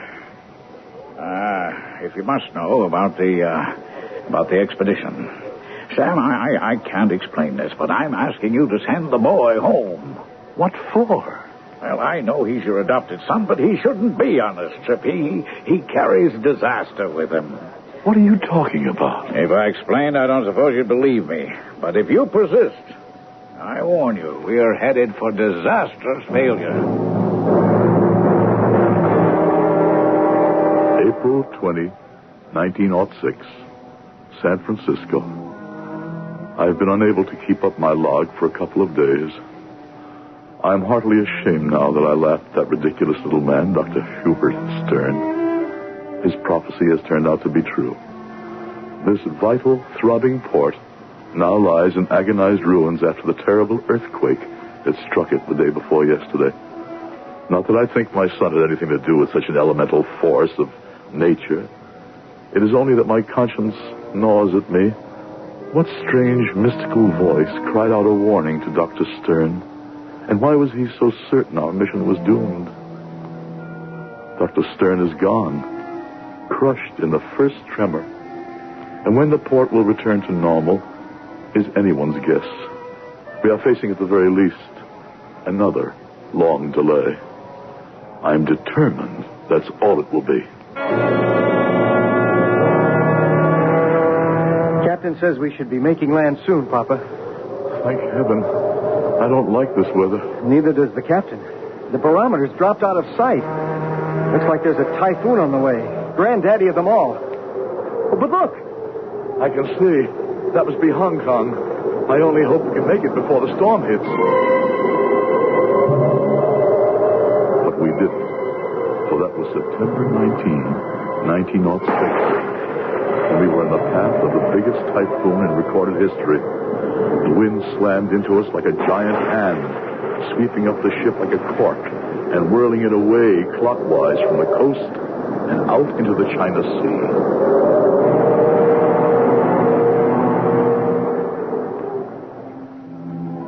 September 28, 1906. For the first time almost since we began this journey, my heart is beginning to lift.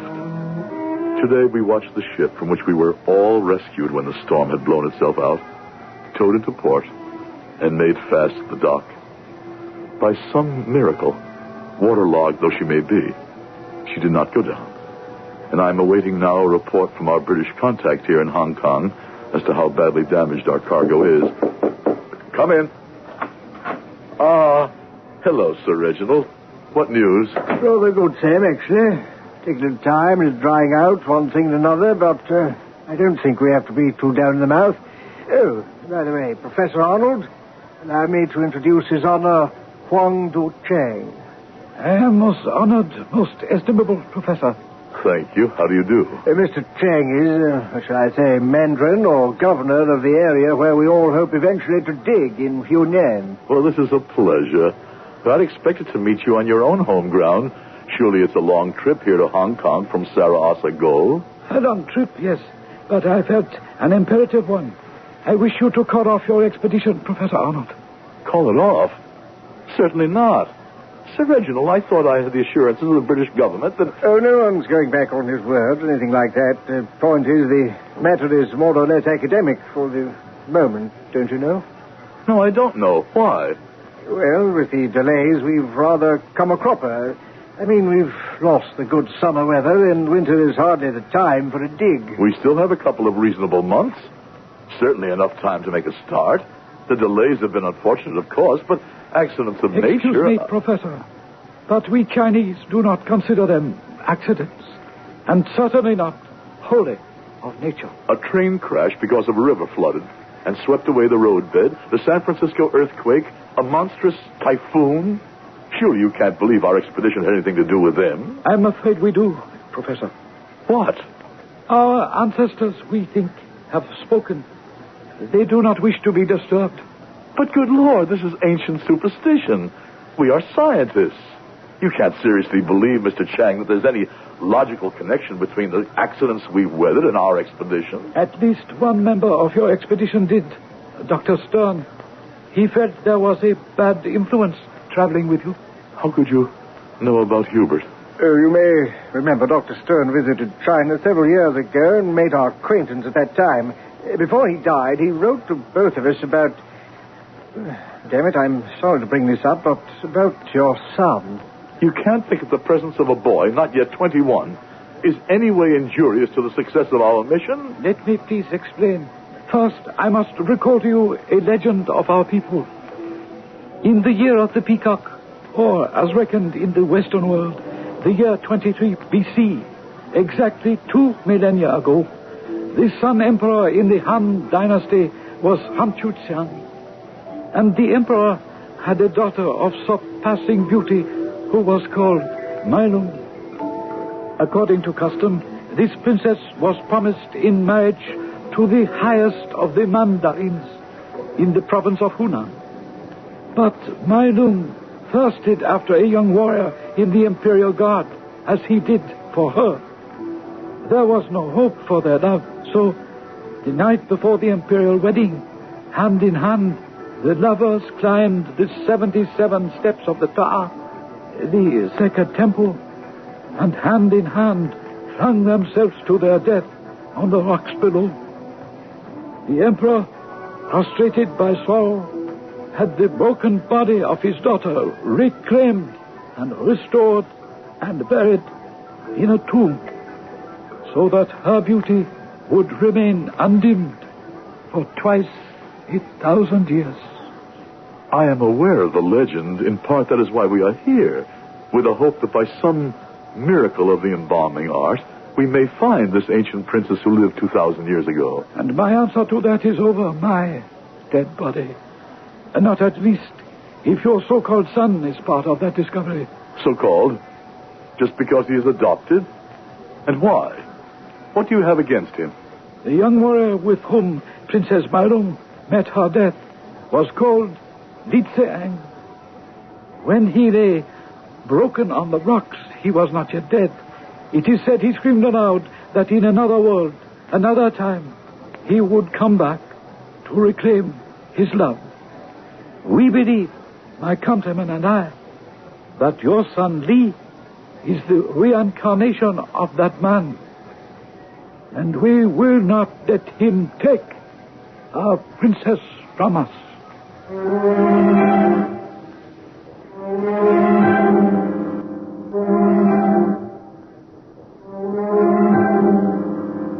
How many times has the questing desire of man to dig into the past run up against the equally strong desire for the superstitious to resist, deeming the past inviolable, not to be interfered with. And although the human urge is to add to knowledge, is it always in the human interest to explore things long buried? Or is it better to say with Longfellow, let the dead past bury its dead? I shall return shortly with Act 3.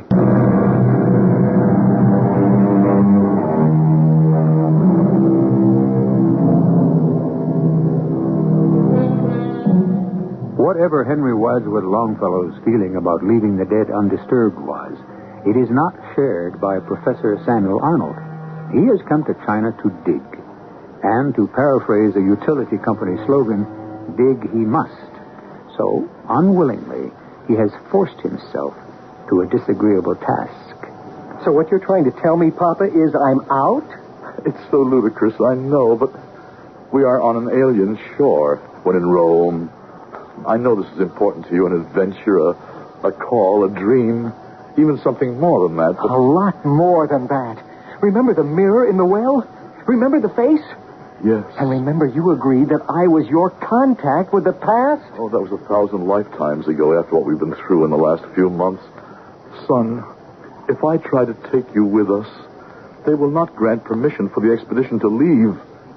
Answer me something, Lee. Why? You mean, why me? Yes. Who are you? You know that better than I do. Except... Except what? Go on. Please don't misunderstand this, but I feel it was fated for me to come here. At this time and at this place. And more than that, that somehow I am coming home. The girl in the mirror? Yes. That and 1,000 sense memories. Hard to explain. Don't try. You are going to take me after all? No. I am more than ever determined to send you home. I am assailed by feelings I neither understand nor can cope with. I have to save you somehow from fate.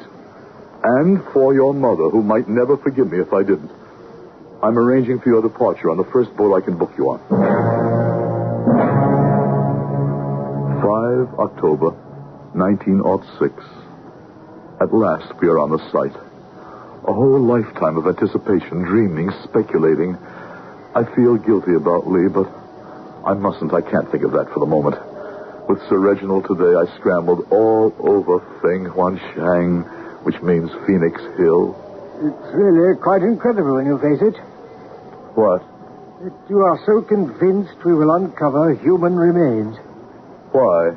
Because there is nothing in the Chinese culture as we know it to suggest that they knew anything about or care enough to preserve the human body. Yes, I know. Artifacts, yes. I hope and am convinced we will uncover those. But what makes you so sure we will uncover human remains?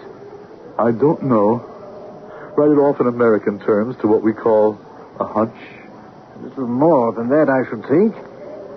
I should hope. Yes, a good deal more than that. I can't explain, or rather I won't, except to say that the vision was my son's. I say, that's too bad. What a pity you had to send him home. I wonder if perhaps in human terms it wasn't a blessing. 7 November 1906. We have been digging now for a month, and it is only in the last few days that we have probed deep enough to expect results. But there are none to report. I find that I do not trust Chang. For some reason, I feel that he has deliberately misled us. You have found nothing yet, Professor. No. Hard to understand. The terrain is perfect. Soil, location, history. I say, Professor, you seem to have made a strike. Have a look at these. Yes, clay figures. Yes, these could be. What else have you got? 1 or 2 seals cut from jade or some other hard stone. Yes, possibly. And here, we've just uncovered a mortuary vessel, embellished with bronze forms and encircled by bands of hunting scenes in relief. By heaven, we may have struck pay dirt at last. Come on, let's go have a look. 8 November 1906. It has just turned midnight, and I am almost too exhausted to enter this in the log, but I must. Because now I am convinced that this expedition is doomed. Was doomed before we even started out. Oh, I'm not talking about any supernatural agency. The enemy is flesh and blood, and his name is Mandarin Chang. We dig furiously all day without turning up any artifacts, and by now, I know why. The artifacts were buried recently for us to discover. The dig, in other words, has been salted in an attempt to mislead us into thinking that we are digging at the right place. Why? And why is Chang attempting to delude us? Yes, who is it? All right, I'm coming. Lee, son, what are you doing here? Wait till I close the door. Are we alone? Yes, but now, where? I didn't go home. It's as simple as that. I cashed in my ticket and used the money to come up here to Fen Huangsheng. You disobeyed me. Yes, because I knew what Chang would do to you. How could you know? My mirror told me. Told you what? In 3 more days, it will be my birthday. I have only till then to find Mei Lung, so that we can be united again at last. So that at last we can go together before the Son of Heaven and live forever in peace. Help me, Dad. Help you? Do what? She lies across the valley, but I ran out of money, and my coolies deserted me. The ground is freezing. I can't do it alone. So we have been digging in the wrong place. Made fools of by Chang. Why? Because he's afraid of the truth. What truth?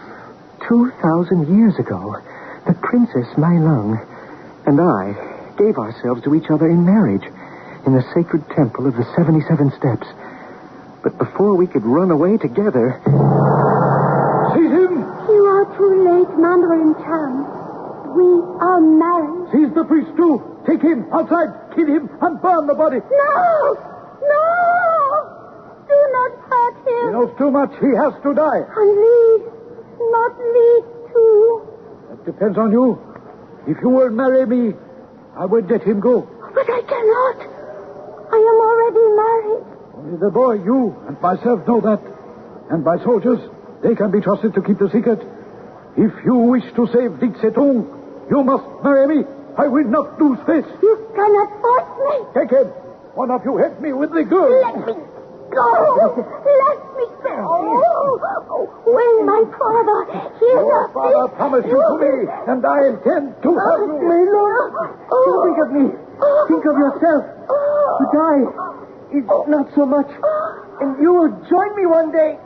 Don't sell yourself to him. Take him to the edge of the cliff. Go. Now, my Lung, make up your mind. You have no choice. Yes. Yes, I do. I choose death rather than dishonor. Seek me out in heaven, my husband Lee. I love you. Malung! Send him after her. Throw him up. Malung, I come!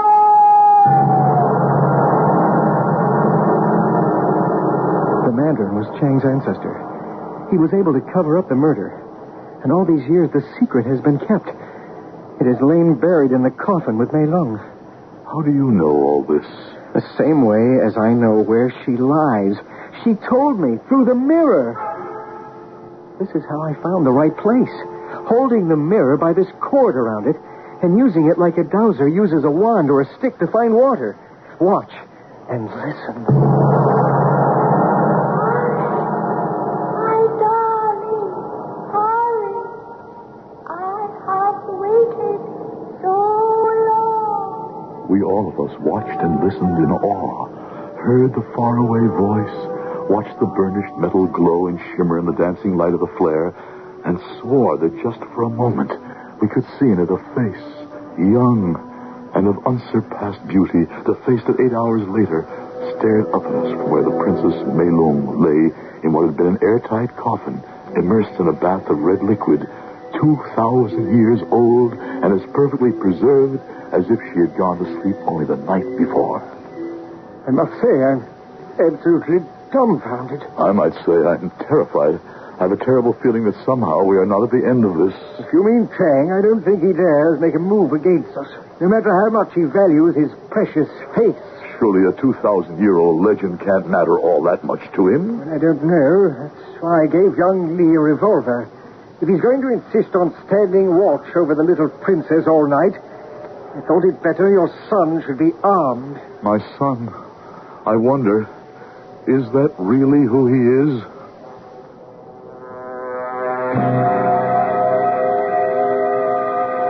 Meet the my love. You know what still has to be done. Yes. But then I will lose you again. So long as my body still lives, I cannot join my ancestor. If I cannot, then you can never join me. Lift me from where I lie. I want to go home. If it must be. Goodbye, my heart. Put me down.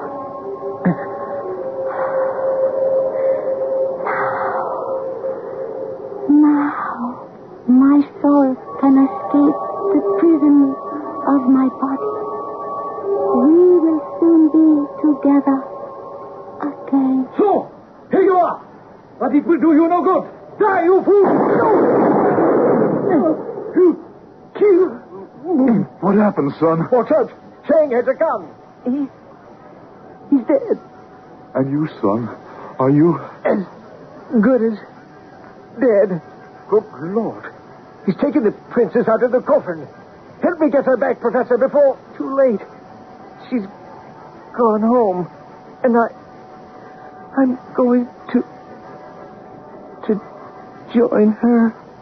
Lee. Good Lord. What is it? The princess.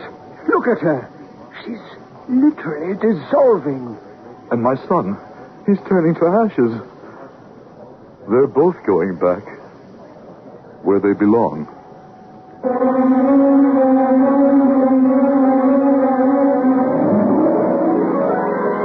A curious tale, and one I'm sure many of you may scoff at and call hard to believe. Perhaps. Yet, only the other day, in northern Hubei province, the cradle of Chinese civilization, Chinese archaeologists discovered the body of a man buried and embalmed at least 2,000 years ago, with a complete set of teeth, elastic skin, movable joints, and intact internal organs even to the thyroid, the organ which decomposes most easily. So, which is stranger, truth or fiction? I shall be back shortly.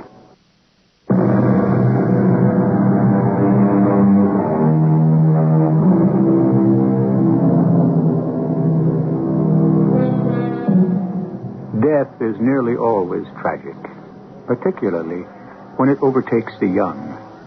But for those who believe in life after death, sometimes it is a welcome visitor. As George Santayana said, happiness is the only sanction of life. Where happiness fails, existence remains a mad and lamentable experience. Our cast included Howard Da Silva, Bob Caliban, E.V. Juster, and Ian Martin. The entire production was under the direction of Hyman Brown. This is E.G. Marshall inviting you to return to our Mystery Theater for another adventure in the macabre. Until next time, pleasant dreams.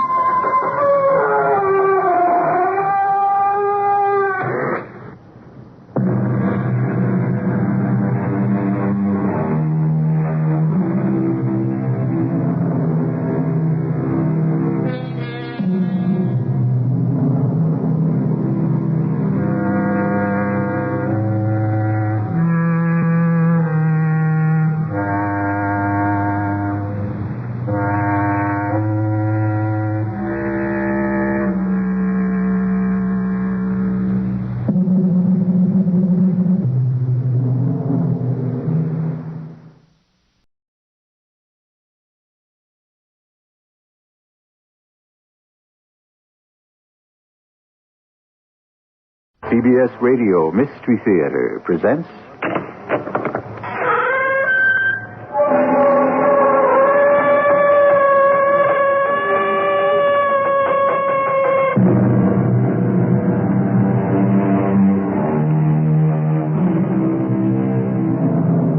Come in. Welcome. I'm E.G. Marshall. Look not upon the wine when it is red in the cup. The good book tells us, it biteth like a serpent, it stingeth like an adder. But when it glows that fiery red and bites and stings like a rattlesnake, that's when it bubbles the blood and fires the brain. That's the time, the only time it's worth looking at. But it's hard, so hard to do the right thing. And it's such a small word, such a tiny word. It only has 2 letters. Why is it so hard to say no? I'm guilty. I say you're innocent. I wanted to kill him. That's unimportant. The gun. Yes. My fingerprints are on the gun. I still say you're innocent. Why? Because I want to believe it.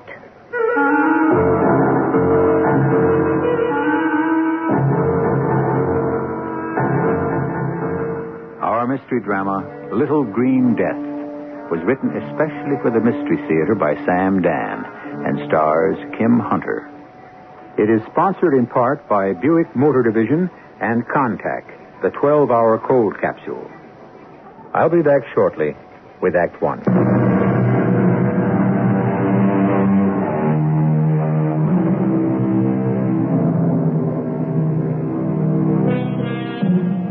At a place in Russia called Borodino, Napoleon won a battle but lost a war. Now, why should we be concerned?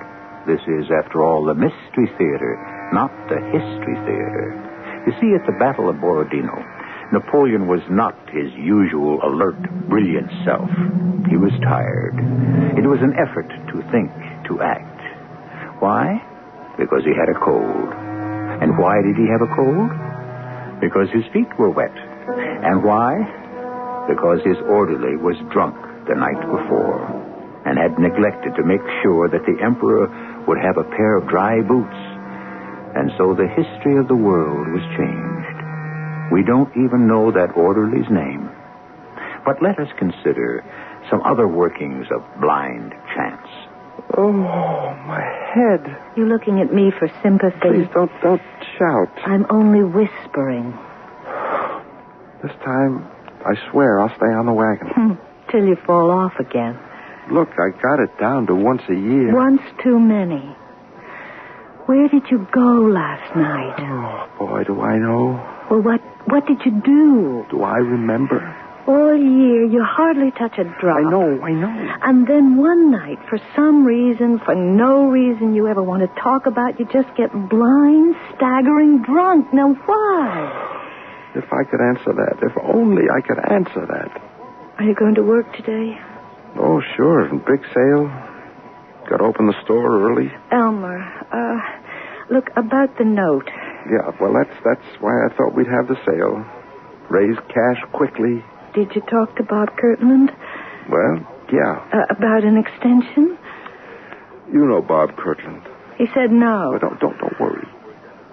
I'll have the cash for him by next week. Sure, by giving away all the stock in the store. It won't be that bad. It'll be worse. We needed the extension, Elmer, so we could work off the debt and still have some equity. I went to see Kirtland at his country house.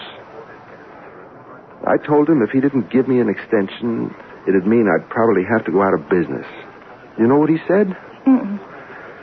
He said, in the long run, he'd be doing me a favor. He what? He said I wasn't cut out for business. The sooner I realized it, the better. Okay, it's been a bad year, Elmer. It's not your fault. Well, I told him. He just said it hadn't been a bad year for him. Just for fellows who didn't know what they were doing. So how did you leave it? How did I leave it? Well, he may have said no, but is there any possibility that he might change his mind? I don't think so. Would it help if I asked him? I don't think so. Bob Kirtland is a man who's completely devoid of sentiment. Oh, don't say that. And furthermore, he has it in for me personally. Now, that's where you're wrong. Bob Kirtland never gets personal about business. Yeah, well, I think that's changed. What do you mean? I got a little personal about Bob Kirtland last night. Elmer. I couldn't help it. I saw all those years of hard work and every dollar we have in the world going down the drain and... And what? Well, I guess I told him off. Oh. I called him a vulture. A vulture? Then I stopped off at Sid's and had a drink. Mm-hmm. And then another drink. I see. That's all I remember. Really, I'm sorry, Lucy. I'm really, really sorry. All right. Well, you are going to pick up the phone and call Bob Kirtland, and you are going to apologize. Now, wait just a minute. It has to be done. Not after what I said to him. Especially after what you said to him. I've got my pride. Pride is an extravagance you can't afford. That's what he wants to do, make me crawl. He is a meticulous man. The floor is clean in his house. I won't do it. I'll dial his number. Oh, what do you suppose that is at this hour of the morning? Well, don't stand there, Elmer. Open it. Good morning. Sheriff. Oh, it's you, Sheriff. I'm afraid it's me. Well, that doesn't sound so good. Well, come on in anyhow. We see you once a year. Each time after Elmer's had his little evening. You were here last, let's see, it'll be a year next month. Elmer went swimming in the town hall fountain. You want a cup of coffee, Sheriff? Well, I do, but I don't know if I should. I come here to place Elmer under arrest. Huh? Well, what for? Did I do something crazy last night? I'm afraid you did. What did he do, Sheriff? Elmer, I arrest you for the murder of Robert Kinfeather Kirtland. Oh, no. I must inform you that anything you say may be used against you. Murder? Bob Kirtland? He's dead? Yeah. Last night. But why do you say that Elmer did it? Elmer was there. But that's right. I was. Elmer, did you? I don't know. We found the gun. Elmer's never fired a gun in his life. Well, Elmer wouldn't know how. He wouldn't even own a gun. He dislikes guns. Everybody knows that. That may be true, but he fired one at Bob Kirtland last night. How can you say that? His fingerprints are on it. Well, how could he... I'm sorry. Elmer. I don't know. Well, all right. Bob had Elmer in a very tight squeeze. No, the whole town knows that. And Elmer went to visit him last night to see if they could make some kind of a financial arrangement. Do you understand, Sheriff? Yeah, it's clear. And Bob Kirtland, being Bob Kirtland, I mean no disrespect to the dead, but, well, Bob Kirtland was the meanest, stingiest, most vindictive. Yeah, I've heard that said. Well, and one word led to another. Elmer became so angry, so desperate. You see, he faces the loss of everything. Do you realize that? Yes. And so he lost his temper, and in a fit of rage, he killed Bob Kirtland. It's murder, yes, but you see, it's not cold-blooded, premeditated murder. Oh, it's not justified. Murder is never justified, but it is understandable, and the jury will have to take that into consideration. The jury also have to take something else into consideration, Lucy. Well, what's that? The fact that he had a gun. A gun? A fit of rage, all very well, Lucy. But why did he bring the gun unless he meant to use it? Elmer? I don't know, Sheriff. I just don't know.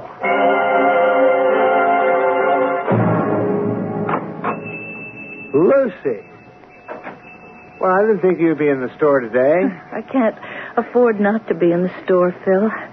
I want you to know I'll do everything I can. Thanks, Phil. I don't believe Elmer could have killed Bob Kirtland. Well, they've got a gun with his fingerprints. I don't care about that. Do you believe Elmer's guilty? Well, it's crazy. Elmer's the sweetest, most gentle human being in the whole wide world, but maybe once a year when he starts drinking... I believe he's innocent. Oh, Phil, you and Elmer, you're two of a kind. No, we're not. We're friends. We're buddies since kindergarten. But I'm not like Elmer at all, and you know that. I'm practical, where he's a dreamer. I'm down to earth. I've made money, a lot of money. And it's yours. Yours and Elmer. Oh, no. What do you mean, oh, no? I'm Elmer's friend. I'm your friend.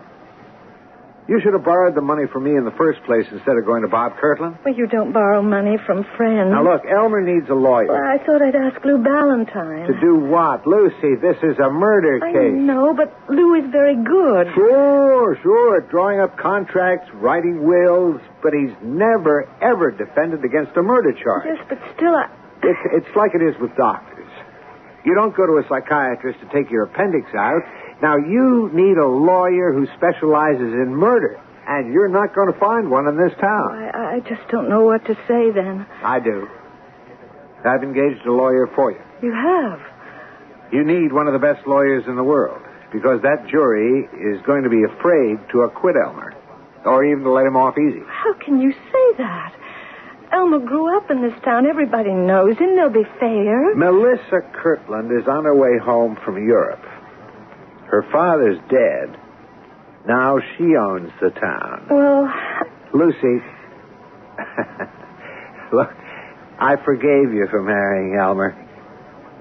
But she never forgave Elmer for marrying you. Now, that's why you need a lawyer who can keep the judge and the state's attorney and even the jury on their toes. Oh, Melissa, wouldn't I... Wouldn't what? Oh, Lucy, you're a very sweet and decent person, but you shouldn't judge everyone by yourself. On that jury, you'll have shopkeepers, you'll have farmers. They won't be out to alienate Melissa Kirtland, the richest woman in the county.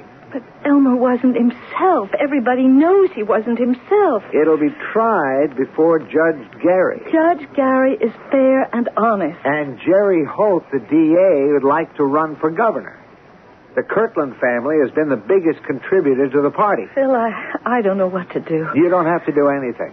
We'll make sure Elmer gets every possible break. I've already engaged a lawyer from New York. I don't think any lawyer could help. This one can. She's never lost a case. She? Oh, come on now. Are you prejudiced because she's a woman?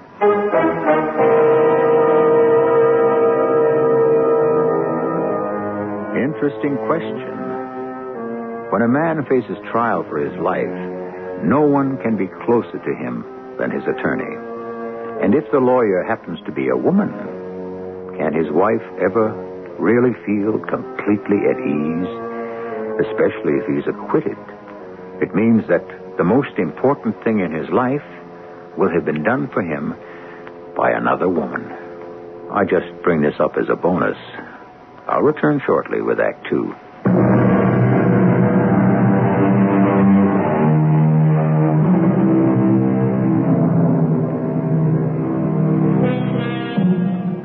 The hand, they say, is quicker than the eye. But what, then, is quicker than either? Why, the mind, of course. Mind, eye, and hand. They were designed to work in unison and harmony as a team. But what happens when they seem to be working at cross purposes? Well, obviously, we're in for a great many differences of opinion. Lucy, this is Miss Adelaide Gordon. How do you do? Miss Gordon, Mrs. Baker, Elmer's wife. Tell me, Mrs. Baker, is your husband innocent? Well, how would I know that? I think a woman knows. Well, according to all the evidence. We're not concerned with the evidence. Well, how can you, a lawyer, not be concerned with the evidence? You think a jury makes up its mind on the basis of evidence? I would assume so. No, a jury is made up of human beings. Human beings do not make personal decisions on the basis of facts. I'm not a big city lawyer, but I would venture to disagree. Would you? Well, I think people are more intelligent than they're given credit for. Permit me, Mrs. Baker. About 12 years ago, you were the most popular girl in this town. You could have had your pick of practically all the attractive and eligible young men. Well, I wasn't that popular. You chose Elmer Baker, who had no money and very poor prospects. I was in love with Elmer. My point exactly. The most important decision you ever made in your life had nothing to do with facts, evidence, or logic. Well, you're not alone. People don't change the habits of a lifetime just because they happen to be sitting on a jury. They'll believe what they want to believe. But in a court of law, the evidence... A person sitting on that jury doesn't know what to believe. Maybe he wants to believe Elmer is innocent. But he looks at you. You're his wife. He has to see that belief on your face. Suppose he doesn't. Look, there's proof Elmer's guilty. He was there. His fingerprints are on the gun. The best thing for him to do is to admit it and just throw himself on the mercy of the court. He'll be put away for life. Is that what you want? No. You have no right to say that to me. I'm just telling you how I feel. Your feelings are of no importance. Elmer is my client. He becomes the most important person in the world to me. I don't think that Phil did a wise thing in engaging you. You don't? This is a small town. You have a brilliant reputation. People will resent your presence here. They'll feel you're the big city expert here to show up the local talent. Look, let's straighten it out, Mrs. Baker. You wouldn't feel this way if I were a man. You're jealous of me. That is the most ridiculous thing. He's in desperate trouble. You want to be the one to save him. I have no interest in your husband as a man. I'm considered one of the top 10 trial lawyers in the country. But I won't force myself into this case. I could be on the next plane out of here. Now, wait a minute, Miss Gordon. You agreed to take the case. Mrs. Baker can lose it for me. Let the jury see the doubt and indecision on her face, and we don't have a chance. But we don't have a chance anyhow. The gun, the fingerprints. Believe he's innocent, Mrs. Baker. Phil Hastings here believes it. Do you, Phil? Do you really? Yes. That's why I accepted the assignment. Because Mr. Hastings is sincerely convinced of your husband's innocence. Mrs. Baker, you know Elmer better than anyone. In your heart. Now forget the gun and the fingerprints and the motive and the opportunity. Do you believe Elmer could commit murder? No. Believe that when you sit in the courtroom. If Bob Kirtland put the squeeze on many people in this town, there could be others with a motive to kill him. Is that true, Mr. Hastings? Oh, yes. Let's see if we could trace Elmer's movements. He left home at about what time, Mrs. Baker? Oh, just about 4. And he headed out toward the Kirtland place. How long would it take him to get there? About half an hour. No one was at the house except Mr. Kirtland. Now, the next thing we hear about Elmer comes from you, Mr. Hastings. Yes. About 11:30, I got a call from Sid Bellows. He owns a bar. He said I ought to come down and keep an eye on Elmer. I went down there. Elmer was pretty far gone. I couldn't reason with him in that state, so I stayed with him till he passed out. Then I took him home. What time was that? What time was that, Lucy? Midnight? Mm-hmm. Midnight, exactly. I know, because there was a show on the air that had just gone off. And then what? I managed to get him to bed. He slept through the night till 7 in the morning when he had to get up to go to work. He left the house at 4 in the afternoon. At 4:30, he arrived at the Kirtland house. What time did he show up at the tavern? A little after 5. Sid will confirm that. How long would it take to get from the Kirtland house to Sid's tavern? Maybe a half hour. And he only spent a few minutes with Bob Kirtland. The coroner places the time of death somewhere around 4:30. Oh, I don't know. It just gets worse and worse. Look, no matter how bad it sounds, Lucy, you just keep believing. I'll try.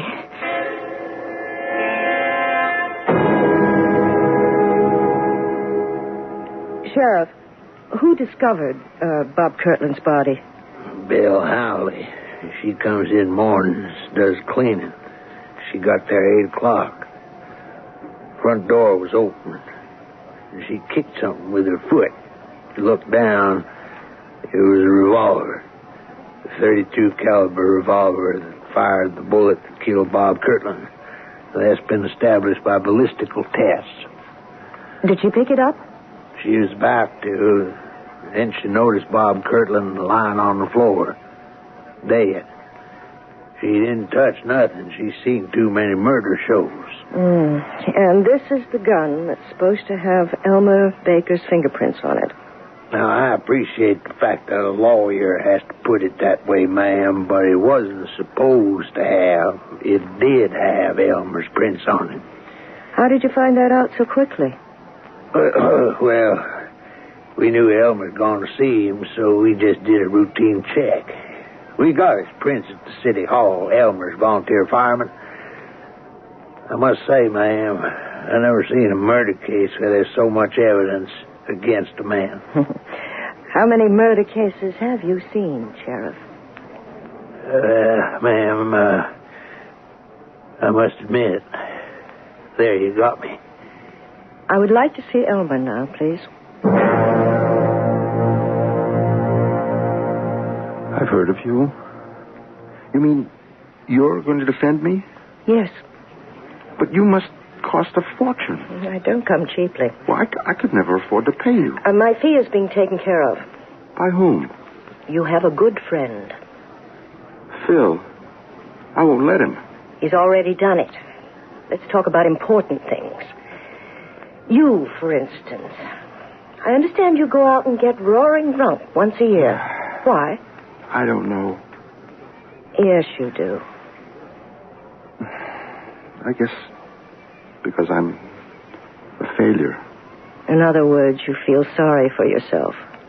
That's right. I wanted to be a writer. What stopped you? I'm just not good enough. And you can't accept it. I opened a bookshop. I like to be surrounded by great writing. Well, that should make you happy. I'm a bad businessman. The only books I sell are those I like to read myself. Consequently... Your selection is limited. Yes. Well, things turned bad financially. I had to borrow money from Bob Kirtland. I couldn't pay it back on time. So you went to see him to ask for an extension. Yes, that's right. How did it turn out? Bad. Well, I knew it'd be bad before I even got there. How? You believe in signs, omens? It depends. I have this new car. You were tight for money and you bought a new car? Well, what could we do? The old one collapsed. You can't live without a car in this town? Go ahead. Kirtland's place is across the Mule River. Yes. You've got to go over the new bridge to get there. Big steel suspension bridge. I don't even know why I bother telling you this. I mean, it's stupid. You never know. Well, they were painting it. They had a crew spraying this green paint on the bridge. Those fellas are supposed to be careful, but I got some paint on the grill of the car. Paint? Well, it wasn't much. It was just a couple of drops. But it was just my luck. I knew then things would go badly. And they did.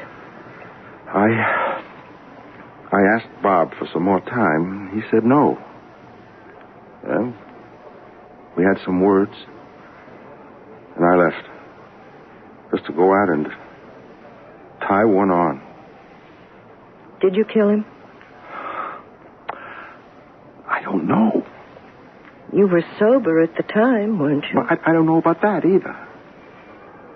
You see, even to go and talk to Bob Kirtland took more nerve than I've got when I'm sober. So I bought a bottle, and I kept fortifying myself on the way there. As I remember, that was the text of Bob's sermon to me. Did you kill him? I must have. That's not an answer we can work with. Did you kill him? I don't know. Look, I can't stand the thought of killing. That's how I've been all my life. I'm absolutely unable to take another human life. And yet... Yes? Well, there's the gun. How can we explain my fingerprints on that gun? At this point, we can't. Let's forget it for now. You say you were unable to take a human life. Yes, I'd sooner die. But... Yes? The gun. What about the gun? Well, that's it. I can't explain that gun. What was I doing with a gun? No, wait. Did you have a gun when you went to see Kirtland? I I don't see how. But I remember a gun. You remember a gun? Yes. You remember seeing a gun, carrying a gun, firing a gun? I just remember holding a gun. There was a gun in my hand. When? That day, that night. It's gone from me. I can't really remember what happened. All right, maybe I don't want to remember. What's the difference? The fact is, everything's gone from my memory except that gun. I remember holding a gun.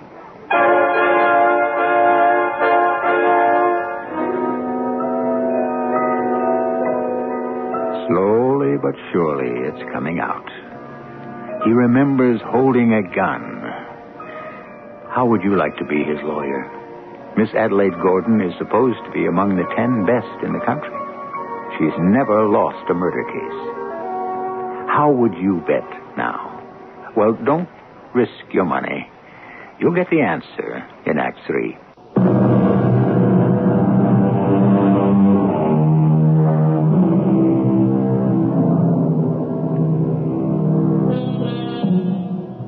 Beware, as long as you live, of judging people by appearances, said a French philosopher.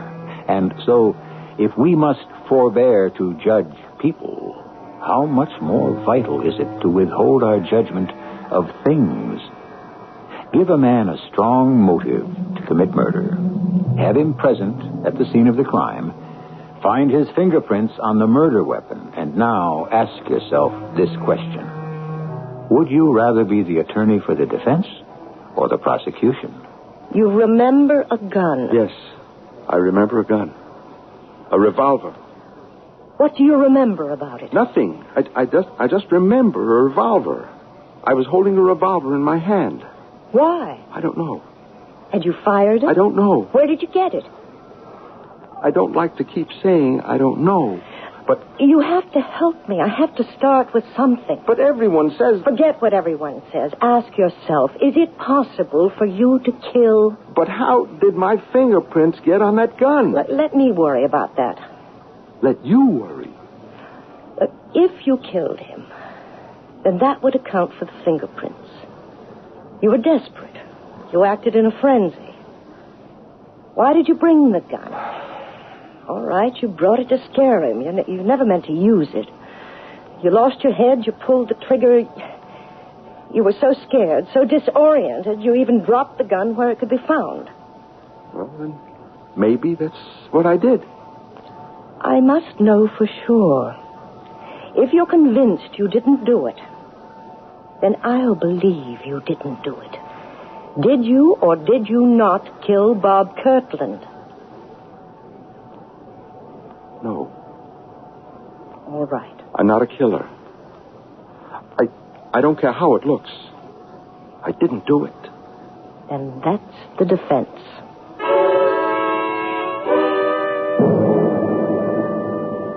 Phil, we have to talk to her. I'm frightened. She isn't doing anything. Now, maybe it looks that way, but you don't... But what? She's supposed to be this big, high-powered lawyer, but she just sits there and nothing happens.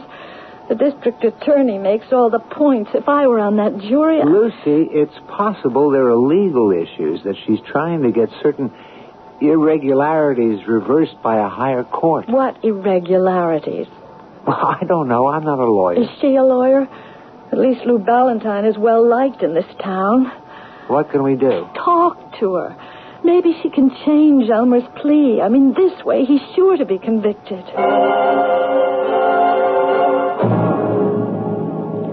I'm sorry. You're dissatisfied, Mrs. Baker. I don't know what to say.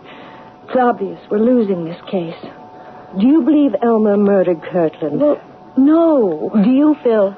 No. I don't believe it either. How can I change our defense? It's the truth. Well, why Why can't we just say that Elmer was seized by a fit of temporary madness, and that's why he killed Bob Kirtland? You'd be asking me to base our defense on a lie. Please, Miss Gordon, I don't know what to think, what to believe. I only know that this way we are just losing. Can you give us some assurance that your line of defense will be successful, Miss Gordon? I'm a lawyer. I go with what I believe is the truth. I believe Elmer is innocent, and I have to go down the line with it.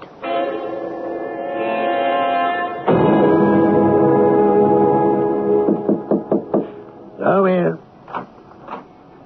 Oh, wow, good evening, Miss Gordon. Mind if I ask you a few questions, Sheriff? No, have a seat. Thank you. Case isn't going too well, is it? Between you and me, it could be better. Off the record. Why'd you take it? I was impressed by Phil Hastings. He's absolutely convinced of Elmer's innocence. And despite the way Lucy talks, so is she. And when you look into Elmer's eyes, you know he's not a killer. None of that seems to be going over with the jury. Well, this jury's different. That's the truth. They can't afford to acquit against the evidence. I know about Melissa Kirtland and her influence. And she hates Elmer. That's understandable. She thinks he killed her father. No. She hated her father. Just 12 years ago, she was crazy about Elmer.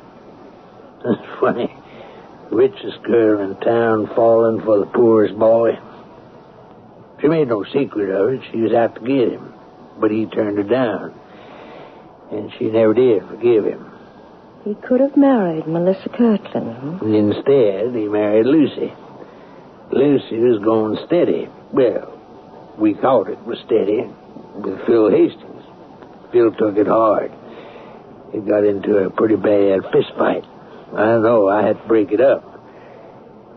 I guess Phil's more of a man than most folks ever give him credit for. He made up with Elmer. They're the best of friends. I see. He must have gone into hock to hire you, even though he knew it had to be for a lost cause. Why do you say it's a lost cause? Well, you're just the wrong lawyer. Well, now, no offense. Now, nothing personal. It's just the way it is.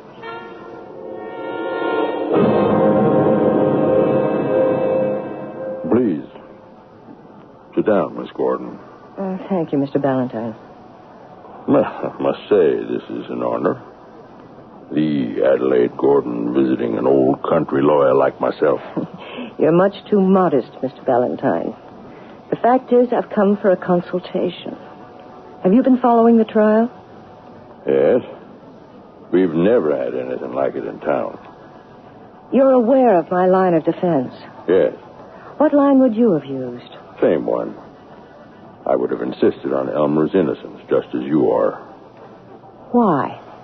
For the same reason. I believe in it. Well, that's my problem, Mr. Ballantyne. You would have the ability to transfer this belief to the jury. Evidently, I don't. I think you're doing an excellent job, Miss Gordon. The trial isn't over yet. It is, and you know it. Well, if we could assume that Elmer did not murder Bob Kirtland, we must ask ourselves the logical question. Who did? I'm a lawyer, not a detective. Sometimes there's little difference. You might ask yourself a question. Instead of trying to find out who else may have wanted to kill Bob Kirtland, who might have wanted to kill Elmer Baker? Kill Elmer? Well, sending him to jail for 20 years, or life, amounts to the same thing. Yes, I see what you mean. Who would want to kill Elmer?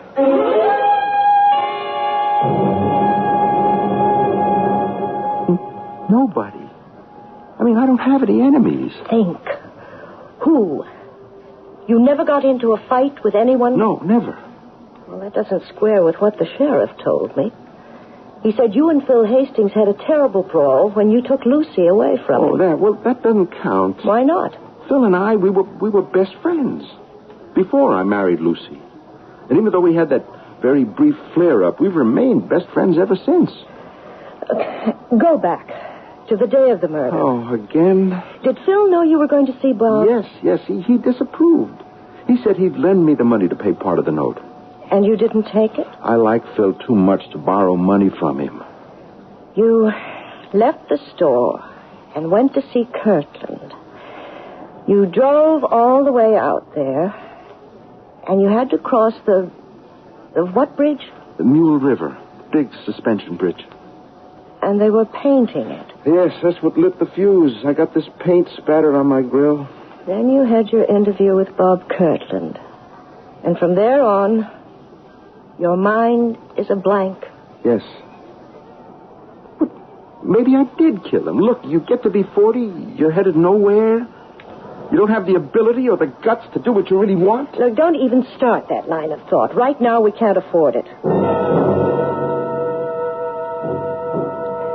Your Honor, the defense calls Mr. Peter Garrick. Mr. Garrick, on the afternoon of the 25th, where were you? I was on the Mule River Bridge. What were you doing there? I was there with my crew. We were painting the bridge. Painting the bridge. Well, we were spraying on the first coat. You know what I mean, the green coat. Uh-huh. You were there from when to when? Well, we start in the morning after the rush at 10 o'clock, and we usually quit 4:30 before the night rush. You were spraying this paint, you say. Cars driving past, they could have caught some of it. Yeah, maybe a couple of drops. We keep a bucket of turpentine and rags at the end of the bridge and a sign that says, use this to remove any paint that may accidentally... I know. And you stopped at 4:30. Yes, ma'am. On the head. If it pleases the court, it is our contention that Elmer Baker is innocent. However, this leaves a question. If Elmer Baker did not murder Robert Kirtland, who did? At approximately 4:30 that afternoon, someone fired the fatal bullet into Mr. Kirtland's body. But who? It is my contention, and I intend to prove, that Elmer Baker is the victim of a plot. A carefully designed and brilliantly executed scheme that almost worked. The defense calls Mr. Philip Hastings. Me? Yes, Mr. Hastings, you. Mr. Hastings, can you account for your movements on the day of the 25th? Well, do I have to? Yes, Mr. Hastings, you have to. I left my apartment after breakfast. I went to my office, which is just down the street from here. I was busy all day. I even had lunch sent in. And then I worked late, and I went home. I brought some work with me. And then at 11, I got a call from Sid Jenkins of Sid's Bar and Grill. He said Elmer was getting a bit hard to handle. So I went there, and I calmed him down and took him home. At no time, then, during the 25th, did you visit the home of Mr. Bob Kirtland? Why would I want to? Please answer. Of course not. Then, on the 25th, you had no occasion to cross the Mule River Bridge. Certainly not. I say you did. What? I say you killed Bob Kirtland. What? Counselor, are you charging Mr. Hastings with murder? I am, Your Honor. On what evidence? Some years ago, Elmer Baker took Lucy away from Phil Hastings. And that's why Mr. Hastings murdered Bob Kirtland? Yes, Your Honor. To make it look as if Elmer did it. Phil never forgave Elmer. He bided his time. Oh, that's a lie. I would appreciate some facts, Counselor. Phil Hastings saw a sudden opportunity to be rid of Elmer Baker. With Elmer in jail and out of Lucy's life, Phil could once again woo her and this time win her. But he had to maintain the appearance of great friendship. So he followed Elmer to Kirtland's house. When he saw Elmer leave, he went inside, shot Bob Kirtland. It's a lie! Your Honor, I shall present the proof in just a moment. He knew Elmer would be staggering drunk.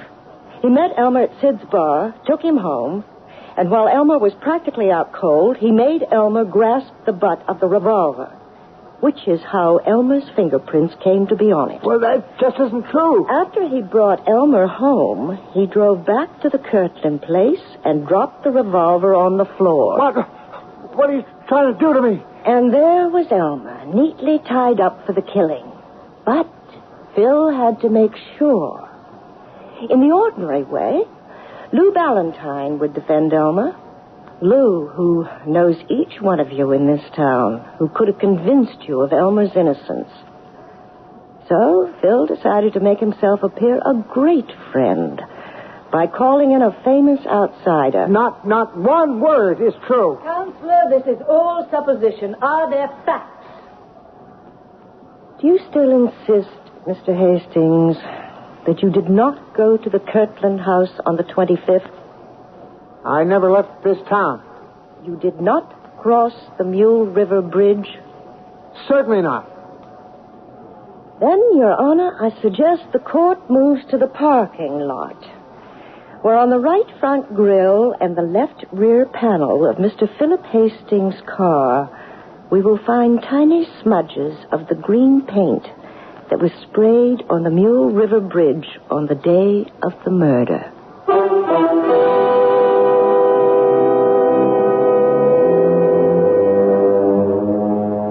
And they did. They found the tiny incriminating stains of paint exactly where she said they would. You've heard the saying, for want of a nail. Well, here Philip Hastings might lament, for the want of a few drops of turpentine.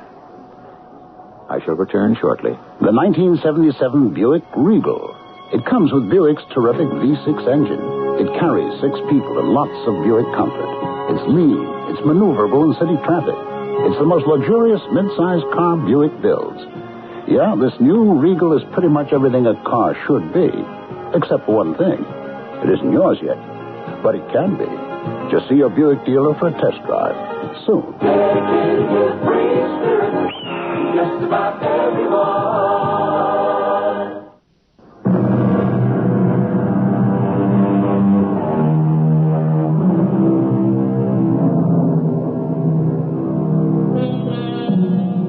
Belief. They say it moves mountains, but they don't say which way. Well, you can move them any way you wish in the face of an opposition. You can do great things, provided you make sure all the little details are taken care of. If you want to commit a murder, make sure you don't leave some little insignificant, tiny, loose end dangling. It can lengthen into a noose. On second thought, don't do it. Our cast included Kim Hunter, Bob Dryden, Carol Teitel, and Nat Polen. The entire production was under the direction of Hyman Brown. And now, a preview of our next tale. So if you had lost your game of chance with friend Gino Braciotti, could you have afforded to pay? I'd hoped you wouldn't think that question was necessary. Oh, but I do. Then I'll answer it the way I answered Gino. I always pay my debt. Oh, come on, that's not an answer. It's an evasion. What do you want of me, Gary? What are you trying to prove? I want you to level with me. Let go of my arm, Gary. You're hurting me. Thank you. All right. I'll level with you. The debt has been paid, the money returned. The chapter should be closed, but you are not satisfied with the ending. You feel that there's another gimmick, a twist within the twist to make it a story to satisfy you as a writer. That's the whole point, isn't it, Gary? The question in your mind isn't really if I had lost. What you really want to know is did. Isn't that your question, Gary? This is E.G. Marshall inviting you to return to our Mystery Theater for another adventure in the macabre. Until next time, pleasant dreams.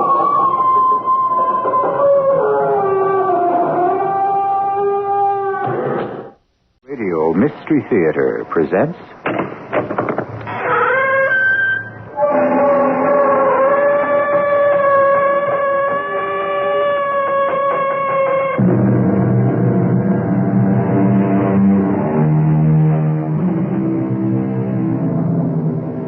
Come in. Welcome. I'm E.G. Marshall. In the listing of the 7 deadly sins, the third one is usually envy. But envy has a sister, jealousy. So very like her twin, and yet, in many ways, so different. For jealousy is a very special sickness that lies between a man and a woman, and which, since time immemorial, has caused the death of love. No, Diane, you've got to lead them, like this. You missed too. Yeah, well, that's because you've got me all shook up, Diane. Great. That makes it a good day for the ducks. I didn't want to hit one anyway. Oh, now can we get out of this cold, damp blind, or whatever you call it, and go pretend we're civilized human beings? Well, if I take you back there, will you act like one? Oh, what does that mean? Diane, will you let me make an honest woman of you?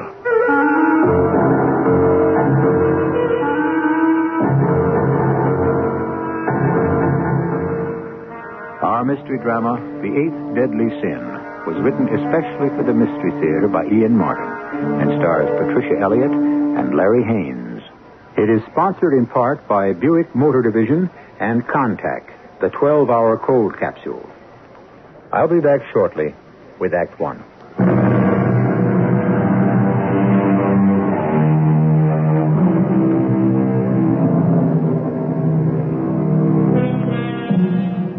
This is a love story, pure and simple. Or come to think of it, not all that pure, and certainly not simple. It concerns 2 complicated and fascinating people. 2 people well enough known in their public lives to be, if not celebrities, at least household names. But 2 people whose private lives they have maintained peculiarly as their own. The first can speak for himself. The other will have no trouble in establishing herself as time and our story develop.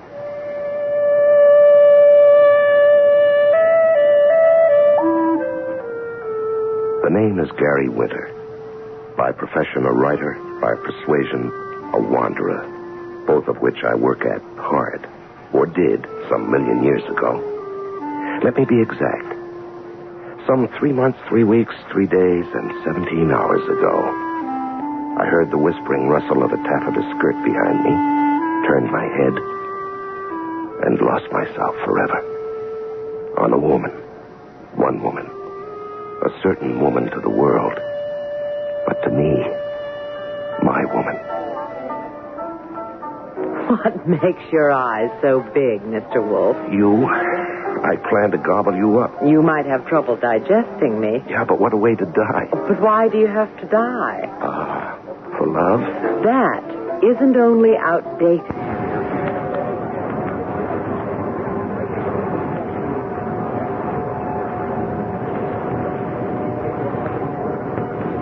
You have an urge to say something profound? Yeah. Why don't you and I get out of here?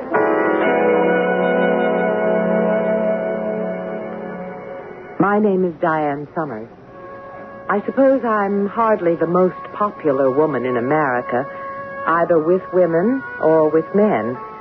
Oh, I'm still a successful movie star, but that may be the result of the hate-love syndrome.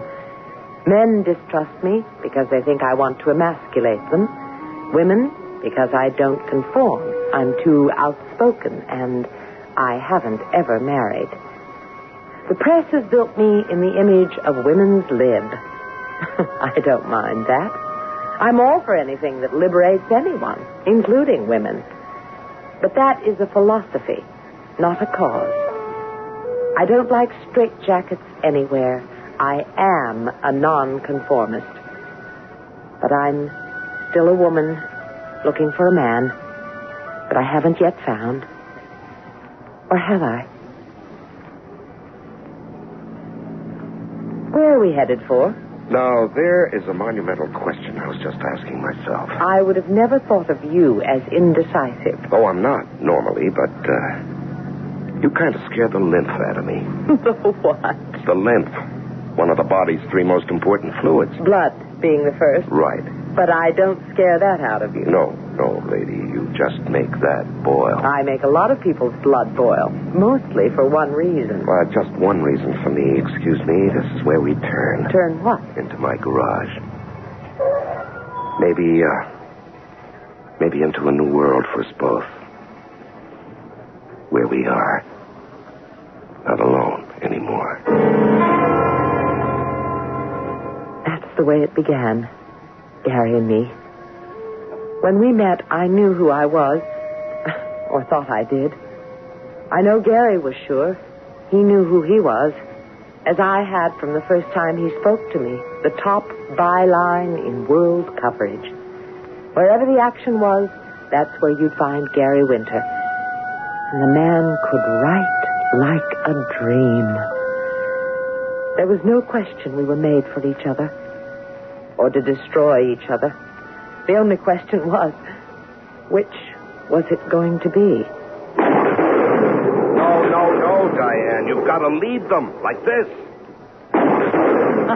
You missed too. Yeah.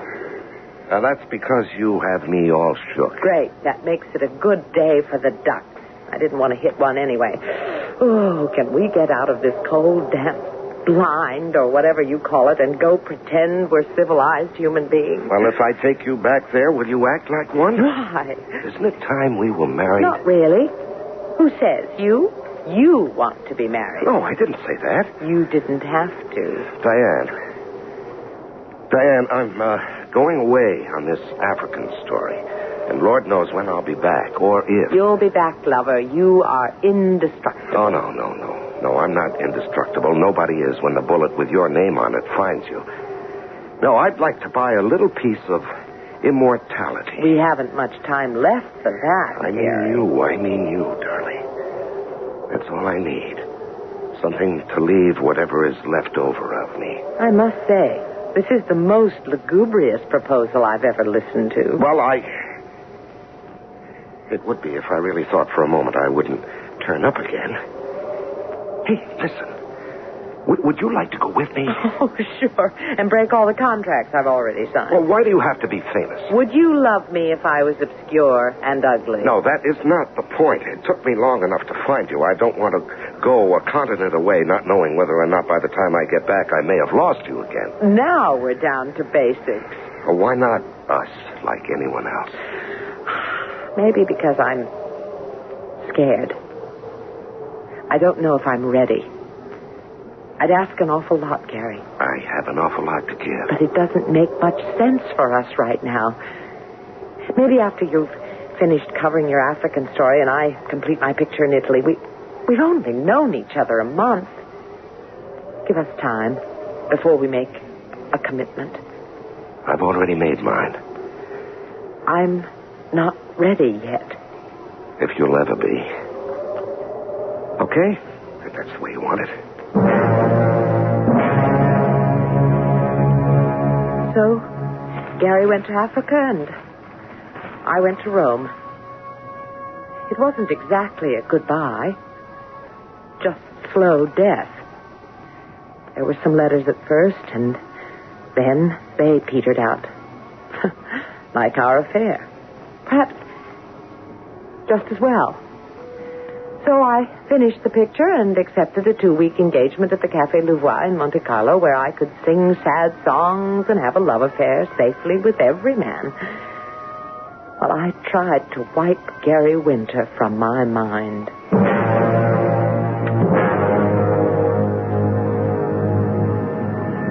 The African thing was more than I bargained for. I got trapped behind the lines, and it was 2 months till I got back to civilization. From Dar es Salaam, I called Rome, but Diane was gone.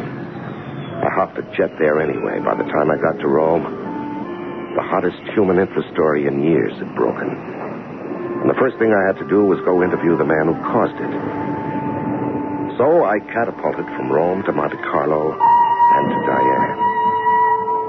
From the window as I ride, I can see the shimmering beauty of the Mediterranean.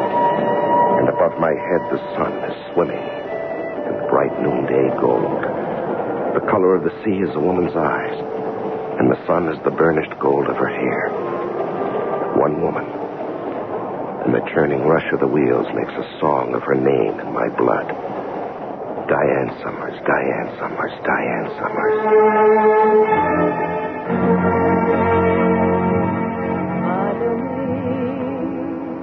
And tonight I'm sitting at the bar at the Casino Louvois in Monte Carlo, listening to Diane sing.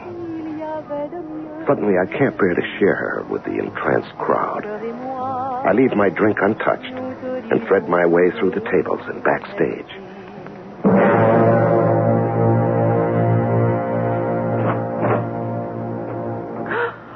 Gary. Diane. Surprised? Well, shouldn't I be?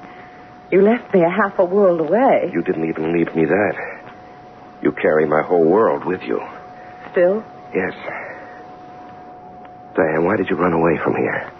I didn't run away. I finished the picture. You were in the heart of deepest Africa. I had an offer to sing at the casino. A fabulous offer, I might add. Why not? I like it better than Las Vegas. And you did stop writing. Well, the mail service in the African bush is lousy. Oh, my darling. Gary, aren't you going to kiss me? I don't know. What's wrong? Nothing. Everything. No, for 24 hours. Ever since I heard your name again and found out where you were, I've waited for this very moment. A schoolboy at his first exam, an explosion about to happen. And now it's here. Yes, Gary. It's here. It's real. It's happened. Oh, Gary, how long can you keep a girl waiting? This long. I think perhaps I want to sit down. Me too. You know, as soon as I got back to civilization, I called you in Rome. No answer from your apartment. I tried to reach the producer, the set. Nothing. Well, the movie was all locked up and in the can. You know how everyone disappears once it's over? Yes, I know. I called my paper in the States. They said they'd track you down. But first, there was this assignment they wanted me to cover as long as I was in Italy. And once I talked to the guy, I didn't have to find you anymore. He told me where you were. Diane, were you trying to hide from me? Hardly. With my name in lights 3 feet high in front of the casino? Well, why didn't you leave word for me? I just didn't think of it. I see. Why did you stop writing? Because I thought you had. You sure? What else? Another man. Or men. Oh, now that's childish. Well, I'd still like the answer. Why do you always have to question everything? Because I'm a writer, maybe. Why do you hate answers? Maybe because I'm a woman. Or because you have a guilty conscience. Guilty? Guilty of what? Because there was another man, at least one. Where did you get that information? Now, why should I hide anything from you? In jail, beloved. Jail? Yes, in a way, you put me there. In search of a man who today is front-page news all over Italy. A man named Francesco Coretti. Francesco? Yes. Now, come on, Diane. Don't act surprised. You know him better than I do. Perhaps. Diane, tell me, what happened here in Monte Carlo between... Oh, Gary, really? Do you always have to probe? I don't feel like talking about Coretti tonight. I'm tired. Can't it wait for tomorrow? Yeah, I guess. Like almost everything else about us, it always has to wait for tomorrow.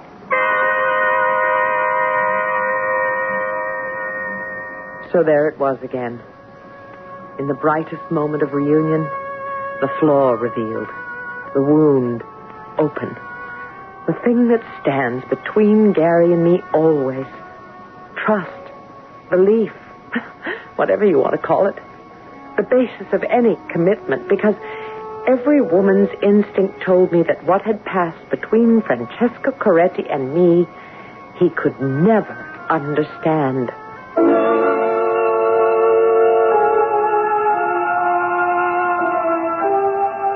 So, after all, in this simple love story, it appears that there is mystery. And why not? For after all, what mysteries are deeper and more complex than those that lie buried in the human heart? I shall return shortly with Act Two.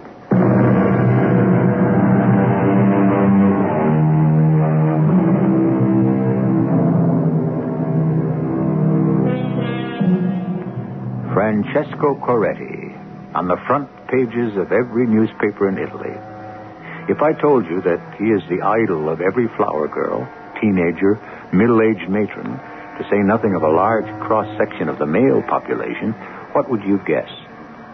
An Italian Elton John? An Etruscan John Denver? None of these. What makes him a national headline? We'll have to go back to our story for that, and Diane Summers. It is morning now, and Gary and I ride sun-drenched in a fiacre, while a sleepy driver and a resigned horse draws us up along the heights above the Mediterranean. It's a beguiling view. Yes. And you are a beguiling woman. Am I? Now, no false modesty, please. You know what you are. I'm the one who doesn't quite know. Can't you take anything at face value, Gary? I don't know. I'd like to know more about Francesco Coretti and you. Didn't he tell you? Some. I'd like to know the rest. Must you know a woman's every secret, Gary? Yours. Would you? Really? My sordid affair with Francesco? Very well. Here's a young man, a nobody, really a nothing, who is a diamond courier. He's on his way to Rome with a pouch full of diamonds in his pocket, worth 3 million francs. He also has an idea, or an obsession, or call it what you will, in his head, that he has a system to break the roulette wheel. So, he stops in Monte Carlo. But the system backfires, and he gambles it all away. Right? Right. Wrong. Wrong, Gary. Foolish. But under the circumstances, a little magnificent. What do you mean, magnificent? Well, why am I telling this story? You're the one who went after it. I liked his story. Liked it so much, I went to find out more. I talked to Francesco for an hour. He didn't know when he gave himself up that the money had been returned. There is nothing to tell, senor. I am a thief. I stole. I wish to be punished. Okay, but why? Why did you steal? Why do men do many strange things? For the last 5 years, I have traveled for the firm I work for to Monte Carlo to buy diamonds. Diamonds in Monte Carlo? You must understand the fever of the wheel, senor. Rings, necklaces, bracelets are pawned for a fraction of their value to try to make up for lost money. I buy them for a slightly larger fraction, only to bring them back to Rome. I should know the fever of the wheel too well, but like everyone else, I watch and I think I have a system. All those years I have wanted to try it. This time, before I used the money to buy the diamonds, I could not resist. And you used your firm's money to gamble? At first, it was only what I could pay back from my savings. If I lost, too bad. And then the fever was on me, and I used for the first time what was not mine. I would pay it back with my winnings. But the wheel refused to smile, so the next night, the second night, I came back to the wheel, and it took all the money till I was penniless. Oh, my. Why did you do such a stupid thing? I had my reasons, but it no longer matters. The first only was important. But you'd resisted all these years. Why this time? I will not say. Don't you realize what a story you are? The whole country is buzzing. Walk out in the street and 1,000 dark-eyed beauties would marry you tomorrow. You are one with the heroes who become immortal lovers. Of course, there's the answer. A woman. There has to be a woman. That's what you meant by the first, huh? No, of course, a woman. Now, why didn't I see that from the beginning? Now, tell me, what was she like? Come on now, just between us, Francesco. You want to talk about her. What was she like, huh? Oh, senor, how could I say? Have you been in the north of Italy where our women are blonde and their skin shines as if it had been washed in the sun? You take all of those women, distill one who is the essence, and they would be drab compared.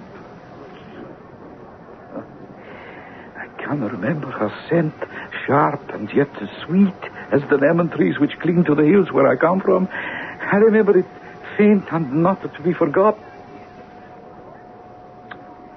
This was such a woman. Yeah, I can understand. There's such a woman in my life. What is her name? It doesn't matter. Diane, as it happens. But what I... Diane? Yeah. The Signorina Diane Summers, no? You know... You know Diane? You know where she is? I knew her. And when I did, it was at the Casino Roi in Monte Carlo. How did you know her? Because she was singing there. It was there I went to listen and to gamble for her love. Oh, Senor, do you mind that? Yeah, you're darn right I do, but that doesn't matter for the moment. Is that where she is? Is she still there? I think so. Do you know what, man? I love you. Because through me you have found the Signorina. Oh, what else? So now you can leave. No, not yet, Buster. Now we've opened the gates, let's see what comes out. Come on now, tell me about Diane. Perhaps now I can. Now we are simpatico. I am a small man, Signor. Oh, not in stature, perhaps, but in life. I came to Monte Carlo with the money to buy the diamonds. That one night I went to the Casino Roi, a little fling, you understand? Mm-hmm. And there was Diane. The club was crowded as she sang, but for me, she sang to me, alone, see? After that, I sent her flowers, notes, telephoned, and all were unanswered. I was... How can I say it?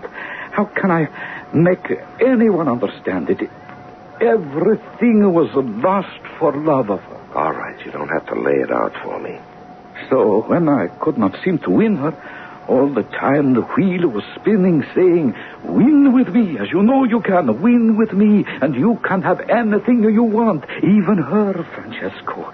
Even her. I should have been concentrating on the game, but somehow I was more conscious that far off she was talking to the owner of the casino, Bragiotto. And I felt that she was talking only of me.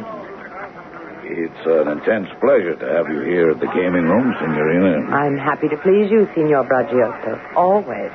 I wish that were as sincere as it sounds. But it is. After all, you are my employer. Which gives me special privilege. Of course. No. You're making fun of me. All right, I deserve it. I am clumsy with words. I could wish that our relationship were more, intimate. You mean you would like it if we were friends? Yeah. And on that basis... Good. Then as one friend to another, I am interested in the young man who has been losing so heavily these past few days. The one at the center table. Yeah. His name is Coretti, I believe. Non importante. Rich? He has money. And of course that is all you care about him. What would you, Signorina? It's my business. The money. Is it his own? That, Signorina, is his business. What else did I expect you to say?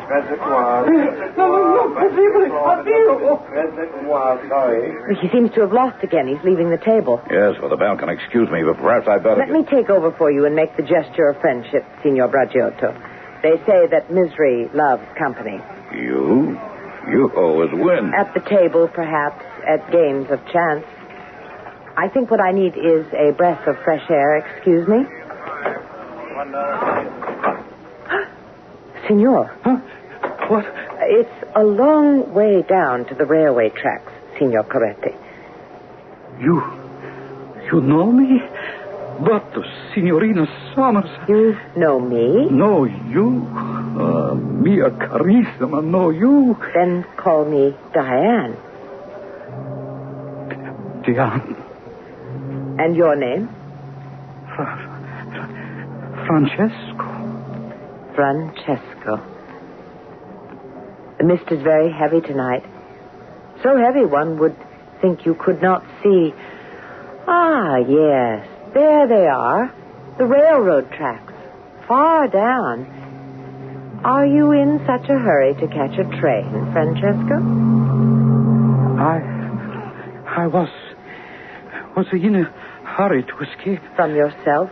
Yes, if you wish it, from myself. That's not the way. The only way. When life, honor, hope, everything is gone. I don't think so.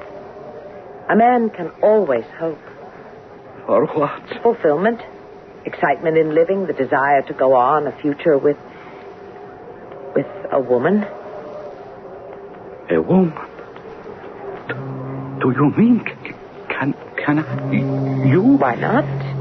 If you wish it, it could be me. But Diane... Francesco. Oh.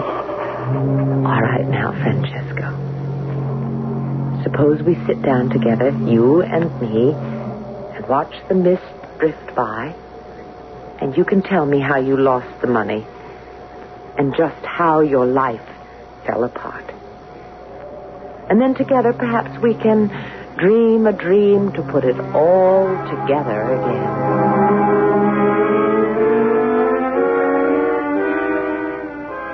And suddenly, I had to pour out my whole sad story, and she listened and smiled softly and washed away my tears as tenderly as only my mother did a long time ago.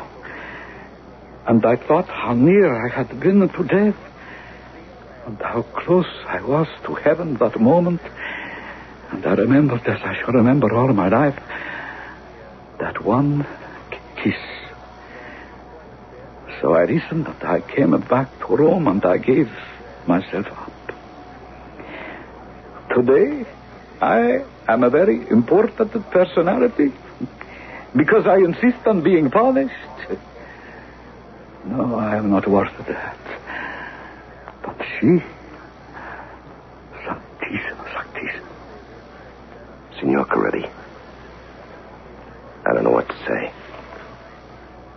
You think, she's really in love with you?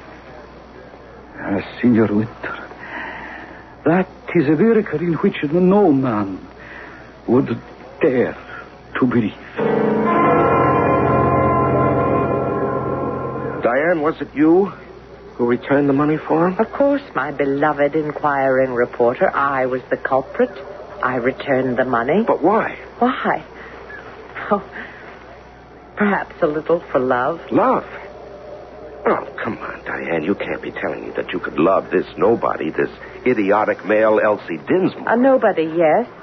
Idiotic, of course. But oh, what a romantic gesture he made. What woman could resist him? Maybe it was just a maternal instinct. Tell me, just how did you bring off this really impossible trick? Trick? Yeah. How did you create 3 million francs out of midair and return the money that was stolen? Ah, that was easy.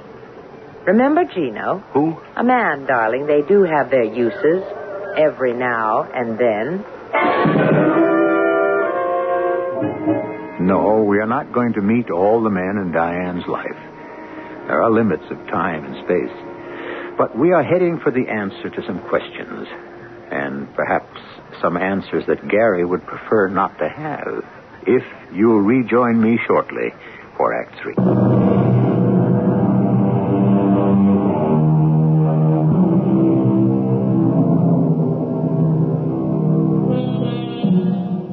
On that headland, magical in the late morning sunlight, warm in the fiacre under a blanket, Diane and Gary should be lovers re-met and be lost in each other.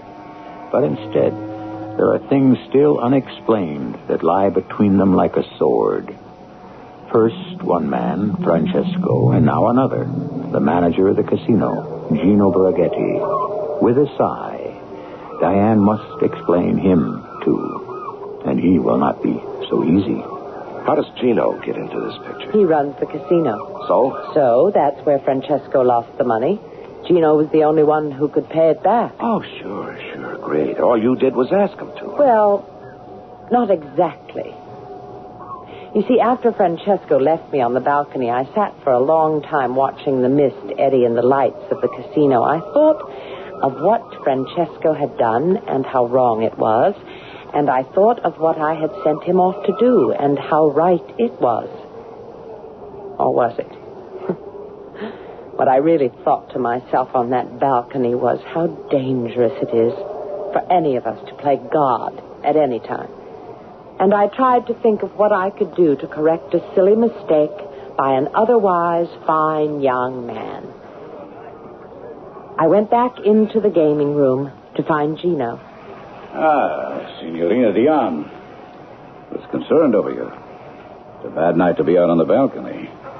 The young man, Coretti? If I had not gone out on the balcony when I did, well, the money he lost was not his to lose. It's like war. Too bad. Did you know? He had a certain air. No, of course not. Suspect?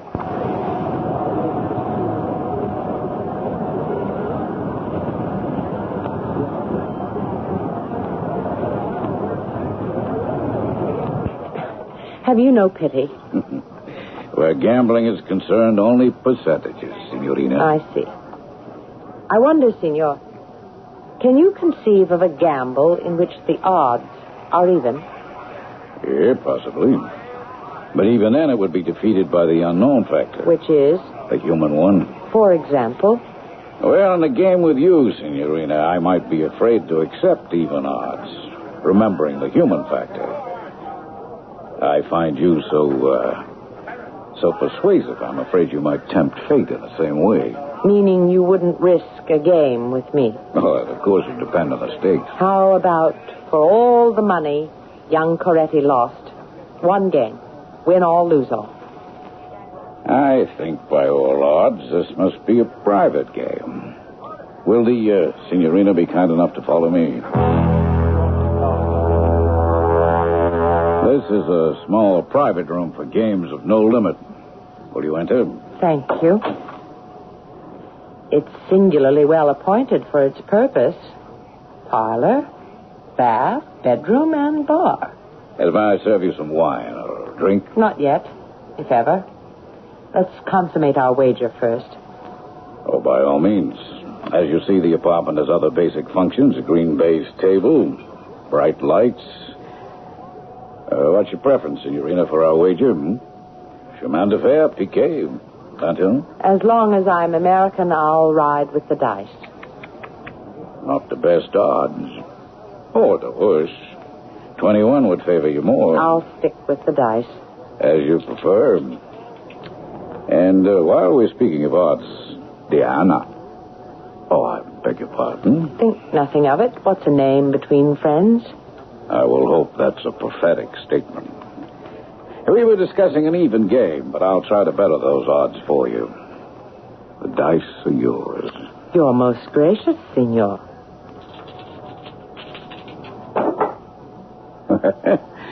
Your odds improved, dear.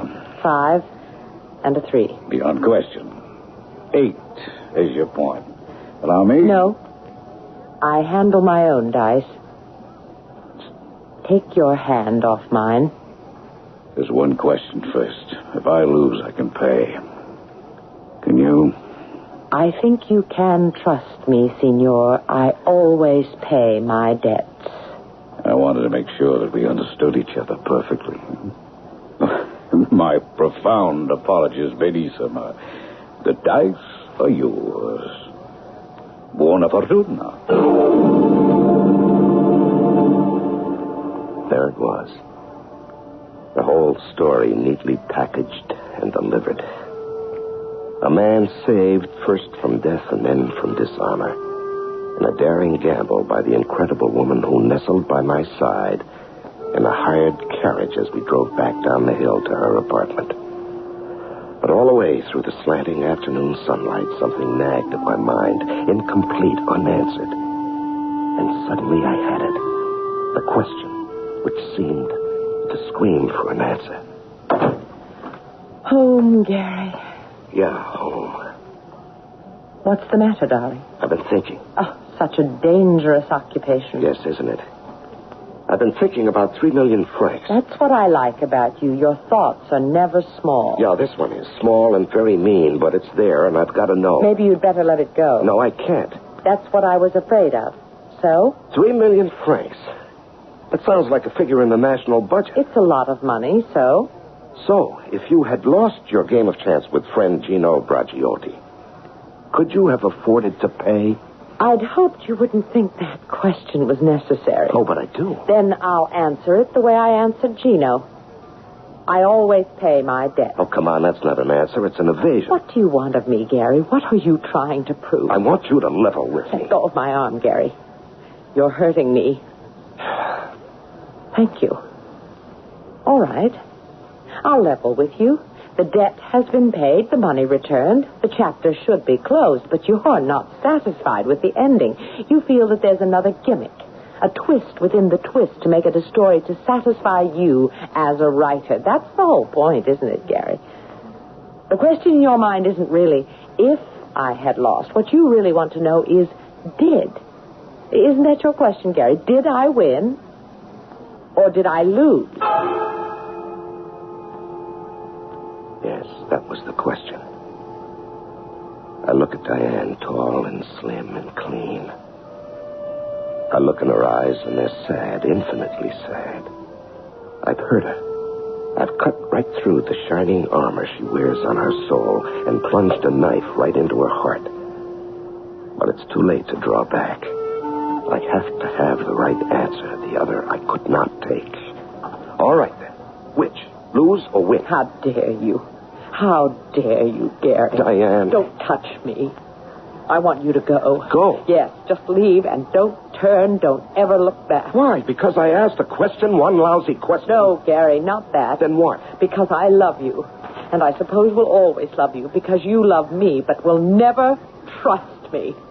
It is as simple as that. Simple? Yes.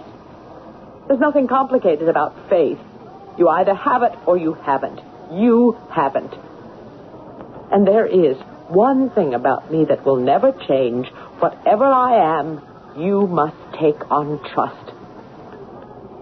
That's why we're no good for each other. So there's the real answer to your question, Gary. It should never have been asked. Goodbye.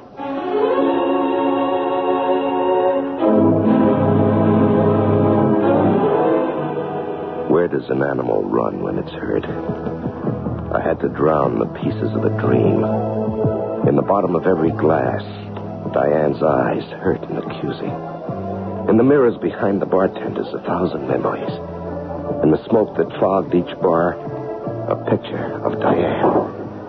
I stood up so suddenly that the bar stool went crashing to the floor. I didn't notice it, or the startled people, or the grim-faced bartender bearing down on me. Because suddenly I had faith again, because I knew. In the cab to the casino, it was all clear. Sure, I knew how Diane threw her money around, was always broke, but there were always her jewels. I mean, who thinks of a woman wearing tens of thousands of dollars worth of jewelry? But Diane did. What you looked at wasn't fake. Like everything else about her, it was real. But she wasn't at the casino. I ran through the streets to her apartment, my newfound faith bright and shining, a gift to bring her. The rooms were deserted. Even her perfume was beginning to fade. Just one thing was there, a note on the rug inside the door. I thought it was for me, and so I opened it. But listen to Diane. Last night, I gambled and lost. The stakes were high, but on my side meant little. It was only money. May I hope that you are not gone forever. If you return, I can only hope that our game is not ended. Signed, Gino. So here I am alone in Monte Carlo, with no one to blame but myself. What is there left but to go join Gino, lose his weepers? Rien va plus. You're out of credit, senor. Yeah, that makes two of us. I ought to belt you one. Because you're a loser? No, not at the tables, but Diane. Oh? We are comrades in misfortune. Now, what the devil does that mean? Now, don't get violent again. I only meant that we both, well, what should I say, have loved and lost. You mean that? Why would I lie? What would I gain? So, senor, you see, the house doesn't always win. So now I'm on the terrace looking down through the mist at the twisted ribbons of the railroad below. And perhaps I feel very much as Francesco did in his moment of truth. What I feel is very, very humble. Were you thinking of jumping, Gary? What? Diane. I had to come back. Were you? Thinking of jumping? Yes. No, not for a moment. I was wondering how I could find my way back to you. That's what I thought. Until suddenly I was here. Do you mean you want to take a chance on us? I'm here. Yeah, but I'm possessive, difficult, and obviously stuffed to the eyes with male hormones. I'm quick to resent, independent, and quite frequently insufferable, but I love you. And I'm a gambler. What are you gambling on this time? Nothing. Not a thing. I'm just betting that you and I don't have to gamble on anything for the rest of our lives, except each other. Diane, you just won the parlay of all time.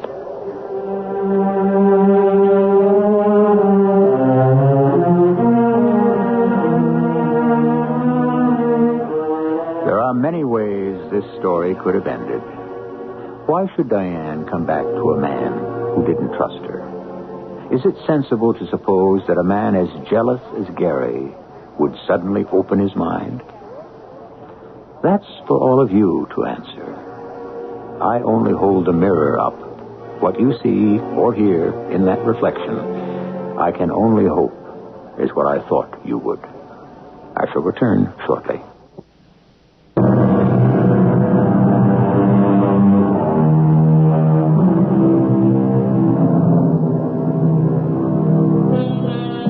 The story of jealousy is as old as time. From Lilith, Adam's fabled first wife, who, for jealousy of Eve, became the serpent who passed the fatal knowledge that drove them out of Eden, through Othello, who killed his love Desdemona for jealousy, down to today, where someone in every morning paper is a story of jealousy and the destruction it causes. Almost every story of jealousy ends tragically. I thought, for once, we should have one with a happy ending. Our cast included Patricia Elliott, Larry Haynes, and Ian Martin. The entire production was under the direction of Hyman Brown. Radio Mystery Theater was sponsored in part by X-Lac. This is E.G. Marshall inviting you to return to our Mystery Theater for another adventure in the macabre. Until next time, pleasant dreams.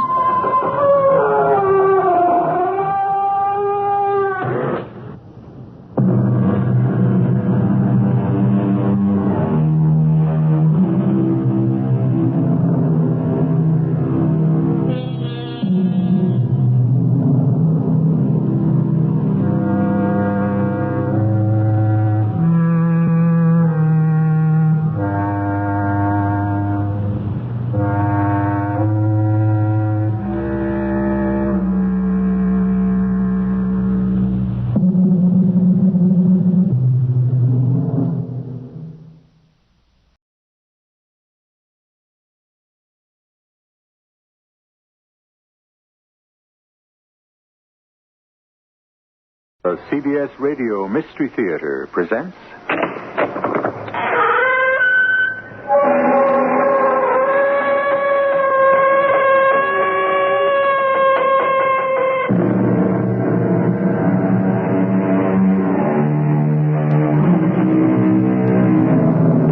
Come in. Welcome. I'm E.G. Marshall. What happens to the dead people? They leave us so abruptly, without even looking back. but we do not let them go so easily. With memories, with feelings left unresolved, with old affections and old resentments hanging on, we are left with unfinished business. It's painful. We want to forget the dead, and we can't. But what about them?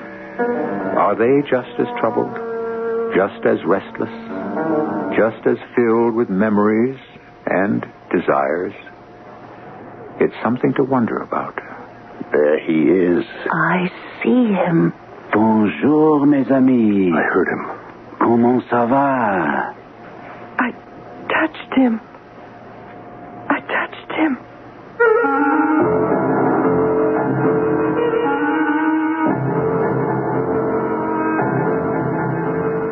Our mystery drama, The Sensitive, was written especially for the Mystery Theater by Elspeth Eric and stars Gordon Gould and Terry Keane.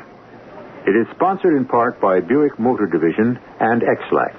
I'll be back shortly with Act One.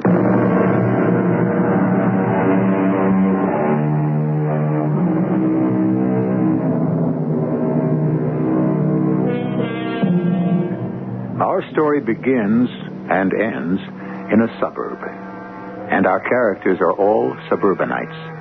People who want the culture and sophistication of a large city, but would like to see a tree just outside the window with a bird hopping about in it. People who like the theater, but long to live in a house with a backyard and a front yard, an upstairs and a downstairs.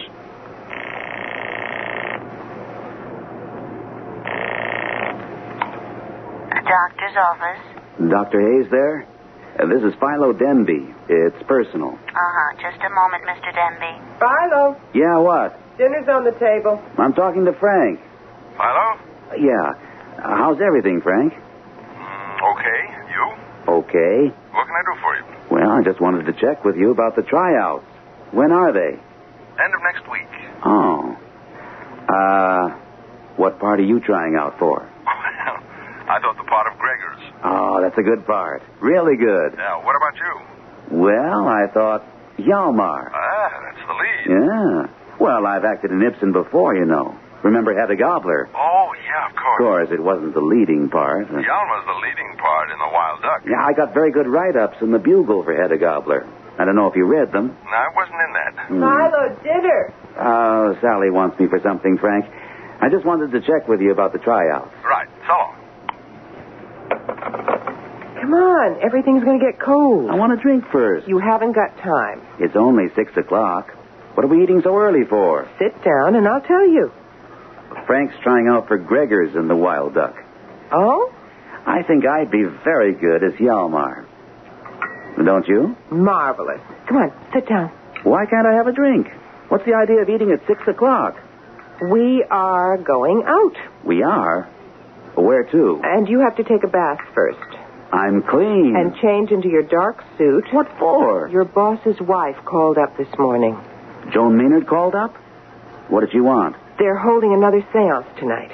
Oh, not again. They've been going to a lot of them. But that last one was so boring. Well, that was a month ago, and Joan says they've learned a lot since then. Like what? Well, for one thing, everybody should take a bath 2 hours before the seance. No, for heaven's sake. And all the men should wear dark suits, and all the women should wear white dresses. Is that why you got that thing on? And there's a lot more they've learned. She didn't say what. She said, we'll see when we get there. I don't want to go. Oh, Philo, you have to. If Carl Maynard wasn't my boss. But he is. A real dictator. He snaps his fingers and I'm supposed to jump. Anyway, I want to go. What for? I just think there's something to it. You're nuts. Last time, I think I really saw something. I didn't. It was kind of a mist. A wispy mist. Somebody's cigarette. Oh, come on. You know nobody's allowed to smoke. Well, something. Not somebody. Not some dead somebody. Anyway, finish your dinner and take your bath and put on your dark suit. We're due at the Maynards at 8:30.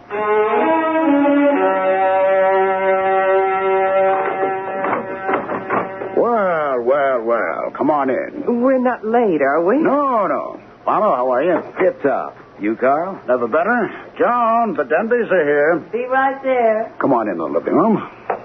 Hello there. How are you both? Joan, dear. Joan, Hello, Philo. what have you done to the room? Aha. That's part of the preparation. You've taken your bath, haven't you? We both have. Preparation for what, Carl? Why, for the materialization, of course. You see, it's been discovered through experimentation that certain conditions are conducive to the materialization of the entity. Uh-huh. You'll notice that the room is what you might call slightly chilly. Yeah, I noticed that. It is precisely 62 degrees. That's so. And you notice the lights? Very pretty, Carl. Well, they're not meant to be pretty. We've discovered that red, yellow, or orange lights encourage the materialization of the entity. The actinic rays of blue or violet, well, they don't care for those. They? The entities, my boy, the entities. But they love the warm colors. Hence, we've shaded all the bulbs with red linen. We could have used paper, but... I had this old red linen dress I didn't wear anymore, so I cut it up. This is all very interesting, Carl. Now we have to set the chairs. Oh, I thought we sat in a circle. A semicircle. Much better. Much. Philo, you want to help me set the chairs? Yeah, sure. Oh, what darling chairs. Bentwood. We got them from an ice cream parlor that was going out of business. We have 16 of them. The ideal seance should have 14 to 16 people, but tonight on such short notice, there wasn't time. We'll start the semicircle here, Philo. Okay, Carl. Say, did I hear somewhere that you and Sally belong to the Main Street Players? Yes, we do. Enjoy it? Very much. Amateur group, isn't it? Well, strictly speaking, yes. But we've done some very good things. I don't suppose you saw Hedda Gabler. I had a good part in that. I didn't see it. Yeah. We're going to do The Wild Duck next. You like Ibsen? Oh, I can take him or leave him, you know. Yeah. We're having tryouts next week. I'm auditioning for the part of Hjalmar. It's the leading role. Well, I hope you get it. I think I can do something with it. Sally wants us to join up. Oh? Interested in acting, are you? Oh, not me. Joan. She can sing and dance a little. You people ever do musicals? Once a year. Well, now we're all set here. Where are the girls? Joan, Sally. Yes, dear. Ready to start? Oh, I'm so excited. Well, maybe we shouldn't expect too much tonight with only 4 people. However, we can but try, right? Absolutely right. Be seated, please. Man, woman, man, woman. That's the best way we've been led to believe. All set? Sit down, Carl. We really should have some music. Harmonica is very good, but I couldn't find a recording of a harmonica, well, so... we'll just have to do without. Sit down, Carl. A little Debussy wouldn't be amiss, I feel. Do sit down, Carl. We're still experimenting, you understand.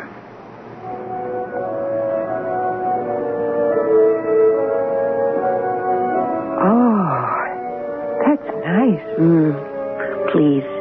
Sit down, Carl. Yes. I'll sit between Joan and Sally. That leaves you on one end of the semicircle, Philo.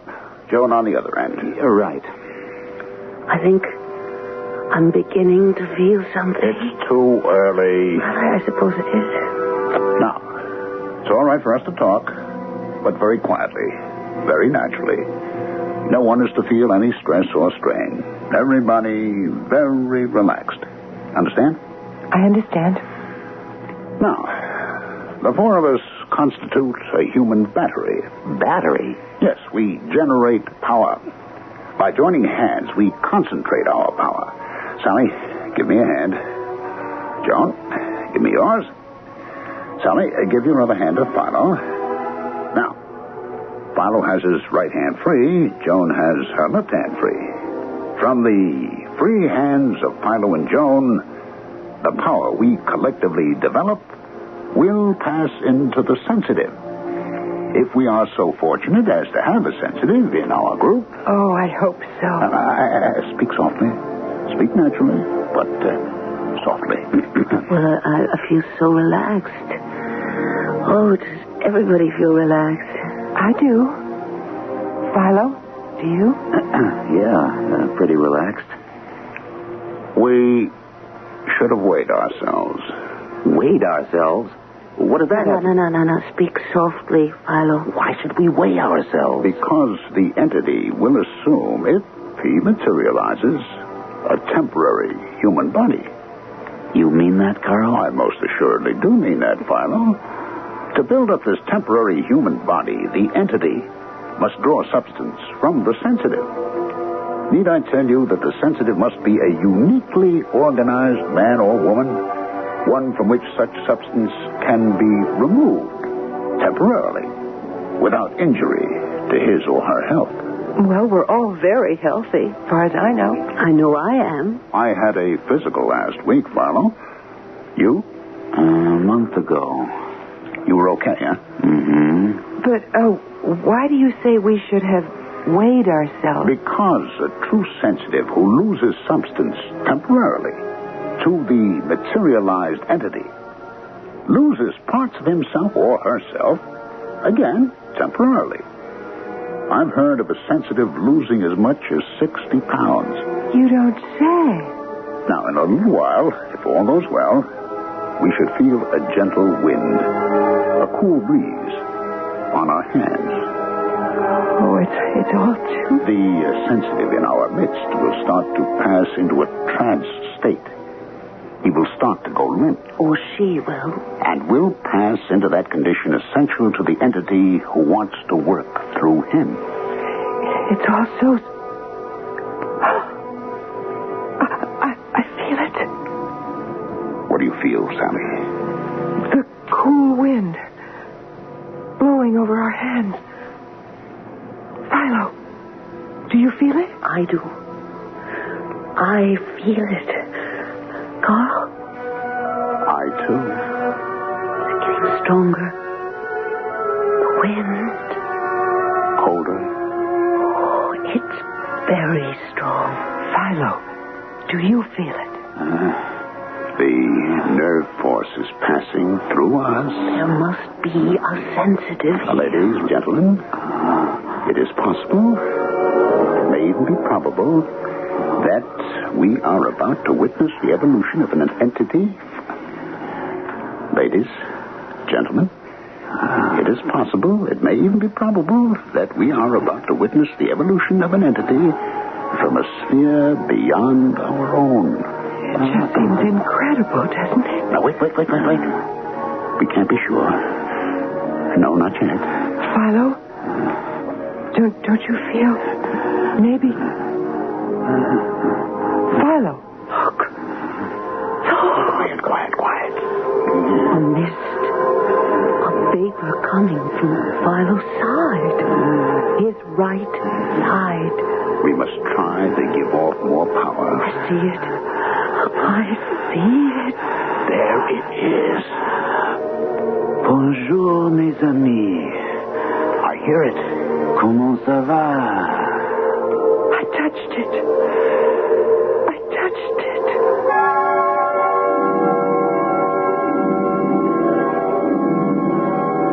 Do you believe it? Do you believe that 3 people saw, heard, and touched a being from another sphere? That their combined magnetism drew him into their midst?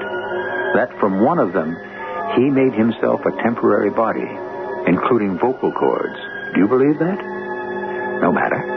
They believe it. Strindberg said, an obsessional conviction about supernatural powers causes events that confirm the reality of those powers.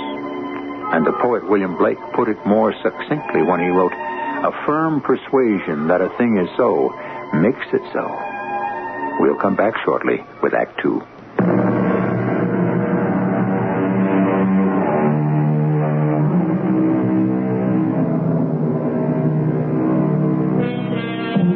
As our first act ended, Philo and Sally and Carl and Joan were seated in a semicircle with hands joined. The lights were shaded with red linen. The temperature of the room registered a chilly 62 degrees. A cool breeze had started to blow across their hands, increasing to a strong wind. They were awaiting the materialization of an entity from another sphere. Look, a mist, a vapor. I see it. There it is. Bonjour, mes amis. I hear it. Comment ça va? I touched it. I touched it. Now, quiet, everybody. Everybody must remain relaxed and quiet. We don't want to frighten him. What is that? Philo? Look, it's Philo. Is he all right? He looks so shrunken. He looks as though he shrunk. He's smaller somehow. Now, don't be alarmed, ladies, and remain calm. Philo is our sensitive. Philo? Speak to me. Say something. He can't, Sally. He's in a deep trance. But is that all right? All sensitives pass into a state of trance. Why? Hello. He said something. How are you? Philo. He did say something. I heard him. He's not speaking to us, Sally. He's speaking to the entity. Will the entity answer? We must wait and see. In all probability, he will. Philo is waiting, I think, for the entity to build up his temporary body. The vapor is rising. Look. Sally, you said you touched it? I did. I think I did. How did it feel? Like unbaked bread. Like bread when it starts to rise. I see a head. Yes. Shoulders. The whole body. He's wearing a uniform of some sort. Oh, who is he? Who is he? Who is he? Who are you, sir? My name is Pierre Sorel. In life, I was a soldier in the army of the great Emperor Napoleon. I died in his service, having lost my leg at the Battle of Borodino, fighting the Russians. He's still wearing the uniform. He has a wooden leg. To think that Philo, of all people, Philo. Sally, do you think you could touch the entity again?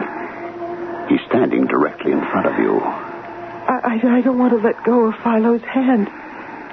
It's so cold. He's in a trance, dear girl. It can't hurt him if you let go. Touch the entity, Sally. Sir? Pierre?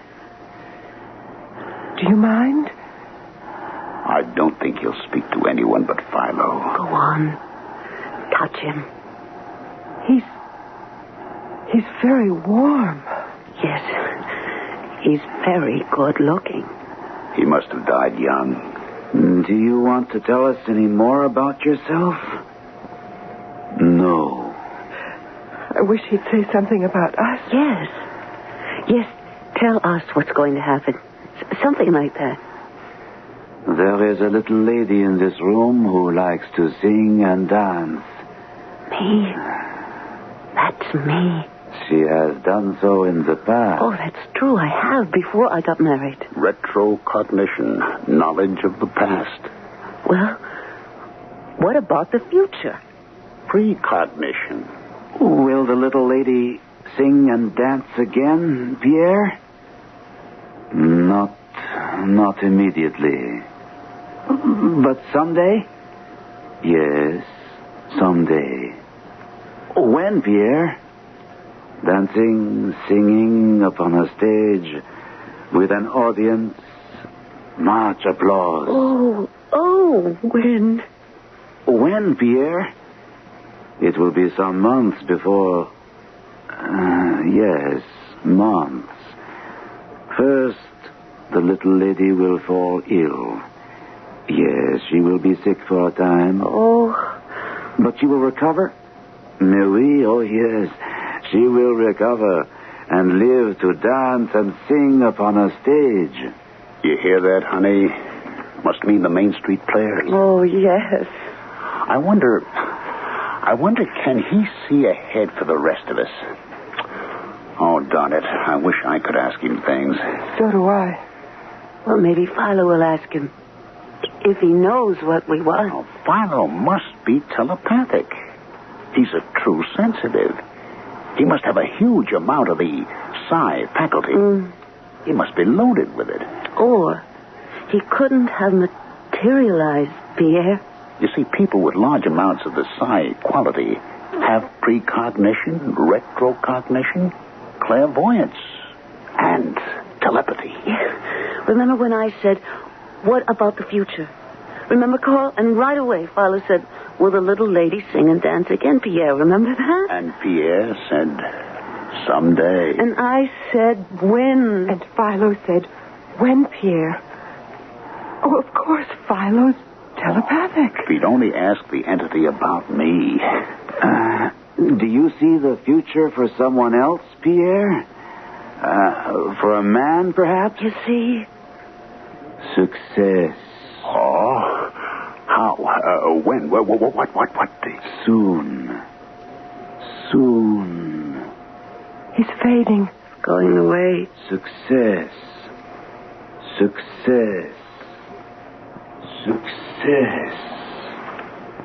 Soon. He's gone.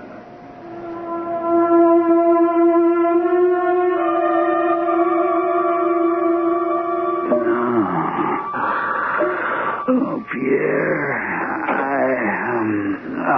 Philo, dear? You awake? Yeah. I brought you some soup, a few crackers. Sally? Yes, darling. I brought you some soup. Split pea. What's it for? Lunch? Dinner. I had dinner. Well, that was yesterday. Huh? Come on, try it. It's good. What am I doing in bed? Darling, you were sleeping. I didn't want to disturb you till I was sure you were all slept out. Well, how long have I been asleep? 21 hours. Since last night at 11 o'clock. Well, what time is it now? 8 o'clock in the evening. Didn't I go to work? No, dear. Holy Moses. I've got to call Carl. No, not now. You just lie back. He'll be furious. He won't. I already called him. What'd you tell him? I didn't have to tell him anything. He understood perfectly. How could he? You really don't remember a thing about it, do you? Did I get drunk or something? Blackout? You don't remember going to Carl and Joan's house? Carl and Joan Maynard? Their house? The red lights. Remember them? Red lights? The music? Was it Debussy? Yes. See, now you do remember. Yeah. Remember the bent wood chairs and sitting in a semicircle and the cold wind? We were waiting for the entity to appear. Yeah, to materialize. That's right. Well, did he? Yes, my darling. Thanks to you. What did I have to do with it? You were the sensitive. Me? Well, who was the entity? A French soldier named Pierre Sorel. He fought under Napoleon and lost a leg at the Battle of Borodino. You remember? Kind of. Not really. But, darling, you were in a trance. I had a very hard time getting you home. Am I all right now? Well, you look all right. But you see, when the French soldier materialized, well, when any entity materializes, he sort of borrows things from the sensitive. What things? Well, he has to flesh out his body, you see. Oh, that's probably Carl or Joan wanting to know how you are. Hello? Sally, this is Carl Maynard. How is he? He's awake, and he seems fine. Good, that's good, Sally. You remember last night? We were just talking about Pierre it. said something about the little lady who loved to sing and dance? Yes, and he said she would again. But before that, he said she'd be sick for a little while, remember? Yes? Sally, Joan's down with the flu. No. Yep, woke up with this morning. Oh, I've got to tell Philo. Well, naturally, we want to hold another seance as soon as possible, but not until Joan's well. The doctor says maybe in a couple of weeks. Oh, of course, Carl. Look, I've got to tell Philo. He'll be so pleased. Sure. I'll give my best. Tell him to take his time about coming back to work. I will. Goodbye, Carl. Tell me what? Joan Maynard's down with the flu. Oh?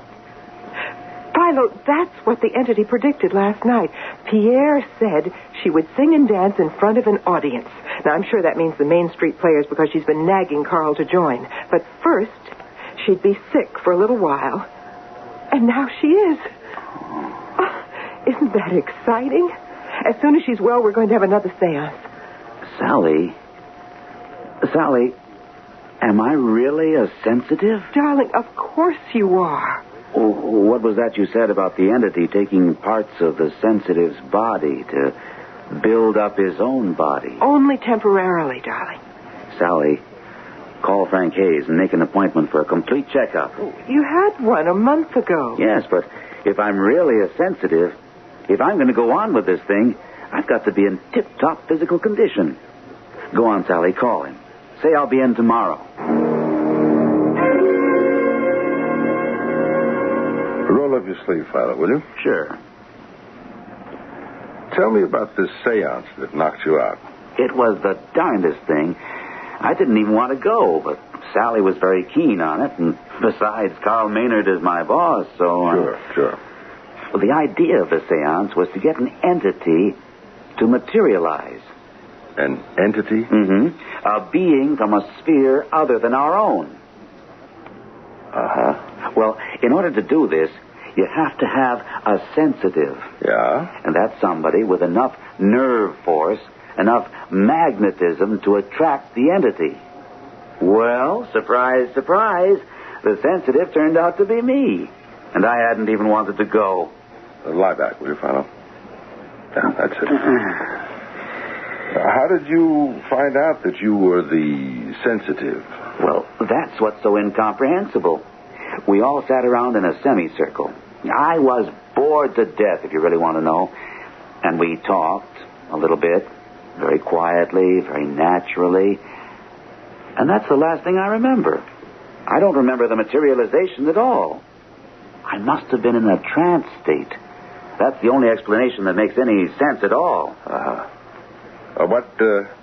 What happened when you were in this trance state? Well, they tell me that this entity appeared. Just appeared. First as a sort of mist or vapor. Then it grew and developed into a man. He said his name was Pierre, and he'd been a soldier under Napoleon, and he'd lost his leg at Borodino. He wouldn't talk to anybody but me. Because you were the sensitive. That's right, yeah. I don't even remember getting home. Sally put me to bed, and I slept for 21 hours. Then I had her call you. No, I was surprised. You just had a physical a month ago. But you see, an entity has to have substance in order to materialize. And he gets this substance from the sensitive. They say it's only temporary, for as long as the seance lasts. But I wanted to make sure. If I'm going to go on with this thing... Are you considering that? If my health is okay, why not? True sensitives are very rare. What kind of questions did this entity, this Pierre, answer? That's the amazing part. He said that Joan Maynard would sing and dance on a stage. Now, she and Carl have been kicking around the idea of joining our little theater group. But, Pierre said, before that happened, she'd be sick for a while. And the very next day, Joan came down with the flu. Well, there's a lot of it going around. Philo, I'd like to go to one of these seances sometime. Joan will be pretty well soon. It's only the flu. Then we plan on having another one. Well, keep me in mind. I will. Oh, and Pierre predicted success for Carl. He disappeared right after that, so he didn't give any details. Well, maybe next time. That's what we're hoping. Well, how am I? You're perfectly okay as far as I can see. I have to wait for the results of a couple of tests. But... I feel wonderful. Good. Come on, I'll walk you outside. See you tonight? Tonight? We're at the theater. Tryouts for the Wild Duck. Oh, no, I'm auditioning tomorrow night. A lot of us couldn't make it tonight, so they... Well, good luck. You'd make a great Breggers. I hope you get the Alma. We'd be working together. Have a lot of fun. Try and get me in on the next seance, right? Right. So long. Have you got his records? Right here. Thanks. Something's bothering me. He was here for a checkup just a month ago. Here we are. What do you know? He's lost 10 pounds, and his blood pressure is way up. How about that?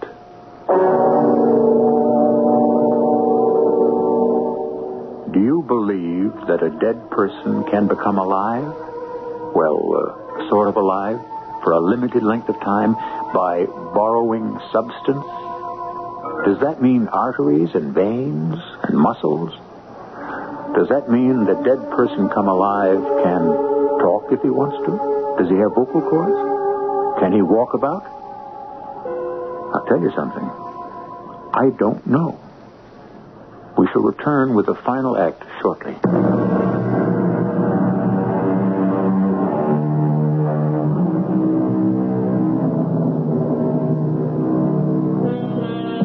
At the close of Act 2, Philo Denby had just left his doctor's office, having gone there for a physical checkup after a trying session at a seance where he discovered that he himself was a true sensitive, capable of enticing an entity out of the grave and speaking with him.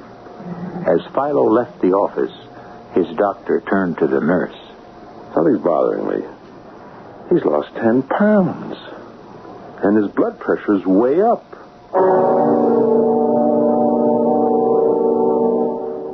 Are you comfortable, Philo?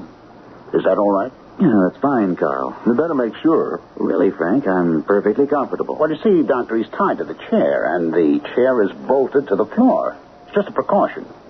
Something to silence the voices of doubt. Now, shall we all take our places? I'd like to sit next to Philo, if that's all right. Well, I'm afraid that's not all right. The proper conditions for a seance require alternating the sexes. Man, woman, man, woman, man, woman. So, if you'll just take the chair at the further end of the semicircle, I'll start the music. Debussy served us well last time, so, now, I think we're all set. As soon as I take my place, there we go. Quiet conversation is permissible, Dr. Hayes, on any subject. Oh, fine. You all recovered from the flu, Mrs. Maynard? Quite recovered, thank you. Very nice of all of you to let me come here tonight. We're glad to have you. Yes, it's our pleasure. Philo told me a little something about the last time. What? What is it? The breeze. The what? The cool breeze. Don't you feel it on your hands? It should change to a wind very soon now.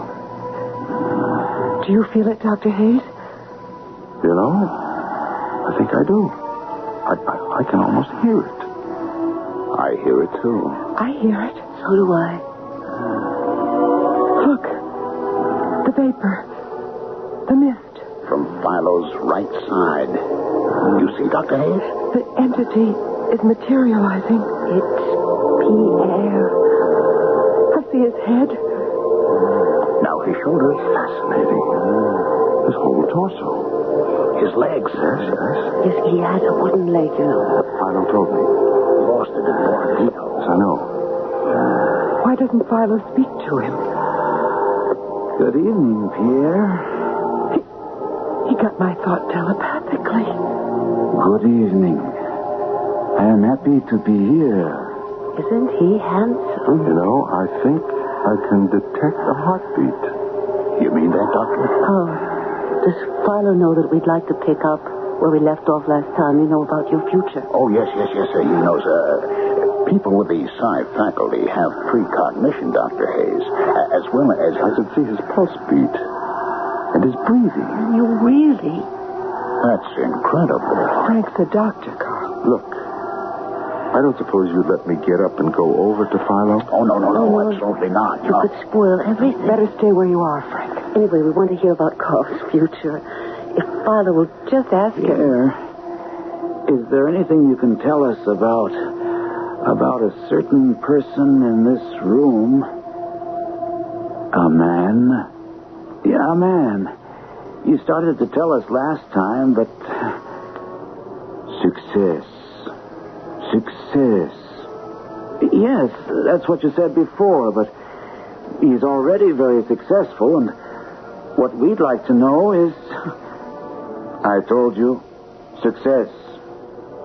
He sounds cross. Oh, yes, but what more do you want? A few details. Do not bother me with details. But we need to know. Excuse me. Dr. Hayes. Frank, sit down. Sit down. Philo is my patient. What are you doing? You're spoiling everything. You have no right. We should never have let him in here. Frank, please. I think you all should know Philo's breathing is extremely rapid and his pulse rate extremely high. In my opinion, dangerously so.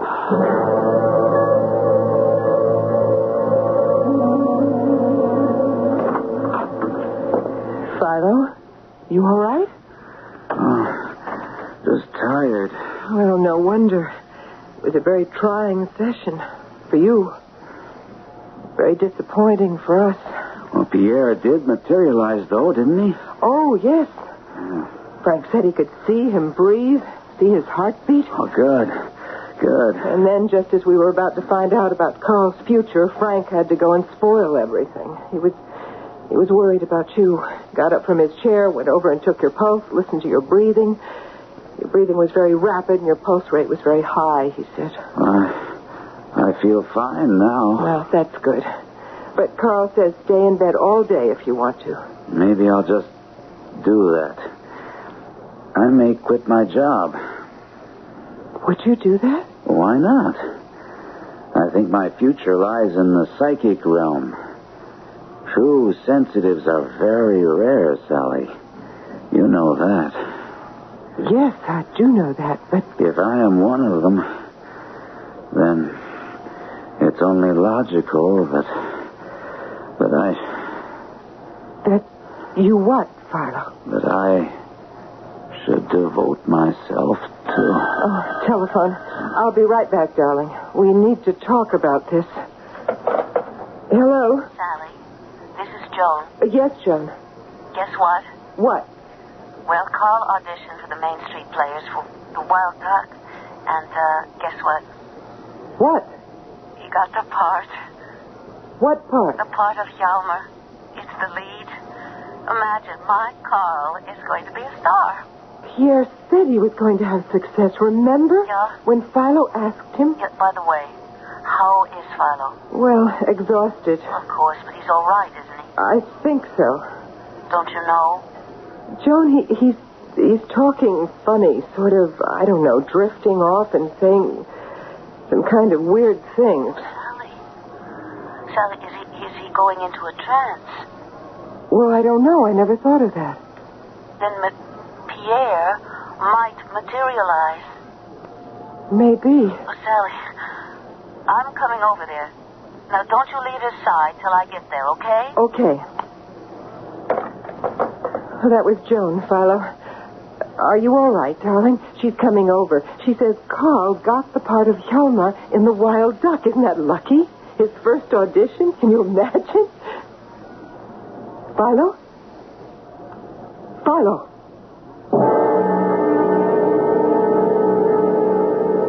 It isn't a trance state, Sally. Well, then what is it, Frank? Sally, Philo is dead. He can't be. He can't be. He is. There's no doubt about it. Philo is dead. But he was fine a little while ago. We were talking about giving up his job and becoming sensitive. And he started to sound kind of vague and rambling. And just then the phone rang. It was Joan Maynard, all excited because Carl had gotten a part in The Wild Duck. Part of Hjalmar, I heard. I didn't want to tell Philo because I knew he wanted that part. I told Joan that Philo was acting sort of funny, and she said he was probably going into a trance. I never dreamed. Of course you didn't. And Joan was very excited. She said maybe Pierre would materialize again if Philo was really in trance. Oh, dear. There now. And she said she would come right over him. If I'd known. You couldn't have known. How could you? Right then, while I was talking to her, Philo was dying. Sally. But I had no idea. I said, sure, come on over. I had no idea. I hung up the phone. I came over to Philo's bed, and he looked all right. He really did, Frank. Must have been very sudden. And I said, honey, that was Joan Maynard. And she said Carl got the part in The Wild Duck. And he didn't answer me, Frank. He didn't answer me. And 2 minutes before that, we'd been talking about things. Oh, You just go ahead and cry. But that's all. When he didn't answer me, I called you. I got here as fast as I could. And now he's dead. Frank, why did he die? What killed him?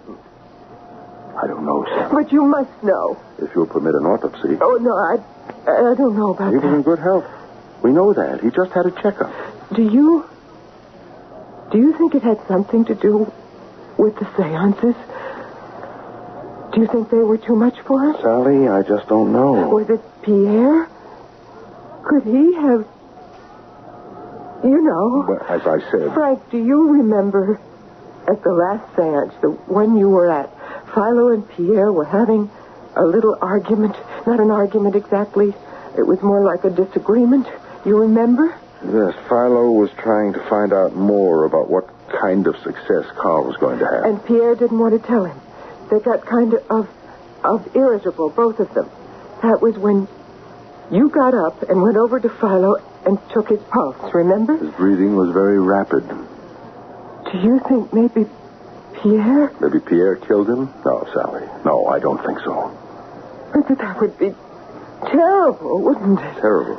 And I don't think it's true. Well, that's the doorbell. Must be Joan. You want me to go downstairs and open the door for her? Yes, would you? Sure. Joan doesn't know what happened. She thinks Philo is in a trance. I'll tell her. I don't want to talk to anybody right now. I couldn't. I understand.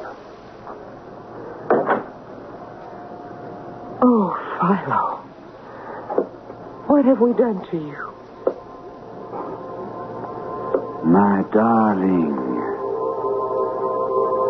Pierre. Is it really you? It is I, my love. C'est moi. Take me in your arms, Pierre. And never let me go. Have no fear, beloved. I shall never let you go. Never.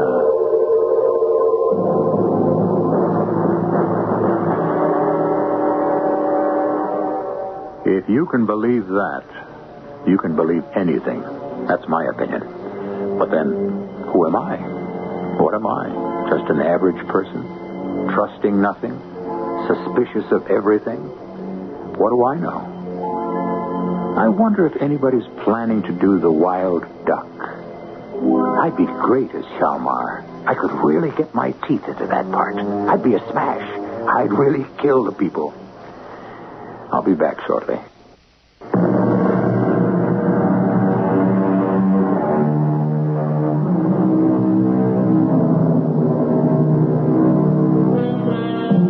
You know, an actor doesn't just play what you see on the stage or the screen or hear on your radio, as you're doing now. No, in addition to what you see or hear, he plays in his own mind the entire life of the character he portrays. He knows his character from birth onwards to death and, well, why not?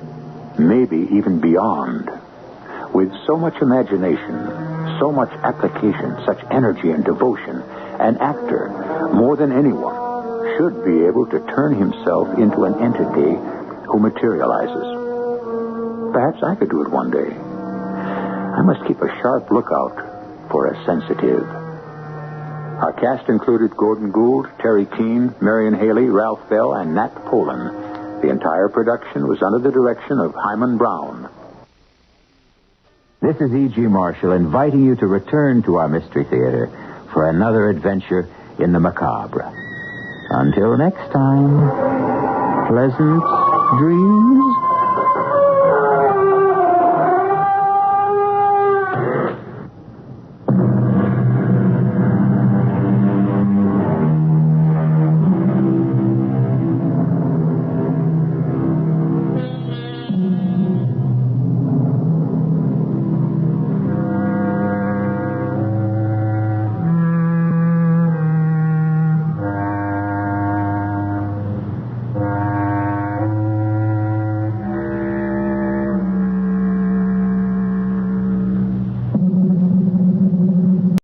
CBS Radio Mystery Theater presents...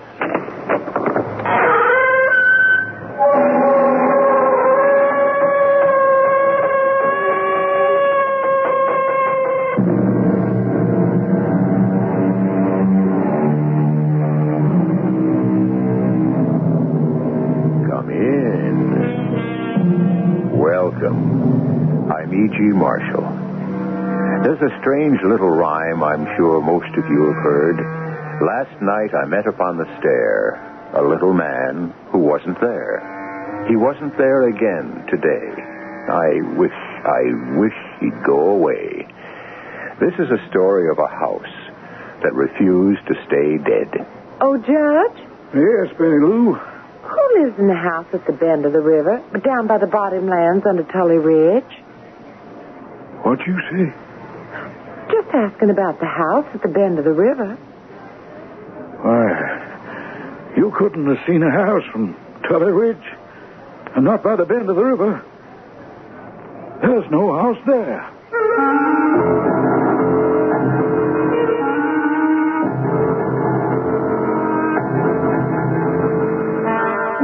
Our mystery drama, The Phantom House, was written especially for the Mystery Theater by Ian Martin and stars Marion Seldes and Mason Adams. It is sponsored in part by True Value Hardware Stores and Buick Motor Division.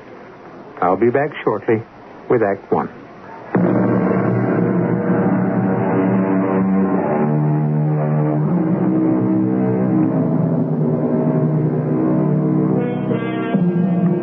In 1880, the world was a very different place than the one we know today. No automobiles, no planes, no radio, no TV. Most people were born, lived their lives, and died within a radius of 50 to 100 miles. To get places, you walked, rode a horse, or a horse and buggy, or if you went beyond that 100-mile radius, the railroad. And what an adventure that was. To ride, swaying and bouncing behind that iron monster with its hiss of steam and its great proud plume of black coal smoke curling away in the wind down the length of the train. Are we still in the District of Columbia, Marianne? Well, no, Betty Lou. I reckon since we just crossed over the Potomac, we're in Virginia. No, it's so fast. Oh, I love it. I wish this old train would go twice as fast as now. I hope you don't get your wish. It's fast enough for me. And you better watch your language, young lady. Oh, listen at who's giving herself airs. My big sister, a whole year and a half older. Mama made me promise to remind you. You don't want Papa to get a bad report of you from Uncle Thurman? Oh, fiddlesticks to old Judge Thurman. What can he do anyway with Papa and Mama thousands of miles away in Europe? Well, even if he can't, it isn't polite. And it certainly isn't ladylike to take the name of the Lord in vain. Oh, Mary, this is the 20th century. I don't know what to do with you. Why don't you stop being such a prude and have some fun? I am not a prude. Oh, yes, you are. Why do you have to draw your hair back so tight?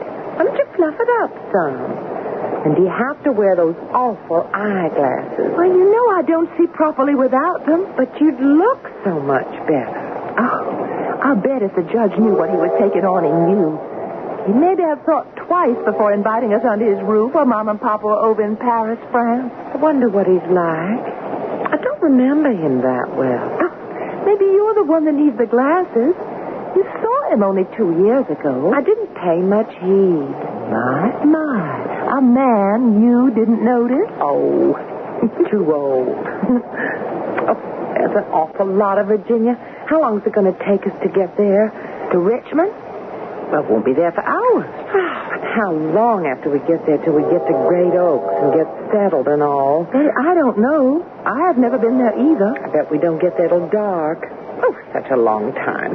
What are we going to do till then? I thought you said this was fun. It was. Oh, but this engineer doesn't go fast enough. Oh, look, on the other side of the train. A fox hunt. Oh, let me through so I can look. Betty Lou, watch out. I'm just trying to get across before the... Oh! Oh, I'm sorry. Oh, pardon me. Oh, I've lost my eyeglass. Allow me, ma'am. Perhaps I can find them. Oh, thank you. Oh, I want to thank you, too. It's certainly nice to run into you. Well, I am certainly glad that I bumped into you. Well, I don't believe we've met, have we? I'm sorry, but without my eyeglasses... We haven't been introduced formally. Ma'am, your eyeglasses. Oh, thank you.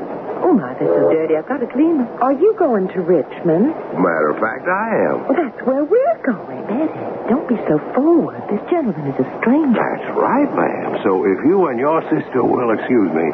Thank you for finding my eyeglasses. A pleasure with mine. Well, I declare, you are so stupid. What are you talking about? That handsome man, and you just shucked him off after he was nice and all? He was a stranger, Betty Lou. We found your old eyeglasses for you. I thanked him. Maybe if you'd put them on and had a good look at him, you'd have done more. I mean, that man was handsome. Now, I don't suppose we'll ever see him again. I wonder how he knew we were sisters.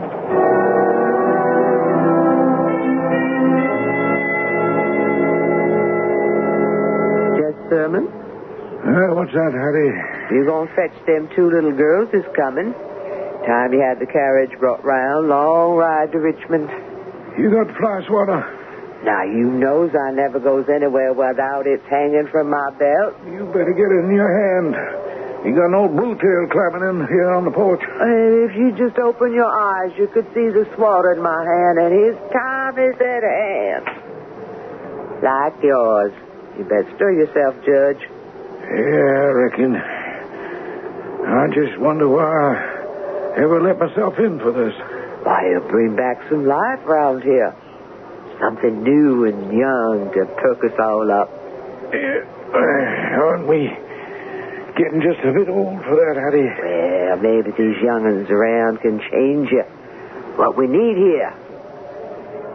Ain't never been the same since Master Bridge took himself off to college all those years. Oh, how I wish that boy were back here. You ain't heard nothing from him, Judge, sir? I know he doesn't write that often, Hattie. Ever since I had to tell him I wasn't his own father. You never should have told him. Hattie, he has legal rights. Well, the Lord provides. Shall I have Jim bring the carriage round? Yeah, just as soon as you're ready.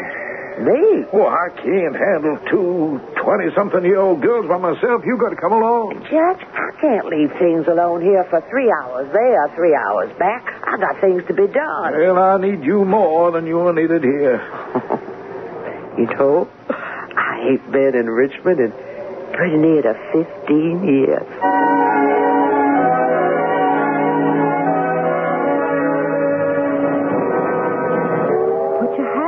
Lou. Yes, Mary Ann. Oh, dear, where's my hat pin? Here. Are we in the station? Pretty near. What about our luggage? Oh, there'll be porters take care of that. Suppose the judge isn't there. I'm sure he will be. Didn't we have a cousin once? I mean a boy once. It's hard for you to remember Uncle Thurman from 2 years back. But you managed to remember Bridge from, what must be, 10. You didn't even notice me there. Young men in their 20s don't pay much attention to 12-year-old girls. Oh, we're almost in. Don't forget your reticule. Fix your boa. Oh, stop sounding like Mama. Well, somebody has to be an authority around you. I wonder what's happened to that handsome man. Can't you forget men for just one moment? Oh, look, there's Uncle Thurman waiting right there on the platform.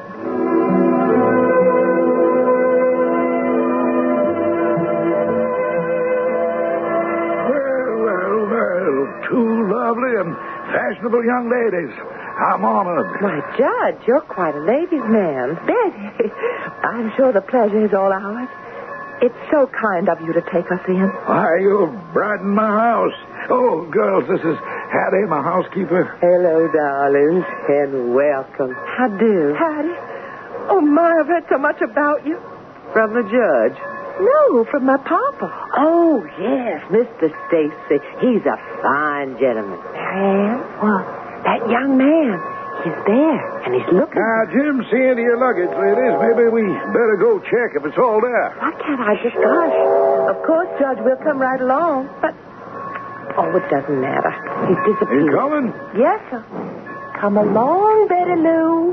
Come on, Hattie. I'll be right there, Judge, in just a minute. You can come out now, Master Bridge. You can't hide from Hattie. Who expected to see you or the judge here? Okay, Hattie, I'm caught. What are you going to do about it? Ain't nothing I can do about it, is there, Master Bridge? Except to ask, why are you back if you're not coming home? How can you turn your back on those that love you? There's a phrase at law, Hattie. A moot point. Story of my life. Maybe I've come home to see if I could find any way to make it unmoot. I don't understand you. Yeah, it makes two of us. I don't understand much about my life. That's why I came back.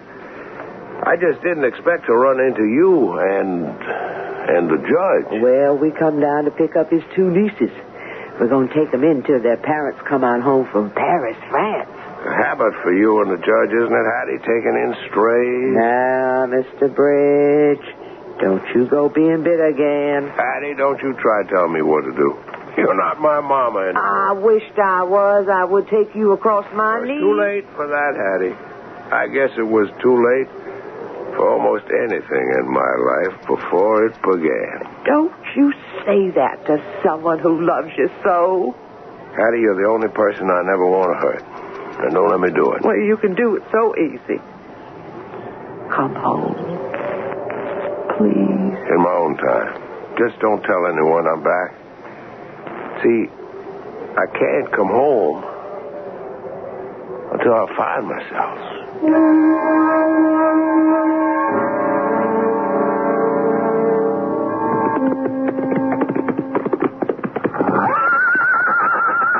Now, Brigadier. I know I got no right pushing you the way I did, but I just had to do something or explode. Betty Lou Stacy, you all right? Yes, I'm all right. Oh, I declare my heart is in my throat. You just scared me about to death the way you took off like that. Whatever got into you? I'm just so plain bored I can't stand it. 2 weeks stuck out here in the country with nothing to do. Well, the riding is nice. And the countryside is pretty. I already know it like the back of my hand, and it's so barren. Oh, what do you mean, barren? Virginia is beautiful. The countryside, maybe, but where are the people? Just think. We've ridden out every day in all directions and never seen one solitary single other house. Even from up here on the mountain, as far as you can see, there isn't a one. Well, there's no time to dawdle so far from home. It's starting to get dark. Oh, it's clouding over. It looks like rain. Come on, we've got to go. In a minute. Where are you going? I could swear I saw some smoke coming up from down below. Marianne, come here, quick. What is it, Betty Lou? It's getting dark. Look, we've got down there, by the river, in among the trees. What do you see? You know I don't bring my eyeglasses when I'm riding. What is it? It's a house. A beautiful old red brick house. Only it can't be. What do you mean? It wasn't there yesterday, or a week ago, or any other times we've been by this way. I've got to go right down there and see. Oh, now look at that. We're going to be soaked to the skin. The horses are getting restless. Will you come on? But I want to go and see if there really is a house there. Oh, you're just seeing things. We can't in this dark and rain. There's plenty of time for that tomorrow. Oh, please, come on. We're going to get such a soaking. We're lucky if we don't catch our death of cold. Land sakes, Miss Betty Lou and Miss Mary Ann, you are most drowned. Now, we got to get you both into hot baths. Where have you been? Having an adventure for a change up on Tully's Ridge. I looked down and I saw a house on the river way below. Where? Right at the bend. What's the matter, Hattie? Ain't no time to talk about that. Now, I got to take care of you little ladies. Now, off you go. Upstairs, Miss Betty Lou. I reckon I'd better. I got the chills. Coming, Mary Ann? Right with you. Why are you so upset about the house, Hattie? Did you see it too, Miss Mary Ann? No, I didn't really, but then I didn't take my... You wouldn't see it, darling. Because it just isn't there. Not anymore, it ain't.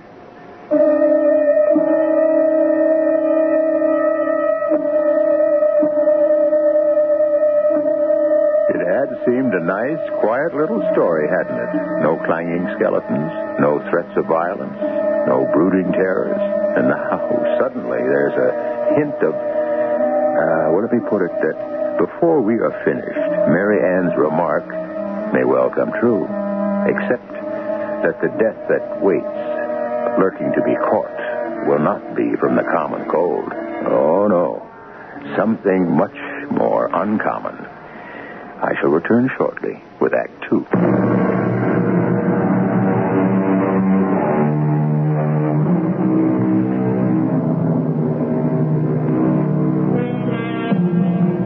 Now, if you had to hazard a guess, which of the two sisters would you have expected to catch the cold?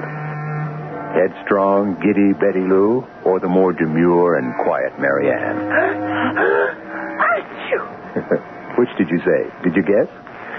Well, we certainly don't want to keep you in suspense, do we? And we're not going to. Yeah, Betty Lou, that's quite a cold you took to yourself. Oh, don't worry about me, Judge Thurber. Oh, bless excuse me. Oh, just don't you worry about me. It's just a little old cold. I'm going to leave you to get a little rest. Could I just see Mary Ann for a few minutes first? All right. But don't you keep her here too long and expose her to your cold. If she didn't get it with me, looks like she's not going to get it at all. Well, anyway. Oh, Judge, who lives in the house at the bend of the river down by the bottom land, under Tully Ridge? What'd you say? Just asking about the house at the bend of the river. What house? I saw it last night from the ridge when the storm came on. Oh, you couldn't see the house from Tully Ridge. And not by the bend of the river. There's no house there.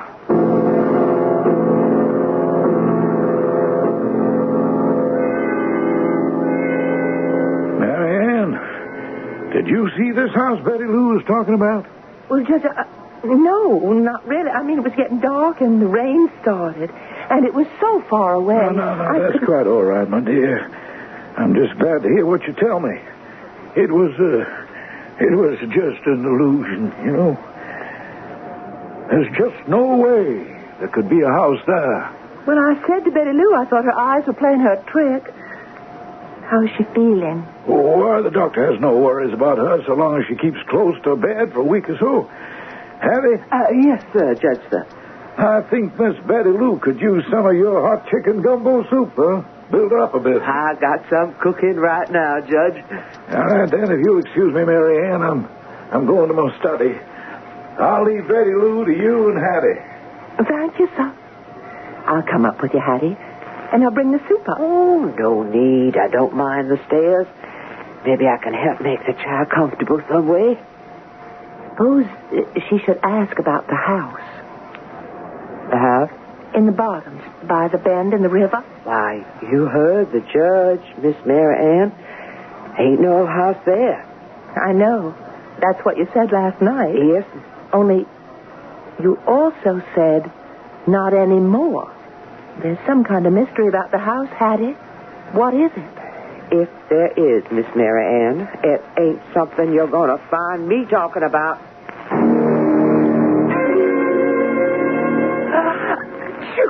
Oh, now, really?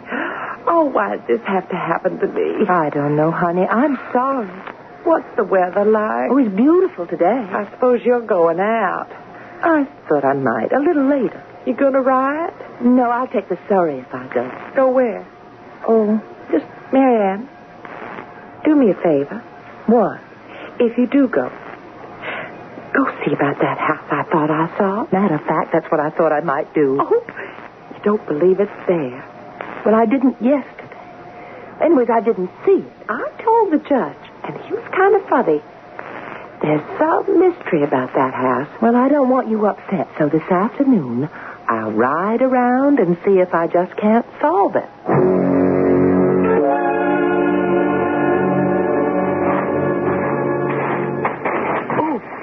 Who's that? Oh, sorry.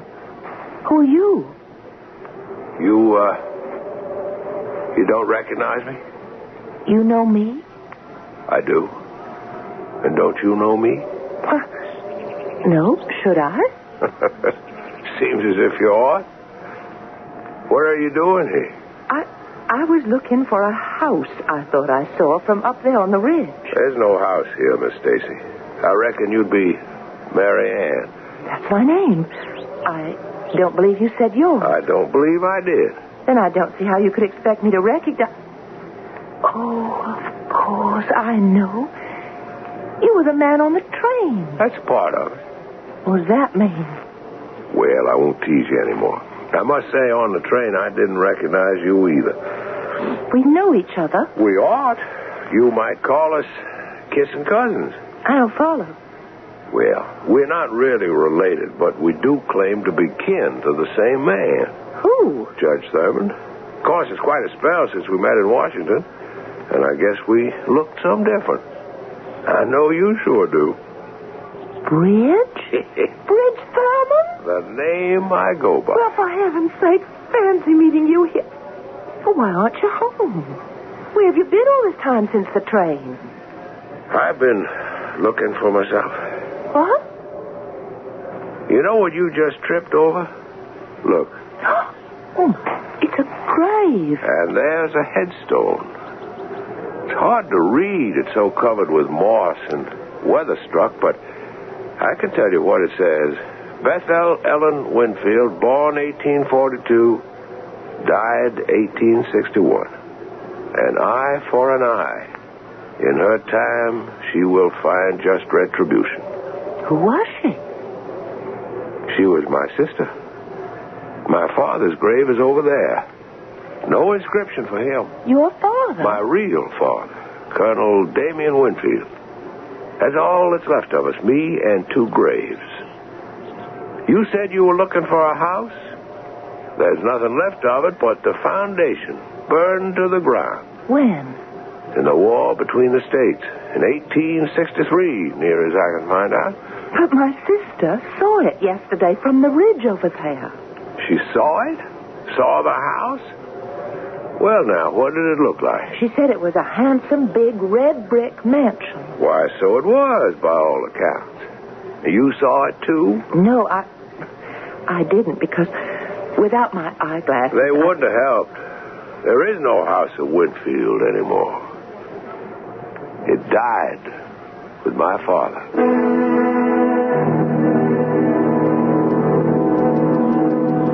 I think this is as far as I'll go. Aren't you coming home?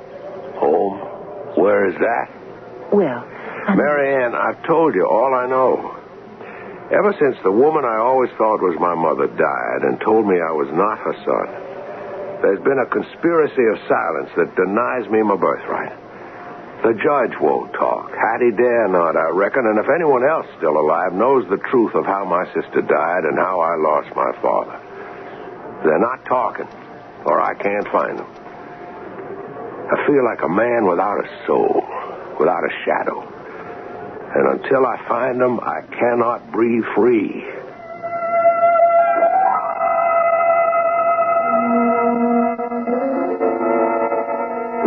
Now, what you ought to do, Miss Betty Lou, is settle down and have a nice nap before dinner. I can't, Hattie. I'm waiting for Mary Ann to come home. Well, she'll go along in good time. You asked me she's taking her own sweet time. You say she took the Surrey? Yes'm. She say where she was going? Not to me. Well, she was going out to look for that house I saw, the one you won't talk about. She oughtn't to have done that. Why ever not? Did she say there's no house? There isn't anymore. You mean there was one once?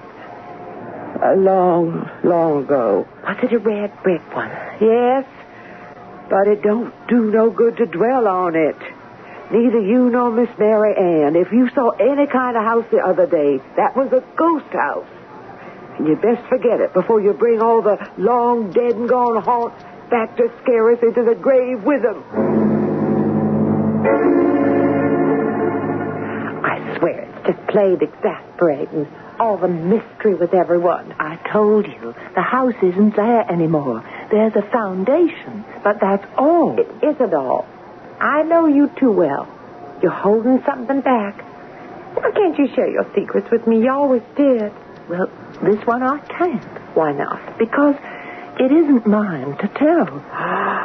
There's someone else. I didn't say. A man. Now, Betty Lou. Now, Mary Ann. It's not my secret. So I can't tell.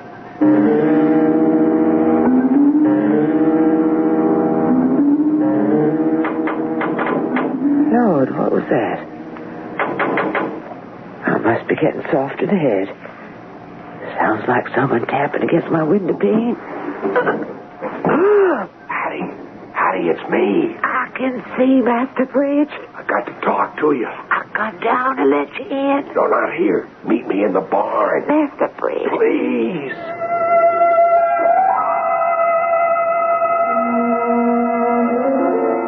I've got to know, Hattie. I've got to have the truth. Let it be, honey lamb. It don't matter anymore. Where do I come from? Who am I? Why are my dreams haunted by a voice that keeps calling me back to the dead house at the bend of the river? Then hear me tell it. It's 20 years since, and I was a younger woman, and the judge was a young man with his father still alive. Old Judge Scott, that was. And his best friend was the Colonel, Colonel Winfield, your father, who owned the big red brick house by the bend of the river, where everyone who worked the fields of the house was free and clear. My father was that old? You come along in autumn time.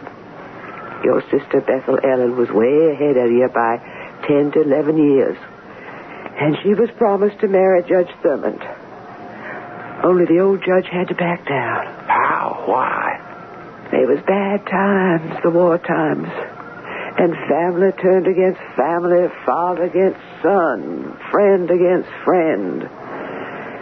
When Virginia declared for the Confederate States, the Colonel would have no part of it. He was for the Union. And the old judge called him traitor and said no son of his could marry into a blue coat family. And Judge Thurmond felt the same as his father? I reckon. He hadn't much choice. He was called to the army and he took off, leaving your poor sister carrying his child. Oh, good Lord. And she, poor child, with nowhere to turn, took a long step off of Tully's Ridge and found her own peace. Killed herself? And her child. The Colonel was like a wild man. He'd come up here to call Judge Thurmond out, but he was gone. So he stood in the courtyard and swore. Oh, Lord, I can hear him now. Damn you and all your broom, Jem Scott. May you rot in hell. But I tell you, I will have my revenge. If it takes me till the trumpet sounds and all the dead rise, I will take a daughter from your house to fill the rest of my day. What did he mean? I said he stood there in the courtyard, but he was no mortal man. Because the people of the country with the war fever had risen against a Union man and shot him dead and burned the house to the ground. You were the only one escaped. You mean it was a ghost who threatened the judge's father? We all saw him, and we heard him. But he was long dead before we did. It was a haunt, sure enough, Master Bridge. And time's been winding up to this moment, when it looks like some way the curse is about to come home to roost.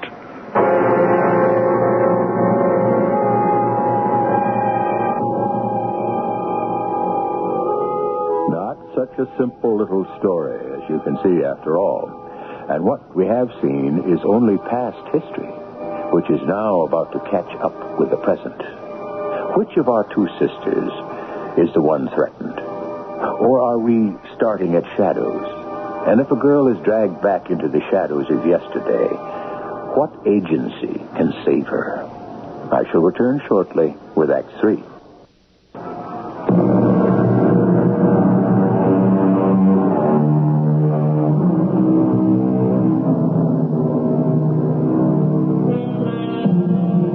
In the barn, half lit by the patches of moonlight that slant across its floor, two figures are frozen.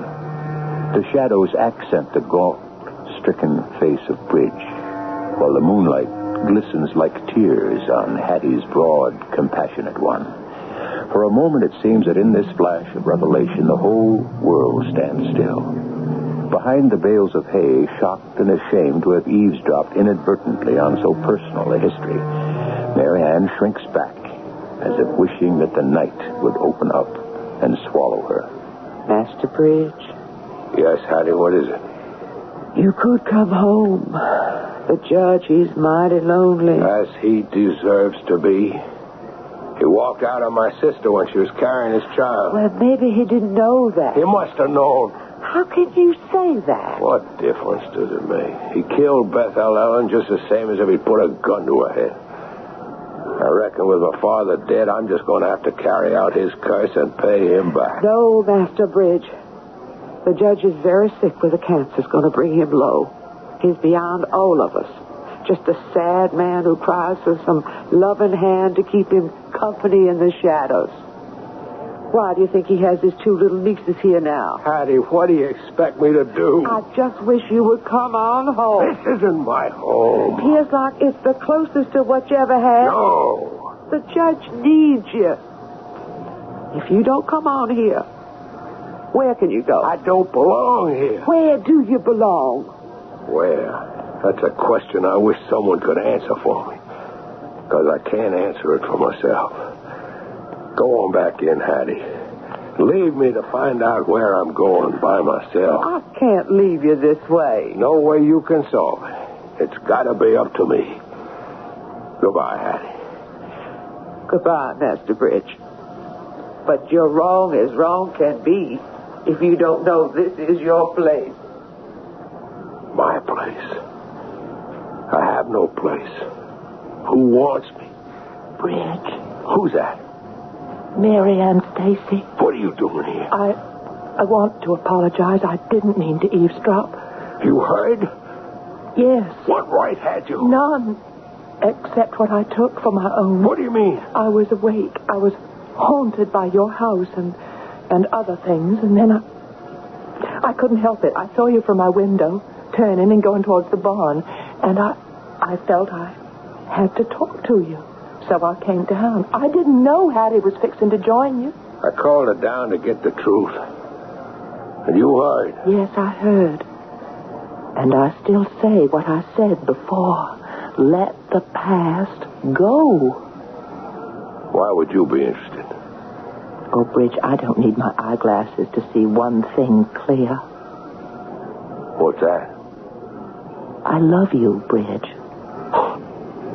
Scarce even know me. I don't have to. No, nor me. Why couldn't we have met before? Oh, what's the difference now we have? I'm tied to the past. There's no way I can live in the present. Goodbye, Mary Ann. Where are you going? I don't know. Heaven help me, I don't know. If you need me, call on me. Oh, I'd do anything for you. I want to help you, Bridge. Bridge. Bridge.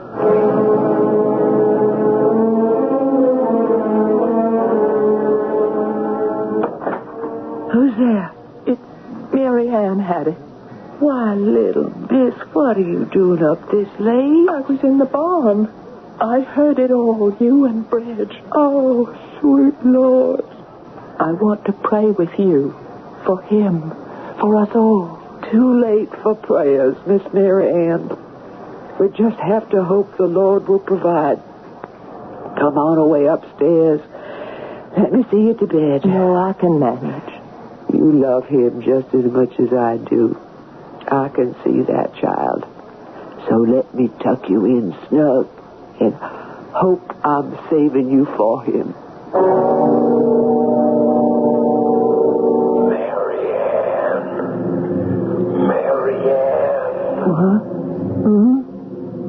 Oh, Bridge? I'm calling you. Mary Ann. Mary Ann. Mary Ann, come to me. I said I'd come to you. Anytime. Where? Come home. Come home, my dear. Your voice is so strange. Come home. Home. Where? To the house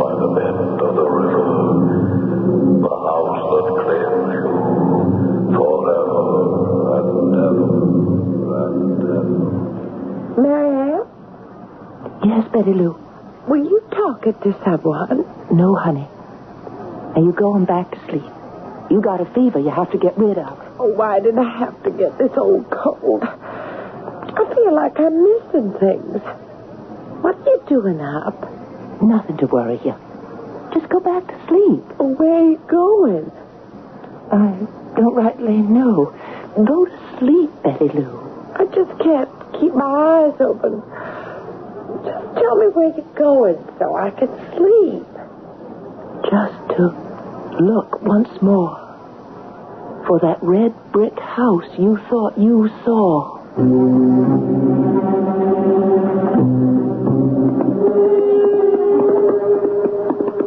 Where am I going?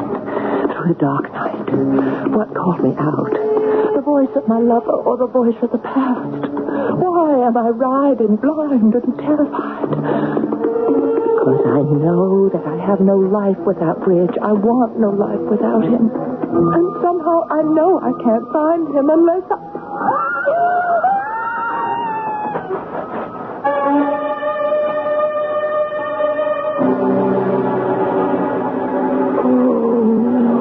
Oh, what happened to me? Where am I? At the foot of Tully's Ridge, Bethlehem. The horse threw you and you fell all the way. Bethlehem? No, I'm not. Who are you? Colonel Winfield, child. Your father.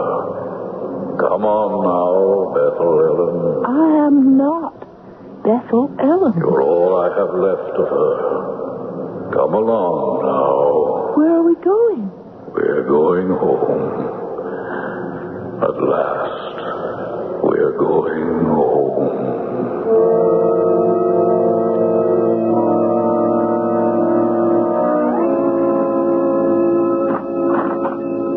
Come on in, child.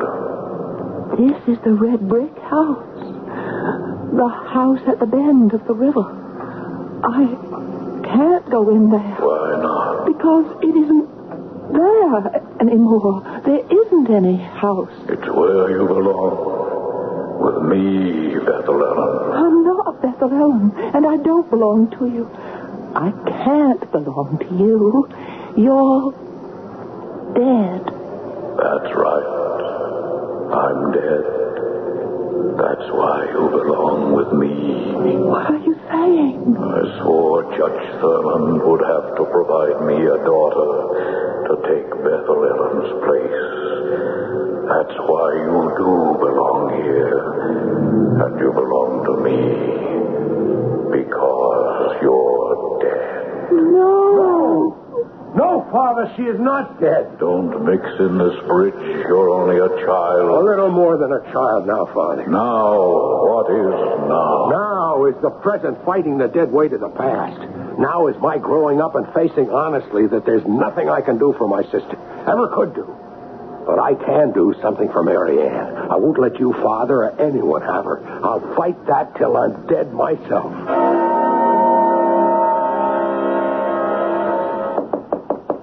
Yes? Who is this, Father? Hattie, it's Betty Lou. Open up. Coming out. I'm coming. I'll be right there. Here I am, child. What are you doing out of bed? It's Mary Ann. She coming down with the cold, too? No, Hattie. She's gone. What do you mean, gone? I woke up and I was just so woozy, and I saw Mary Ann was up and dressed in the middle of the night. I asked what she was doing, and she said for me to go to sleep, not to worry, and then I drifted off. But the last thing I remembered was she said something about going to look for the red brick house. Oh, no. She wouldn't go to that ghost place.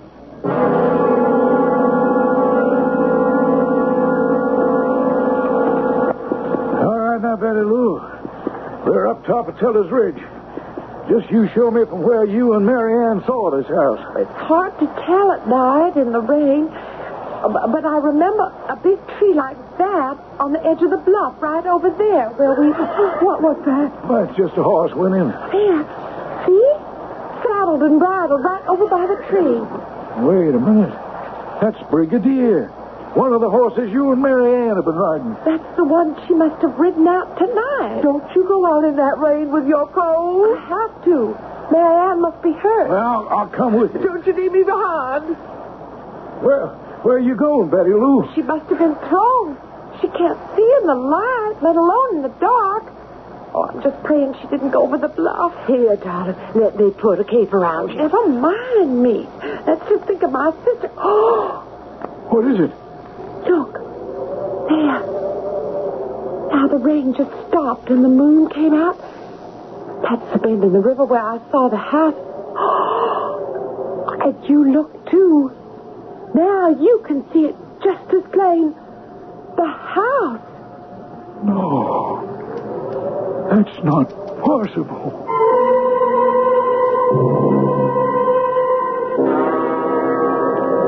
You don't belong here. We're dead. We live in the grave. You are, Father, but I'm not. And neither is Mary Ann. She came in answer to my voice. She wouldn't be here if you weren't replacing the daughter I lost. I claim this girl for my own. I promise you I'm not going to let you win. What's that? The present catching up with you, Father. The present that I'm going back to and taking Mary Ann with me. Wish me luck? All right, son. You win. And rest in peace, Father. Maybe now at last I can. Master Bridge, it's us. You got Mary Ann there. Yes, Hattie. Is she all right? She's had a bad fall, head injuries, concussion. Bridge, son, how come you're here? Fate, or the good Lord, I guess. Can't let Mary Ann be exposed anymore. We've got to lift her carefully and bring her home. Maybe that's what it's going to be. At last, Hattie, if all goes well.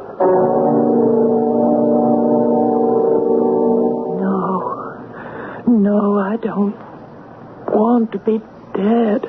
I don't want to be. Hush, darling. It's all right. You're not. You're here. Here? In the land of the living.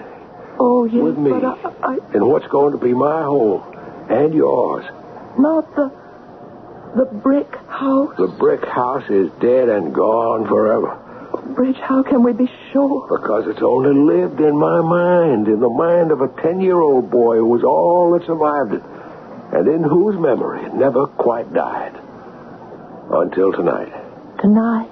Tonight I had to make a choice between yesterday and tomorrow.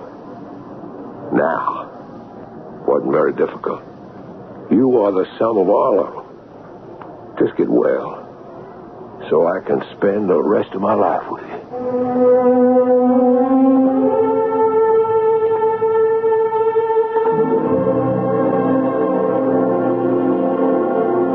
Which brings the curtain down on our little story, which, as it evolved, became quite involved, and which also served to prove that though our heroine was slightly short-sighted, in the long run, she had an eye for the right man to buy her the future. I'll be back shortly.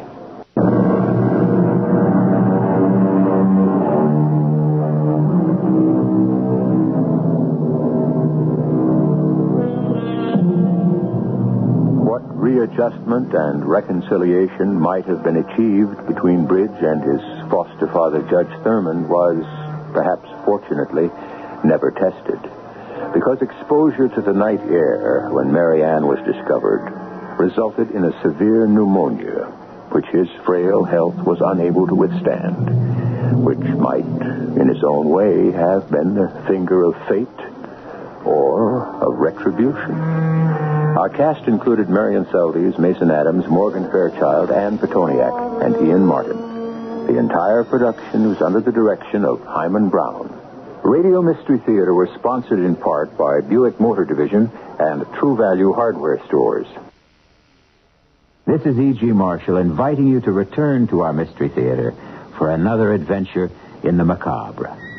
Until next time, pleasant dreams.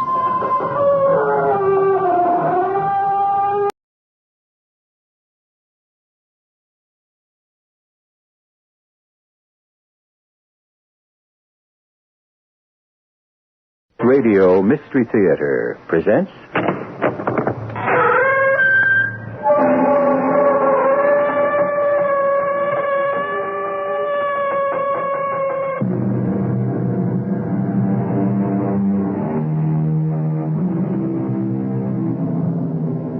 Come in. Welcome. I'm E.G. Marshall. There's a haunting, lovely song in Shakespeare's Twelfth Night which has troubled my dreams, and perhaps yours. Come away, death. Let me in sad cypress be laid. If it hasn't haunted you yet, perhaps it might after the story I bring you now. A story which, not unsurprisingly, has to do with death. What are you doing here? What do you want? I've come for you, Mr. Brokaw. It's time. What do you mean, come for me? It's time. Who are you? The name of Morris is good enough for day-to-day use and creates no difficulties. It is borrowed from the Latin, mors. My name is Death, Mr. Brokaw, and I have an appointment with you.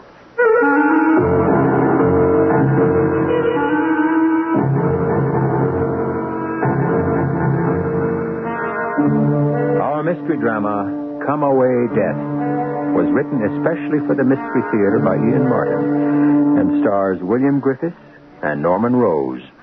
It is sponsored in part by Buick Motor Division. I'll be back shortly with Act One.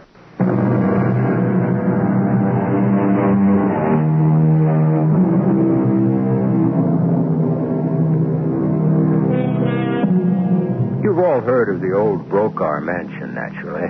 Facing the river, occupying a full block in the heart of the city, with its gardens stretching all the way to the river, and its towering shade trees shielding the imposing bulk of the Renaissance house with its great copper roof.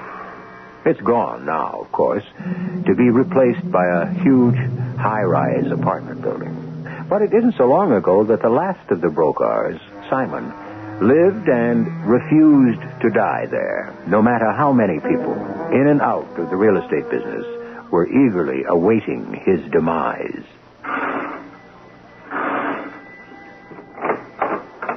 Oh, good evening, Mr. Rensselaer. Good evening, Mrs. Marple.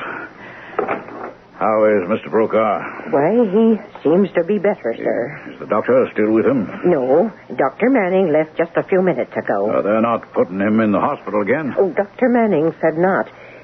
Yes. What is it, Mrs. Marple? Forgive me, Mr. Rensselaer. Just the doctor, and now you here. Oh, I've been with Mr. Brokaw as housekeeper for over 35 years. And I don't know anyone else who could have taken it, Mrs. Marple. Oh, he's a difficult man. Like all strong men. Oh, that's what's so awful, I suppose. He's still a big, lusty, healthy man. That he should be cut down in his prime like this. Dr. Manning thinks it's that imminent? Well, you'll have to ask Mr. Brokaw about that.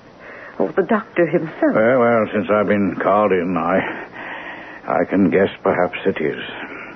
I'd better get on up, or is he resting? No, he wanted you shown up right away. I better not keep him waiting. Mr. Rensselaer? Yes? Do you... Will he be changing his will? Is that what it is? No, I don't think you have anything to worry about, Mrs. Marple. Oh, it wasn't myself I was concerned about. It was Miss Nita. Oh, yes. Well, you understand, there's nothing I can say one way or another. Oh, that sweet little niece of his has given up her private life to move in here and help nurse Mr. Brokaw ever since that first attack of... Well, ever since they discovered that he was ill. And I'd hate to see her left out in the cold if anything happens.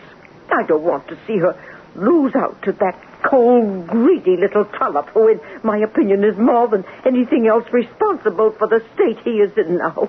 Oh, can't you do something? Mrs. Marples, I am a lawyer. I appreciate and applaud your concern, but that's as far as I can go. Is Nita here now? Yes. She's in the library with her fiancé, Dr. Lawrence. Very well. Perhaps I'll have a chance to talk to her for a moment when I come down. Now I'd better get upstairs.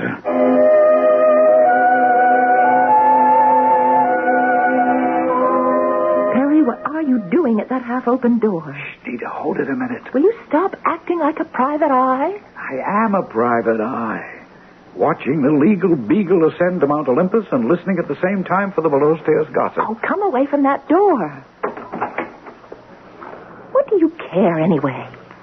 But I do care, lover. Mr. Brokaw looms very large in my life, since he's all that stands between me and the love of my life. Oh, that isn't fair. Uncle Simon isn't keeping us apart. Oh, isn't he? Then how come we're not married and you won't let me take you away from all this? But you know how ill Uncle Simon is.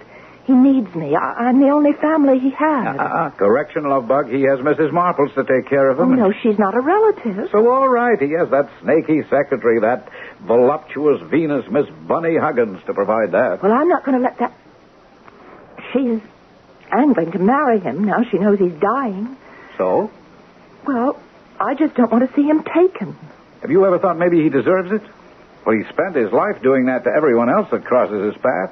How about maybe he ought to get his comeuppance for a change? Perry, he was my mom's brother. When she died, I swear she worried more about him than anything or anyone else. I mean, it was crazy.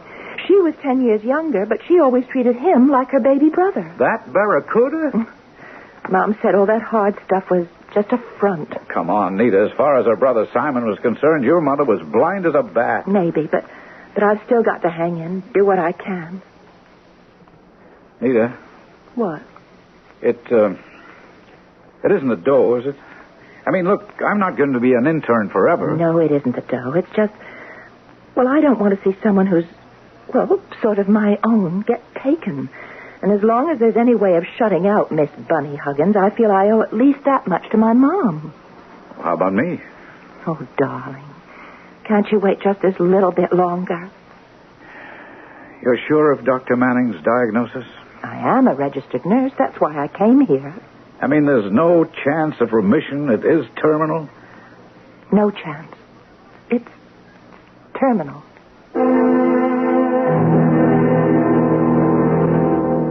Damn it, Rensselaer, I won't accept it. A little pain, all right. But die? Oh, not me. Not Simon Brokaw. I have too much left to do. I'm not about to die, no matter what the doctor says. And what am I here for? To change my will. Why does it have to be changed in the prime of health? Because I've made up my mind. I'm going to take the final step at last. At 55. I'm going to be married. Well, congratulations, I suppose. Do I know the intended bride? Well, of course you do. Who else would I... Oh. Want me to get that? No, I'll get it myself. Hello. Simon? Oh, Bunny. Who else? No one. Oh, I knew that deep, ticklish, sexy voice the moment it answered. Oh, am I interrupting anything? Oh, no. Well, just a conference with my lawyer. Oh, do you have him there, darling? Why? Well, it seemed about time. Honey, you haven't been feeling sick again, have you? Oh, no, it's nothing for you to worry about. Oh, but of course it is. You know how I worry all the time. Now, Bunny, when I get through with my lawyer, you won't ever have to worry again. Oh, but I do, darling. I don't want anything to happen to my baby. But a girl has to be practical. Just a reasonable settlement. Yeah, well, let me suggest it. Joint property when we're married and sole heir if anything happens to me. Married? Bunny, is that enough? I need you so much. Oh, you draw those papers up, darling, and at last we'll be what we always should have been together. If you need me, call me. If not, let's have a lovely drink together when we sign the wedding agreement. Oh, I love you. Yeah, I love you. Bye now. Bunny, Bye. All right, Rensselaer. Let's get down to business. I want to redraw my will. Well, before we do that, can we talk just a moment? Oh, lawyers. All right, what about? What is your hurry to rush into this marriage? Well, I don't know how long I'll be around to enjoy it. Simon, I can't. There isn't any discussion, you see. Now or never. And I choose now. All right, this is for the present, Simon, but do you have to mortgage yourself for the future, too? You're a man of my age. Wouldn't you be tempted to mortgage your future, too, for a girl like this, or someone like her, that no man could ever sensibly dream of having unless... Unless she was bought and paid for. We'll pretend that was never said. Just let me go in my own way, and the devil take the hindmost.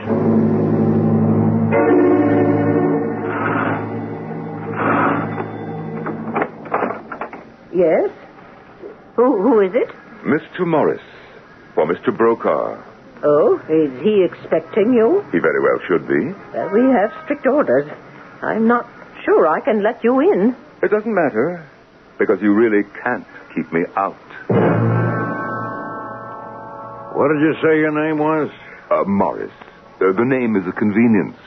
What does that mean? It's not exact, and it is borrowed. You're an imposter. Oh, no. That's the last thing I am.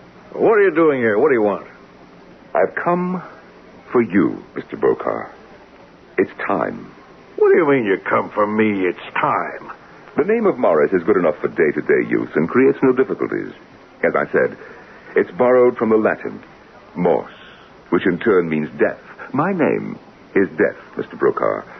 And as I said, I have an appointment with you. Oh. No, I'm not ready to die yet. But then, who is? Oh, this can't be happening. I'll have you thrown out. I am the one unwelcome visitor no one can refuse. Now, I beg you not to excite yourself. For this encounter, time is standing still. And you are frozen at the brink between life and afterlife. Get out of here. Oh, really? You cannot threaten me. I'm not going ready to die. Well, the choice isn't yours. No, but I'm not ready. As I said, whoever is. You don't understand. I'm rich. I have my health. Never mind what that stupid doctor says. I've never been married, but I've just found the woman I wanted, who excites me, thrills me. I don't mean to interrupt. It's rather a silly thing to say, isn't it? What? I mean, that's really basically what I do. I make a career of interrupting. You come right down to it. You have to be so casual about the whole thing? Oh, I don't mean to be. You see, it has all become such a ritual. It's hard not to be bored. The same thing over and over again. Well, I'm glad it bores you that much. Shall we just call off the whole thing? Well, unfortunately, I have no say in the matter. I am only an instrument, a messenger. And the message I have to bring you is that you are dead. But I can't die. I keep trying to tell you. I'm 56 years old. I have millions. I'm going to be married to a wonderful and exciting woman named Bunny Huggins, and it isn't fair that I can't be left alive to enjoy her. Now, look, I'll give anything, whatever you ask. Now, come, Mr. Brokaw. Don't you think that I've been offered every kind of bribe through the years? But, here, look. Here's a picture of Bunny. Now, could you take any man away from that? Yeah. She is attractive. There's no doubt. Oh, you see why I have to stay alive. No, not at all. It's hopeless. I have to die. Well, there is one possibility. I'll take it. What? As I said, I am world-weary. I'm tired to exhaustion. And this Bunny is a most extraordinary-looking woman. Yeah. Now, I might be persuaded to take a brief hiatus. Well, how long? Well, that somewhat depends on Bunny and what develops. What do you mean, Bunny?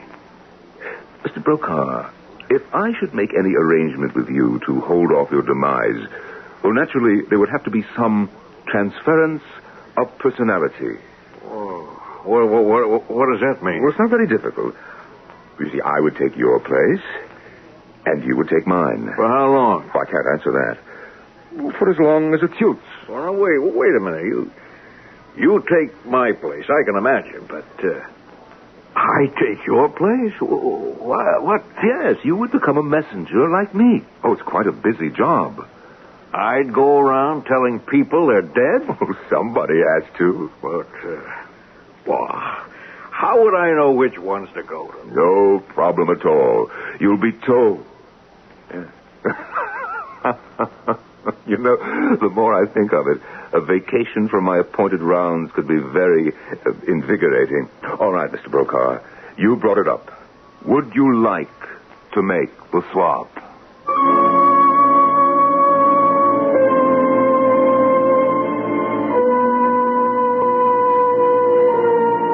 This is a curious and rather new situation, isn't it? The devil tempts. The devil makes a bargain for the human soul. But the devil never makes an open trade, does he? Then, of course, this isn't the devil. It's death. Isn't he as sure as taxes? Or is there some escape? I shall return shortly with Act 2.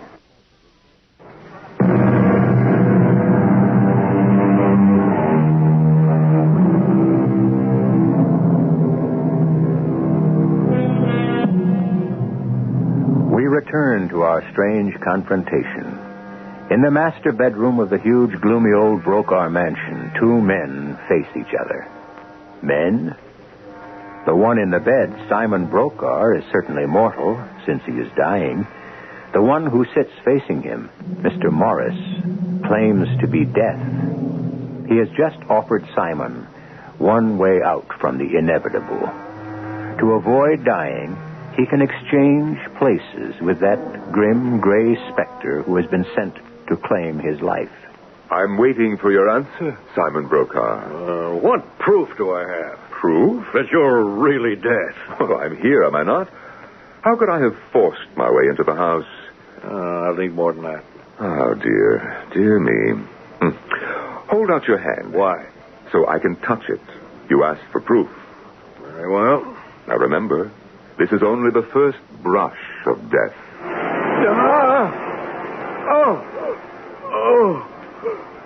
Oh, horrible. Cold, clammy blankness. You're convinced now? Supposing I am, what is it like to be dead? Well, I'm the last person to ask that. I work only this side. Pass the message. Deliver the goods. And then? Then? I don't know. You see, I really don't want to know. I'm satisfied enough with my own job, though it tends to be a little lonely and repetitive. It's why the idea of a vacation appeals to me. Maybe I wouldn't like your job. Maybe. It's a chance you take. But then the arrangement can't be permanent. Why not? Why not? Because eventually it must come to an end. On the other hand, must it? What do you mean? Interesting speculation. If I've taken over your life and delegated my responsibilities to you, why should we not, in fact, both be immortal? Immortal? Yes, that's your wish. And mine is to have a little more fun, which I certainly might have by living your life. Yes, the more I think of it. It's a very good exchange. But what would I take with me from my life? Nothing but yourself. All the rest is mine. Now, are you ready to make the swap? What other choice have I? To die. All right. How do we go about this? Well, we just exchange places. You mean I get out of bed and give you my clothes? Oh, I think it can be simpler than that. If you're ready. All right, I'm ready. Now, let's make it as simple as possible. Just take a deep breath. Oh, and close your eyes.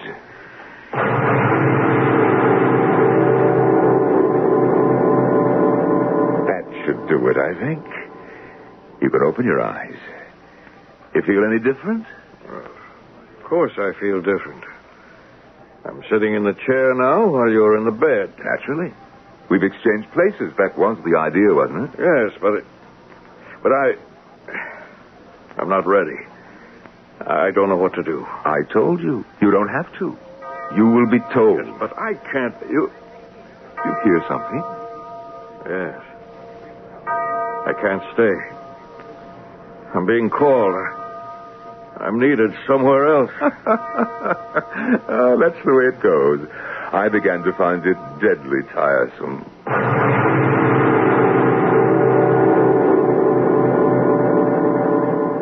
He's gone. Oh, poor fellow. He's going to be very busy from now on, while satin sheets, down pillows. Oh, it's very luxurious. No wonder Miss Bunny finds herself attracted. Bunny, where is that picture?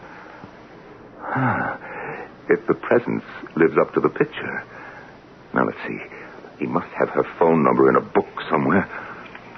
What was the name? Yes, Huggins. Oh, what promise in that name.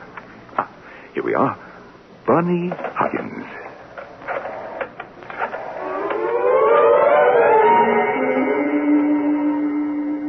Uncle Simon, what are you doing downstairs? You must be Nita. Of course, Uncle, are you all right? Oh, never better, Nita, dear. Where's the young doctor? Perry? Well, you know, he's a little edgy about coming around here. Because of me? Well, yes and no. Oh, what's he worried about? I'll cut you out of my will? He couldn't care less. If he had his way, he'd have me cut out of here. Can't say as I blame him. It's a gloomy old dump. Why don't you take his advice and fly the musty coop? What? Why don't you marry him and be done with it? But I feel a kind of responsibility for you. Why? Well, after all, I am a nurse. One thing I don't need anymore. So feel free. I just can't walk out like that. All right. Let's have the wedding here. Would you like me to give you away? Give me I can't think of anything I'd like better if you really mean it. Of course I do. If you'll excuse me, I'll get it. That must be my secretary, Miss Huggins. This is a moment I'm really looking forward to. He's agreed to the wedding and wants to give you away? Yes, Perry, darling. I can't tell you what he's... I mean, he's a different man. There are remissions in this kind of disease, aren't there? Oh, not from what I learned from Dr. Manning. Well, Manning's kind of old-fashioned. I'd swear that Uncle has to be in some kind of remission. I mean, he's in marvelous shape. Isn't that great? If we can get married, it is. So set the date. Let's gather ye rosebuds while we may. It is what you want, isn't it? You're what I want.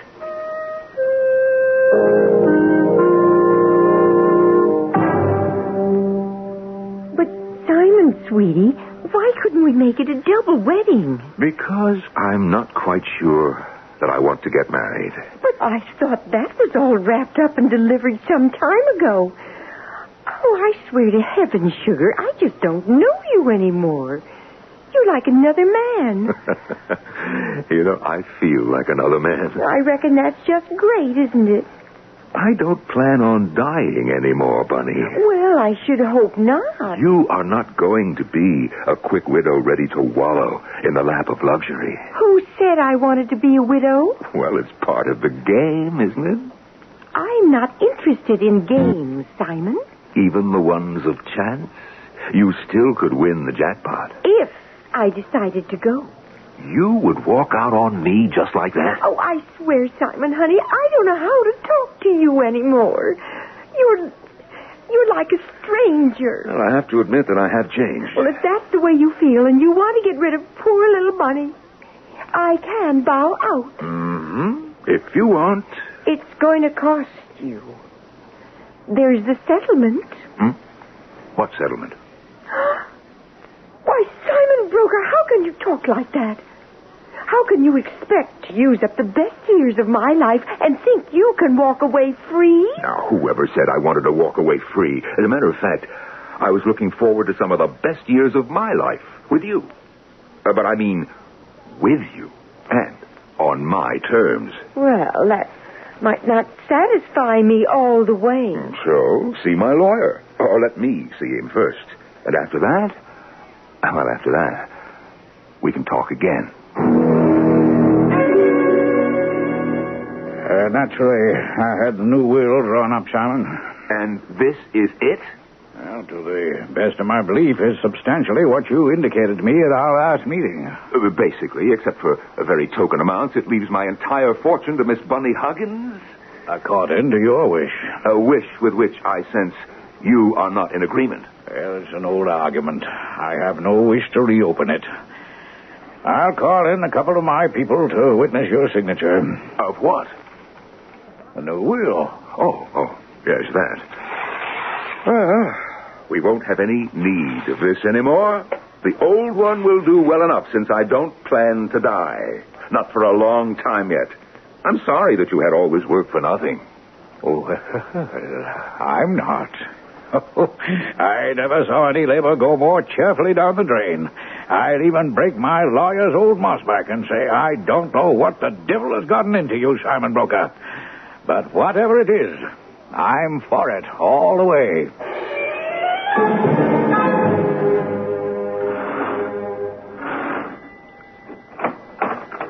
Oh, good evening, Mr. Morris. It's you again. Yes, Mrs. Marples. May I come in? If you feel you must.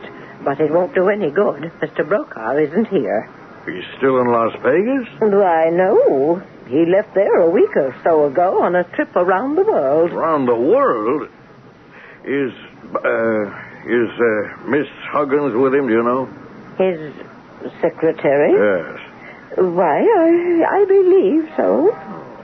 I thought I heard something about a wedding. Oh, heavens, no. That was Mr. Brokaw's niece. Oh, such a lovely ceremony, and he gave the bride away himself. Little Nita. Miss Nita, Mrs. Lawrence, it would be now, is here at the moment. If you would like to see her. Oh, no, she wouldn't know me from... She wouldn't know me. Tell Mr. Brokaw I'll look in again. As soon as he's back.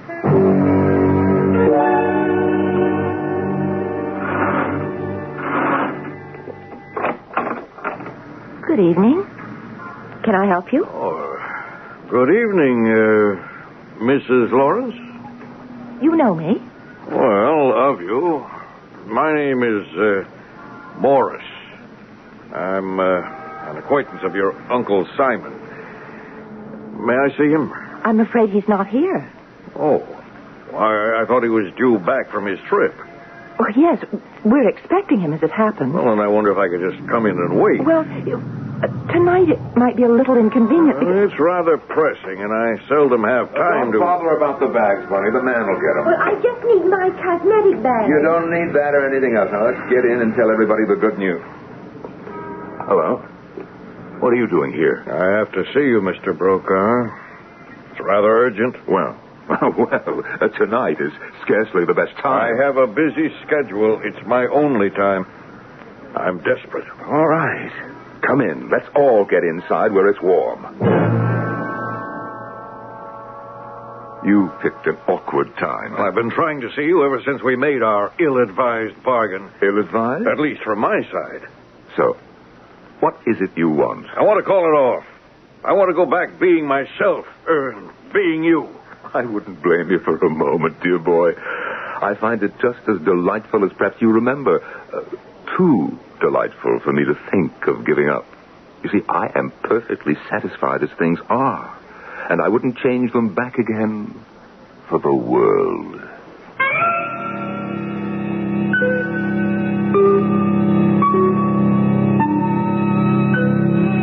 Now, this is an interesting twist.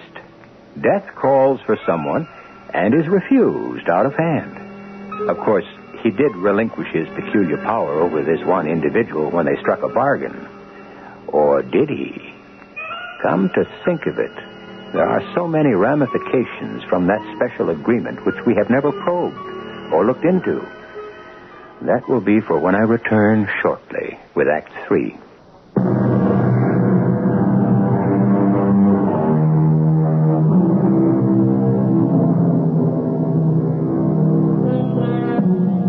So here we are with another confrontation. The same principles, but a vastly different set of circumstances.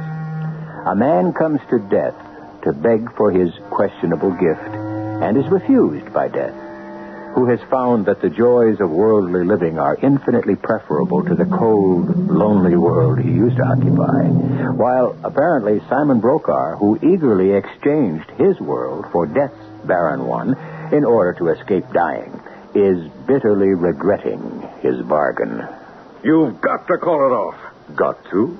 Why? Because I can't stand this ghoulish job you foisted on me. I want to be back in my own body again, to be myself. If you should become Simon Brokaw again, my first commission as Death would be to claim you, as I was sent to do in the first place. You would have to die immediately. Well, I'll take my chances on that. What chances? Well, you look robust enough to me. You're healthy as a pig and eat and drink like one. You throw my money around like water. You've stolen my mistress and enjoy her. You charter planes to fly like an Arabian oil sheik. Gamble as though you were King Farouk. Enjoy wine, song, and my woman to a fault. Certainly seem remarkably healthy to me. My dear Mr. Morris. Don't call me that. It's your present name. Oh, very well. Death, if you prefer. I don't prefer. I'm Simon Brokaw. Were, my dear man, were. I am now Simon Brokaw. And after such a long contact with the dead and dying, I haven't the slightest intention of giving up my contact with the living. First, I have never been so happy and satisfied in my life. Second, while I occupy the body of Simon Brokaw, it functions at peak performance. To let you reoccupy it would be a total waste, since life would be snuffed out in that moment. And last, I don't want to return to being the messenger of death, ever. I can't blame you for that. There isn't a moment's peace. It does keep you hopping. There's no enjoyment in it. You chose to be where you are. You live with it. Supposing I just plain up and quit. Oh, you can't do that. How do you know? Did you ever try it? Well, no, but... there you see. You hear that? What am I going to do? Ask not for whom the bell tolls. It tolls for thee.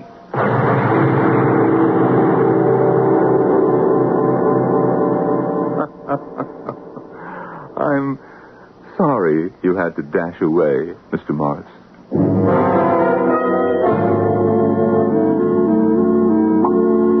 So, there we are. A little cognac all around to celebrate the first family dinner since Bunny and I returned. Oh, thank you, Uncle Simon. Mr. Brokaw? Sweetheart. A little toast to our future together, whatever it may be.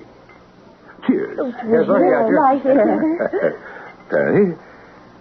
Perry, why are you looking at me so quizzically? Oh, was I? I'm sorry. Well, don't be. You have every right. I would just like to know what you were thinking. Perry, dear, No, Nita, I really want to hear. Oh, all right, sir. You're a different man. Of course why shouldn't I be? Shadows. And for the first time in my life, I've learned how to enjoy myself. I've learned to give instead of eternally taking. Oh, that's my kind, generous, sweet darling. But there... No. Yes, well, we can discuss those when we're alone, Bunny. For the moment, let me enjoy my family gathered around me. What was that? It's Mrs. Marple. An accident? Come on, Perry. It sounded as though she could have fallen down the stairs. Oh. What is it, Perry? I can't tell you. Back, internal injuries, maybe a stroke. We got to get her to the hospital immediately. Bunny's phoning for an ambulance. Well, I'd better get on the phone myself. I should have enough clout to shake out emergency faster. Mr. Brokaw, I have to say something. She wants to try to tell you something, Uncle. Very well. Mrs. Marples, what are you trying to say? The man, the thing, he was here. What man? What thing? He said the bell tolled for him to come for me. But to tell you, he would come no more. Is she dead? No, I think she's just lapsed into a coma. Oh, Perry. Yeah, what is it, Nina? Is the ambulance coming? Yeah, it's on the way. Well, you'd better have a look at her. She dead? I don't know. There's no pulse, no heartbeat, but she's still breathing. It's like she was... I don't know how to say it. Like she had died, but death hadn't come to claim her.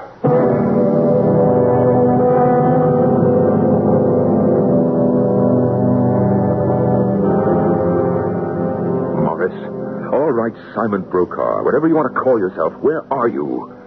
Come on, man, you can't do it. You can't stop the process. Death is a fact of life. You can't stop people from dying. Is that what you're up to? Is that what you're trying? Yes, who is it? Wait a minute. Why don't you come in, Bunny, what do you want? I thought I heard you talking to someone. I was talking, and this has a very special truth. Well, you see, I was trying to talk to myself. Simon, are you all right? I wish I could answer that sensibly. Why? Well, you were so funny after they took that poor old Mrs. Marples away.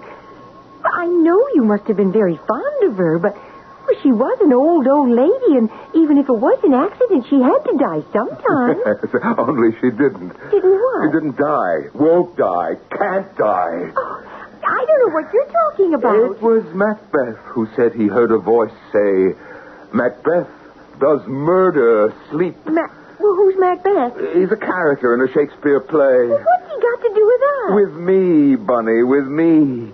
You see, I just may have... I may have murdered Death.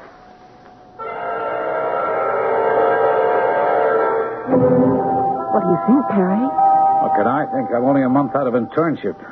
Every big-shot doctor in the hospital has done his own workup on Mrs. Marples, and no one can explain it. Look, this isn't like you could pull any plugs. I know, Nita. We're not sustaining life in that old lady. I mean, medical science isn't. But what life is there? No heartbeat, no circulation. The encephalograms are flat. No sign there's any brain activity. You don't have to lay it out. By every clinical test, Mrs. Marples is dead. Except one. She's still breathing. I tell you, it's weird. And she's only part of it. What do you mean, Perry? Look, honey, how many of our terminal cases would we have expected to lose in the last 3 days while Mrs. Marple has been here? I mean, in the ordinary course of events. I don't know. 5 or 10, maybe. In a hospital this size, more like 15. And how many have we lost? None. I can think of 6 of them in my wing alone that are just like her. And we're not alone. I mean, I've been checking with other hospitals and the police, and even the papers have been making cracks about it. Do you know there hasn't been one obituary notice in these last few days? No homicides, no people died in traffic accidents, nobody drowned or strangled or slipped in the bathtub or fell off a building or burned up or... I tell you, Nita, it's like... I'm afraid to say it. Say what, Perry? Come on. Say it. It's like maybe nobody's going to die anymore.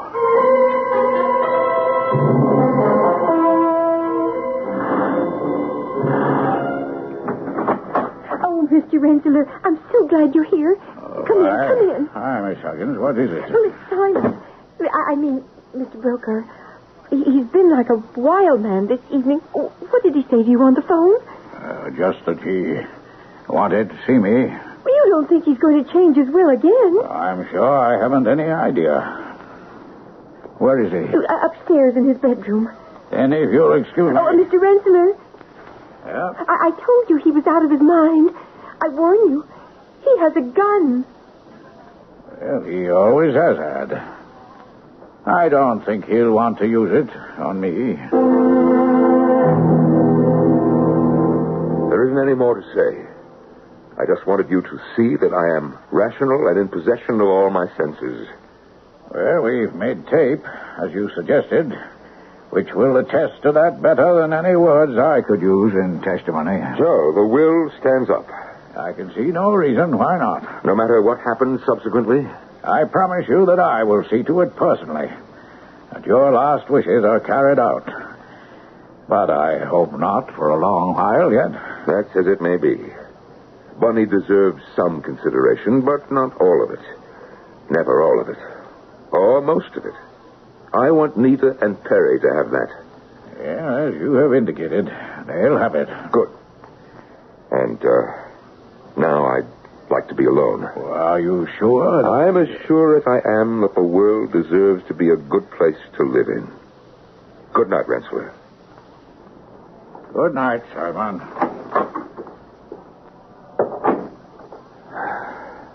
Which it never can be unless death has a place in it again. My name was Death.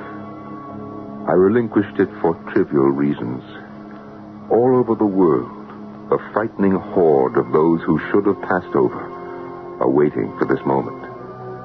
I took this body that was Simon Brokaw's, and I was weak enough not to relinquish it.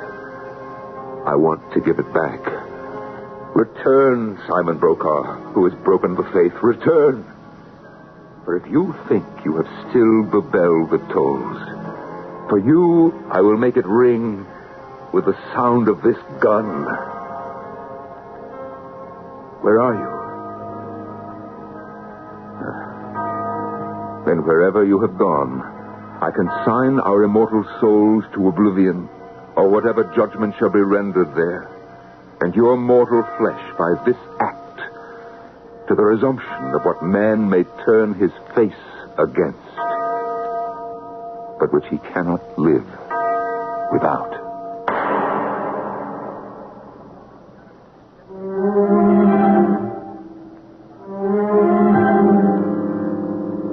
It was a night long to be remembered. There were a record number of deaths.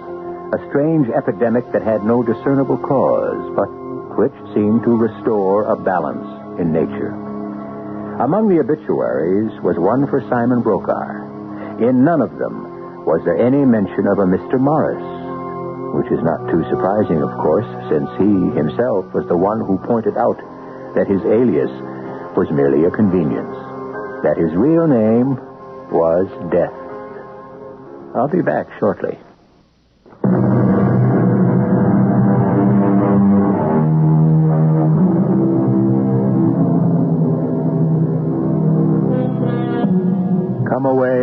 Come away, Death.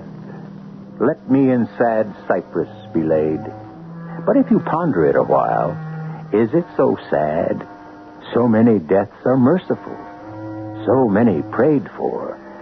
So many long delayed. And all of them at the last, not to be questioned, but accepted. For who can cancel, change, escape that one last appointment? Our cast included Norman Rose, William Griffiths, Marion Seldes, Joan Shea, and Ian Martin. The entire production was under the direction of Hyman Brown. And now, a preview of our next tale. Is there nothing that can be done about it? Yes. Yes, there is. Franz and I have been talking about it. You can save him and his crown by going to Strelsau in his place. You mean impersonate him at the coronation? That's impossible. It's not impossible at all. You look enough like him to be his twin. But looks are not enough. Anyone who talked to me would be bound to know. The only people you would have to talk to are the Princess Flavia, and she has not seen him in weeks, and the Duke Michael. Well, what about the Duke Michael? That is exactly what makes it possible. Even if he guessed, and I don't think he would, he would not dare say anything about it, because if he did, he would be exposing himself and his plot. I see what you mean. Radio Mystery Theater was sponsored in part by Buick Motor Division and Contact, the 12-hour allergy capsule. This is E.G. Marshall inviting you to return to our Mystery Theater for another adventure in the macabre. Until next time, pleasant dreams.